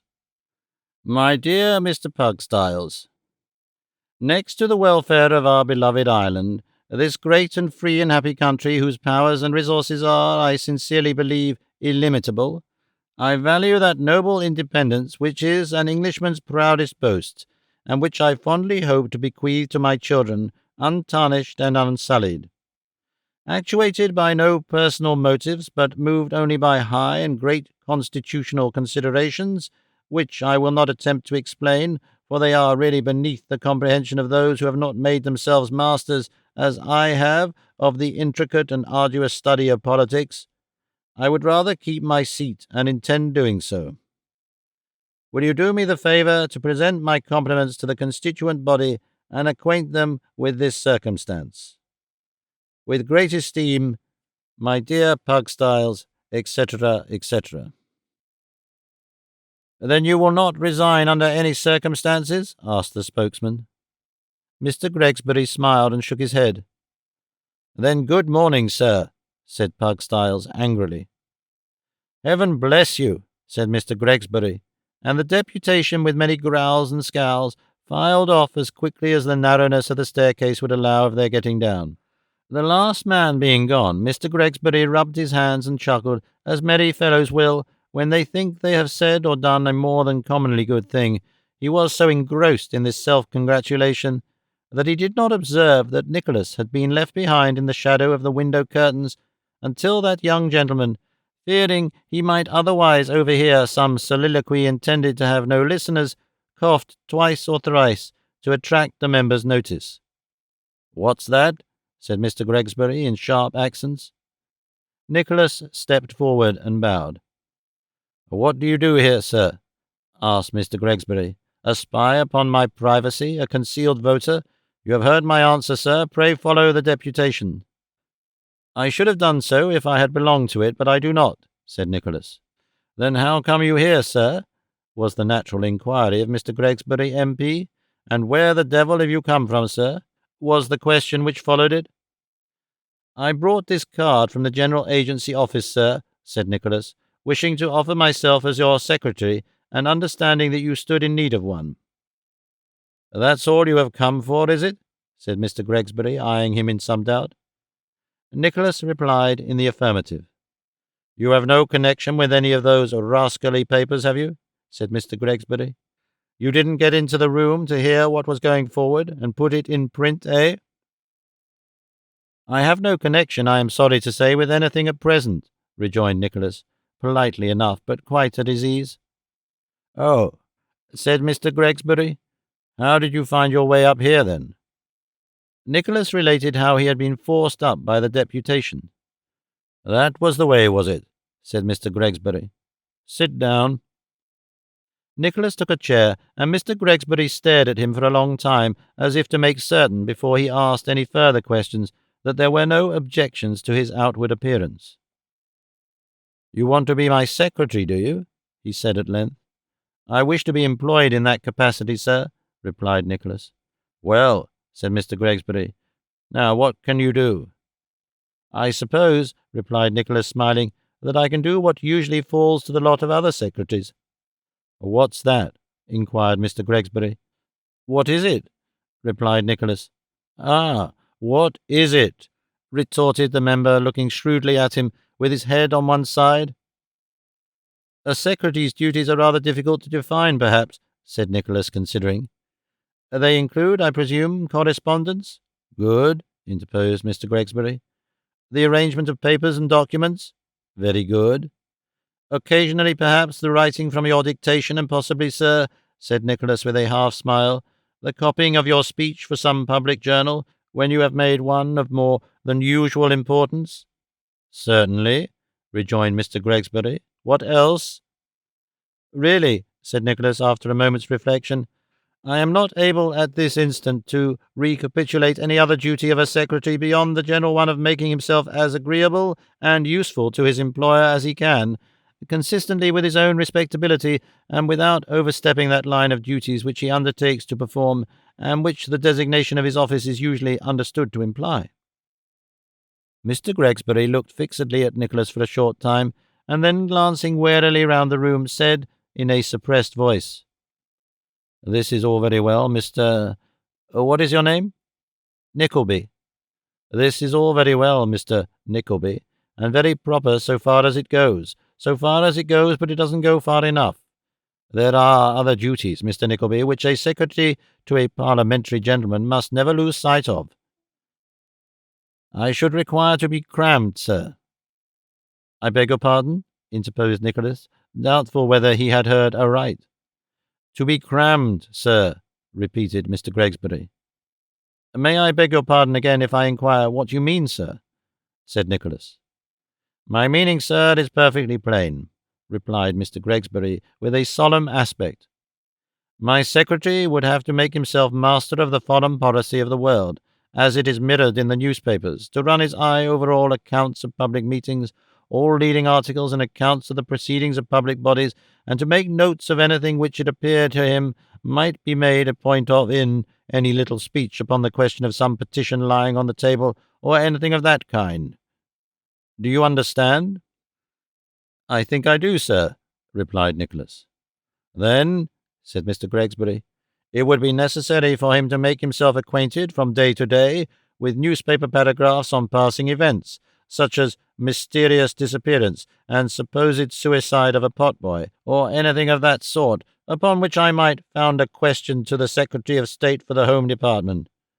Then he would have to copy the question, and as much as I remembered of the question, including a little compliment about independence and good sense, and to send the manuscript in a frank to the local paper, with perhaps half a dozen lines of leader to the effect that I was always to be found in my place in Parliament, and never shrunk from the responsible and arduous duties, and so forth. You see? Nicholas bowed.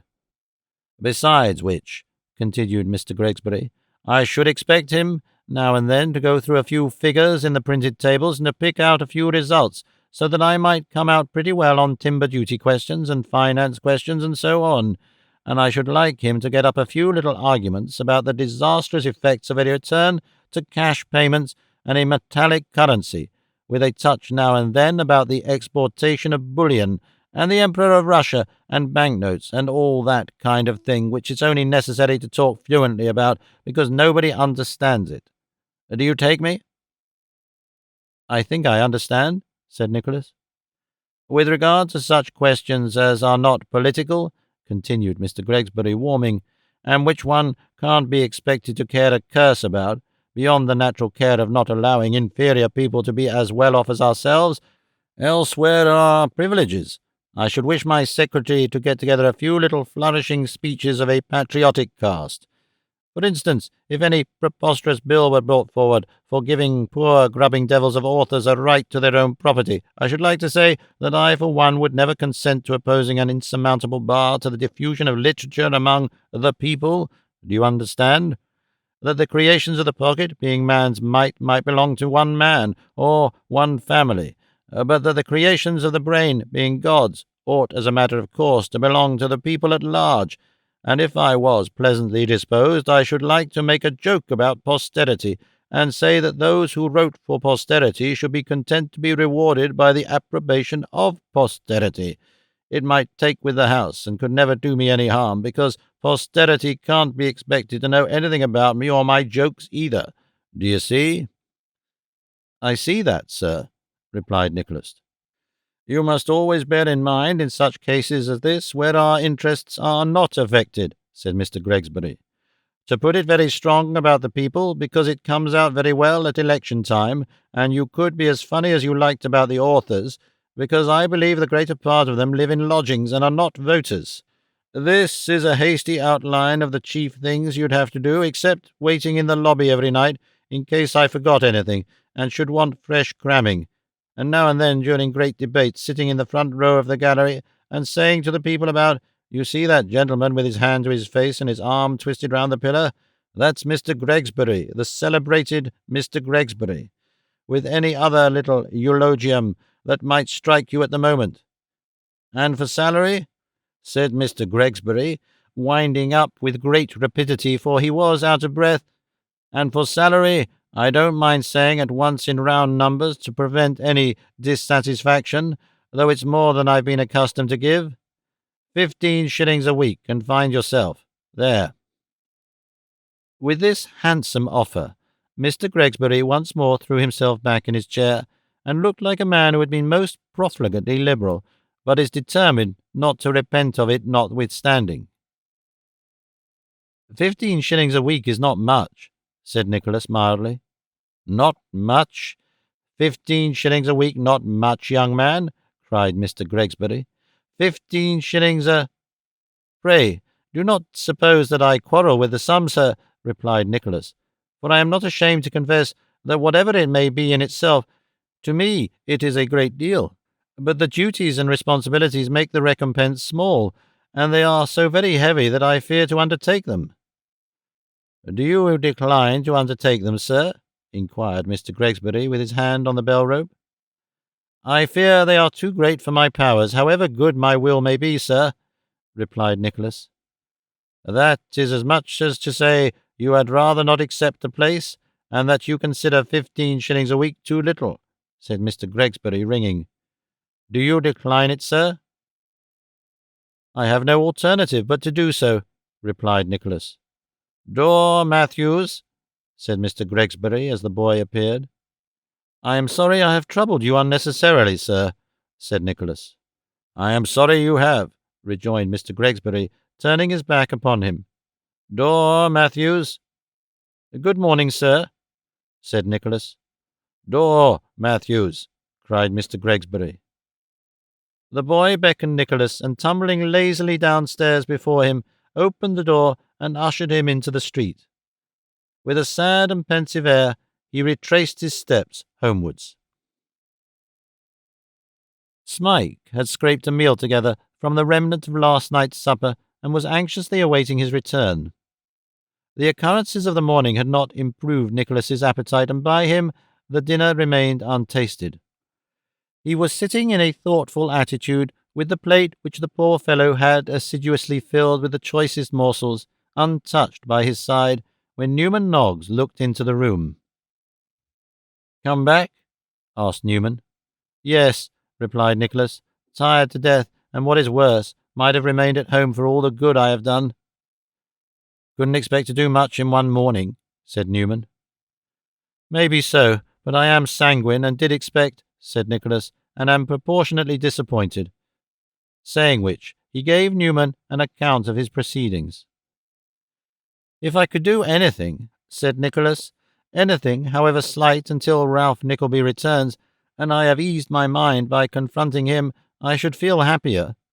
I should think it no disgrace to work, heaven knows. Lying indolently here, like a half-tamed sullen beast, distracts me." "I don't know," said Newman. "Small things offer. They would pay the rent and more, but you wouldn't like 'em, no. You could hardly be expected to undergo it. No, no." "What could I hardly be expected to undergo?" asked Nicholas, raising his eyes. "Show me, in this wide waste of London, any honest means by which I could even defray the weekly hire of this poor room, and see if I shrink from resorting to them. Undergo? I have undergone too much, my friend, to feel pride or squeamishness now. Except added Nicholas hastily after a short silence, except such squeamishness as is common honesty, and so much pride as constitutes self-respect. I see little to choose between assistant to a brutal pedagogue and toad-eater to a mean and ignorant upstart, be he member or no member. I hardly know whether I should tell you what I heard this morning or not, said Newman. Has it reference to what you said just now? Asked Nicholas. It has. Then in heaven's name, my good friend, tell it me, said Nicholas. For God's sake, consider my deplorable condition, and while I promise to take no step without taking counsel with you, give me at least a vote in my own behalf. Moved by this entreaty, Newman stammered forth a variety of most unaccountable and entangled sentences, the upshot of which was that Mrs. Kenwigs had examined him at great length that morning, touching the origin of his acquaintance with and the whole life adventures and pedigree of Nicholas. That Newman had parried these questions as long as he could, but being at length hard pressed and driven into a corner, had gone so far as to admit that Nicholas was a tutor of great accomplishments, involved in some misfortunes which he was not at liberty to explain, and bearing the name of Johnson. That Mrs. Kenwigs, impelled by gratitude or ambition or maternal pride or maternal love, or all four powerful motives conjointly, had taken secret conference with Mr. Kenwigs, and had finally returned to propose that Mr. Johnson should instruct the four Miss Kenwigses in the French language as spoken by natives, at the weekly stipend of 5 shillings, current coin of the realm, being at the rate of 1 shilling per week per each Miss Kenwigs, and 1 shilling over until such time as the baby might be able to take it out in grammar. Which, unless I am very much mistaken, observed Mrs. Kenwigs in making the proposition, will not be very long, for such clever children, Mr. Noggs, never were born into this world, I do believe. There, said Newman, that's all. It's beneath you, I know, but I thought that perhaps you might. Might? Cried Nicholas, with great alacrity. Of course I shall. I accept the offer at once. Tell the worthy mother so, without delay, my dear fellow, and that I am ready to begin whenever she pleases. Newman hastened with joyful steps to inform Mrs. Kenwigs of his friend's acquiescence, and soon returning brought back word that they would be happy to see him in the first floor as soon as convenient. That Mrs. Kenwigs had, upon the instant, sent out to secure a second-hand French grammar and dialogues which had long been fluttering in the 6-penny box at the bookstall round the corner, and that the family, highly excited at the prospect of this addition to their gentility, wished the initiatory lesson to come off immediately. And here it may be observed that Nicholas was not, in the ordinary sense of the word, a young man of high spirit. He would resent an affront to himself or interpose to redress a wrong offered to another as boldly and freely as any knight that ever set lance in rest, but he lacked that peculiar excess of coolness and great-minded selfishness which invariably distinguish gentlemen of high spirit. In truth, for our own part, we are disposed to look upon such gentlemen as being rather encumbrances than otherwise in rising families, happening to be acquainted with several whose spirit prevents their settling down to any grovelling occupation, and only displays itself in a tendency to cultivate mustachios and look fierce, and although mustachios and ferocity are both very pretty things in their way, and very much to be commended, we confess to a desire to see them bred at the owner's proper cost, rather than at the expense of low-spirited people. Nicholas, therefore, not being a high-spirited young man according to common parlance, and deeming it a greater degradation to borrow for the supply of his necessities from Newman Noggs than to teach French to the little Kenwigses for 5 shillings a week, accepted the offer with the alacrity already described, and betook himself to the first floor with all convenient speed. Here he was received by Mrs. Kenwigs with a genteel air, kindly intended to assure him of her protection and support, and here, too, he found Mr. Lillyvick and Miss Petowker, the 4 Miss Kenwigses, on their form of audience, and the baby in a dwarf porter's chair with a deal tray before it, amusing himself with a toy horse without a head, the said horse being composed of a small wooden cylinder, not unlike an Italian iron, supported on 4 crooked pegs and painted in ingenious resemblance of red wafers set in blacking. "How do you do, Mr. Johnson?" said Mrs. Kenwigs. "Uncle, Mr. Johnson." "How do you do, sir?" said Mr. Lillyvick, rather sharply, for he had not known what Nicholas was on the previous night, and it was rather an aggravating circumstance if a tax collector had been too polite to a teacher. "Mr. Johnson is engaged as private master to the children, uncle," said Mrs. Kenwigs. "So you said just now, my dear," replied Mr. Lillyvick. "But I hope," said Mrs. Kenwigs, drawing herself up, that will not make them proud, but that they will bless their own good fortune, which has borne them superior to common people's children. Do you hear, Morlina?" "Yes, ma," replied Miss Kenwigs. "And when you go out in the streets or elsewhere, I desire that you don't boast of it to the other children," said Mrs. Kenwigs, "and that if you must say anything about it, you don't say no more than, 'We've got a private master comes to teach us at home, but we ain't proud because ma says it's sinful.' Do you hear, Morlina?" "Yes, ma," replied Miss Kenwigs again. "Then mind you recollect, and do as I tell you," said Mrs. Kenwigs. "Shall Mr. Johnson begin, uncle?" "I am ready to hear if Mr. Johnson is ready to commence, my dear," said the collector, assuming the air of a profound critic. "What sort of language do you consider French, sir?" "How do you mean?" asked Nicholas. "Do you consider it a good language, sir?" said the collector. "A pretty language? A sensible language?" "A pretty language, certainly," replied Nicholas, "and it has a name for everything, and admits of elegant conversation about everything. I presume it is a sensible one." "I don't know," said Mr. Lillyvick doubtfully. "Do you call it a cheerful language now?" "Yes," replied Nicholas. "I should say it was, certainly." "It's very much changed since my time, then," said the collector. "Very much." "Was it a dismal one in your time?" asked Nicholas, scarcely able to repress a smile. "Very," replied Mr. Lillyvick, with some vehemence of manner. "It's the war time that I speak of, the last war. It may be a cheerful language. I should be sorry to contradict anybody, but I can only say that I've heard the French prisoners, who were natives, and ought to know how to speak it, talking in such a dismal manner that it made one miserable to hear them. Ay, that I have. 50 times, sir. 50 times."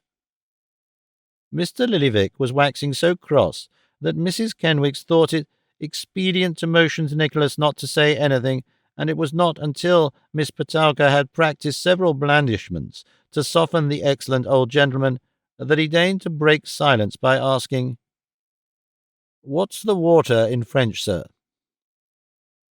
"L'eau," replied Nicholas. "Ah," said Mr. Lillyvick, shaking his head mournfully. "I thought as much. L'eau, eh? I don't think anything of that language, nothing at all." "I suppose the children may begin, uncle?" said Mrs. Kenwigs. "Oh, yes, they may begin, my dear," replied the collector discontentedly. "I have no wish to prevent them." This permission being conceded, the 4 Miss Kenwigses sat in a row, with their tails all one way, and Morlina at the top, while Nicholas, taking the book, began his preliminary explanations. Miss Petowker and Mrs. Kenwigs looked on in silent admiration, broken only by the whispered assurances of the latter that Morlina would have it all by heart in no time, and Mr. Lillyvick regarded the group with frowning and attentive eyes, lying in wait for something upon which he could open a fresh discussion on the language.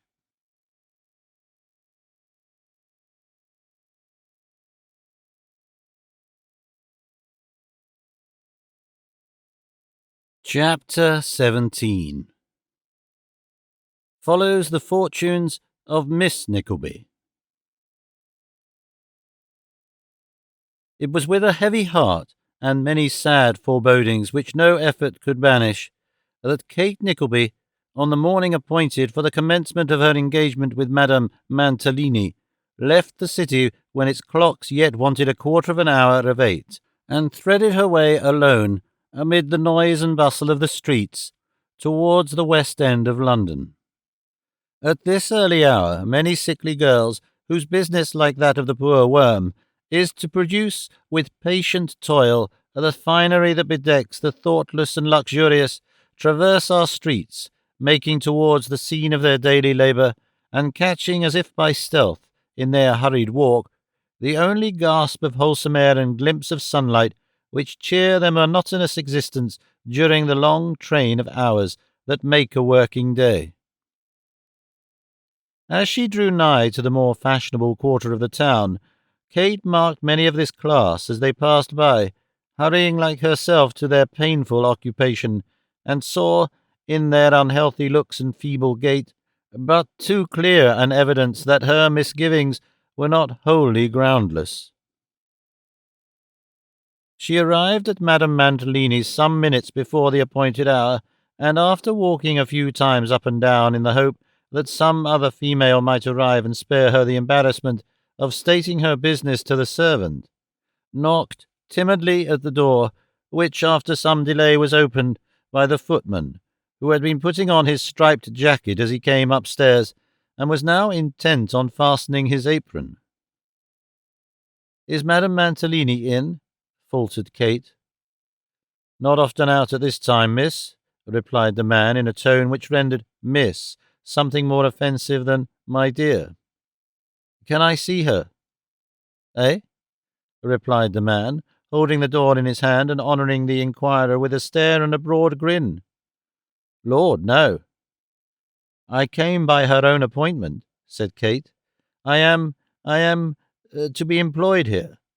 "Oh, you should have rung the workers' bell," said the footman, touching the handle of one in the doorpost. "Let me see, though I forgot. Miss Nickelby, is it?" "Yes," replied Kate. "You're to walk upstairs then, please," said the man. "Madame Mantalini wants to see you. This way. Take care of these things on the floor." Cautioning her in these terms not to trip over a heterogeneous litter of pastry-cook's trays, lamps, waiters full of glasses, and piles of rout seats which were strewn about the hall, plainly bespeaking a late party on the previous night, the man led the way to the second story and ushered Kate into a back room, communicating by folding doors with the apartment in which she had first seen the mistress of the establishment. "If you'll wait here a minute," said the man, "I'll tell her presently." Having made this promise with such affability, he retired and left Kate alone. There was not much to amuse in the room, of which the most attractive feature was a half-length portrait in oil of Mr. Mantalini, whom the artist had depicted scratching his head in an easy manner, and thus displaying to advantage a diamond ring, the gift of Madame Mantalini before her marriage. There was, however, the sound of voices in conversation in the next room, and as the conversation was loud and the partition thin, Kate could not help discovering that they belonged to Mr. and Mrs. Mantalini. "If you'll be odiously, damnably, outrageously jealous, my soul," said Monsieur Mantalini, "you will be very miserable, horrid miserable, damnation miserable." And then there was a sound as though Mr. Mantalini were sipping his coffee. "I am miserable," returned Madame Mantalini, evidently pouting. "Then you are an ungrateful, unworthy, damned unthankful little fairy," said Mr. Mantalini. "I am not," returned Madame with a sob. "Do not put itself out of humour," said Mr. Mantalini, breaking an egg. "It is a pretty, bewitching little damned countenance, and it should not be out of humour, for it spoils its loveliness and makes it cross and gloomy like a frightful, naughty, damned hobgoblin." "I am not to be brought round in that way always," rejoined Madame sulkily. "It shall be brought round in any way it likes best, and not brought round at all if it likes that better," retorted Mr. Mantalini, with his egg spoon in his mouth. "It's very easy to talk," said Mrs. Mantalini. "Not so easy when one is eating a damnation egg," replied Mr. Mantalini, "for the yolk's rung down the waistcoat, and the yolks of an egg does not match any waistcoat but a yellow waistcoat, damn it." "You were flirting with her during the whole night," said Madame Mantalini, apparently desirous to lead the conversation back to the point from which it had strayed. "No, my life." "You were," said Madame. "I had an eye upon you all the time." "Bless the little winking, twinkling eye! Was it on me all the time?" cried Mr. Mantalini, in a sort of lazy rapture. "Oh, damn it!" "And I say once more," resumed Madame, that you ought not to waltz with anybody but your own wife, and I will not bear it, Mantalini, if I take poison first." "She will not take poison and have horrid pains, will she?" said Mantalini, who, by the altered sound of his voice, seemed to have moved his chair and taken up his position nearer to his wife. "She will not take poison, because she had a damned fine husband who might have married 2 countesses and a dowager." "2 countesses?" interposed Madame. "You told me 1 before." "2," cried Mantalini. "2 damned fine women, real countesses and splendid fortunes, damn it." "And why didn't you?" asked Madame playfully. "Why didn't I?" replied her husband. "Had I not seen at a morning concert the damnedest little fascinator in all the world, and while that little fascinator is my wife, may not all the countesses and dowagers in England be—" Mr. Mantalini did not finish the sentence, but he gave Madame Mantalini a very loud kiss, which Madame Mantalini returned, after which there seemed to be some more kissing mixed up with the progress of the breakfast. "And what about the cash, my existence jewel?" said Mantalini, when these endearments ceased. "How much have we in hand?" "Very little indeed," replied Madame. "We must have some more," said Mantalini. "We must have some discount out of old Nickelby to carry on the war with, damn it." "You can't want any more just now," said Madame coaxingly. "My life and soul," returned her husband, "there is a horse for sale at Scrubb's, which it would be a sin and a crime to lose. Going, my senses' joy, for nothing." "For nothing?" cried Madame. "I'm glad of that." "For actually nothing," replied Mantalini. 100 guineas down will buy him, mane and crest and legs and tail, all of the damnedest beauty. I will ride him in the park before the very chariots of the rejected countesses. The damned old dowager will faint with grief and rage. The other 2 will say, 'He is married. He has made away with himself. It is a damned thing. It is all up.' They will hate each other damnably, and wish you dead and buried. Damn it." Madame Mantalini's prudence, if she had any, was not proof against these triumphal pictures. After a little jingling of keys, she observed that she would see what her desk contained, and rising for that purpose, opened the folding door, and walked into the room where Kate was seated. "Dear me, child," exclaimed Madame Mantalini, recoiling in surprise. "How came you here?" "Child," cried Mantalini, hurrying in. "How came, eh? Oh, damn it! How d'ye do?" "I've been waiting here some time, ma'am," said Kate, addressing Madame Mantalini. "The servant must have forgotten to let you know that I was here, I think." "You really must see to that man," said Madame, turning to her husband. "He forgets everything." "I'll twist his damned nose off his countenance for leaving such a very pretty creature all alone by herself," said her husband. "Mantalini," cried Madame, "you forget yourself." "I don't forget you, my soul, and never shall and never can," said Mantalini, kissing his wife's hand and grimacing aside to Miss Nickleby, who turned away. Appeased by this compliment, the lady of the business took some papers from her desk, which she handed over to Mr. Mantalini, who received them with great delight. She then requested Kate to follow her, and after several feints on the part of Mr. Mantalini to attract the young lady's attention, they went away, leaving that gentleman extended at full length on the sofa, with his heels in the air and a newspaper in his hand. Madame Mantalini led the way down a flight of stairs and through a passage to a large room at the back of the premises, where were a number of young women employed in sewing, cutting out, making up, altering, and various other processes known only to those who are cunning in the arts of millinery and dressmaking. It was a close room with a skylight, and as dull and quiet as a room need be. On Madame Mantalini calling aloud for Miss Nagg, a short, bustling, overdressed female full of importance presented herself, and all the young ladies, suspending their operations for the moment, whispered to each other sundry criticisms about the make and texture of Miss Nickleby's dress, her complexion, cast of features, and personal appearance, with as much good breeding as could have been displayed by the very best society in a crowded ballroom. "Oh, Miss Nagg," said Madame Mantalini, "this is the young person I spoke to you about." Miss Nagg bestowed a reverential smile upon Madame Mantalini, which she dexterously transformed into a gracious one for Kate, and said that certainly, although it was a great deal of trouble to have young people who were wholly unused to the business, still she was sure the young person would try to do her best. Impressed with which conviction she, Miss Knag, felt an interest in her already. "I think that, for the present at all events, it will be better for Miss Nickleby to come into the showroom with you and try things on for people," said Madame Mantalini.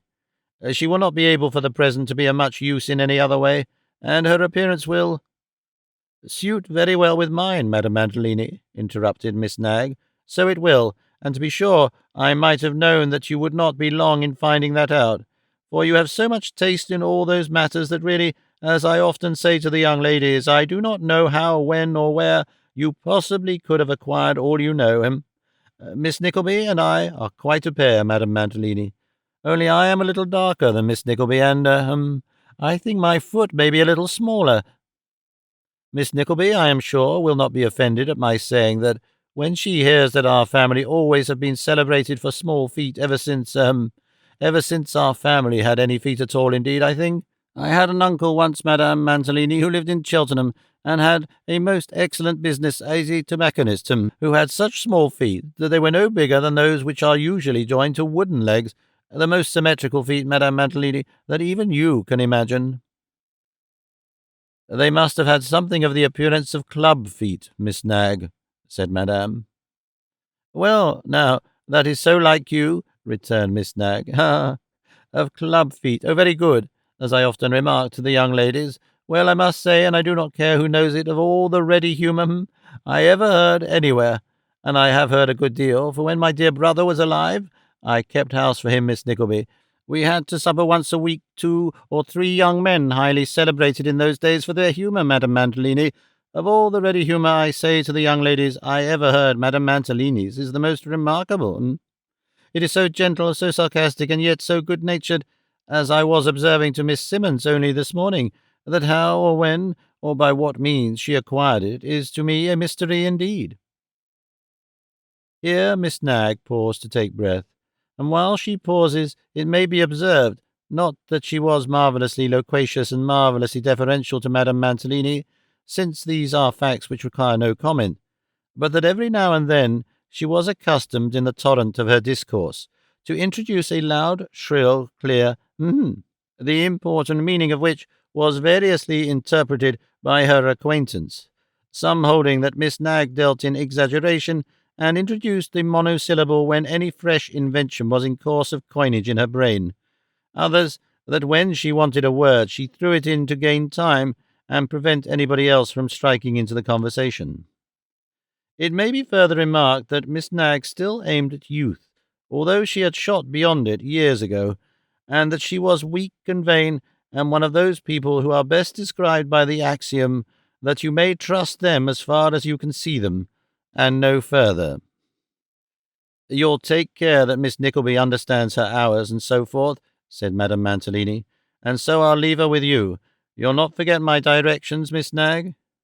Miss Knag, of course, replied that to forget anything Madame Mantalini had directed was a moral impossibility, and that lady, dispensing a general good morning among her assistants, sailed away. "Charming creature, isn't she, Miss Nickleby?" said Miss Knag, rubbing her hands together. "I've seen very little of her," said Kate. "I hardly know yet." "Have you seen Mr. Mantalini?" inquired Miss Knag. "Yes, I have seen him twice." "Isn't he a charming creature?" "Indeed, he does not strike me as being so by any means," replied Kate. "No, my dear?" cried Miss Knag, elevating her hands. "Why, goodness gracious mercy, where's your taste? Such a fine, tall, full-whiskered, dashing, gentlemanly man, with such teeth and hair and— well, now, you do astonish me." "I dare say I am very foolish," replied Kate, laying aside her bonnet. "But as my opinion is of very little importance to him or anyone else, I do not regret having formed it, and shall be slow to change it, I think." "He is a very fine man, don't you think so?" asked one of the young ladies. "Indeed he may be, for anything I could say to the contrary," replied Kate. "And drives very beautiful horses, doesn't he?" inquired another. I dare say he may, but I never saw them, answered Kate. Never saw them, interposed Miss Knag. Oh, well, there it is at once, you know. How can you possibly pronounce an opinion about a gentleman, if you don't see him as he turns out altogether? There was so much of the world, even of the little world of the country girl, in this idea of the old milliner, that Kate, who was anxious, for every reason, to change the subject, made no further remark, and left Miss Knag in possession of the field. After a short silence, during which most of the young people made a closer inspection of Kate's appearance, and compared notes respecting it, one of them offered to help her off with her shawl, and the offer being accepted, inquired whether she did not find black very uncomfortable wear. "I do indeed," replied Kate with a bitter sigh. "So dusty and hot," observed the same speaker, adjusting her dress for her. Kate might have said that mourning is sometimes the coldest wear which mortals can assume, that it not only chills the breasts of those it clothes, but extending its influence to summer friends, freezes up their sources of goodwill and kindness, and withering all the buds of promise they once so liberally put forth, leaves nothing but bared and rotten hearts exposed. There are few who have lost a friend or relative constituting in life their sole dependence, who have not keenly felt this chilling influence of their sable garb. She felt it acutely, and feeling it at the moment, could not quite restrain her tears. "I am very sorry to have wounded you by my thoughtless speech," said her companion. "I did not think of it. You are in mourning for some near relation." "For my father," answered Kate. "For what relation, Miss Simmons?" asked Miss Knag in an audible voice. "Her father," replied the other softly. "Her father, eh?" said Miss Knag, without the slightest depression of her voice. "Ah, a long illness, Miss Simmons?" "Hush," replied the girl, "I don't know." "Our misfortune was very sudden," said Kate, turning away, "or I might perhaps at a time like this be enabled to support it better." There had existed not a little desire in the room, according to invariable custom, when any new young person came, to know who Kate was, and what she was, and all about her. But, although it might have been very naturally increased by her appearance and emotion, the knowledge that it pained her to be questioned was sufficient to repress even this curiosity, and Miss Knag, finding it hopeless to attempt extracting any further particulars just then, reluctantly commanded silence, and bade the work proceed. In silence, then, the tasks were plied until 1:30, when a baked leg of mutton, with potatoes to correspond, was served in the kitchen. The meal over, and the young ladies having enjoyed the additional relaxation of washing their hands, the work began again, and was again performed in silence, until the noise of carriages rattling through the streets, and of loud double knocks at doors, gave token that the day's work of the more fortunate members of society was proceeding in its turn. One of these double knocks at Madame Mantalini's door announced the equipage of some great lady, or rather rich one, for there is occasionally a distinction between riches and greatness, who had come with her daughter to approve of some court dresses which had been a long time preparing, and upon whom Kate was deputed to wait, accompanied by Miss Knag, and officered, of course, by Madame Mantalini. Kate's part in the pageant was humble enough, her duties being limited to holding articles of costume until Miss Knag was ready to try them on, and now and then tying a string or fastening a hook and eye. She might not unreasonably have supposed herself beneath the reach of any arrogance or bad humour, but it happened that the lady and daughter were both out of temper that day, and the poor girl came in for her share of their revilings. She was awkward, her hands were cold, dirty, coarse. She could do nothing right. They wondered how Madame Mantalini could have such people about her, requested they might see some other young woman the next time they came, and so forth. So common an occurrence would be hardly deserving of mention, but for its effect. Kate shed many bitter tears when these people were gone, and felt, for the first time, humbled by her occupation. She had, it is true, quailed at the prospect of drudgery and hard service, but she had felt no degradation in working for her bread, until she found herself exposed to insolence and pride. Philosophy would have taught her that the degradation was on the side of those who had sunk so low as to display such passions habitually and without cause. But she was too young for such consolation, and her honest feeling was hurt. May not the complaint that common people are above their station often take its rise in the fact of uncommon people being below theirs? In such cases and occupations, the time wore on until 9 o'clock, when Kate, jaded and dispirited with the occurrences of the day, hastened from the confinement of the workroom to join her mother at the street corner and walk home, the more sadly from having to disguise her real feelings and feign to participate in all the sanguine visions of her companion. "Bless my soul, Kate," said Mrs. Nickleby, "I've been thinking all day what a delightful thing it would be for Madame Mantalini to take you into partnership. Such a likely thing to do, you know. Why, your poor dear papa's cousin's sister-in-law, a Miss Browndock, was taken into partnership by a lady that kept a school at Hammersmith, and made her a fortune in no time at all. I forget, by the by, whether that Miss Browndock was the same lady that got the £10,000 prize in the lottery, but I think she was. Indeed, now I come to think of it, I am sure she was. Mantalini and Nickelby, how well it would sound! And if Nicholas has any good fortune, you might have Dr. Nickelby, the headmaster of Westminster School, living in the same street." "Dear Nicholas," cried Kate, taking from her reticule her brother's letter from Dotheboys Hall. "In all our misfortunes, how happy it makes me, mamma, to hear he is doing well, and to find him writing in such good spirits. It consoles me, for all we may undergo, to think that he is comfortable and happy." Poor Kate! She little thought how weak her consolation was, and how soon she would be undeceived.